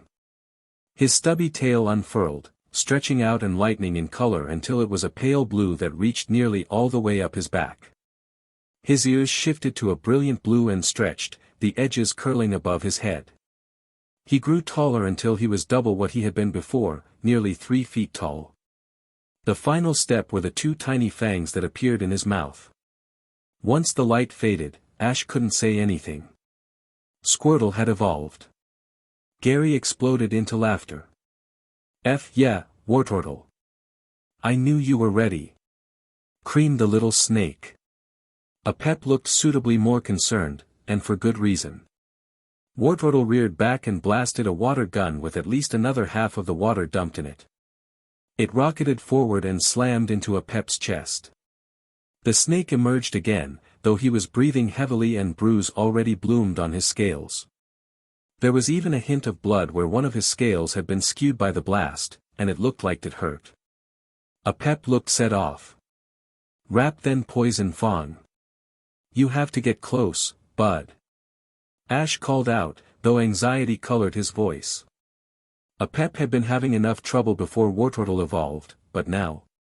He was scared. The snake hissed and shot forward, dodging the water gun blasts as best he could. Gary just settled back and let his Pokémon run the show, a grin flicking onto his face while he crossed his arms. Another hit scored against his tail and a pep bellowed deep in his chest. With a furious rattle he flew through the air and slammed onto Wartortle's face, wrapping coil after coil over the Pokémon's body. Wartortle opened his mouth, readjusted his grip a little bit, and, with his fangs glowing, used bite. A pep shrieked and nearly fell off, but instead whipped around and SCK purple fangs right into Wartortle's ear. The Pokémon squawked but used bite again, his beak glowing an even darker black with his anger and pain. A pep slipped off of him, knocked unconscious yet again. Ash sighed, pulling out his Pokeball. A pep disappeared in a burst of scarlet, collapsing in on itself until the Pokémon was safely tucked inside of his Pokeball. Boy, he was not going to enjoy tomorrow. Gary, meanwhile, was high-fiving Wartortle and checking out his new form. The Pokémon tapped along his chest, checking the strength of his shell.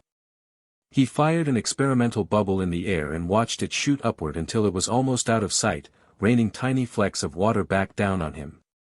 His ears twitched, picking up much more sounds than before, though he winced and touched the trickle of blood caused by a pep using poison fang on him. He flexed his tail, purple eyes wide. Buddy, you are a sight to see, Gary said victoriously, patting his head. Wartortle grinned at him, happiness in both their eyes. But then the trainer turned back to Ash, smiling. Well then. I guess I win again. What does that make it? 2 to me and 0 to you. I'm sorry, it's just getting so hard to keep track of it dash. Ash laughed and shoved him. It was hard not to get caught in Gary's infectious happiness. Yeah. If Wartortle hadn't evolved, a pep would have kicked him all the way to Unova. Gary faked a shudder. Oh no. The horror. At least it won't ever happen. They both laughed before Gary turned back to Wartortle. Gotta recall you. We want to make sure nothing went wrong in the evolution, right? The Pokemon nodded as he disappeared. Gary turned back to Ash. Okay, before I hear the story on your Vulpix, I need to give you a word of advice because I know that if I don't tell you, you'll be stupid enough to ignore what everyone is telling you. Gary poked his shoulder. Don't go to Lavender Town. I haven't been there, but every single person that's coming from there says that something's upsetting the ghost types of the area. There haven't been any attacks on trainers yet, but Pokemon everywhere have been seriously injured by some pretty wild ghost types there, and actually from everywhere. There's some sort of aura around there that's calling in ghost types to the area, but with so many there the spiritual energy is too high and they're all going a bit mad. So head to Vermilion City and challenge Surge, but stay away from Lavender for at least a little bit. As much as it would be funny to see, you better not get hurt before I have the chance to cream you and your Pokemon again. Ash nodded his head. Does anyone have any ideas about what's causing it? Does the League know? Yeah, they're actually the ones who sent out the first alert.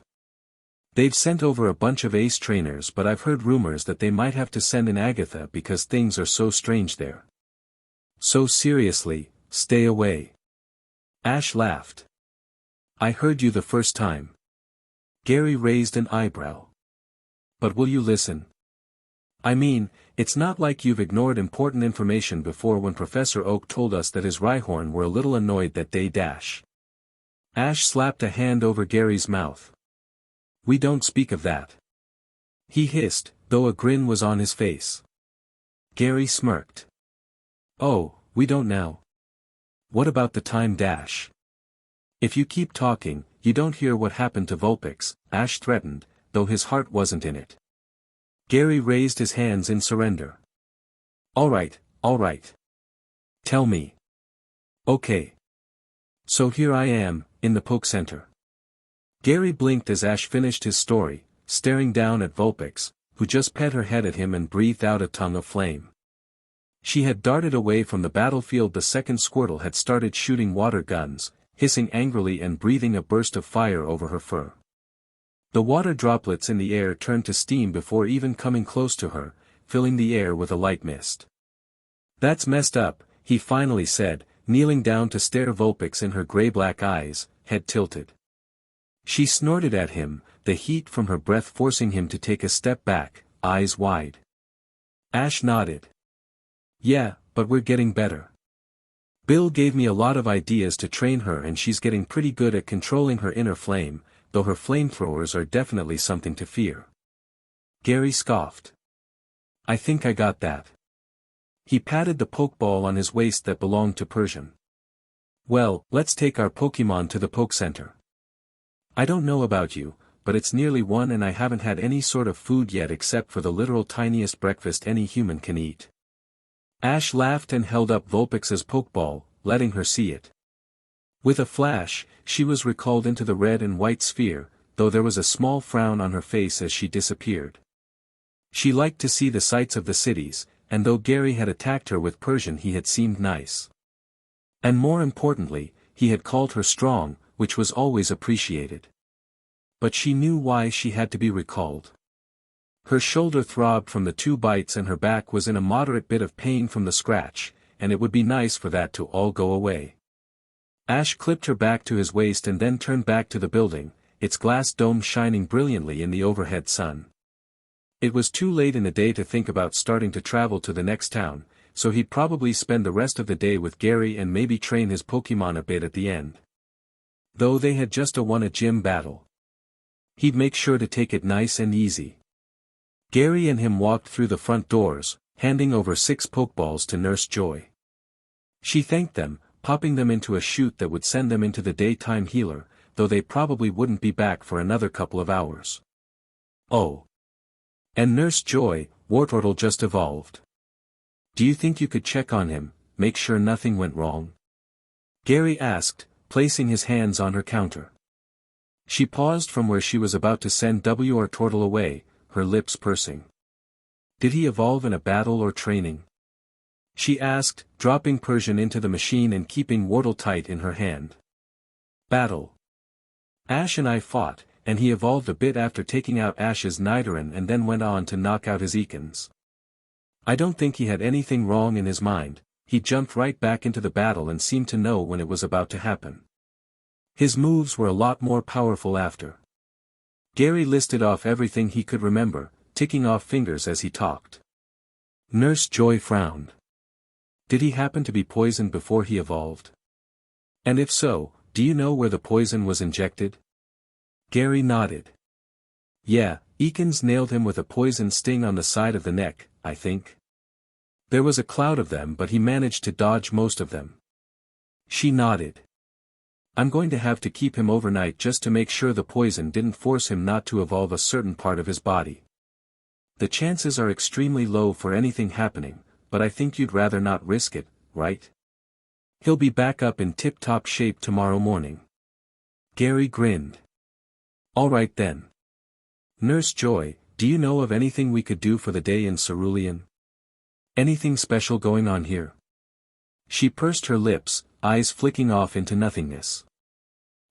Well, there is always a Pokemon showcase somewhere in this town. That's where someone shows off a powerful or rare Pokemon to people who are still too young to get their starter or really, to anyone who wants to come and watch.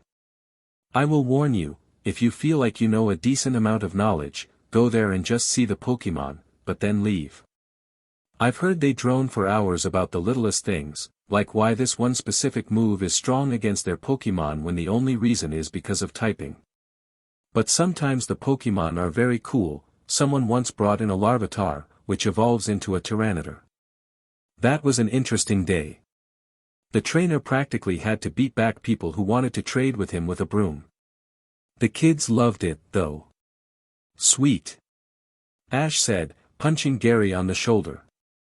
You'll definitely have to stay through the whole performance. I bet you don't even know what a typing is. What's weak to water types, Gary? The boy frowned in mock confusion. Gosh, I don't know. It must be grass types, right? Right? They laughed. Nurse Joy smiled but shooed them away from in front of her desk.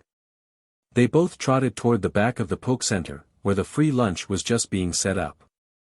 Flashing their Pokédexes as a sign of their trainer ID, they each grabbed a tray and settled down at a random table. It was berries with potatoes, which sounded like a strange concoction but it actually tasted pretty good. Berries were the life force for herbivorous Pokemon and humans enjoyed them just as much, though they didn't get the extra little abilities from the berries that Pokemon did. Oran berries were dead useful while out training. Gary flicked an extra bit of berry at Ash while he finished up his plate, stacking his silverware onto the tray neatly. Ash copied him, dodging the berry and launching another back in return. It nearly exploded into a full-out food battle before they looked over and saw the attendants giving them a hearty stink eye, and quickly stopped. With a few questions to Nurse Joy, they started to head to the west side of the lake, right on the edge of where the city connected with the water. Most people started their showcase there and as it was Saturday, there would most likely be at least one more today before they stopped. They fumbled around at first, a bit unsure of where to go, but a family group with 3 excited kids served as their guide as they ducked and swerved through the crowd to end up on the beach. Warm sand beneath their feet, they headed toward a stone platform that already had a bunch of people sitting down on it. They hung near the back, ready to leave pretty quickly after they saw the Pokemon. The trainer was a girl with a pixie haircut and piercing gray eyes. Her arms were tan and surprisingly strong, and her grip was covered in heavy calluses. There was a steel in her motions that most people just didn't have, a strength that spoke novels. A strength that she most definitely knew how to use. Once enough people had gathered, she plucked a pokeball from her waist and threw it at the ground, catching its return easily. A Primeape appeared, eyes narrowed and piggish nose twitching. Its white fur was well groomed and it swayed from feet to feet, balance switching from side to side though it never stumbled or fell. Primeape were known for their incredible skills with battling and their fighting-type moves, combined with their inherent anger, could bring down strong Pokemon even when they weren't trained. The trainer stood up, flicking a piece of sand off of the Primeape's head. This here is Primeape, one of my best fighters. Their base form, Mankey, can be found pretty commonly, but it takes a lot of skill to get them to evolve into this form. Does anyone have any idea what type he is? A few kids raised their hands. She smiled and picked out, a cute boy with ruffled blonde hair and an overbite. He's a fighting type. Correct. So that means he's got really, really strong muscles. The reason for that is because of something curious: fighting types have rather thin bones. They aren't weak to the point of flying types, but they are rather small, and that is because their muscles, upon evolution or birth, actually grow so large they compete with the bones for space. That's right, even his body will fight itself. The kids laughed. Somewhere in her talk, Ash and Gary both sat down on the platform and listened to her talk about her primate. She had obviously trained it well. Despite being forced to stand there and flex arms and legs and jump high in the air, it seemed content to just be showed off. Of course, the best part was when at the very end, she asked everyone to move back pretty far to give her some room before she started to trade punches with the Pokémon. People could see that Primeape didn't use any moves as that could seriously injure the trainer, but with regular punches she was actually able to keep it on its toes, forcing it to block and dodge some of her powerful left swings. The fight was thoroughly entertaining, and once she called it to an end, she got an overwhelming applause from the audience. Primeape did a low bow before being recalled. She stood in front of them all, clapping her hands to regain attention and quiet. After people saw her, they hushed themselves and tiny children and stared at her. She didn't even seem the tiniest bit uncomfortable. "I'm only going to be here for a couple more days. I'm going to try to do another showcase of a different type on Monday, though I'm not quite sure which one yet. It'll be at the same time and the same place, so if you'd like to see another one of my Pokémon, be sure to come." As they clapped again and stood to leave, Ash saw parents of children who were currently chattering loudly to their friends come up to the trainer, dropping 5s and 10s into her hands. It was a way to make a living, he guessed. Gary shoved his shoulder. "That almost makes me want to go and catch a fighting type, right? That talk was just insane. I guess we both really don't know as much as we thought we did." Ash nodded. "I had no idea they could be that powerful. Or the trainer, too. Did you see her when she landed that hit on its nose? That probably could have snapped my arm right in half." They stood there for a moment, glancing back to the trainer who was chatting idly with one parent while their kid raced in circles around their feet. She seemed very at home with where she was. "Man, I do not want to fight her. My Pokémon would just be smushed." Gary laughed, and then they started to walk off. Neither of them really knew what they wanted to do now, so they wandered around the town, hugging the edges. While shopping in stores was fun, there was always a chance of watching Trainer deck it out on the several battlefields surrounding Cerulean. They made a loop around the west side of town before they came to a strange little path. It was paved, but it twisted into a thicket of trees, not very well trimmed and seemingly not very visited. A sign stood out front, though it was slightly faded by weather. Cerulean Cave.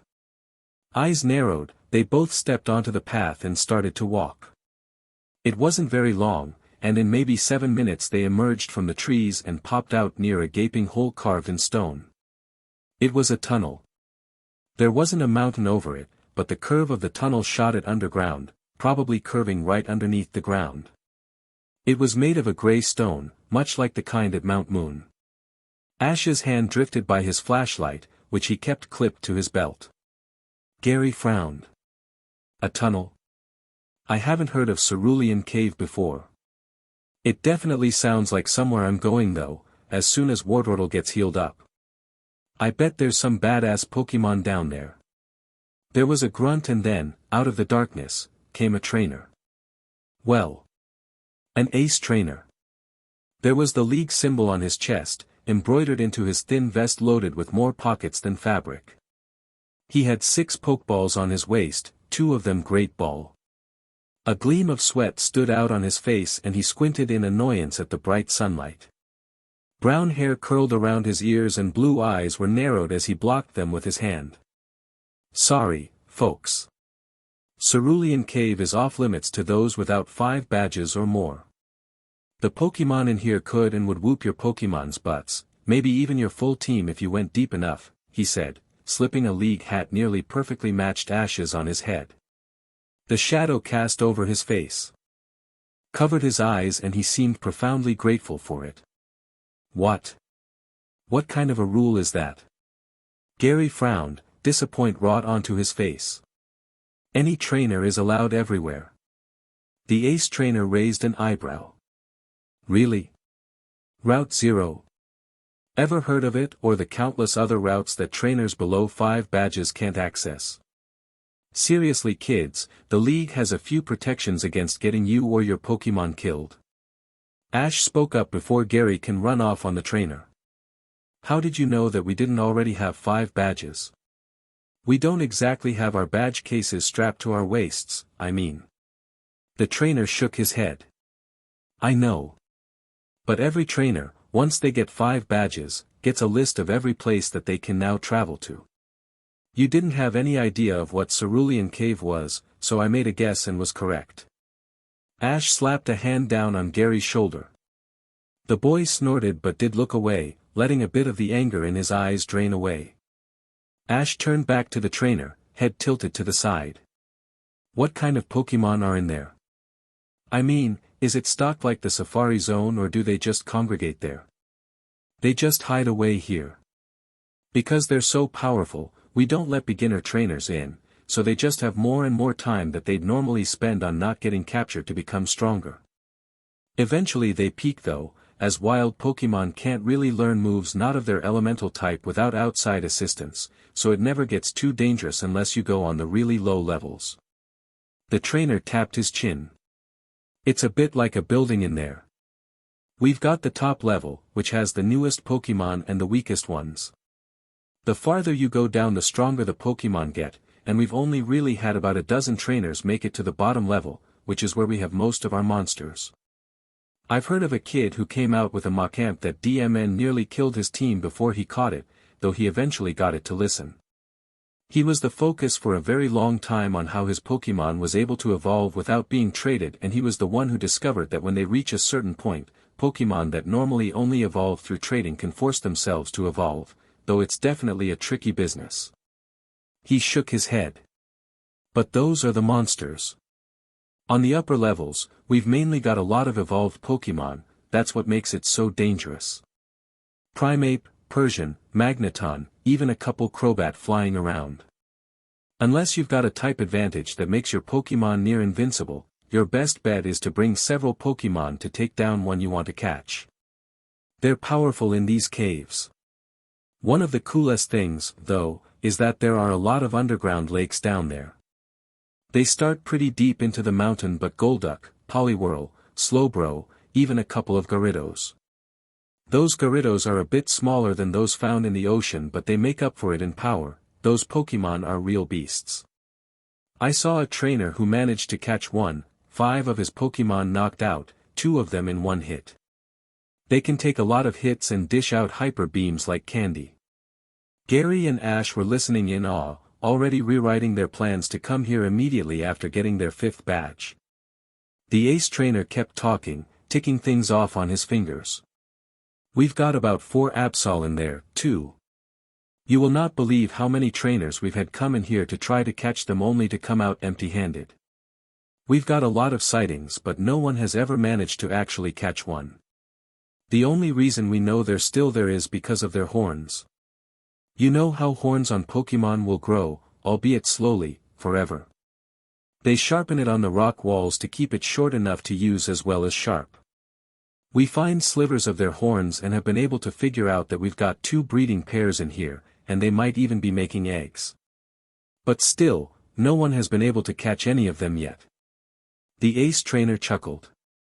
Actually, if you go in there, you'll probably make some money instead of losing any.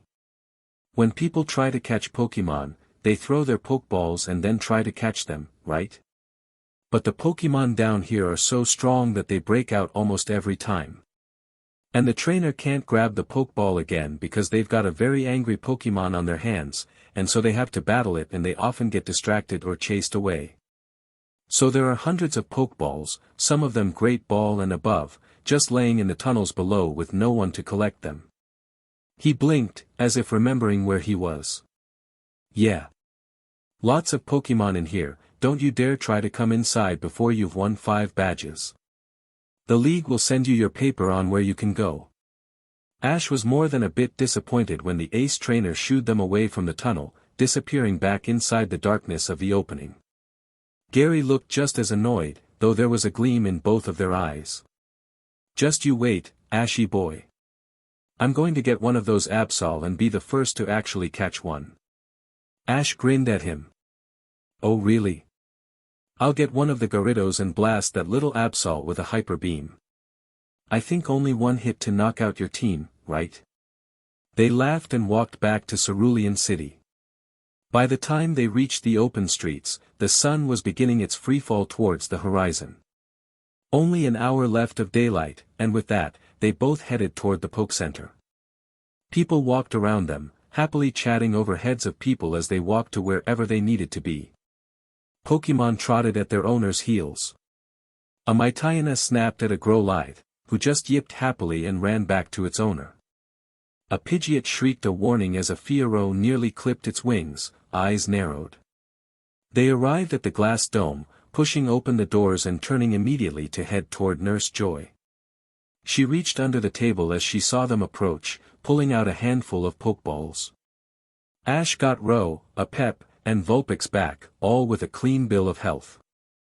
Gary got Persian and Spearow with a smile, and Nurse Joy said that nothing seemed wrong, but she still had a couple more tests she wanted to run to be absolutely sure that nothing had gone wrong.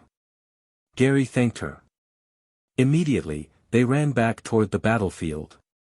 Annoyingly, there were 2 other trainers already on it, commanding a Shelder and a Doduo. Gary glared at them for a second before pulling Ash a little way into the woods surrounding the town, moving until the trees cleared a bit into forming a clearing that could reasonably hold all of their Pokemon. Ash threw first, mainly because Gary knew all of his Pokemon. Row blinked crimson eyes as he looked around, lumbering over to stand close to Ash. He yawned, showing off sharp white teeth. Vulpix breathed out a long tongue of fire, tails waving, before walking close to Ash's other side. He scratched between her ears, smoothing the fur back over. With his other hand, he rubbed the joints of Row's enormous ears and listened as the Nidoran rumbled happily, closing his eyes. A Pep hissed as Gary, curling up at Ash's feet. His purple scales pressed against his boots, the golden ring around his neck catching a few beams of falling light to shine in the clearing. His rattle danced over the ground. Gary smirked. Need to cool a few tempers on your side, eh? That Ekans has enough for all your Pokemon. Ash laughed and stroked his head scales. A Pep certainly holds a grudge. Row knocked him out when I was trying to catch him and I don't think he'll ever recover. Thankfully, Row seems to be okay with it. Gary nodded, head tilted. Did you seriously name your Pokemon after an evil snake god? Really? Also, what kind of a name is Row? Short for Royal. You know, King's Eyes and Nidoking. I thought it was good. Row rumbled as he scratched his back. Gary shrugged. Whatever suits you. You know what Wartortle looks like, here's the rest of my Pokemon.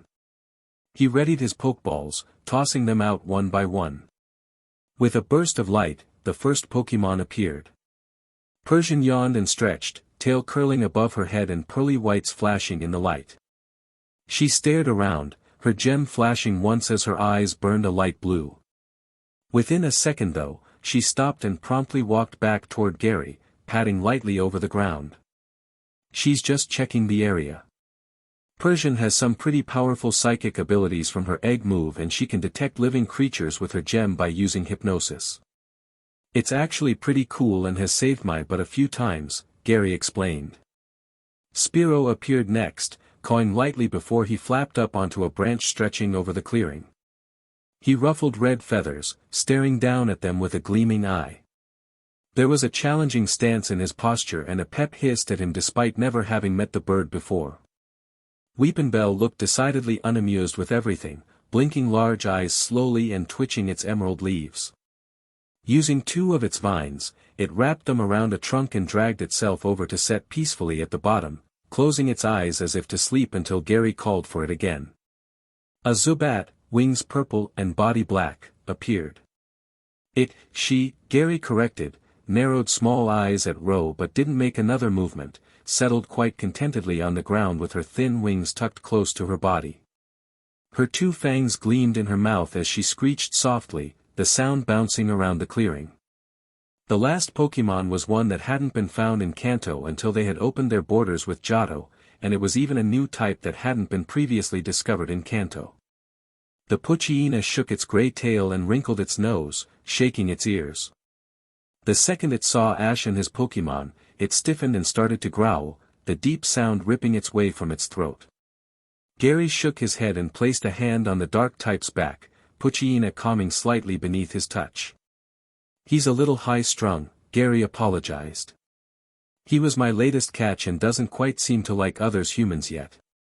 But you should see him in battle, he's my fastest Pokémon, even beating Persian, though she most definitely hates that fact." He scratched the Pokémon behind her ears as she hissed. Poochyena barked at her, ears pinned back. Ash blinked. His team had some strong beginnings set out in front of him. Though there was the simple fact that a few of his Pokémon would only be able to get stronger through TMs at one point, he knew for a fact that the oak named not only greased a lot of wheels but it carried enough weight and money to buy any TM Gary needed as long as he could still make enough food to feed himself and his Pokémon. Hell, he wouldn't be surprised if Gary already had several TMs. They're pretty impressive. What are your plans for Surge? A lot of your Pokémon are weak to electric types. Ash carefully ignored the fact he had no advantages either, brushing his hand against the violet scales of a pep. Gary shook his head. "I'm heading to Celadon City first, then I'll tackle Surge.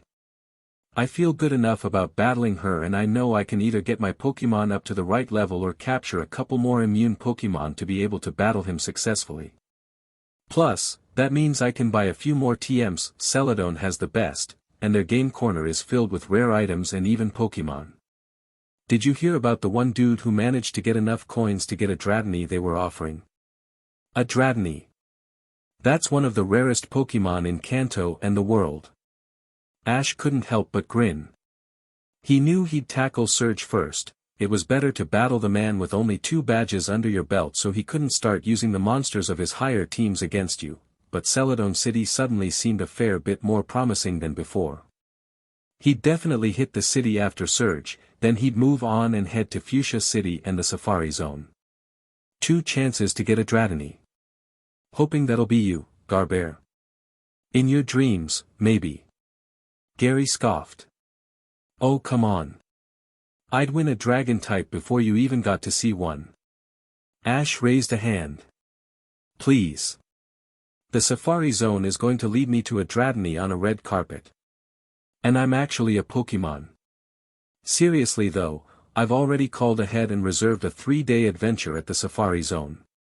How close are you to going there again? He had to concede defeat. Yeah. But I was the one to actually find Lance's first recorded battle, which is worth much more than the 30 feet that you could convince Professor Oak to let you near his Dragonite, though. At least I'm winning at something. Though not for long, Gary grinned. What are your plans? Are you heading to Erica or Surge? Ash stared at his best friend's Pokémon, then down at his own. 3 compared to 6, and none of them with any advantage. His mind flicked back to the map downloaded on his Pokédex. Actually, I'm heading down route. I think I want to pick up another Pokémon, especially one that can resist electric types.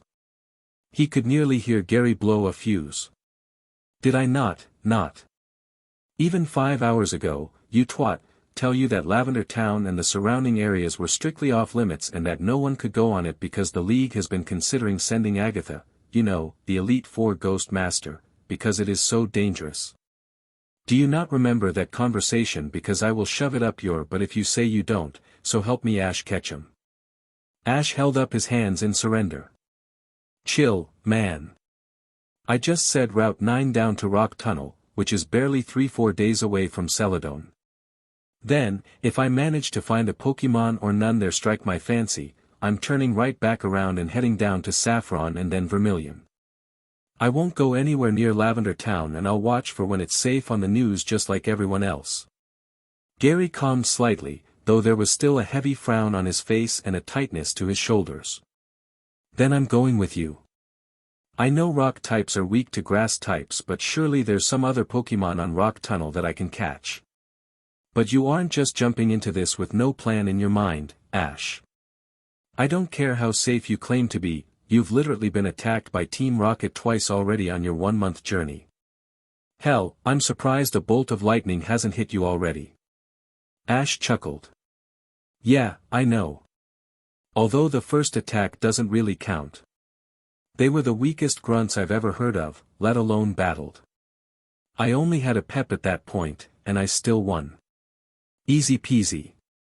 Gary glared at him and he promptly shut up. Just 8 days and then we'll be back at Cerulean, then we'll both go to Saffron before splitting our different ways. Everything will work out perfectly, he soothed as best he could. Gary looked far from happy but he nodded. Holding up Pokeballs, the boy recalled all of his Pokemon except for Persian, who patted a step closer and wrapped her tail around the back of his leg. He stroked her ears, avoiding her gem. I'm going to go and pick up another TM, do you want to come? I'd been saving buying this one so I could get it once Wartortle evolved. It would just kind of sit in my bag, you know. Though I'm still getting a reusable copy. If I'm lucky, I'll get to use all of mine several times. There are a few advantages to getting a bunch of Pokemon, though I will admit I have my favorites. Persian purred as he patted her head. Ash chuckled. I know what you mean. I swear, a pep SCKs more energy out of me than any of my other Pokemon combined. Probably more than all of my future Pokemon combined. Lazy snake. The Ekans in question pushed against Ash's knee with his nose, hissing annoyedly. Ash laughed and stroked his head. Yeah, I'll come with you. I'm planning on buying my first one here. Hey, if I get a TM you can use, is there any chance we could trade on and off a bit? You'll probably have at least one move a Pokemon of mine can use. Gary grinned. I bet on it. The first TM I got was Protect, which almost every Pokemon can learn. Cost me a pretty penny to get it reusable, but I've taught it to most of my Pokemon. I've tried to train them on more natural moves first though, that's why Persian didn't use it. She just hasn't quite perfected it yet. Ash nodded, holding out his Pokeballs to recall his Pokemon. A pep hissed annoyedly at him though Ro went without a fight. Vulpix cast pleading eyes up at him but he knelt down. Sorry girl, but I'm going to go to sleep after we buy a TM with Gary. I'll get you out when I'm in my room, okay? She nodded, though frustrated, as she disappeared in a burst of red light. Ash clipped them back to his belt, nodding at Gary. Let's go.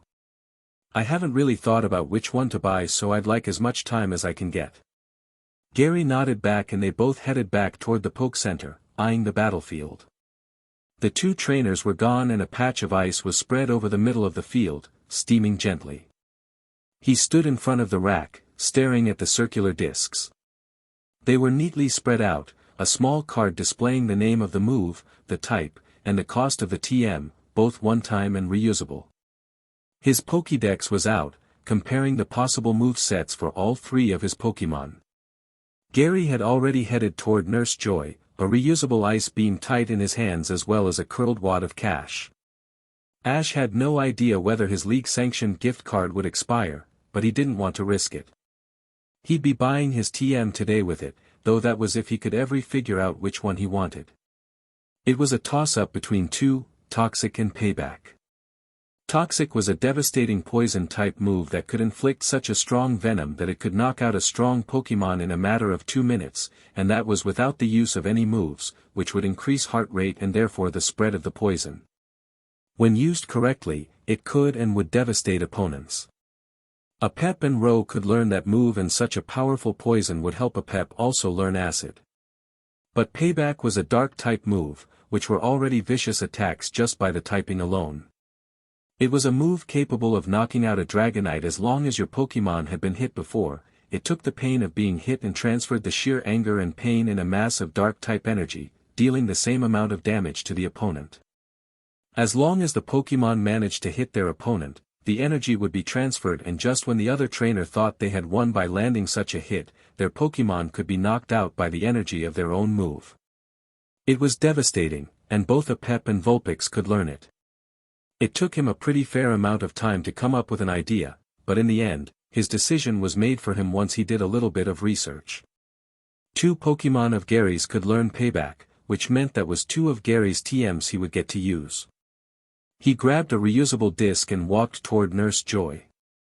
He handed over his gift card to the smiling pink-haired woman, who perked up as she saw it. Ah! A bounty card. Who did you capture, Ash? It must have been quite the battle to win a reward like this, she teased lightly, scanning a code on the back with a softly beeping machine. Handing over the disc, he blushed. It really wasn't much. Back in Viridian, there was a pair of Team Rocket grunts who tried to take Pokémon from the Poke Center. I managed to help defeat one of them, and Officer Jenny gave me this. She handed the disc back to him, as well as a complimentary TM case from his first purchase. Don't put yourself down like that. Ash, you have $500 left on your gift card, here you go. Make sure not to lose it. Are you staying in your room for another day, you two? They both nodded at her and went over to the couch in the middle of the room, spreading out their TMs on the coffee table in between the 2 seats. Gary had 3, like he had promised. Ice Beam, Protect, and Rain Dance, all reusable. Ash set Payback on the table closest to him. Gary's eyes lit up. Oh. Both Poochyena and Persian can learn that. I assume you want to do some sort of trade. Ash nodded, pointing to Protect. I want this for Vulpix, as a last defense if a Pokémon knows any surprise water-type moves. He frowned for a second, eyes flicking over the TMs on the table. It took him a moment, but he finally decided. And then I want Ice Beam for Ro, he needs a new element to learn. Gary nodded, preparing to grab the Payback TM and slip it into his TM case when Ash frowned again and raised his hand up. Actually, is there any way I can use your Protect one more time? The boy narrowed his eyes but gestured with his hand. Go on. Is there something you're offering me? I can give you $500 and 2 potions.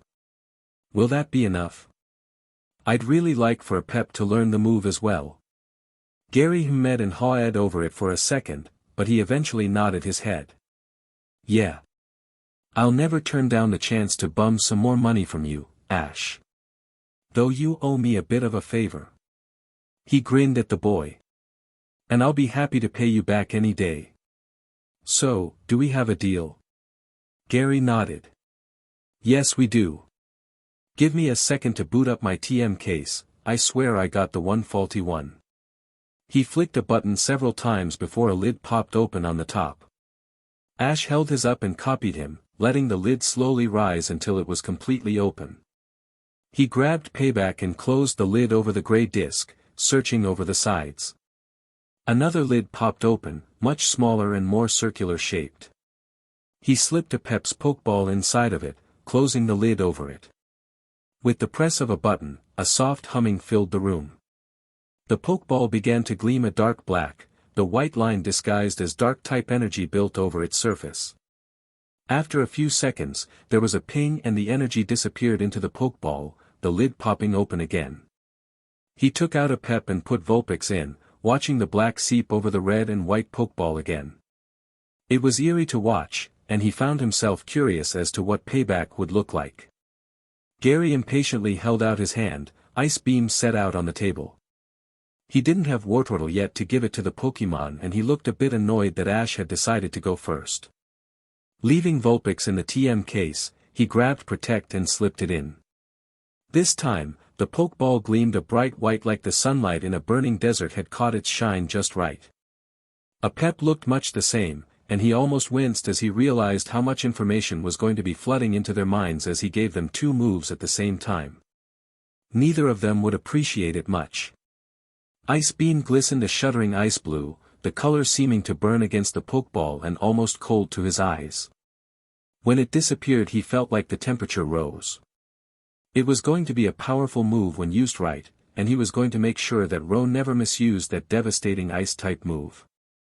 Gary finished loading Payback into his 2 Pokemon, handing it back over to Ash. He slipped it back into his TM case for safekeeping. He didn't have a need to buy a place for it, at least not yet. Remember, we leave early tomorrow. I'd like to get Rock Tunnel with as fast as possible, Gary warned, standing up and slipping his supplies back into his back.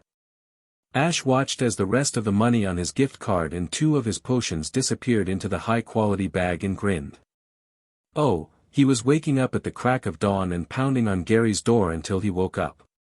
They said their goodbyes, offering one to Nurse Joy as well, which she happily returned. Walking quickly, they each disappeared into their respective rooms. Ash most definitely did not watch Gary for what room he went into. He collapsed on his bed for a second, closing his eyes. It was late and he was tired, but there was still something he had to do. Grabbing his Pokeballs, he released his Pokemon on the floor. All 3 of them instantly winced as they came out of their stasis, lowering their heads and closing their eyes. He sat back down on his bed, watching them as he clipped their Pokeballs back onto his belt.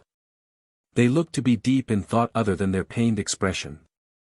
Ro popped back up the fastest, shaking his horn slowly and blinking crimson eyes. He opened his mouth, concentrating, a chilly blue building in the back of his throat. Ash flinched heavily and leaped forward, closing his mouth carefully. Not in here, buddy. We'll work on that move tomorrow, I promise. He turned to the rest of his Pokemon. Vulpix, a pep, how are you feeling?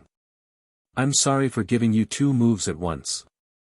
The glare a pep leveled him was quite impressive, though the snake soon winced again and rattled his tail. Vulpix grimaced and flexed her tails, slowly straightening back up and shaking her head. It glimmered black for a blink of an eye, the curled edges swamped in heavy shadows. He widened his eyes. Not in here, guys. Any of you. We're heading back onto the road tomorrow, and that's when you get to try out your fancy new abilities.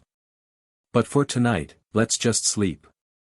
Changing quickly, he clambered into bed and made room as Vulpix leaped up next to him, landing daintily on her fireproof blanket. A pep shot into the air and curled around his chest, resting his head near his collarbone. Ro grunted and laid down, locking his barbs below his skin for the night. They all fell asleep quickly. Man, I'm up. Gary finally shouted through the door, voice muffled and groggy. There was the distinct sound of something slamming into the ground and then another frustrated groan. But I thought you said you wanted to be up early for today. Ash chirped through the door. Only by splashing water on his face for a couple of minutes and slapping himself several times had he been able to wake up this early and still be functional. But it was all worth it, and his face wasn't even wet after having Vulpix use a will-o-wisp close to him, handling it carefully in front of his nose. Off, Gary grumbled through the door. Ash could hear the sink turn on and water started to splash. There weren't any more noises. Until he heard the rustle of clothes and then the door opened, letting the boy who looked half dead already slide outside, bags the size of a Snorlax under his eyes. How the hell are you so awake? He asked, rubbing his eyes. His Pokeballs were clipped to his waist and his backpack was slung over his shoulder, but that was where his readiness ended. All of his clothes were rumpled and put on with minimal effort, missing buttons and shoes tied loosely. Ash just grinned. I'm a Pokemon trainer, Garbear. We all get up this early. I thought you were too. Gary scoffed, starting to walk towards the stairs. I don't believe you for a second, you bstrd. I bet you had to put so many alarms up that Nurse Joy heard them from 3 floors down. He shrugged innocently. I still got up earlier than you, didn't I?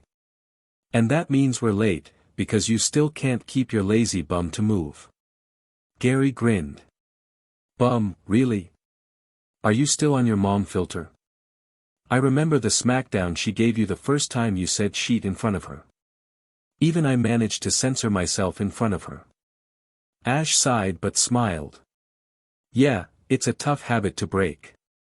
I still blame you 110% for getting me into that situation. I know for a fact that Professor Oak didn't teach you to swear, but you still made it your mission to get me to learn such he mimed fainting, vulgarity. Gary snorted, almost completely awake now, and they both clapped each other on the back and started to walk down the stairs. They were the first up, though with the strength Ash had been pounding on Gary's door, probably more than a few disgruntled trainers would be getting up soon. If they wanted to avoid being curb-stomped by an annoyed 13-year-old, they'd have to leave soon. Nurse Joy wasn't behind her desk, but instead a black-haired man with a gentle smile and a strength that came from working the night shift waved hello to them, which they both returned. Heading out for the day? He asked, voice warm. The man settled forward onto the desk. Ash nodded. Yeah. Do you have any tips for getting past Route 9? Or the rock tunnel? The man pursed his lips. Well, I guess you have to have a little more food than you'd think. The trail gets pretty hard the closer you get to the rock tunnel, as the actual tunnel is pretty high up on the mountain. It should be about 3 days there, maybe 4 if you stop to battle everyone that appears in front of you. Not a lot of rare Pokemon there. Pretty much what you've seen before, though there are a few Raticate that can give a decent trainer a run for their money. Oh. He perked up. There are a few swarms around the area. Not too many, but PSS them off and you better have a monster on your team that can defend against up to a dozen Pokemon. Most often they're in groups of 5-ish, and there aren't too many. But we've seen a couple of Sableye swarms that have sent beginning trainers running back here as fast as they could. He leveled them with a steely eye. Of course, I hope you are coming back here instead of heading to Lavender Town, which just so happens to be off limits to trainers below 5 badges, right? Gary grumbled, why does everyone have to have 5 badges, just as Ash nodded. The man smiled. Rock Tunnel can have a few pretty cool Pokemon, but I'll level it with you, there actually aren't that many strong Pokemon there. A ton of Geodude, Zubat, and the occasional Machop, but there isn't actually much else. But a word of advice, it is a killer place to train. Just spend a day there even you don't find any good Pokemon and just challenge everything you see. They might not make mincemeat of your team, but the sheer number of battles can really get your Pokemon strong. Of course, you could always find a few Pokemon in there worth their buck. Ash nodded and grinned widely at the quick lecture.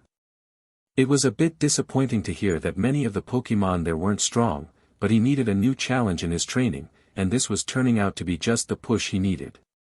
He bet that by the time he got to Vermilion, in about 2.5 weeks, all of his Pokemon would have learned their new attacks. TMs were incredibly easy to learn as they uploaded the information directly onto the Pokemon's mind, and the only thing left to do was practice, though that would still be difficult.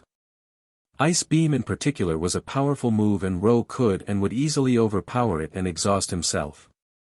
But Rock Tunnel awaited, and on the 3 days of traveling there, he'd be able to get his Pokemon ready to tackle Surge and his electric Pokemon. Though he didn't have any super effective moves, he bet his mismatch of powerful attacks would be able to break down Surge's team. The boys both excused themselves from the Poke Center and headed out onto the road. The sun hadn't even come over the horizon. Gary shot Ash a dark glare, but the warm Kanto heat settled nicely over them as they searched quickly for any sort of sign pointing toward route. There was one near the middle of town pointing to the east. It didn't have any other description on it, just a simple 9 and the wood carved to form an arrow pointing off toward a paved road. Walking quickly, they made it to the edge of the town and caught their first glimpse of the wild trainer route once again. No trainers were visible and that left it just to them, hard-packed dirt disappearing into surrounding forests. But Ash had read a bit on the route and it changed to open grasslands about a day in and then changed again to rocky terrain once they got close enough to the mountain. There probably wouldn't be that many trainers either of them could handle with Lavender Town being closed to those below 5 badges, although maybe when they were heading back they could catch a few battles with trainers more at their admittedly lower level. With a glance at each other, they started to walk down the path. Within only a couple of minutes, they had settled into a comfortable companionship. With them traveling for about 12 days together, there was no way they'd be able to have a different and fun conversation every minute, so they kept quiet unless something interesting happened or they got an idea. After about 5 minutes, Ash released his Pokemon to walk beside him. He explained that it was endurance training to keep his Pokemon able to fight for longer and strengthen their core, as well as trying to get a little speed on Ro before he evolved into the already notoriously slow Nidoking, and that was without adding in the fact he was king size. Gary nodded and released both Wartortle and Persian, who yawned and peered around in slight confusion. He explained it quickly and then they started to walk again. Ash found it very entertaining how a pep took to his new traveling companions. He always kept one furious gold eye on Wartortle, even when he nearly slammed into a large rock. He was also determined to be in front, even going to the point where Ash had to stop him and feed him an orange berry to stop him from passing out in the middle of the route. Wartortle was both bipedal and actually had feet to walk on, and the turtle gave a pep a smug look as the snake tried to speed up once again. Vulpix looked at Persian but didn't react other than that. She didn't seem like the type to hold a grudge, cough cough a pep cough cough, and once she had checked out the cat for any sign of aggression and had found none, she seemed perfectly content to just trot alongside Ash. He managed to convince her to try and keep a will-o-wisp above her head as she walked, and the burning ball of white flames flickered above her tails, bobbing lightly in the air. She didn't look at it, which definitely decreased her ability to control it a bit, but after an hour she was able to keep it constant in the air. Ro, of course, didn't care about any new company. He just grunted and lumbered after the group, crimson eyes focused on the ground as he tried his best to keep moving. Ash kept up a constant flow of orange berries to make him be able to keep running, though his supply was running low. They traveled quickly for 5 hours, not running into a single trainer. While he had predicted it, it was still a bit disappointing. With the very quick decrease in funds caused by buying payback, he would never turn down the opportunity to earn $1 or $2. In fact, he needed it. Stopping for lunch was a fast affair. Curing exhaustion through large quantities of berries, he scarfed down his bar and nuts, watching Gary pull out a higher quality meal with only a twinge of jealousy. His Pokemon sniffed curiously at their new and improved meals but ate them anyway. For Ro, he had finally upgraded sizes and had picked up an omnivore mix, which was what Nidoran were. The Pokemon dug his face happily into the brown pellets, lapping up the ones he spilled. A pep got a carnivore mix, same as Vulpix. The pleased hiss he gave as he finished it up showed his appreciation. He grabbed a small bowl from his bag, walking a bit closer to Gary. "Hey, can I have some water?" The boy barely looked up, flicking a finger at Wartortle. "Go ask him." The Pokemon eyed the bowl curiously before spitting out a mouthful of water. The clear liquid splashed a little over the edges of the black bowl but the majority landed safely inside, ripples spreading before it went flat. Wartortle grunted happily at it before going back to his large meal. Ash set it down in front of Vulpix, who hissed. She hadn't gotten any water from the 2 streams they had crossed so far and was in need of a little water, though he didn't want to risk waiting for another stream. "Just use an ember on it and drink the steam, okay? Do you remember what Bill told you?" She nodded and breathed out a long tongue of flame, the edge breaking apart into small embers that bounced around the fireproof bowl. But the main part of the heat smacked into the water, evaporating it instantly. She opened her mouth a bit hesitantly and stuck it into the twisting gray steam, eyes narrowing. There was a flinch as steam hit her body but it didn't seem to hurt her as she drank her fill, and when he closed her mouth and stared over her chest, where the steam had hit there. She seemed surprised by the lack of pain. Ash grinned as he stroked her behind the ears. She rumbled happily and pressed into his hand, tails flicking behind her. He slipped the bowl back into his bag and shrugged it on just as all of their Pokemon finished their meals, though Persian growled as Gary accidentally kicked away a spare pellet of hers. Gary slipped his bag over his shoulder, grabbing the straps and tightening them over his shoulders. He grinned at Ash, stretching hands above his head as his Pokémon disappeared in bursts of scarlet light. Ready to head off again? We'll travel for another couple of hours, until about 5 before starting to train. Ash nodded. Fine by me. They walked onto the path again, their Pokémon trotting at their heels. Or desperately trying to be in front, in the case of a Pep. When the clock clicked over to 5, they pulled off the route and headed into the woods. After finding a small clearing, Gary immediately grabbed a stick and scratched a line across the middle of the clearing, though it could hardly be called straight. He threw the stick back into the woods and pointed at the side Ash was standing on. That's your side to train. I'll stay on mine. We'll stop in a couple of hours, but for now, don't disturb me unless a random Dratini shows up in the woods. With that, Gary turned to his side and began releasing Pokémon. Ash grinned and turned to his Pokémon, who were all healed up from their exhaustion. Okay guys, we're going to be working on your new moves. I know you haven't had any time to work on them, so we'll do our best. He pointed at a thick tree whose trunk probably was the size of a Pep. Ro, I want you to use Ice Beam on that tree. Make sure to start it off nice and easy for now, bud. We'll increase power later. The Nidoran paused, opening his mouth. The same chilly white energy built in his throat, the cold seeming to burn through the air, hoarfrost nipping at his legs. He shivered, hairs standing up. Ro narrowed his eyes and the energy flew back into his mouth, the ice-type move building up strength. With a muffled roar, Ro spat out the blistering energy in a brilliant beam of white light a foot across. It slammed into the tree, frost crystals instantly creeping over the bark. Once the light faded, Ash could see a crack in the tree completely coated in 2 inches of crystal-clear ice, too cold to even steam in the air. His Pokédex had warned him of ghost-type moves, saying that being around them without being used to their energy could often leave the trainer feeling heavily creeped out and with even a sense of paranoia if they didn't get used to it soon.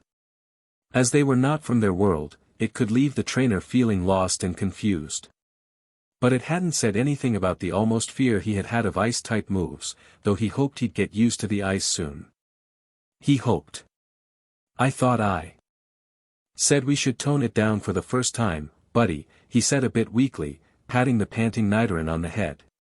The Pokémon seemed confused as he stared at the scar of ice across the tree. Ash shook his head. Just work on controlling the power, Ro. Also, maybe try to charge it while you're moving. It could help with your battles and might help you to decrease the power a little bit. Ro nodded, opening his mouth up once again. White trickled from his jaws as the ice built around his throat. He turned back to a Pep and Vulpix.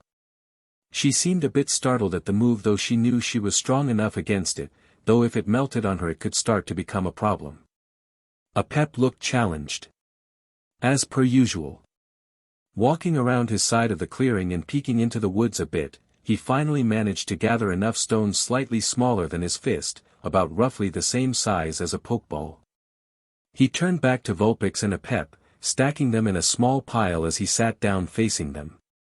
I'm going to hit you guys with these, he said, holding one up. And then you're going to transfer the energy into pain and dark type energy and hit the ground with payback. Don't hit each other, please. A Pep hissed and readied himself, tail flicking.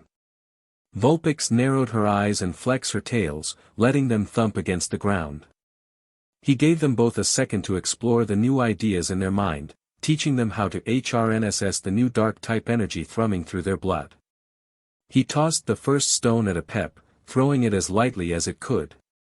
This was also training for him, letting him learn more accuracy for throwing pokeballs so he could catch Pokemon more easily. The stone bounced off of a Pep's back, snapping his head to the ground. He hissed furiously, briefly forgetting payback as the pain shot through him. But after a second he reared up, tail humming a dark black. It carved a notch into the ground, apparently the same strength as the rock hitting him. The next stone landed on Vulpix. She squeaked but didn't even pause, whirling around. The circular motion helped her to fling the energy to her tails, and as they slammed into the ground, they were drenched in pitch-black shadows. This continued for about 2 hours. They had to stop every couple of minutes for Ash to find all of the stones again, and when they finally stopped, it was because the bruises they were slowly but steadily gaining over their back were growing to be a bit too much for them to still be able to fight. He healed them up quickly, coating their backs heavily in potions. Vulpix purred happily as she healed, though Apep looked like he was ready to start training right up again. He paused them both, letting them recover as he trotted over to check on Ro. The Nidoran glanced up at him, breathing hard. He seemed exhausted by the constant use of his new move, but Ash couldn't believe how fast they were learning their new moves. It had taken him nearly 2 weeks for Apep and Ro to learn new type moves, and here they were getting the basics down in only a single day. Ash couldn't hide how his eyes flew open wide. Ro still had a far way to go in learning control over Ice Beam. The entire tree was coated heavily in glistening ice, a pool of frigid water building up at the bottom. Even the leaves were covered with a thin layer of frost, the previously green surfaces glittering a silvery white like freshly fallen snow. The temperature dropped dramatically as he walked over. "Good job. But how have you been trying to control it?" he asked, leaning down to slide Ro behind his ears. The Nidoran rumbled angrily, opening his mouth one more time. The ice-type energy built inside of his mouth, spreading out from his throat. He just held it for a couple of seconds, keeping it inside his mouth, and Ash could see the glaring light fade slightly as he managed to reduce the power. The ice beam that exploded toward the tree in a shimmering bolt of light was still far too powerful, and Ro fully passed out after launching it. Ash grimaced at the creeping frost spreading down onto the grass and hurried over to his bag to grab one of his revives. He had bought himself back up to 10, though he didn't think he'd ever buy more. It was a comfortable number that allowed him to train hard and battle harder while still being able to keep his Pokémon out and training as he moved from town to town. Popping the diamond shape open, he poured the powder into Ro's mouth, slipping an oran berry in as well. With a grumble, the Nidoran woke back up, snorting angrily. He glared at the tree like it had stolen something from him.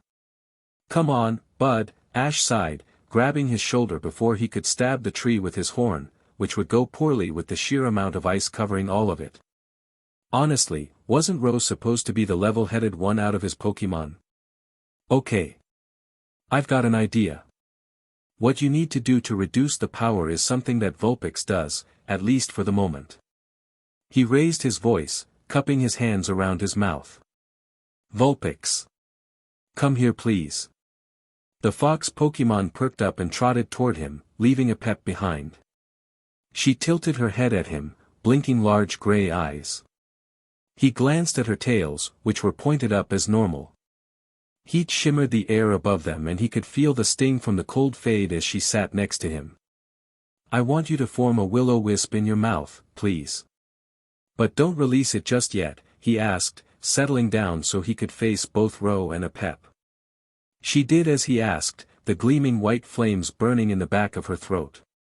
He stared deep into the fire, tilting Ro's head so he did the same.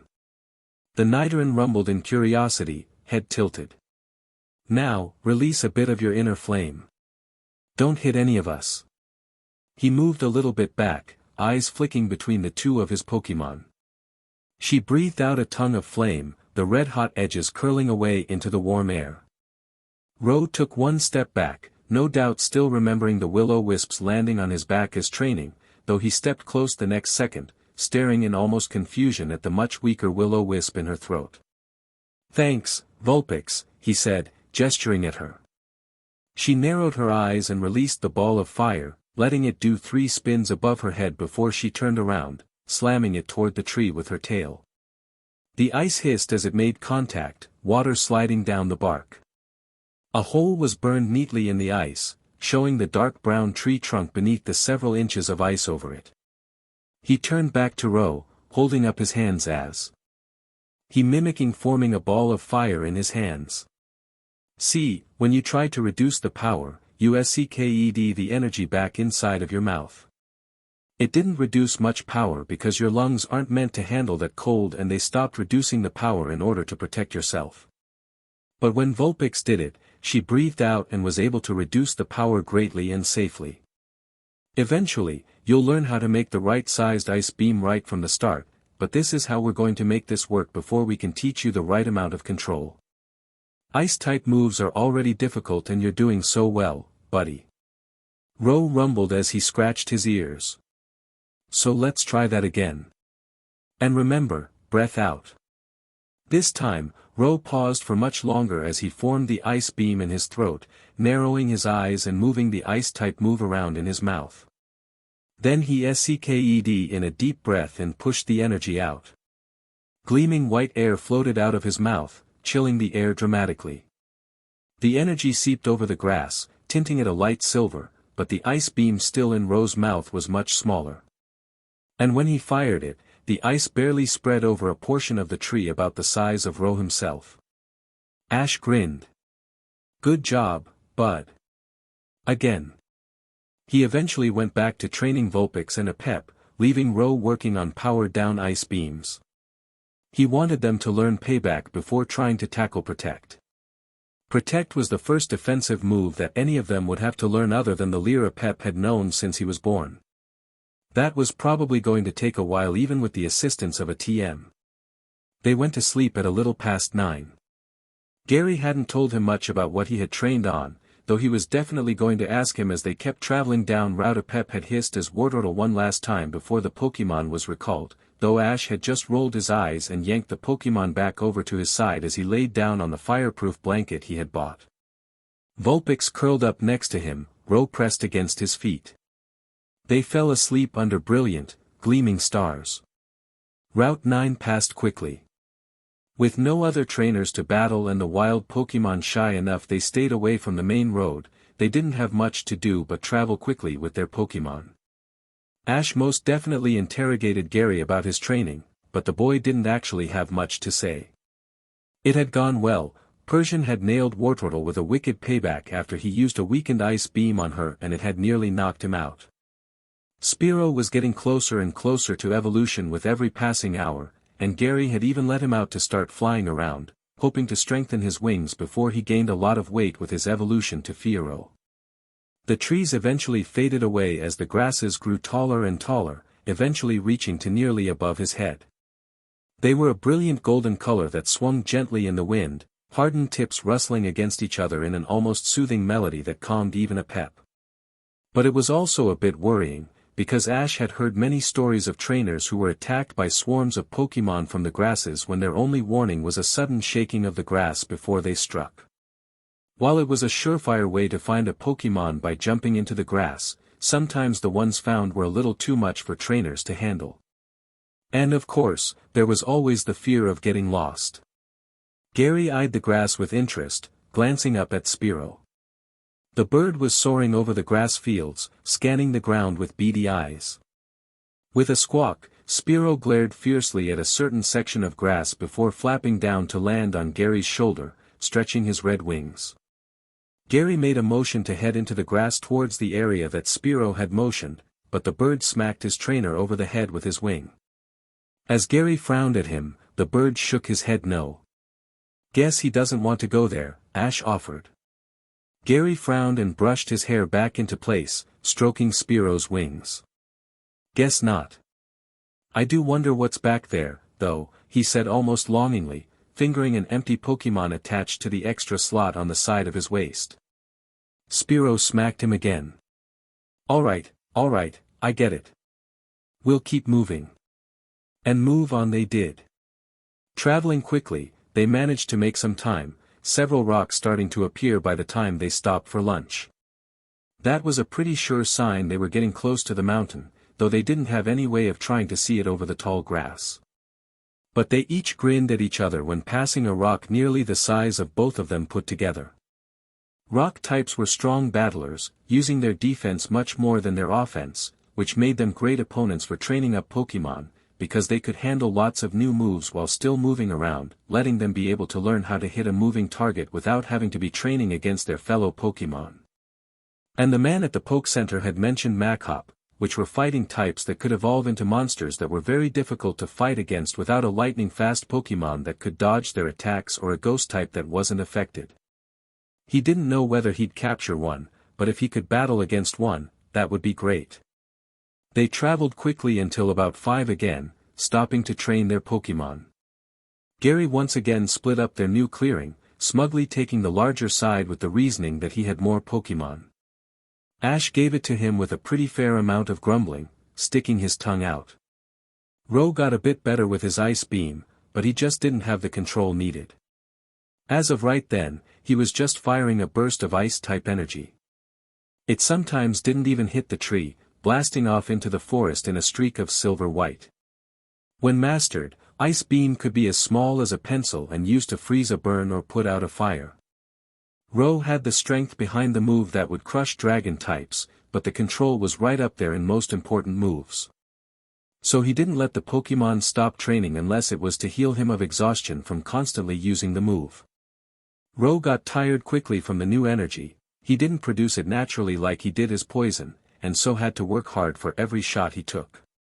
But he worked at it with a determination that Ash found inspiring, pausing for the bare minimum after every use before diving right back in. At the end of the night, he had Vulpix burn away the copious amounts of ice. For a pep and Vulpix, he kept tossing rocks at them, still working on channeling their energy into a form that could be used and directed to be able to harm their opponent. When he judged by the weight of the rocks versus the scratches against the ground, he could tell that they were losing a lot of the energy when they transferred it into their tail. Or tails. He needed them to fully push the pain and anger they felt into their move, and dark-type moves thrived on rage. One of his rocks bounced right off of a Pep's nose and the black energy over his tail had seemed to writhe as he slammed it down on the ground, hissing angrily. Ash had apologized but a Pep seemed to like the mark he had made against the ground. The next day, the grass began to fade away a little after lunch. There still weren't any more trainers walking around, but Gary had used Spearow to slam away a Rattata that had been trying to steal his food. Spearow had gleamed brightly but he hadn't evolved, at least not yet. But he was so close it was upsetting his balance, muscles bulged and ready while his body was so small. Gary had to get him to evolve soon, otherwise the tiny bird Pokemon could become almost useless in battle. As it neared 5, they reached the base of the mountain. It stood tall in front of them, gray rock gleaming in the light. It wasn't nearly as tall as Mount Moon, almost minuscule, actually, but the rock tunnel was at least a couple dozen feet up over some very rough terrain. The League tried to clean it every year, but small avalanches happened nearly every couple of days on the mountain and the path was covered in a matter of a month. So it was just another trying test for trainers. Gary and Ash were up to the job. Ash recalled Ro to the Nidorann's relieved expression, but a Pep and Vulpix both stayed out. He wanted to see how they could jump and leap over rocks. While they weren't in a battle trying to dodge, it would be helpful practice. Gary kept out Persian and Spearow, who shrieked a challenge at the rocks as he swooped overhead. Persian just stared at the rocks, very unimpressed. With a single leap, she cleared 5 feet and landed on top of a boulder, rumbling at her trainer to hurry up. Gary took the challenge and sped up, forcing Ash to quickly come up with a new path. His idea came to as he watched Persian, instead of trying to squeeze between rocks and stay on the path, he jumped onto the boulders and leaped from each one to the next. It didn't work nearly as well for him, but within a minute he had passed Gary. He emerged on top with stinging knees and scuffed palms and a triumphant smile. Rock Tunnel gleamed with darkness, seemingly much darker than Mount Moon had been. But Ash had his flashlight at the ready, the narrow beam cutting through the heavy shadows. They were going in for about an hour before heading out, there wasn't any chance they were going to risk getting lost in the mountain right as night came. That, while it wouldn't be suicide, would be a severe disaster that neither of them were at all ready for. Stronger Pokemon normally came out at night, especially the carnivorous ones. Hunting was much easier in the darkness. They both recalled most of their Pokemon, Ash ignoring a Pep's annoyed hiss. Gary kept Spearow out though, letting him flap slowly above their heads as the tiny bird Pokemon caught a challenge to any Pokemon in front of them within the dark crevices of the rock tunnel yawning ahead. Gary stepped in first, unclipping his own flashlight from his belt. Together, they were able to make a rough estimate of what was in front of them. It was mainly rocks and stone walls, the ground covered in rock dust. They walked slowly, careful not to disturb too many wild Pokemon. Though the sounds were faint, something definitely scuttled in front of them. Claws clicked against the stone, but they couldn't catch the creature, and soon enough there was the scratch of scales against stone and the Pokemon disappeared. The halls were dark but relatively straight, after the first curve the League had added in order to cut off the light from outside. As much as it was making these paths for trainers, they were home to Pokemon first, and Pokemon like Zubat and Paras just couldn't handle the bright light from the sun during all hours of the day. It could leave them permanently blind or severely disabled, which meant death in the wild. There were still lanterns though, placed evenly across the tunnels. The same soft, muted blue light shone over the ground, showing Sandshrew scratches and Geodude craters tucked close to the walls where they couldn't have seen them with their flashlights. But it seemed like they couldn't find a Pokemon. But it wasn't for long before they did. Only a little bit before they wanted to leave, a Geodude wrenched itself from the ground and glared at them with narrowed black eyes. It pounded two fists together, the sound of grating stone echoing around the rock tunnel with a sense of foreboding.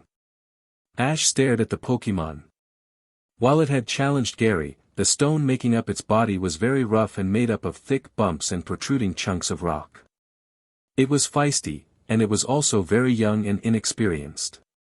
He didn't want this Pokemon, no matter how it'd help him during Surge. He stepped back, waving his hand forward. "You can take it, Gary. Spearow seriously needs to evolve." Gary grinned, cracking his knuckles. "Why thank you. Don't mind if I cream this dude to Kingdom Come. Spearow, let's do this." The bird shrieked and landed on the ground, eyes narrowed and beak shining. Ash aimed his flashlight at the battlefield to try and give some extra light so Gary could concentrate on the battle. Geodude flickered gray and surged forward, but Spearow just cawed and flew up over the attack, which Ash recognized as tackle. It slammed into the ground, not even able to stop itself as it ground its own face into the stone. "Peck!" Gary called, a smug expression on his face. He did not seem worried about this battle in the slightest. Geodude managed to haul itself up for another tackle, shining that same off-white gray. But Spearow managed to turn neatly around in the tight tunnel and lunge back down, beak glowing. The attack slammed into Geodude's side. It grunted deeply with pain, falling back to the ground. After a second, it slammed its palms against the ground and launched itself into the air, eyes narrowed and mouth set in a hard line. Beating its fists against its body, Geodude rocketed forward even faster than before. But Spearow was much faster and he just flapped his wings once and floated merrily above the attack, squawking mockingly. Without another command, he swooped down and nailed Geodude's back with another peck. Geodude grumbled, but it managed to stay airborne.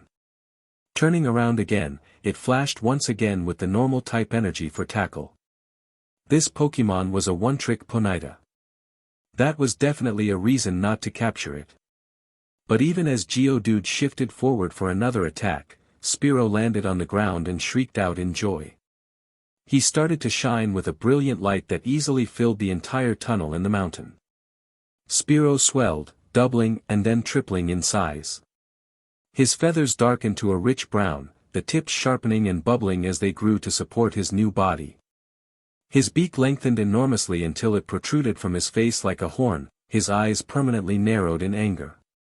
With a flash, he cawed once, the sound much louder and deeper than before. The evolution was complete. Fiero flapped his wings once, testing out their new size. He was nearly as tall as Ash now, his crest of feathers poking above his head. He preened, plucking a dead feather from his chest and staring at the new size within his beak. He glowed a light blue and flapped his wings for real, stirring a breeze that nearly knocked Ash's hat off. Geodude looked suitably more frightened and carefully retreated away from them, disappearing into the darkness of the tunnel. "Let's get out of here," Ash suggested. "Go check out what Fiero can do now that he's evolved."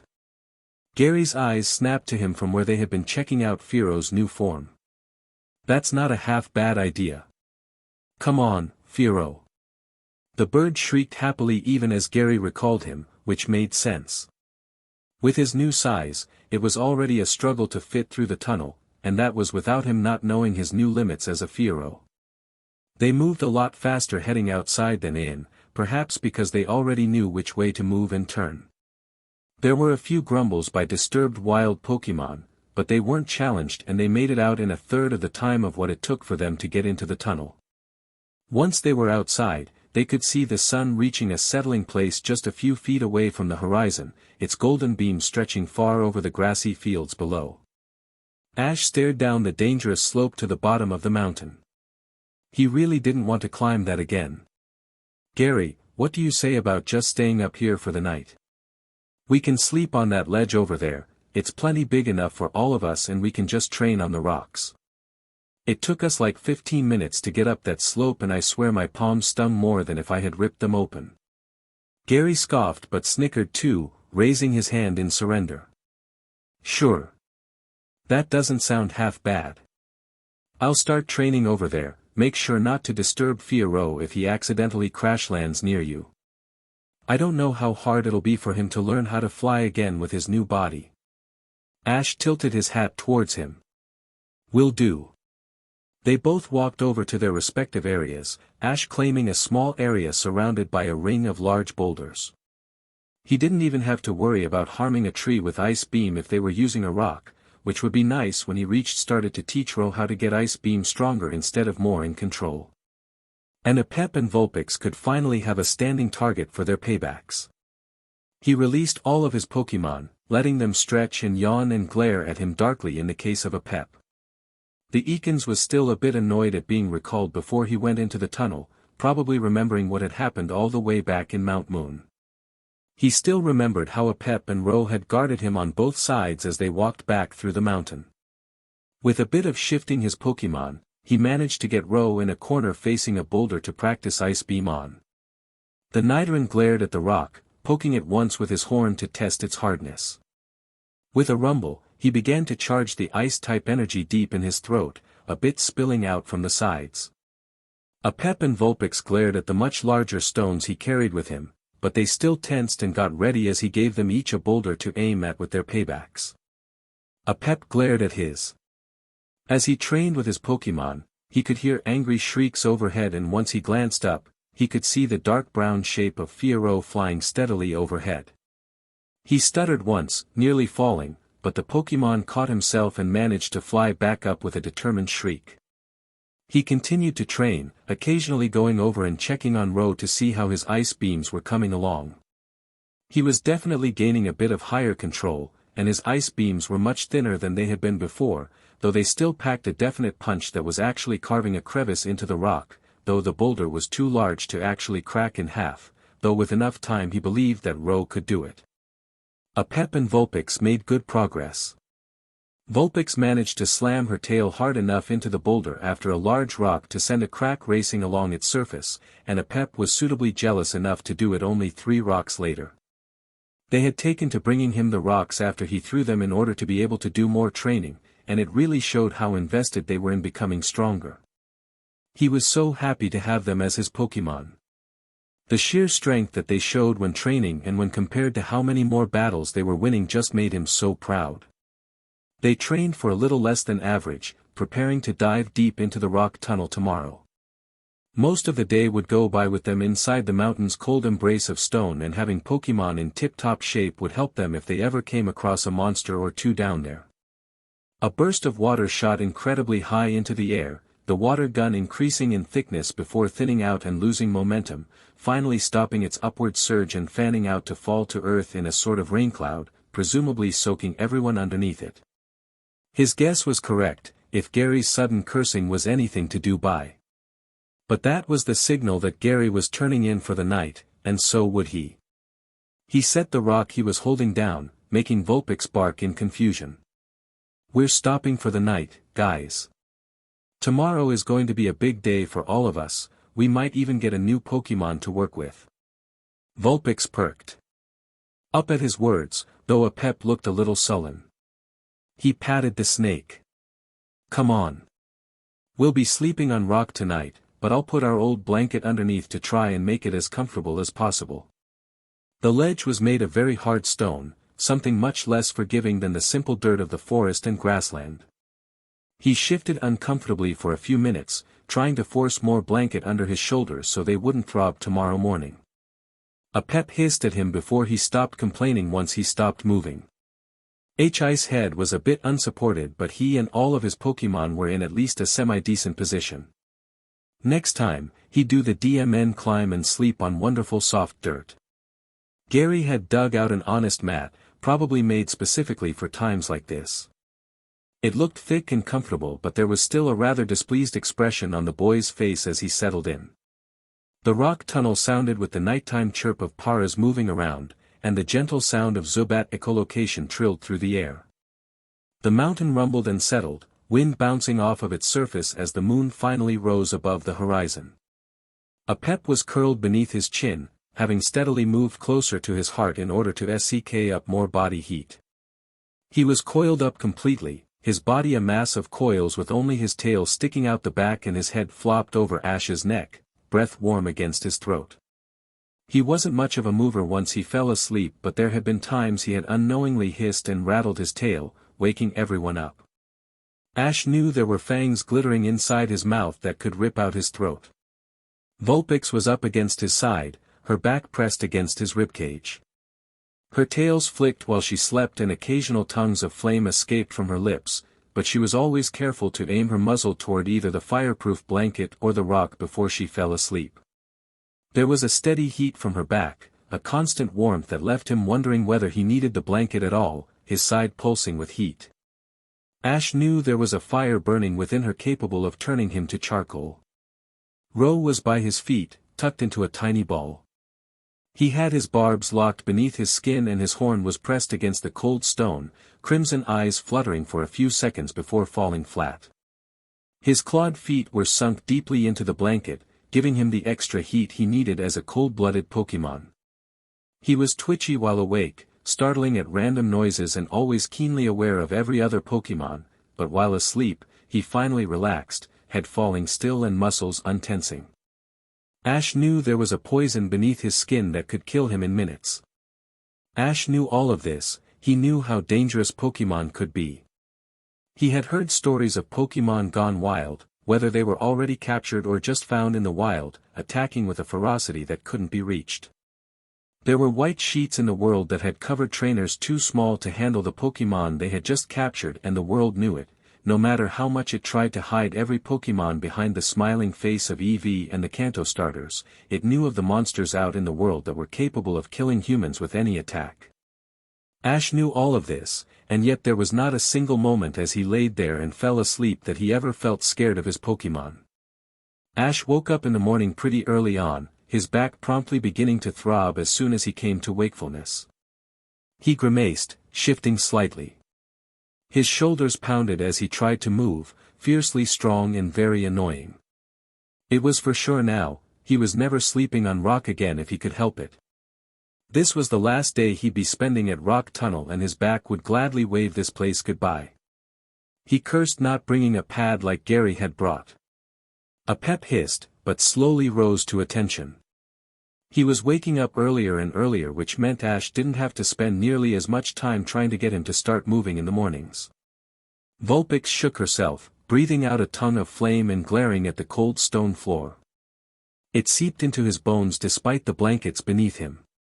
With a concerned glance at Apep, Ash noticed that his scales were unnaturally cold, probably from the stone, though the temperature had dropped greatly overnight. He gestured toward Vulpix.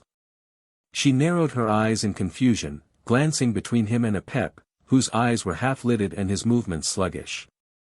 After a moment, she got it, though she rolled her eyes heavily once she understood. She sucked in an enormous breath, pointing her muzzle toward the sky. With a rumbled bark, she snapped out an absolutely enormous flamethrower. It sizzled in the air. Ash swatted away a falling ember before it could land on his leg, very conscious of the blistering heat crackling above him. Gary had most definitely seen the enormous wall of fire still spreading upward even as Vulpix shook herself, tails flexing behind her as she stepped closer. But the flamethrower had its purpose. By using that much fire power, she had decreased her inner flame slightly. Her fur was now only warm to the touch instead of burning, so Ash was able to gently get on his knees and pick up a Pep, who barely stirred at the touch. He did not like cold in the slightest. He wrapped the Ekans around Vulpix, getting at least 2 coils around her midriff so he didn't have to worry about the snake slipping off. He placed his head against Vulpix's neck and his tail over her back, though she huffed angrily at him. She did not enjoy having a rather heavy snake wrapped around her, even though she knew it was for a Pep's health. He was still far too much weight. Ro was already awake and stretching, barbs extending from underneath his skin. They seemed to be longer than before, though Ash couldn't be sure. They glistened in the air before sliding smoothly back underneath his skin, locked in place until the Nidoran was startled or needed them for battle. Ash packed up their sleeping space, grumbling and holding his back like a 90-year-old man. It still throbbed like no one's business, the unforgiving stone doing him no good. But the blankets were wrapped up quickly and slipped back into his bag, and by that time a Pep had begun to perk up, though he did not leave his warm place on Vulpix's back. He flicked his tongue out at her, golden eyes curious. He seemed very curious with her warmth, poking his nose into her fur and pressing his body against hers. She seemed to tolerate it well enough, though she struggled a bit with moving around the clearing. By the time Ash had finished getting food out for everyone and getting his own ready to eat, a Pep was fully awake and ready to move. The only problem was that he did not want to move off of Vulpix. She fixed that problem by spitting a tongue of flame within his face. Hissing furiously, a Pep finally slithered off of her with a final rattle of displeasure. He dug into his carnivorous meal, shooting her a dark glare. She paid absolutely no mind to him, digging neatly into her own food. Ro, of course, ate his own food in his own peaceful little corner. Ash joined him rather than join in the obvious tension on a Pep's end, munching on his high-protein bar and taking a swig of water. It, at least, had stayed cool overnight, though he was getting more and more used to having to drink lukewarm water. He couldn't wait to capture a water-type Pokemon and be able to drink whenever he wanted, as well as his Pokemon. Streams were only going to become more and more rare the farther he went away from the coastline. Vulpix glared at a Pep as he spat a glob of poison on the ground in the form of acid. It wasn't nearly perfected yet. He had the consistency, bubbling liquid that managed to hold its shape quite well, but he still wasn't very close to getting it to the brilliant orange it needed to be. His dark red was still an improvement from where it had been, though, and a Pep was needing less and less time to charge it up to the point it was as toxic as it currently was. Maybe another week and he might learn it completely, though he didn't get to devote nearly as much time as he should with learning Payback. But TMs went quickly, and a Pep would be able to learn both Payback and Protect probably by the time he got to Vermilion, and then he could go back to old moves. Ro yawned, showing off crisp white teeth. His ears flexed above his head, their enormous shape shaking themselves as they rotated above his head. He kicked his back legs a few times before standing up and at the ready, fixing bright crimson eyes on Ash. He was ready to go back into Rock Tunnel and start challenging some Pokemon. Type advantage or not, he was going to win. They all finished their various morning stretches, though a Pep still seemed a bit too annoyed to fully flex out his tail. But Vulpix was ready and he took that as a good enough sign, slipping his bag back over his shoulder, grunting as it landed against his sore shoulders, and gestured for them to leave and try to find Gary again, though he'd still probably have to wake the boy up. As it turned out, Gary was groggy but in the land of wakefulness. He glared spitefully at Ash as he turned the corner. "Your DMN Vulpix woke me up from a very pleasant dream," he grumbled as his Pokemon finished eating. "Why in the world did you think you needed to shoot 20 feet of fire into the air?" "A Pep was too cold," he explained. By having Vulpix shoot off so much heat, she was able to let him use her body heat without burning him, and anyways, she likes doing it. Fire-type moves are her favorite. Vulpix's grin and chuff of approval spoke enough. Gary directed his Gaura to her but eventually sighed and stretched his arms above his head, yawning mightily. All right. Let me get ready. Gary changed quickly, Ash turning his back to be polite. Within a second they had gotten the food out for his Pokémon and all 6 of them dug in happily, Wartortle tossing up pellets and catching them in his mouth. It was accuracy training as well as full, and Persian slunk below his feet, eating all of the pellets he dropped. The turtle Pokémon made to kick her away, but her eyes glowed brightly and the kick bounced off of a curious shimmer in the air, stained a light green. It looked like a disturbance of air unless you truly focused on it, the normal type move able to defend against nearly every attack. It shattered as Wartortle kicked it a second time, but by then Persian had already darted away. The mountain shined in front of them, light spilling over the distant trees to slam against the gray stone. It lit the mountain up, with reflective pieces of rock twinkling as they caught the light. The rock tunnel seemed to glow in the darkness of its opening, but for the most part the entire structure seemed to welcome the brilliant sunlight escaping over the horizon. Vulpix purred happily as the warmth hit her fur, the heat flickering out of her tails growing stronger. If he managed to teach her Sunny Day, there was no telling how destructive her fire powers could be. He remembered that Erica had many Pokémon that liked to use Sunny Day and grin darkly. He didn't doubt that Vulpix was going to wipe the floor with her team of Pokémon, no matter how strong they were. Gary grumbled once as he started to recall his Pokémon, hesitating on Persian. After a second he slipped her Pokeball back onto his belt without her in it, stroking between her ears and tapping her gem. I'd like to have some Pokémon who can use Protect if we run into something a little too strong, or if I run against a powerful enough Pokémon. It would be far too easy for it to run away before I can get one of my Pokémon out. Ash nodded. He understood. But why not keep Wartortle out? He's your starter and can really pack a punch against these ground types. True. Gary inclined his head a bit sharply, flexing his fingers into a fist and back, the joints popping. But he's still adjusting to his new form and honestly, he's much more bulky now. Persian is only 2 feet at the shoulder right now and is on all 4s. I trust her not to lose her balance over a stupid rock and knock herself out, not that any of my Pokémon would ever do that. He leveled a dark glare at the suitably embarrassed-looking Wartortle. The Pokémon looked like he would rather be anywhere else but here as Gary stared at him for a couple seconds longer. Ash barely hid a snort in the palm of his hand. Ah. Makes sense. He clapped his hands against his thighs, a pep slithering a step closer to him and brushing against his leg, violet scales sliding over his skin. Well then. Let's get going if we ever want to make it back to Cerulean before next week. Gary grinned and poked his shoulder. If anyone, it's going to be you to slow us down. I'm perfectly responsible. Both chuckling, they turned back to the rock tunnel that gleamed overhead. A pep brushed against him again, staring up at him with narrowed golden eyes.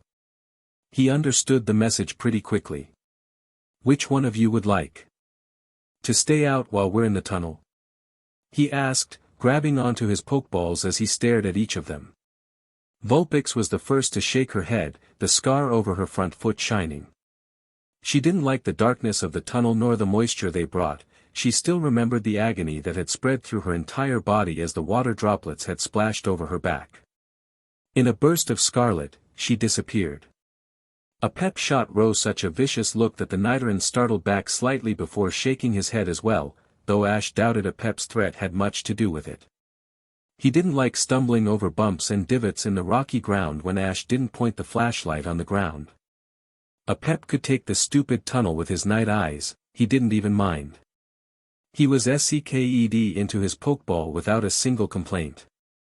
The Ekans looked very smug as he poked Ash on the knee, sticking his tongue out and generally looking proud of himself. Ash snorted and flicked the top of his head. A pep hissed at his hand. Gary raised an eyebrow.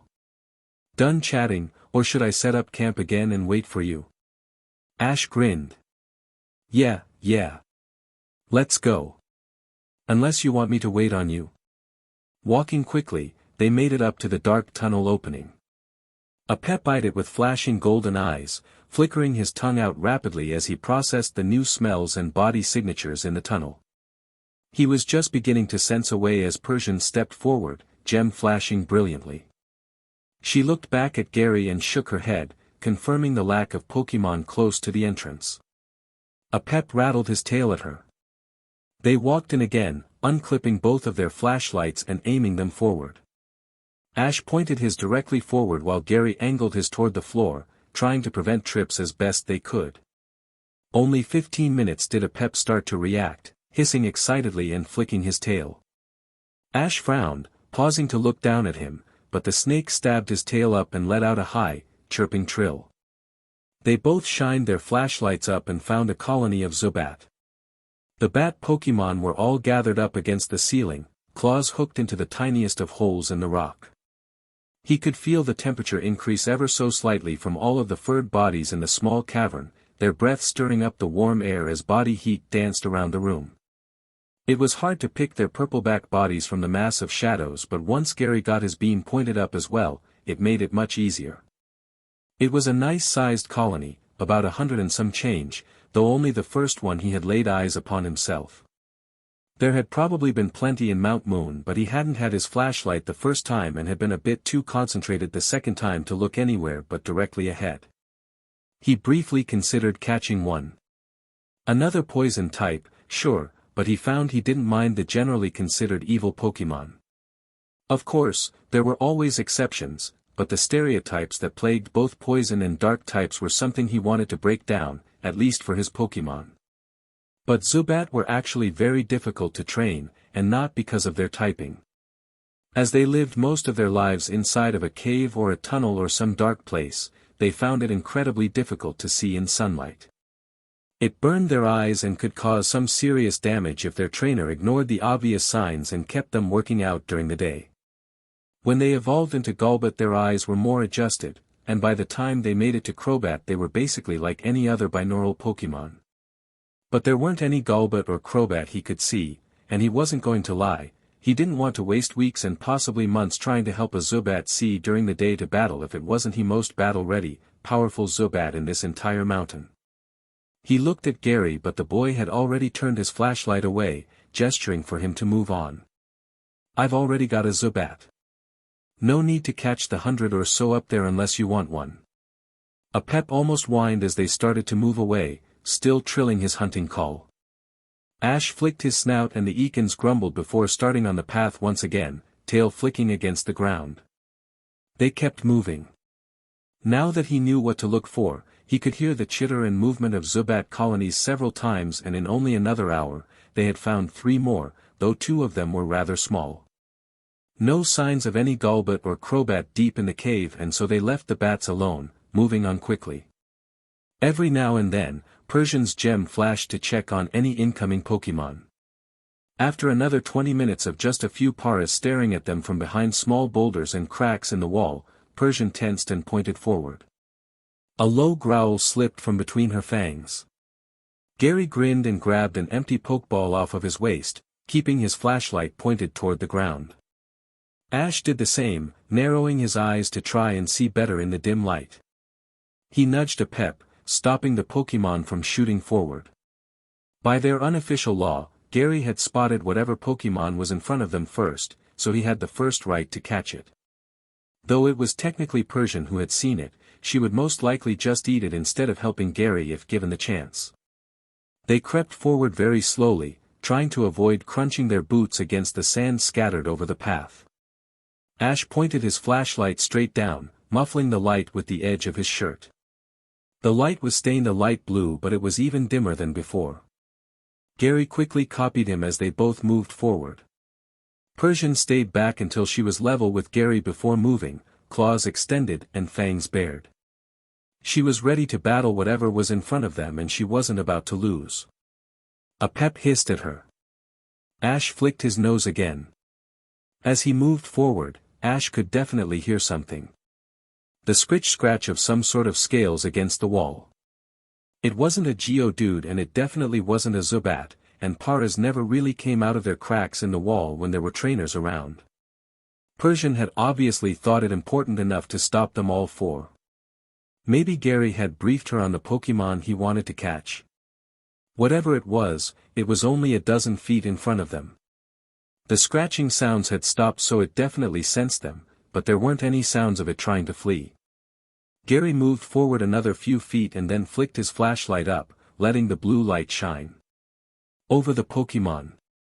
It was small, about 2 feet tall at the top of its head. Mainly a light cream color, the edges of its blockish scales trimmed in darker tan. The stomach region was covered in creamy off-white, and its tiny pointed ears poked up from the back of its triangular head. A thin, stumpy tail flicked against the ground, and wide, blue-black eyes stared at the oncoming Pokemon. A sand shrew. They were normally timid creatures, and this one was no different. Its eyes flicked between all of them, lingering the longest on Persian, who looked ready to tackle it right then and there. Its silver claws scratched again at the ground, carving up the dirt with a rather grating sound. Gary waited a few moments, staring over the Pokemon. Evidently, he found what he wanted. Persian, hypnosis. Her golden gem flashed once in the dark tunnel, her eyes glimmering a fierce blue. She narrowed her eyes, tensing her legs even as she took a step forward, making Sandshrew flinch and make eye contact. That was it. Persian knocked the Pokemon on its back within one heartbeat of eye contact, her incredible hypnosis placing it down for the count. While Sandshrew might struggle slightly getting into the Pokeball, there wasn't much of a chance that it would actually be able to break out. Gary apparently thought the same thing, grabbing his Pokeball and tossing it against the prone body. The golden scales lit up with scarlet as it folded in on itself and disappeared inside, landing softly on the floor. The Pokeball paused for a second before beginning to shake, trembling against the stone. Gary raised an eyebrow at the surprisingly large amount of fight for a Pokemon that had been asleep only moments before, but he still didn't look worried, crossing his arms and shifting his weight over to lean against the wall. As the ball continued to shake though, he frowned and nodded his head toward Persian, who grinned with wicked amount of teeth showing. She padded forward, pushing her nose against the Pokeball. A low growl dripped from her muzzle, chest rumbling with anger as she pushed out the furious sound. The Pokeball stopped shaking for a moment, as if it could hear her, but Persian simply poked it with her nose once more and stood aggressively next to it, ready to react if the Pokemon had the audacity to break out of where it belonged to be. Another growl rent through the air. Sandshrew apparently gave up, and the Pokeball stopped quivering before pinging happily. Gary grinned and picked it up, only to frown in annoyance as the ball flashed once, the red surface gleaming a brilliant white. In only a couple of seconds it shrank, the bright button that could resize it fading to a light gray. He pressed it once, but it didn't budge in the slightest. It wasn't able to be used. DMN. I forgot I had caught 6 Pokemon already. Well Ash, do whatever you need to do, because I need to head back to Cerulean quickly and get Sandshrew on my team. The amount of fight it had left it was impressive, Gary told him quickly, clipping the Pokeball to his belt and stroking Persian between the ears. She purred up at him, chest rumbling and tail flicking. A pep looked put out. He hadn't gotten to battle yet, and the last time he had tried to catch a Pokemon, he had been knocked out in only a couple of hits. Yet here was this Persian not being hit once and managing to successfully catch a Pokemon on the first throw. He had to get stronger. Ash bobbed his head. Sure. I haven't seen anything interesting yet, and I think the man at the Poke Center might be right about there not being anything good here. If I don't find anything worth catching in an hour and a half, we'll turn back around and start towards Cerulean, okay? Gary nodded back. Sure. You can battle anything you want, but I'll hold you to that, an hour and a half and we start heading back. There really isn't much in these stupid tunnels, anyway. Ash stared a bit pointedly at the Pokeball on his waist, and Gary conceded defeat. Okay fine, but I've been looking for one of them for about 2 weeks. Sandslash are dead useful when trained right, and I've been looking for a way to cover a few defenses that Wartortle has. And its ground typing will stop Surge once I finally get to him, and I'll definitely be able to train it up by that time. He nodded. Okay. I'll try to find another Pokemon to catch. Maybe I'll battle a few to get my Pokemon stronger. I seriously need to have someone evolve, and soon. You're crushing me on that side of things. Gary grinned. DMN straight I am. Not going to lie though, Ro is still in his youngest stage, so he's going to get close to evolution pretty soon. A pep might take longer. See, I lucked out. Both Persian and Weepinbell were just about to evolve when I caught them both, and Wartortle is a starter. They always evolve a bit earlier. You don't have to make this one a competition.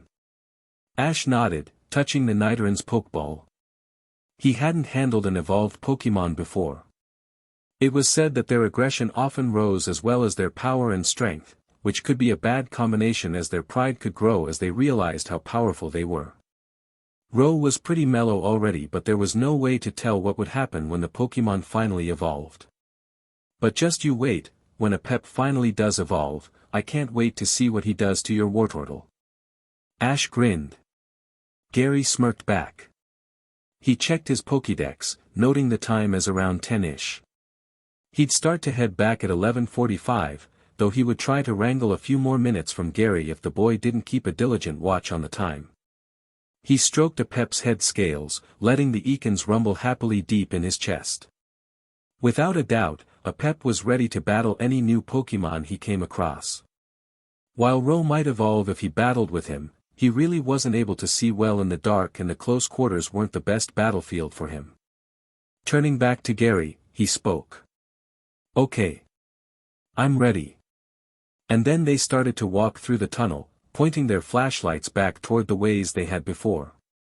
Ash kept his eyes fixed in front of him, carefully trying to keep track of any sounds he could hear in the tunnel besides the scuff of his and Gary's boots against the ground and a pep's scales against stone. Persian kept flashing her gem, eyes glowing, though she never reported anything. Eventually, Ash nearly stumbled over a Geodude with an attitude. It glared up at him, pounding fists together. The stones over its body were well kept and rather smooth, and it glared at him with a practiced eye. It had had its fair share of battling before. Ash didn't really want to catch it, but he was definitely up for a battle. Gary grinned behind him and pointed to the clock, but Ash didn't really care. He grinned and pointed toward the Geodude. A pep, Iron Tail. Over the course of about an hour and 20 minutes, he challenged every single Pokemon he came across. Most of the Geodude grinned and challenged him right back, and a pep managed to cream all of them with his Iron Tail and Poison Fang, though one Geodude came pretty close to giving him a challenge. Only one Paras out of 5 actually battled against him, though that was mainly because it had actually been out on the ground when he had a pep knock it back with Poison Sting. The little Paras had managed to hit a pep with several spores, including 2 poison powder that it didn't seem to realize wouldn't affect a pep in the slightest. But the snake had shaken off the sleep powder in anger and managed to keep on fighting, though his movements were sluggish and his eyes half closed. He finished healing up a pep with 2 oran berries and a half a potion to his stomach, which had been hit by a nasty rock throw by the latest Geodude he had challenged. The Ekans hissed happily. They kept moving, a pep still as raring to battle as ever. And with only 7 minutes left on the clock before they turned back around, Persian suddenly tensed and pawed at the ground, angling her head in front of them. Ash looked at Gary, but he just grinned and gestured on. It's all yours, whatever it is. I asked Persian to keep an eye, or a psychic ability, whatever, out for Sandshrew and Machop, so enjoy your next battle. Ash grinned and started to move forward, keeping a pep by his side. Keeping his flashlight low and muffled by his shirt, he stepped as softly as it could toward whatever was in front of them. He couldn't hear any sounds of scales or claws, but there was soft breathing a bit to his right. Slowing down, he ground to a stop and carefully flicked his flashlight up to see whatever Pokemon was over there. It was about 2.5 feet tall, its thick skin a pale shade of cyan blue. Despite being a Pokemon, it looked surprisingly similar to a human with bipedal legs and 2 arms. 3 ridges were on its face, a light gray that started a bit above its eyes and ended a little below its neck. 2 almost gills were over its chest, 3 lines on each side beneath his shoulders. A Machop, one of the few fighting-type Pokemon in Kanto. He had done a bit of research on them and he glanced curiously at the gills over its chest. They were a trait designed to help the Pokemon regain its breath as it fought with every last ounce of strength within its muscles in any fight. They connected directly to its lungs and let its heart be able to circulate about 50% more oxygen, allowing its muscles to grow extremely rapidly over the course of its time as a Machop.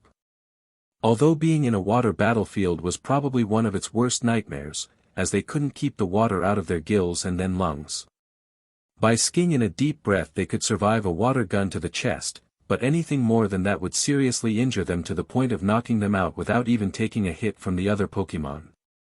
As they evolved, the gills moved to their arms, allowing them to block water slightly better than their hard-to-defend chest. Water was a serious problem for Machop, though it didn't affect them as only a fighting type. It was only Machop and that evolutionary line that did not enjoy that particular element used against them. Ash shook his head and focused back on the present. If he wanted to put that knowledge to any use, he had to see whether this Pokemon was worth catching. A Pep, of course, was ready either way. The Machop blinked at him with wide crimson eyes, tilting its head to the side as it flexed its arms slightly, rotating its powerful shoulders. It looked comfortable with itself, much like the girl's Primeape had. Fighting types seemed to have that kind of strong energy that didn't make them afraid of most things. Ash stepped forward, and Machop's eyes instantly snapped toward him, head tilted. Knuckles cracked as the Pokemon settled itself more comfortably on the ground, readying its stance for a fight. He grinned. Well, he was definitely willing to recuperate if the Pokemon wanted a fight. Gary chuckled. What, trying to become Leaf or something? Tell me if you ever decide to fight her. Ash laughed. As if I could survive that. A Pep. Start things off with acid. A Pep reared back, throat working furiously. After only a few seconds he spat out a glob of dark red poison, sending it flying through the air. Machop grinned at the poison, dancing around the side with a leap that sent it flying nearly 2 feet. It landed easily on the side, immediately jumping back into the fray with its 2 fists glowing a light red, swirls of energy dancing around its fingers. Karate chop. The Ekans didn't have to be told to dodge, his tail flashing a brilliant silver as he snapped it against the ground and fired himself forward. A Pep leapt into the air and landed almost directly in the middle of the large blotch of bubbling poison. Use your tail, A Pep. Fling the poison at it. Ash called, grinning wildly. This was becoming a very interesting battle indeed, and he definitely wanted this Pokemon. Machop were powerful when trained right and he knew that he would. Flicking his tail rapidly, a dry rattle sounding around the stone cavern, A Pep hissed angrily and flung thick globs of poison everywhere. Machop was still recovering from punching the wall where A Pep had been and was struck by a hearty amount right over the back. It grunted, doubling over, but it quickly stood back up and lunged forward, feet glowing the same light red. There hadn't been a sign of it being poisoned. Machop launched a low kick at A Pep's side, scoring a glancing blow as the snake twisted to dodge. A Pep hissed furiously and immediately flung himself forward, wrapping his head around the middle of the Pokemon's chest. Within 2 seconds, he had Machop completely tied up with wrap. It grunted again, eyes narrowed. Fists glowing, it launched karate chop after karate chop at A Pep, but the snake merely tightened his grip more, squeezing the fight out of the Pokemon until its attacks were gentle punches. Machop grimaced tightly as A Pep squeezed even more before throwing itself back at the wall. A Pep's head slammed into the stone and he fell down, dazed. He struggled with himself for a second, tail twitching, before he finally managed to wrench himself upright and turn to face Machop once again. But the superpower Pokemon was done playing. With a grimace of acute pain on its face, the fighting type blasted another karate chop at A Pep's head. The second it connected, Machop switched weight and slammed its foot with low kick against A Pep's already bruising side. A Pep actually bellowed as he was flung into the wall, picking himself up and immediately turning to face the Pokemon. But Mac-Hop just glared darkly at him and smacked its fists again, turning and punching one of the walls as absolutely hard as it could, muscles straining as it forced its entire force behind it. The walls shook slightly, a tremor spreading over the ground. Ash froze, too many memories flicking to the forefront of his mind. Pep paused, looking at the ground with a not inconsiderable amount of worry. Mac-Hop growled happily, smacking its fists together once again. Its fists and feet glowed the light red, using 2 moves at the same time, which was incredible. The amount of time it must have spent training itself to be able to fight both other Pokémon and then trainers on top of that. The tunnel shook again, and Ash heard a distant roar. It was incredibly deep, much lower than Rose. Whatever it was that had made the sound, it didn't sound even remotely close to happy. Mac-Hop grinned almost darkly as it took a step backward, the fighting-type energy dispersing from around its limbs. It flexed its arms, keeping its balance low to the ground as it shuffled backward. Ash snapped his fingers as Pep, who peeled himself away from the wall and shook his head violently. He hissed and started to head toward the fighting-type Pokémon. Mac-Hop looked a bit frightened at the sheer fury in the snake's eyes, fangs glowing a brilliant purple with the power of Poison Fang. But footsteps sounded around them, big, heavy footsteps. It felt like someone was banging a hammer onto the ground in time with his heartbeat, the sound shaking through his bones. Something was coming. Pep paused in his attack on Mac-Hop and looked around, flicking his tongue out curiously. Persian's gem glowed and she closed her eyes concentrating. Blue spilled from her eyelids. She flinched wildly and slammed her head into Gary's legs, eyes wide. It only took him a second to understand the gist of what she was saying. He turned to Ash, fists tense and eyes narrowed. "Ash, we have to leave. Now." A Mac-Hawk appeared around the corner. It bellowed at them, standing a bit above Ash at 5 feet. Light blue and gray skin was stretched taut over bulging muscles, its biceps about the size of Ash's entire head. The ridges were more pronounced over its skull, sticking up like brown crests.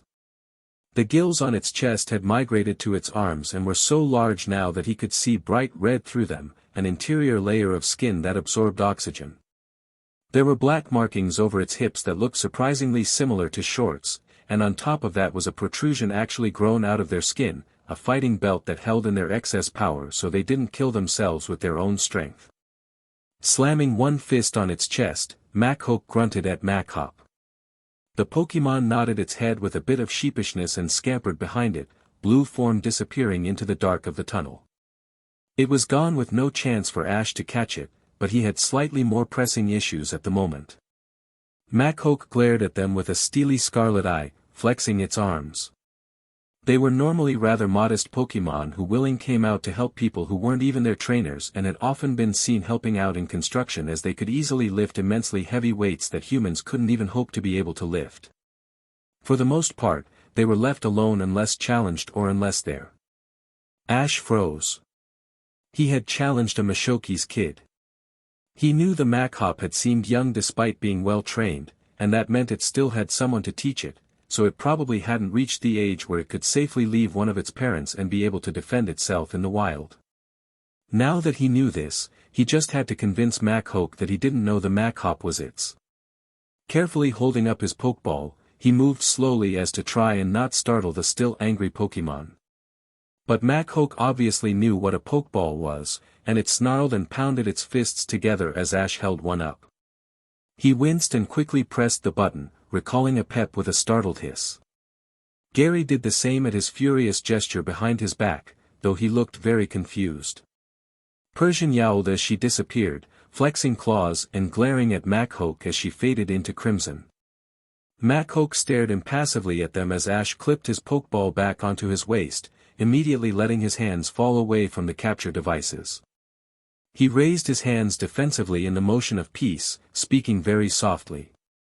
"I'm very sorry. I didn't know that was your kid. I promise I won't bother you or your family again, and both of us will leave as soon as we can." Gary stiffened as he realized what they had done and nodded his head as well, eyes wide. Mac-Hawk considered them for a moment before grunting again, muscles untensing. It settled into a more comfortable position, still ready to attack at the drop of a pin. Red eyes narrowed as it raised a hand and pointed it toward the way they had come, the message obvious. Get out. Ash quickly agreed and started to inch backward under Mishoki's careful gaze and threatening muscles. Gary crept backward as well, keeping his flashlight aimed down. Eventually they got far enough back that all they could see was Mishoki's crimson eyes flashing in the darkness, still narrowed in suspicion and anger.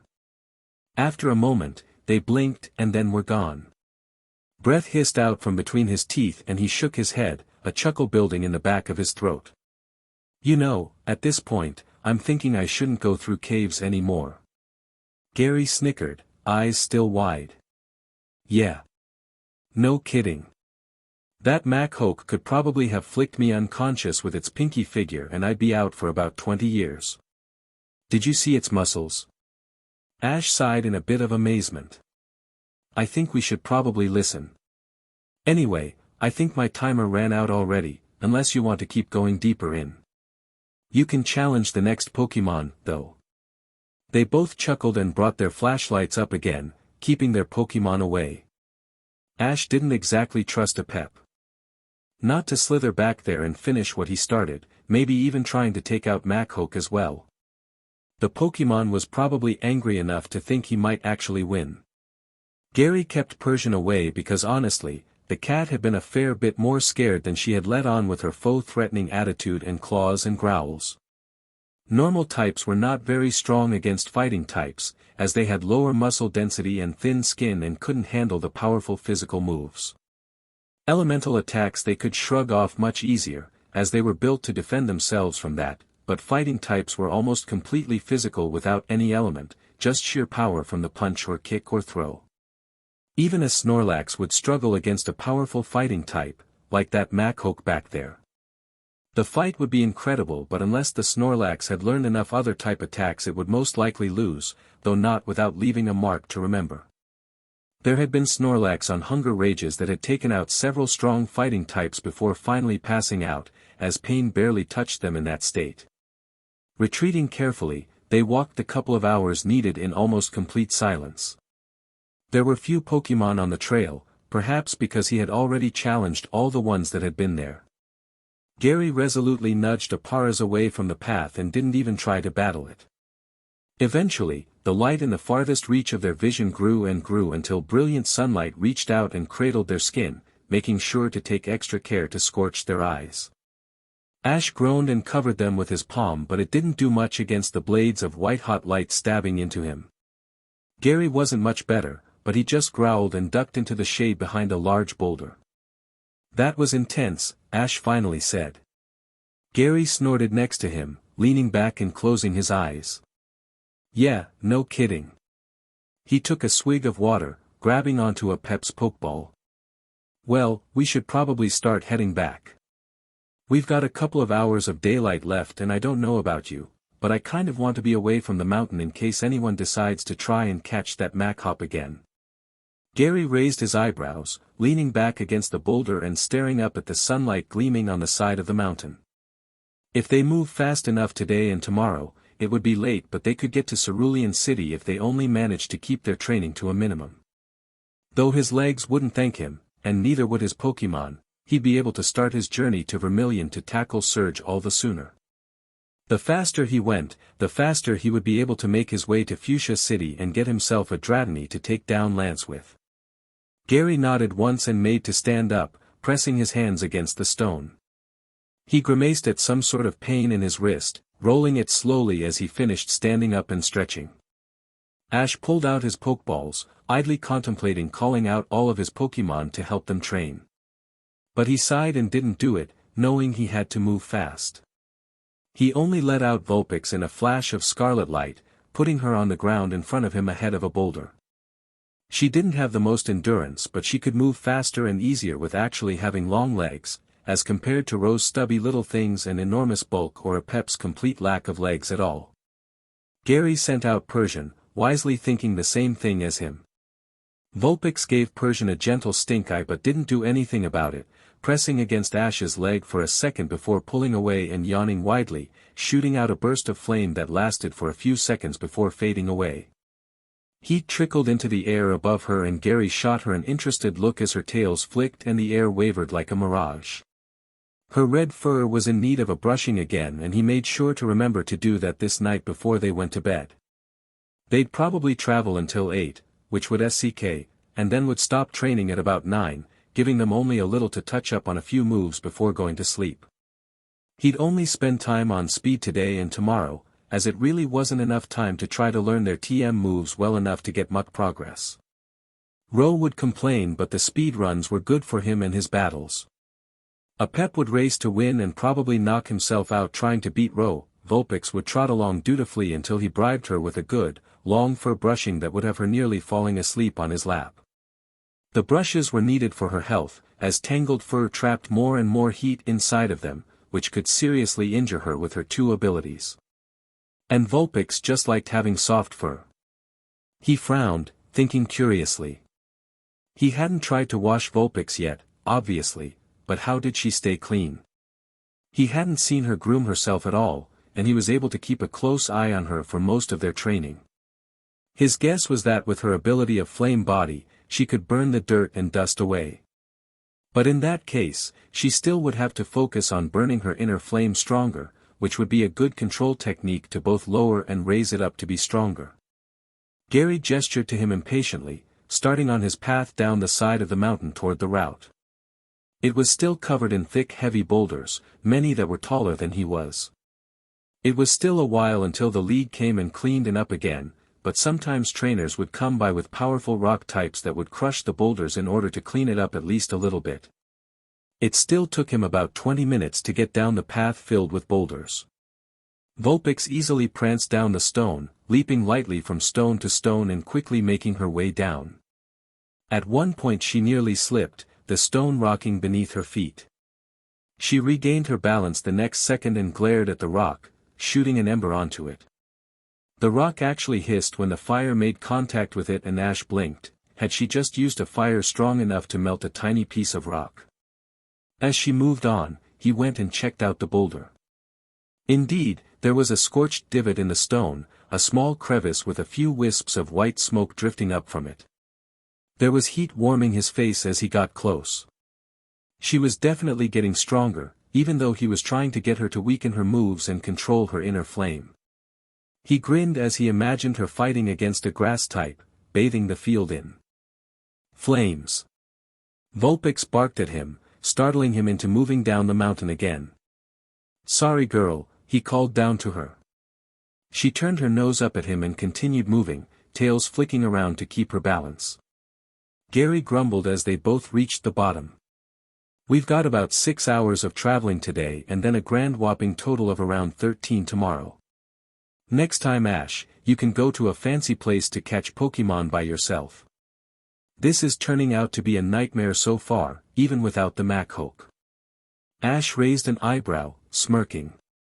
"Actually, you were the one catching Pokemon.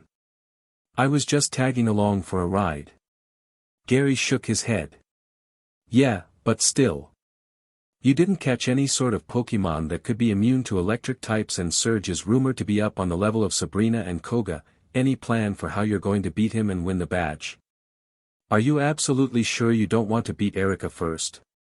Your Vulpix could take out at least 2 of her Pokemon, I'm guessing, and if you train her well enough to keep battling while she's poisoned then you have a pretty good chance of creaming most of her team with 1 Pokemon and then sending in a Pep to wipe out the rest." "Yeah." Ash grinned as he imagined it. Vulpix would crush them all. "But I seriously do not want to fight Surge when I've got 3 badges. He'll start getting out those monsters he has, he fought in a war. So I'm going to play it pretty safe, and who knows, maybe I'll catch a Pokemon in Saffron or on the way to Vermilion. Maybe not a ground type but I could possibly have luck on my side just once." Gary scoffed. "As if. Well then, let's go to Cerulean and we'll make a better plan once we get there. Don't worry, if you decide to catch another Pokemon, my team will still crush it like they did your current one." He punched his shoulder, grinning. "You know what?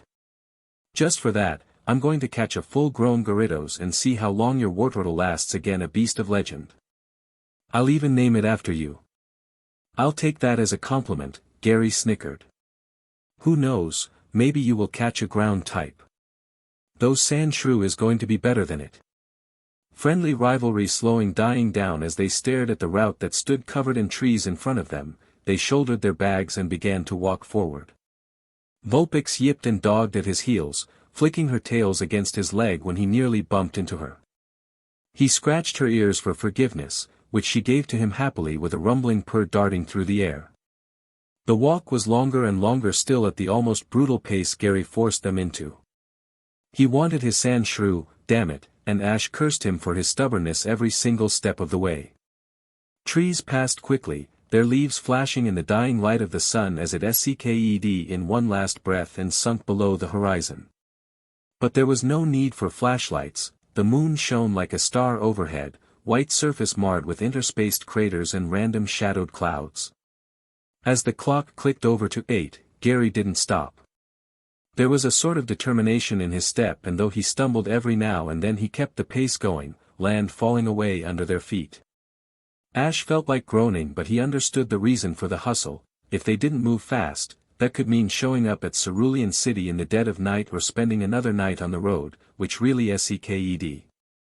At a little past 9, Gary finally sked in a deep breath and slowed to a halt. Persian shook herself, fur fluffing, before she sat down and began to preenly groom herself, one eye fixed on everyone else. Ash pushed them all off of the route, finding a thin little clearing in the midst of short trees. They had made it to right on the edge of where the grassland and forest met, the trees young and weak and not great at breaking the wind, but they still did their job, and the silver moonlight spilling over the golden grass was a beautiful sight for all to see. A wind rustled the grass, sending the hard tips to bounce amongst each other and create a gentle, haunting melody. Vulpix chuffed a bit angrily at the ground, breathing out a tongue of flame and scorching the dirt to a rich black. She glared at it like it had wronged her family in an ancient debate spanning thousands of years. Or perhaps he was reading a bit too far into it. That was made clear as she kept burning the ground, a few trickles of steam escaping upward as she evaporated every hint of water from the soil. Once she was satisfied, she stared down at it, quickly laid down, and promptly fell asleep.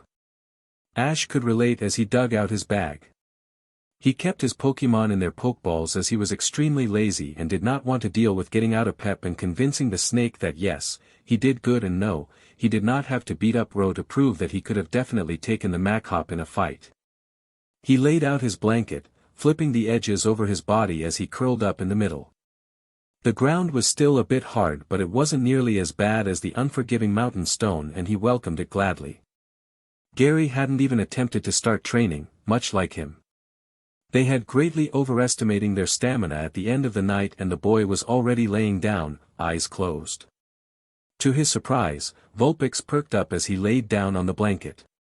She trotted over, a ball of fire flickering between her fangs. Once she got close, she tilted her head back and barked, the sound escaping along with a brilliant wave of flames. Shaking herself as if to brush away the last embers, she trotted toward him and curled up right in his arms. He blinked. The heat was warm but not overly so, and she seemed very pleased to just lay down with him. Normally she'd have her back against his side, muzzle carefully pointed away and never more than one side of contact, but now she was tucked right in his center, his arms wrapped around her, though her tails were on top of his arms. She barked at him and he obeyed, tucking his arms around her and carefully slipping the fireproof blanket under her nose so she didn't have to worry. Gary groaned on the other side of the clearing, putting his hands over his ears. Ash chuckled, and they both fell asleep. He woke up in a bit of pain. It didn't really hurt, but he was pretty aware of it, something bright over his arms and curled around the edge of his elbow. He hissed as he shifted his arm ever so slightly, waking Vulpix up. She blinked at him and then yawned rather cutely, sharp little fangs shining. The back of her throat gleamed a bright gold, a light shining from her mouth. It was her inner fire, or at least the closest he'd ever come to seeing it. But as she moved, she flicked her tails away from his arm and stood up, shaking herself. He could finally see what hurt, and when he saw it he winced. It was a burn, though a rather pathetic one. More like a sunburn in a strangely shaped blotch over his arm, the edges curled like Vulpix's tail. It didn't hurt, but it still kind of sucked to have gotten anything at all. Vulpix sniffed at him, staring up at him with almost guilty-looking eyes. He smiled and stroked her ears. "Not your fault, girl. I should have just put on sunscreen before. You don't have to worry about touching me, and it barely hurts at all." She purred as he stroked her ears, warming his hands in the process. She was definitely a curious Pokemon, there was no denying that. But he wouldn't want to have any other. He packed up quickly, munching on a quick little snack and feeding his Pokemon. Apep glared at him, rightfully so, the entire time as he ate, but with a quick explanation, he at least focused his anger on the ground as he slammed an iron tail into the ground to destroy a small rock. It wasn't his best move, but it was pretty high up there. He seemed to like using his tail, and Ash carefully made a note of that. Ro ate quickly, shaking himself. There seemed to be more of a pep in his step as time went on, and that was a good sign, as any extra energy Ro could get his claws on would be a terrific help. Before the sun even started to rise, they set out on their journey. He did talk, pretty one-sidedly, to Ro and said that when he started to get tired and slowed down, he'd recall him. It wasn't a threat or something against the Pokemon, but they wanted to get back to Cerulean as fast as they could. When he started toward Saffron, Ro would be out all the time in order to be able to train, he promised. Ro accepted it and shook himself, stretching out his feet. A steely determination glinted in his crimson eyes. Gary had Persian out as well as Fiero. The enormous bird flapped its wings and shrieked once as Gary gave him instructions to fly overhead them to get used to his new weight. There were a few careful reminders to stay with them and not get lost, but the bird seemed to understand. With a caw, he crouched down and started to run a bit jerkily, eventually building up the speed to flap his wings and shoot into the air. Once he trained a bit more he could do it straight from the ground, but for now this was better than nothing. Work on flying first, taking off later. The path started to light up after half an hour of walking, and Vulpix immediately perked up as the warmth hit her fur, shaking herself with a pleased expression and barking at the welcoming sun. Apep moved faster too, the cold that had made him slightly sluggish disappearing. Ro just lumbered on, eyes fixed on the road. He hadn't slowed down once so far, which was an incredible feat within itself. They moved quickly, trying to focus on getting to Cerulean. Ash nearly had to pull Gary away from a curious little oddish that poked its head out onto the road, tilting large black eyes toward the two trainers. It squeaked as Vulpix met its gaze and ducked back under the cover of leaves. The forest came back full force, and once again they were drowned in a tidal storm of trees. More Pokemon were readily apparent, but neither of them stopped to battle the rather common Pokemon that flitted around the branches and leaves on either side. Most were baby bug types and flying types, though several Rattata glared at them from under protective bushes. None were worth catching, though Ash watched them all with a careful eye. He wanted to battle quite badly, but Gary fixed him with a glare and he kept moving. Trainers started to appear more and more down the road, and with a quick check to the Pokédex he could see why. The League had stopped Agatha from going to Lavender Town because the ghosts had stopped attacking random passerbyers, though their numbers were still incredibly high. In fact, there were tons of ghosts from other nations that had been called by whatever energy had gone down there, and while the Pokemon Tower was still off limits for a couple of weeks for further checkup, the town was at least welcome and accepting to trainers once again. Many people flooded toward the city hoping to catch a ghost Pokemon, and the law would apparently crack down hard on anyone who tried to go inside of the Pokemon Tower. Several ace trainers were positioned around its base and all known entrances, though none were inside. Ash raised an eyebrow at Gary, a snarky comment on the tip of his tongue. But Gary just flicked his nose and danced away before he could retaliate. They laughed and chased each other, though quickly slowed to help out poor Ro, who was still valiantly struggling his way forward. Feeding him 2 oran berries, Ash glared at the 3 he had remaining.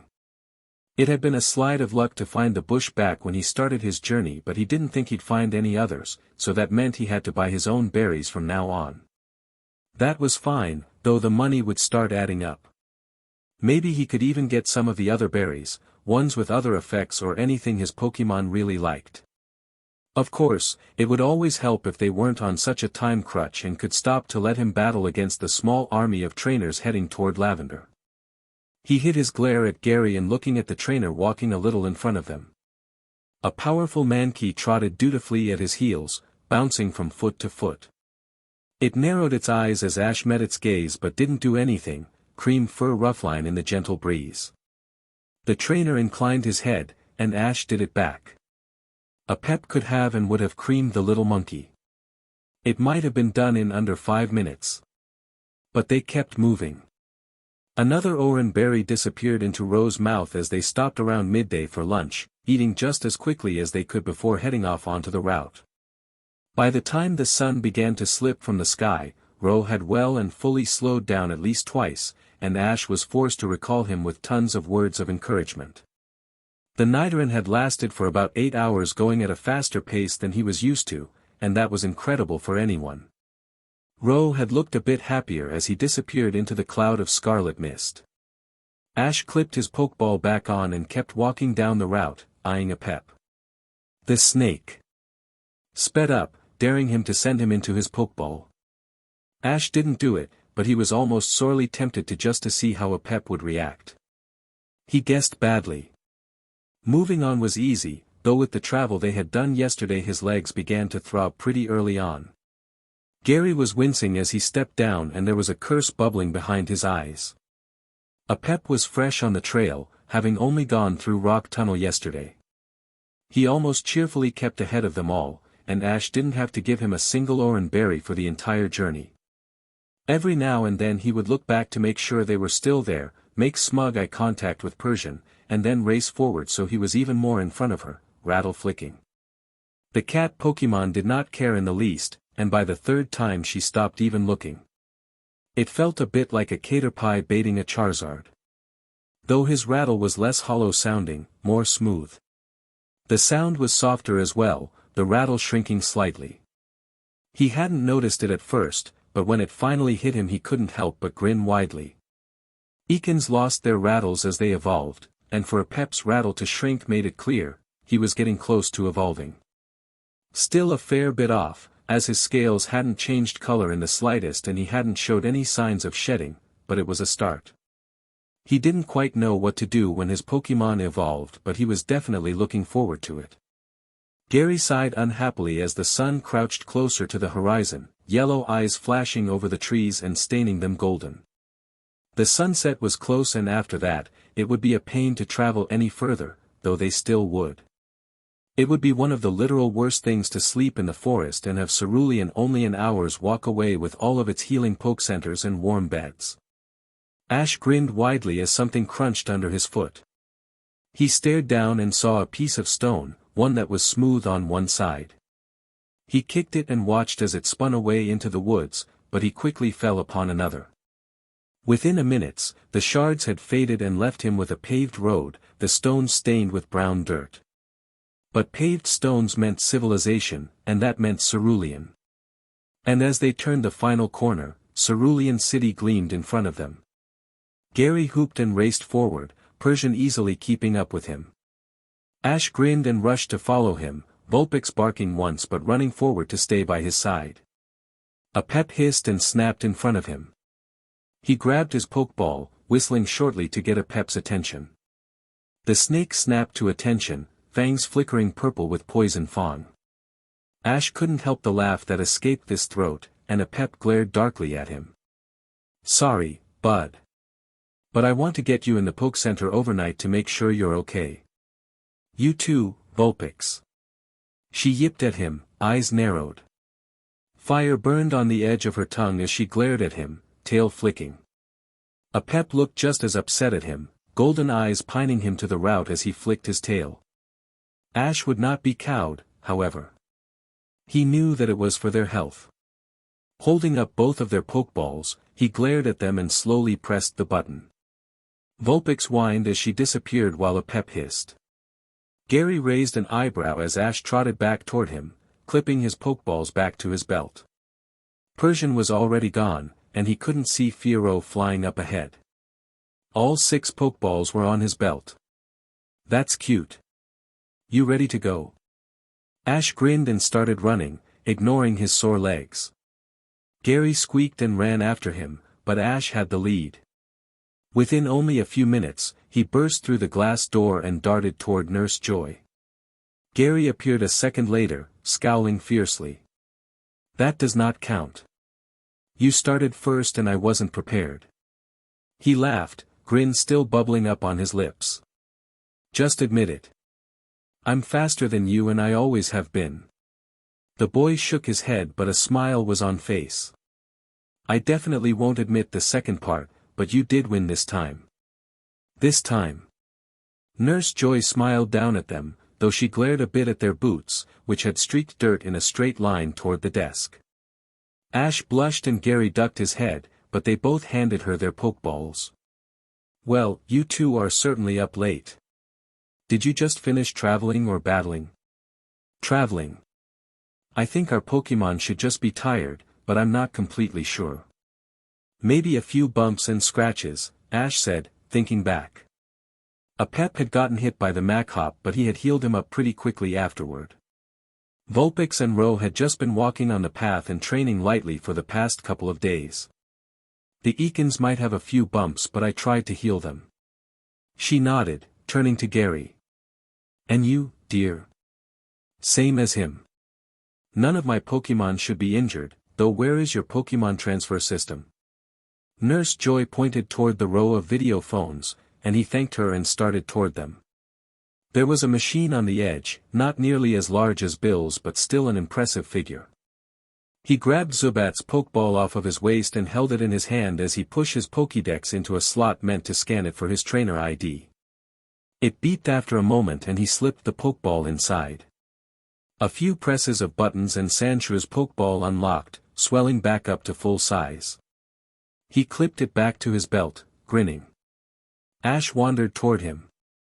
He wanted to call a few people on the phones, not for the first time cursing himself for forgetting to call right when he got to Cerulean City.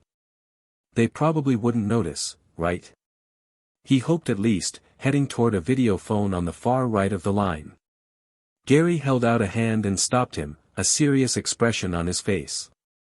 Ash, I'm going to stay here for another couple of days. Ash blinked. Well, I didn't see that coming with the way you sped back toward here, but sure. I could always use some more training and it might be nice to have a water Pokemon, not matter how much it wouldn't be able to hurt Surge that bad. No Ash, you're going to keep moving. Gary shook his head, a grin creeping onto his face. I don't want to constantly stop you, that ruins the fun for when I cream you at battles if I already know your moves. Besides, the way you need to train is to get another Pokemon. 3 is not going to get you to the league, not matter how strong your freaky Vulpix is. Sorry about the Machop but you need to get something else that will help cream Surge. So go on, get training, and don't let me catch you near Lavender City. Ash raised an eyebrow. It's back to being open again. Doesn't matter. Wait at least a week so those ghost types can settle down. In the meantime, catch another FNG Pokemon. He laughed, holding up his hands in surrender. Alright. I'll catch another Pokemon as soon as I can find one that will really challenge me. Unlike someone I know, I try to catch Pokemon that actually want to fight me and my Pokemon instead of everyone on the side of the street. Gary punched his shoulder. I'll have you know, every single one of my Pokemon, okay, except for Sandshrew, tried to fight me before being captured. That might have been after Wartortle blasted them with water, but hey. At least I'm still winning on having more for you. I bet by the time we battle again I'll reach my maximum while you still have your 3, or 4 I guess because you are listening to my advice. What is your maximum? Ash asked, head tilted. His was probably going to be smaller but it'd be nice to know. 12 maximum. I don't want too many that I never get to train them all and I end up with 2 teams of weaklings, but it lets me have enough variety to be able to tackle any gym or trainer I come across. What's yours? 3. He grinned. 8, actually. Any more than that and I'm going to end up with favorites, because you can be a Pep will fight me every time I try to send him back to Oaks to grab another. Gary nodded. Okay, very true. 8 isn't that bad, but you do already have 2 poison types, and that doesn't leave a lot for everything else. That's like, what, 1/4 of your team already? Hey, Ro will be a ground type soon enough. I'm betting he'll evolve soon and then I just have to find a moonstone and he'll cream your little Fiero once and for all. Gary grinned widely one more time and clapped him on the back. His face turned a bit sad, very uncharacteristic of him. Well, I'll be going now. And by that I mean to bed. If you wake me tomorrow morning to say goodbye, I am not against Persian putting you to sleep with hypnosis. Ash stiffened, but Gary didn't notice as he brought him in for a hug. He relaxed a second later and hugged him back. Goodbye, Garbear. I'll cream you the next time we battle, just you wait. It'll be the day when you finally win, Ashy boy. I'll see you then. They finished the hug and then Gary headed toward Nurse Joy, picking up a key and walking to the stairs. He waved goodbye and Gary did the same before disappearing up the stairs. Ash grinned a bit sadly before turning to the video phones, sitting down at the closest one. He scanned his trainer ID under the red light and listened as it beeping, saying his name in a monotone voice. Dialing in his house's number, he leaned forward on his arms and listened to the ringtone. It rang all the way through, ending on a robotic woman's voice asking for a voicemail. He clicked no and redialed again, letting it run all the way through a second time. And then a third. Then a fourth. A glance at the clock told him all he needed to know. His mom worked at Oaks pretty late into a night and fell asleep only a little after if he wasn't home to entertain her with millions of stories. At 10, she would probably have been asleep for about an hour at this point, and wouldn't wake up for anything. He clicked voicemail and watched as the screen faded into a picture of his face, the red light of recording beeping as the sign of recording. He blushed as his dirty, grimy face appeared on the screen, a countdown from 5 appearing in the top right corner. Readying himself, he pulled off the best smile he could. It clicked down to 1. Hey, Mom. He brushed down on his shirt, grinning. I made it to Cerulean City. It's really pretty here, and I managed to beat Misty. She had this killer Sea King but I managed to take it down with a pep. I caught Vulpix, too. She's really awesome. She's missing 3 tails which messes up her inner flame a lot. Water is really bad but her fire attacks are incredible, and you probably already know more than me. He scratched the back of his neck, a bit sheepish. I keep forgetting you know more about Pokemon than me. Don't take that wrong. You're really smart. I found her in Mount Moon. I asked Oak to tell you about that, and I don't know what to say, Mom. But I'm okay now, not injured in the slightest. You don't have to worry about me messing anything up like that again. My Pokemon are fine and so am I. Everything is great so far. I even met up with Gary. He beat me for the second time but a pep is going to cream Wartortle next time we battle, I know it. Ro is getting pretty strong too, I think he might evolve soon. He's been acting kinda strange but it isn't in a bad way or anything, he's just got more energy. Vulpix completely destroyed Persian. It was the best thing to watch and Gary definitely didn't see it coming. Just a wall of fire went whoosh and Persian managed to score some hits but Vulpix was great. I'm heading to Saffron next, I swear I'll call you as soon as I get there. I'd really like another Pokemon to catch but I don't quite know what I want yet. Or what I can find.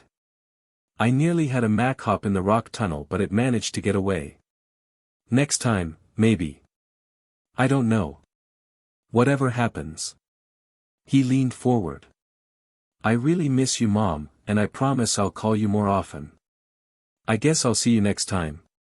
Clicking off, he sighed and leaned back in his chair. He really wanted his mom to pick up. It had been almost 2 weeks since he'd last heard her voice, and that was much longer than he'd ever done before. Crazy, really. He nearly stood up before freezing again.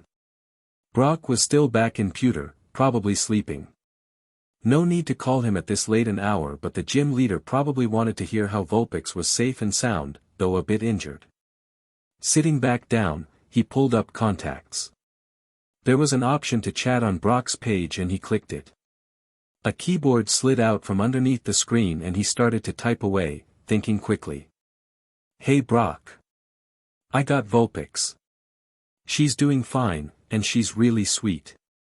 3 of her tails were cut off, but I talked with Professor Oak and went up to Bill's house and she's going to be fine, though water can seriously hurt her. You should see how powerful her fire-type moves are. They completely destroy her enemies. I'm fine, though, and about to head to Saffron City. Rose still misses you and your scratches. Ash. He clicked send and then finally stood up, pulling out his Pokédex to log out. The screen faded back to black and the soft humming went away, shutting it off completely. Stretching his sore arms, he headed back toward Nurse Joy. Can I have a room for tonight? He asked, setting his hands on the desk as he got close enough. She smiled at him. Of course, dear. Your Pokémon will be done in the morning. I assume you're only staying for one night, then. He nodded, taking the thin key he got from her. Thanks, Nurse Joy. The room was still small, but the mattress was infinitely softer than the cold stone. He snuggled into his blanket, but it felt strange without a pep on his chest and Vulpix by his side and Rose slumbering away on the ground. He laid there for a long time, staring up at blank white tiles before finally falling asleep. The next morning dawned bright and early and he was downstairs eating breakfast and getting his Pokémon before his mind even fully woke up. All of them were clipped to his belt as he finished off the last of his berries and stared up at Gary's room, eyes narrowed. Despite the threat, he almost wanted to wake Gary up just to see what would happen. Blue eyes flashed through his mind and he decided not to, standing fully up and stretching. Nurse Joy waved goodbye to him as he stepped through the door. It was easy to find the route once again, and a cheerful sign declaring Route 5 was ahead. Flicking his Pokédex, he looked for what was en route, but before he could get to it, a PEP screen popped up. He scanned it quickly, noting that there weren't any new facts. But under his moveset was listed on his known moves was Payback. Yes. Ash cheered, quickly flipping over to Vulpix. She had the same thing listed on hers, though Rose still didn't have Ice Beam quite mastered yet. But he was getting close, and Ash believed in the Nidoran. If anyone was going to learn an incredibly complicated Ice-type move, it was Ro. Route 5 was long, though not undoable. It'd take him a while to get to Saffron, which meant plenty of time to train up his Pokémon to challenge Surge as well as find a new Pokémon. He didn't know what type of Pokémon would be around there, but he guessed that there would be more water types along the coast. Route 5 wasn't directly against the ocean, but there were several stops about a day or two in where the sea pressed against the route and attracted a ton of Pokémon. Even Cerulean didn't have the water-type Pokémon that Route 5 and 6 did, and that was probably what he was going to find the most of. Weak or not against electric, Surge would probably only battle with 2, maybe 3 since he only had 2 badges, so he wouldn't even have to worry about his Pokémon getting too hurt in the gym battle. There wasn't barely any knowledge about Surge's Pokémon online, and it was generally accepted that Surge deleted the stuff to be more of a surprise. He stepped onto the route, which went straight from stone paved to hard-packed dirt in 2 steps. They didn't nearly the same amount of money on the route because of the destruction that water caused on the stones. About 5 minutes, he released all of his Pokémon. A pep stretched across the dirt path, hissing happily as warmth soaked through his scales. Rose snorted at the ground and scratched at it, but he seemed happy to be back on the road. Vulpix yipped up at him, still a bit miffed, but he scratched her ears and she calmed down. Route 5 was long, and he knew it. It would probably be about a week or more before he got to Saffron City and then another week on top of that to get to Vermilion, and if he spent a ton of time training and battling, which he would, he'd been neglecting his Pokemon in that aspect and money was becoming a bit tight, then he could maybe even add on another week onto that total. Plenty of time to catch another Pokemon, maybe even one he could use against Surge. As much as he liked Gary, he was almost glad the boy had decided to let him travel on his own. He needed to his Pokemon stronger and focus more on them instead of diving his attention to Gary as well. Okay, gang. We're going to be traveling for a pretty long while, and during that time, I want to train you guys as much as possible. If I can, you will be knocked out at the end of every day. We need to get stronger in order to beat Surge. He's a serious problem for trainers, but I believe in you guys. We can do this. Vulpix looked a little apprehensive about being knocked out, but she barked at him, narrowing her arms and letting a little fire escape her mouth. She was ready to train, and it was time a pep got knocked down a peg. She didn't actively dislike him, but the point was that he was getting too cocky. Jerking her head toward a pep, she barked again and shifted into her battle position. Ash blinked but grinned at a pep's absolutely furious expression. Not yet, you guys. I'll tell you what we'll do for training a bit later, but I'm okay with a few spars between you guys. It'll be good practice, and once we get a new Pokemon, all of you can have someone to face against. Vulpix yipped affirmatively, looking back at a pep. Ro didn't pay any attention to them, tensing his body to get ready for the route. Ash quickly added focus energy to the list of moves he wanted to teach Ro. The move might help him be able to keep his endurance while traveling down the route. With that thought, he started walking. Route 5 was almost a carbon copy of all of the other routes he had traveled on. Heavy forest on both sides, though after the first day that began to fade slightly. He knew for the second and third day he'd be pretty close to the ocean, and this was one of the few routes that got close enough to it to catch Pokemon. But there were finally trainers down the route, as he was finding out. Won the first day, he battled 2 in a row. Though he had to heal his Pokemon up after their battles, they hadn't lost so far. He even set Ro OT against a Kadabra and cheered him on as the Pokemon won against his type disadvantage. The girl had looked a bit miffed but had handed over some of her money, which he had happily taken.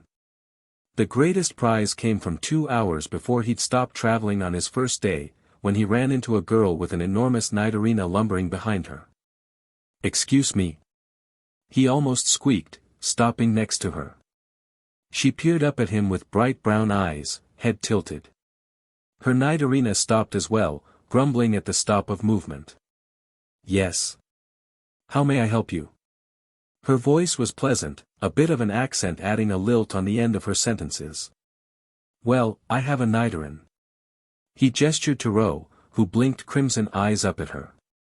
"And I know he might evolve soon, and I was hoping you could tell me a bit about what happened when your Nidoran evolved." Her expression cleared. "Oh. Sure. I caught her only about 2 months ago and she evolved maybe 2 weeks ago. There aren't a lot of signs for Nidoran evolving, as their next form isn't really that different. For male Nidoran, you'll see their spikes grow, a lot. I can see some spines on his back, but those are just genetic. Watch for the ones growing over his legs and sides. His ears will grow a bit sharper, and I'm guessing his horn will expand as well. They don't get a lot of evolution aggression, at least for their second evolution, but his energy might increase as well as his battle drive. Honestly, just train him hard and then get him in difficult battles. That really gets him strong enough to evolve, and he'll probably need a couple of days getting used to his new weight as soon as he evolves, though it shouldn't be too bad as they're still on all fours. Just remember to not battle him immediately after unless he evolves in battle, in which case finish it up fast and let him adjust to his new power. And seriously, do not challenge anything he's very weak to immediately after. It can cause a few problems and decrease their defense even more. He grinned at her widely. "Thank you so much. I really didn't have much of a clue when it comes to him." She laughed. "Well, I'm glad to help. He looks like quite the specimen and I'm sure he'll be a very strong battler once he evolves."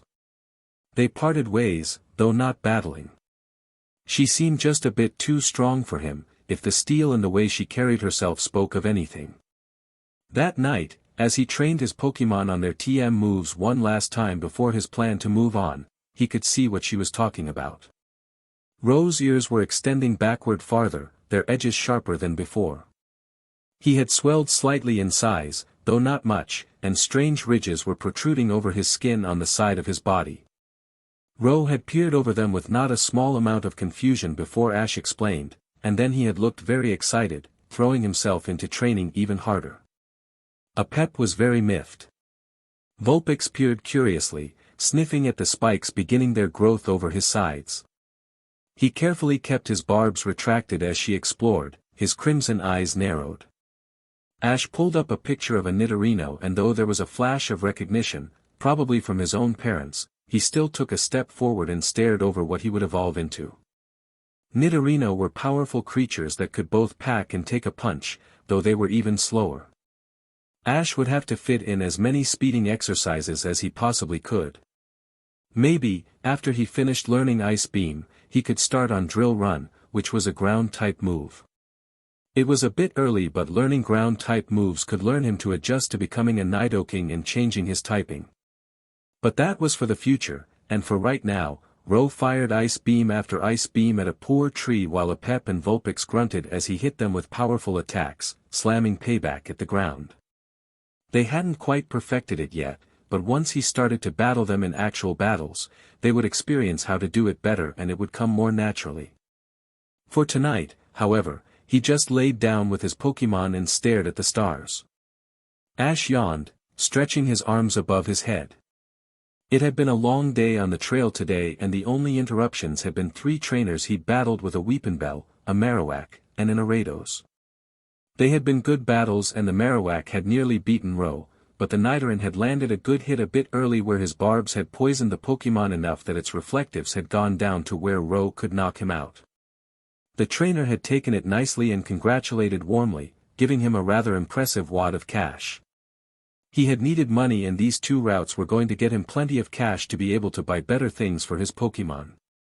The ocean glimmered next to him, gentle blue waves creeping up the sand before scurrying away. Vulpix had been recalled once he got close enough to it. This was the part of the route that was the closest to the sea, though it was only about 30 minutes in before the water retreated back into the distance. They had called it a man-made bay, one to attract deep ocean Pokemon. The League had just recovered from a crisis. 3 beginning trainers went out on a ship they had labeled as safe in order to catch deep water Pokemon, but there had been a freak storm. In their efforts to catch a Staryu, their boat had crashed and they had been plunged deep into the water below. The League had some serious bad credit after that, and it was easy to see why. Not matter how safe they made the boats, deep ocean Pokemon were too strong to easily catch on a tiny boat in the middle of the sea. So instead, they went along Route 5 and dug a trench. It had taken about a year to get it perfectly adjusted and ready for Pokemon, digging it nearly a mile deep, though the part closest to the road was relatively flat before sloping violently down in order to have a minor form of safety. Because of the way they had designed the bay, it was mainly cold water except for a warm current that attracted deep ocean Pokemon. The water bounced off of the walls of the bay and warmed themselves in the sun before being forced down and pushed out to sea, creating a perfect current for water Pokemon to follow. People had caught lots of Pokemon not normally found around the coastline here, as well as even Pokemon from other regions. Water and flying types were often found in other places as they didn't need to travel by foot over the ground, where it was the most dangerous. Although Johto Pokemon freely walked over into Kanto. He walked for a bit more, stroking Apep's head as the snake hissed at a Pidgey that swooped overhead, singing a warm welcome to the world even as the sun sunk lower to the ground. As he walked on, he managed to catch sight of what he had been looking for, a peninsula that stretched deep into the bay. It was the way trainers could catch the Pokemon hiding in the middle of the bay without having to rent a paddleboat of some sort, though it didn't reach all the way to the middle. He turned off the path and started to walk up the peninsula. There weren't any other trainers as it was so late, and he himself was probably only going to spend about an hour here before finding a place to sleep in near the route before coming right back the next day. He might not catch anything here, but deep ocean Pokemon had to be strong to survive, and he'd gladly battle any that came up on his hook. The peninsula was long and rather narrow, though still plenty wide for him and his Pokémon to walk along. It curved slightly to direct water properly before straightening out in the final stretch, and as he reached the edge he could see someone had brought a rather smooth rock to sit on right on the edge, just close enough to get a line in the water without having to stand for a couple of hours. It was very thoughtful and the edges were well worn from use, and someone had even carved red on the very bottom in some sort of knife, though the handwriting was pretty messy. Pulling off his bag, he pulled out his fishing pole. It was literally one of the cheapest on the market, but he hadn't had a lot of money on him when he bought it. It was made of breakable materials advertised as light and inexpensive, but the basic need was what he needed. He could even separate it into multiple pieces in order to store it easier, which his bag had a special pocket that all of the pieces fit neatly into. Attaching the pieces where they needed to be, he untwined the line and made sure the hook was on properly. It definitely wouldn't hold up if anything stronger than a sea king grabbed a hold of the hook, but that was fine. If he managed to get a hook on the Pokémon and make it angry enough to come to the surface, he could still catch it. And if it did stay on the hook, well, the battle only got easier from there as the Pokémon couldn't try to escape. A pet curled up next to him, flicking his tongue at the water. It was clear but he could feel the chill off of it, the deep ocean temperatures cold enough to raise goosebumps on his arms. Warm, coastal Pokémon couldn't be really found here, but there were other places for them. He wanted the monsters from the deep sea. If he could catch one. That was always an if.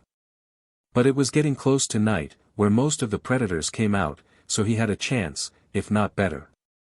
Attaching a pellet of Pokémon food on the end, ignoring a pep's sad expression, he threw the line into the water and watched as the bobber landed about 20 feet from him.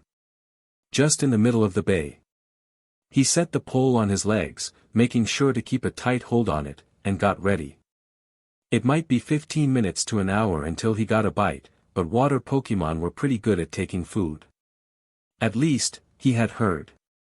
Settling back, he put a hand on Rose's head and watched the water. Time passed horrifically slowly. A pet began to doze off, twitching in his sleep and letting off little hisses as he fought an imaginary Pokémon. Rose peered down at him, a bit smug as he stood tall next to Ash. He was short, but Ash had noticed his back spikes had pushed his height up even more. It wouldn't be long until he evolved, which was why Ash was still fishing.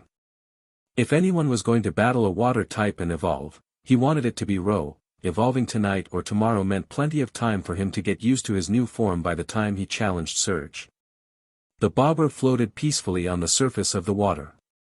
He had seen rapid ripples a little bit away and two red eyes peer at him from the depth, but the Pokémon hadn't gotten close to his line and there was no way he could send Rose out to swim and try and catch it. That would be seriously bad. But the time was nice to think. He had done a bit of research and while Lavender Town was open, people were incredibly curious about the strangely defensive ghost types popping up in all nearby areas. About half were from Kanto but those from other regions appeared just as quickly, drawn by some sort of energy he and other trainers couldn't sense. It was a bit chilling and the hairs on his arms stood up just by thinking about it, though he did feel a shiver race down his back. He would probably head there after going to Fuchsia City before he attempted challenging Sabrina and Blaine. The fight that ghost-type Pokémon could put up was pretty well known and they had a way of using tricky methods that people didn't see coming. A ripple snaked over the bay. He tensed, staring at his bobber. The pole bounced once in his hand, not so much of a bite as a nibble. Something was playing with the end of his pole, the line snapping from taut to loose in a matter of seconds. It shifted slightly in its position, inching a bit to the right and then forward. But he didn't think the Pokémon knew about the hook, it was curious by the food in their water. At least, that was what he was guessing. The bobber dipped below the water once again. Tensing his hands on the pole, oh, why did he get such a cheap one? It felt like it was about to break beneath his fingers. Ash leaned over and nudged Rose with his foot. The Nidoran jerked to attention, turning his head this way and that. He eventually stopped and looked up at Ash, rumbling softly. "There's something on the line," he whispered back. A pep stirred at the sound of his voice, perking up and staring at the water. His tail flicked idly as he narrowed his golden eyes, concentrating. He gently moved his pole back and forth, making it seem more like living prey. There was a chance that the Pokémon in the water was a predator, which would have it much more interested in the moving food. And it was. After a couple seconds of pause, something latched onto the hook and yanked. The pole immediately bent in his arms, the plastic groaning beneath his hands. He grappled for a hold, digging his feet into the ground and bucking backward to get a steady grip on the ground. The Pokémon paused in its downward descent, tugging curiously. He kept the pole still before jerking wildly up. Tension disappeared and he could begin to reel in, eyes wide. Foot after foot disappeared into the fishing pole as he wildly pulled up the Pokémon attached to his line. But then another JRK nearly pulled him into the water. He reared up and yanked. The line went taut again, trembling. It shifted slightly in the water, the line swirling around in a midst of tiny waves. He stared at him, very consciously aware of the empty Pokeball on his waist. As soon as he got the Pokémon on the ground he'd set row on it and capture it as soon. The line snapped. He stared at it as the clear string flopped on the surface of the water, the edge snipped cleanly off. Unless the Pokémon down there had swords for hands, the teeth that had bitten it had definitely been a predator's. The clean cut spoke of razor-sharp fangs with impressive jaw. Strength. But it was gone. His eyes narrowed, and he reached behind him for the Pokémon food. If he could attract the Pokémon to the surface, Row or a Pep would nail it with some sort of attack that would make it too weak to be able to resist his Pokeball. The water rippled. He froze, watching as a fluttering shape appeared below where his line had been. There wasn't much to make out, the shape strangely translucent in the water and the gentle ripples not making it any easier. But whatever it was rising towards the surface and heading toward him. A Pep got ready, baring his fangs and rattling softly. Row grunted, his barbs snapping out of his skin with a low popping sound and his horn weeping clear poison. They were both watching the water with narrowed eyes, bodies tensed and ready for battle. Ash gently set the fishing pole down and unclipped the Pokeball from his belt. Slowly, the Pokémon poked its head from the water about 7 feet from the shore. He still couldn't see much of it, but the second it touched the air, he could see it more clearly, its body becoming more visible. It was a light pink color, which didn't make sense at all because he had barely been able to see it in the blue water. It should have stuck out like a sore thumb, but it didn't. The top of its head was covered in a lighter blotch topped with a tuft of skin, its head nearly perfectly circular. 2 bright red eyes, the eyes he had seen before, he recognized, with dark blue pupils stared up at him, framed by water droplets that were quickly absorbed into its skin and a small mouth lined with sharp teeth shaped like a shark's. He frowned at it. It was no Pokémon he recognized, and he had at least a basic mental picture of all Kanto Pokémon. A Pep hissed at the Pokémon. Its attention immediately snapped to him, red eyes flying open wide. A disturbingly human-like giggle chirped from its mouth, the sound high and delighted. He did not like it one bit. But the Pokémon, whatever it was, definitely seemed strong in order to snap his line and then come to the surface to investigate him without, seemingly, any fear. Row, poison sting. A Pep, same thing. Try to stop it from getting back in the water if you can manage. Row reared back, poison building in the back of his throat, when the Pokémon finally burst from the bottom of the water. It had a thin body with 3 tentacles flared out on the bottom, all varying shades of pink. 2 vaguely armish things gently hovered in the air next to it, the edges tinged purple. Around its neck was a white collar, seemingly fluffed and not looking wet in the slightest. It grinned at him, letting loose a bubbling sound like a creek going over rocks. His Pokémon fired thin needles of poison at it, strkng through the air. It hissed at them, tentacles slapping the water as it floated higher to avoid a Pep's poison stings. But Rose flew more true and 2 smacked onto its chest. It hissed again, the sound much more threatening than a Pep's had ever been. Opening its mouth, it launched a thin stream of clear bubbles at a pep. The snake jerked back, but they immediately exploded upon impact, bursting apart in pressurized blasts that injured him even more. It had to be Bubble Beam, a more powerful version of Bubble. Ro grunted and readied himself, ignoring the blasts of water. He had frighteningly few long-range attacks, Ash realized, but he had at least a couple. Ro! Use Ice Beam! He called out. The Nidoran opened his mouth, and this time he didn't hold back.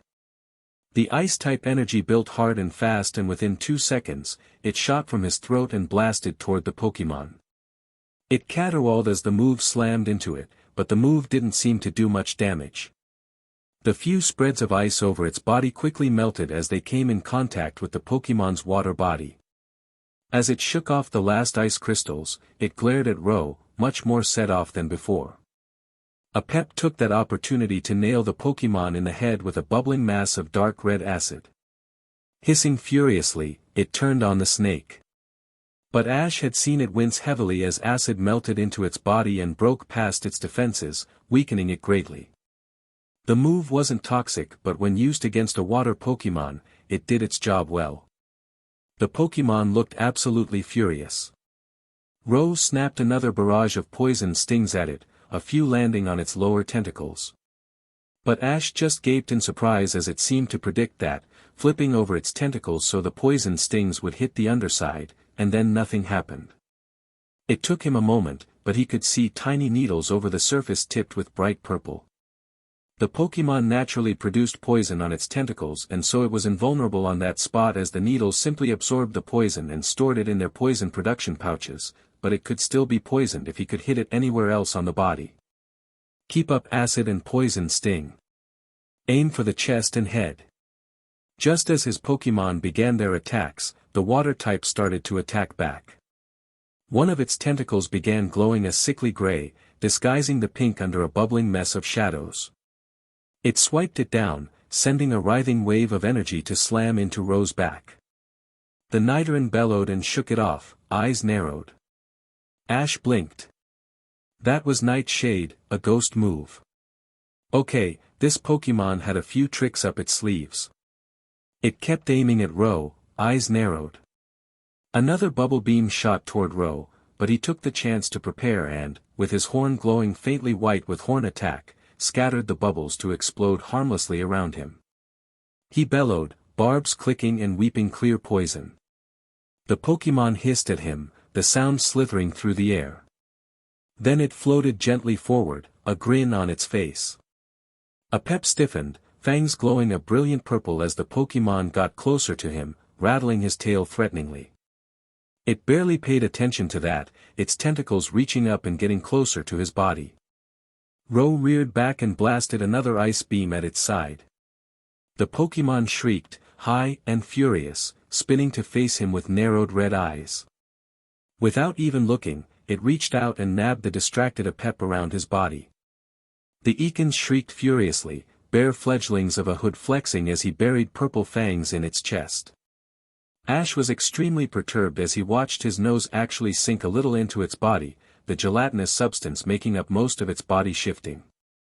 Ash yelped as the Pokémon rose into the air, wrapping its three bottoms tentacles tighter around Apep.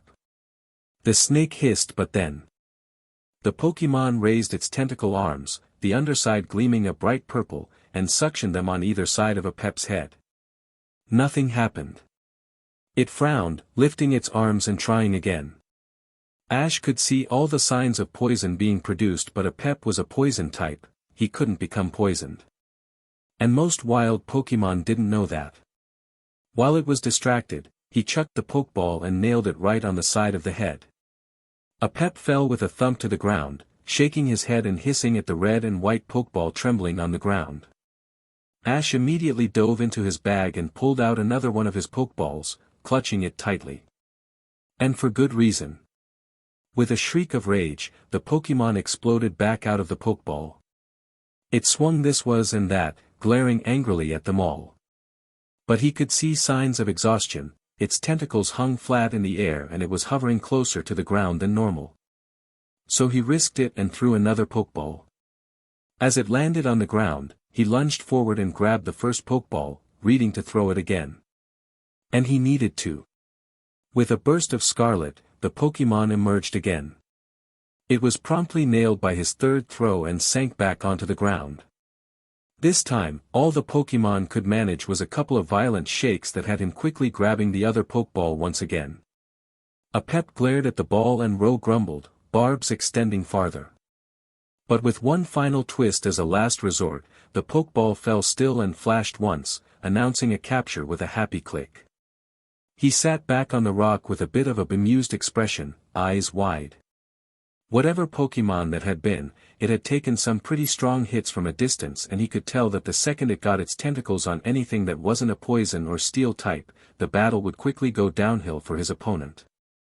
But he didn't think that it was a full water type, given by the way it had easily floated out of the water.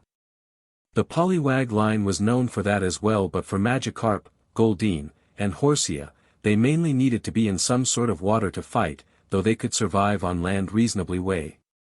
Once they evolved it got better, so maybe this Pokémon was an evolved something or other. Whatever it was, he had managed to capture it. He had a new Pokémon. Leaning down, he stroked Pep and Ro's heads. "You guys did great. I'm really sorry Pep, I didn't want you to get captured like that, but at least we caught it. That Pokémon will be joining our team soon, though I'll probably focus on it more tomorrow while we're in the daylight." Pep hissed as he announced his plan, and Ash nearly chuckled as he realized Pep might have another bone to pick with a Pokémon of his. But now, he was going to focus on more important things. Namely the fact that he had no idea what this Pokémon was, and also the fact he didn't really want to just stand near the water's edge when one of those vicious Pokémon had already attacked him. He grabbed his fishing pole, bemoaning the loss of the hook, and quickly dismantled it, sticking the pieces into a thin pocket in his bag. The opened bag of Pokémon food was tucked in as well, and then he shrugged it over his shoulders, gesturing for his Pokémon to follow. Pep looked a little tender around his sides, and Ash realized that those tentacles must have been a lot stronger than he had first thought in order to so easily pick Pep up and restrain him in midair. Reaching the route, he walked for a bit until he reached the edge of the forest. Walking a little ways until he was reasonably off of the path, he set his bag back down and readied his Pokémon. He wouldn't release Vulpix yet until he was sure the water-type Pokémon wouldn't attack. He arranged Pep and Ro until they were poised on either side of him, fencing the Pokémon in a triangle shape. It would have to at least listen to him, and before he did that he pulled out his Pokédex, holding the scanner over the Pokeball. It clicked, humming quietly, though it took a much longer time before a screen popped up. Frillish, the floating Pokémon. Frillish live in the deep ocean, able to survive pitch-black areas and incredibly pressurized sea conditions. It is strictly a carnivore and will paralyze its prey with poison before dragging them underwater. This Frillish is female with no held items. She knows the moves Bubble, Water Sport, Recover, Nightshade, and Bubble Beam. Her ability is Water Absorb, where water moves heals her. With a little more research, he could see that this Pokémon was found in Unova, an island found all the way across the sea. But water types often migrated as the seasons changed, coming and going from their original homes. It wasn't that surprising to see it here, though he was still a bit stunned. He had not only managed to catch a fourth Pokémon, but it was also part ghost type. They were a bit tricky to handle, which she had already shown in large quantities, but he knew he could handle her. The Pokédex said a show of strength was the best way to gain their loyalty, which he was sure Ro and Pep had already shown her in plenty size. He had a fourth Pokémon. Gary could SCK it. But the Frillish had probably been hunting when he had fought her, and so he'd have to make sure that she understood she couldn't attack any one of them before she joined his team. Giving careful looks to his Pokémon, he tossed her Pokeball against the ground, catching it quickly. She appeared, floating above the earth with narrowed red eyes. Her gaze flicked to Pep, then Ro, and finally to him. She almost seemed to want to attack, baring her fangs, before her eyes made contact with the Pokeball in his hands. After a moment of fierce silence, she finally sagged in midair and flicked her eyes up to his.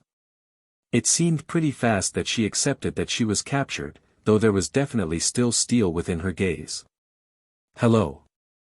My name is Ash, and I'm your new trainer, whether you like it or not. I can make you stronger. Your teammates, he gestured to a Pep and Ro, won't hurt you, will just help you get stronger. She nodded at him, eyes still narrowed. He grinned. This was going better than he had imagined.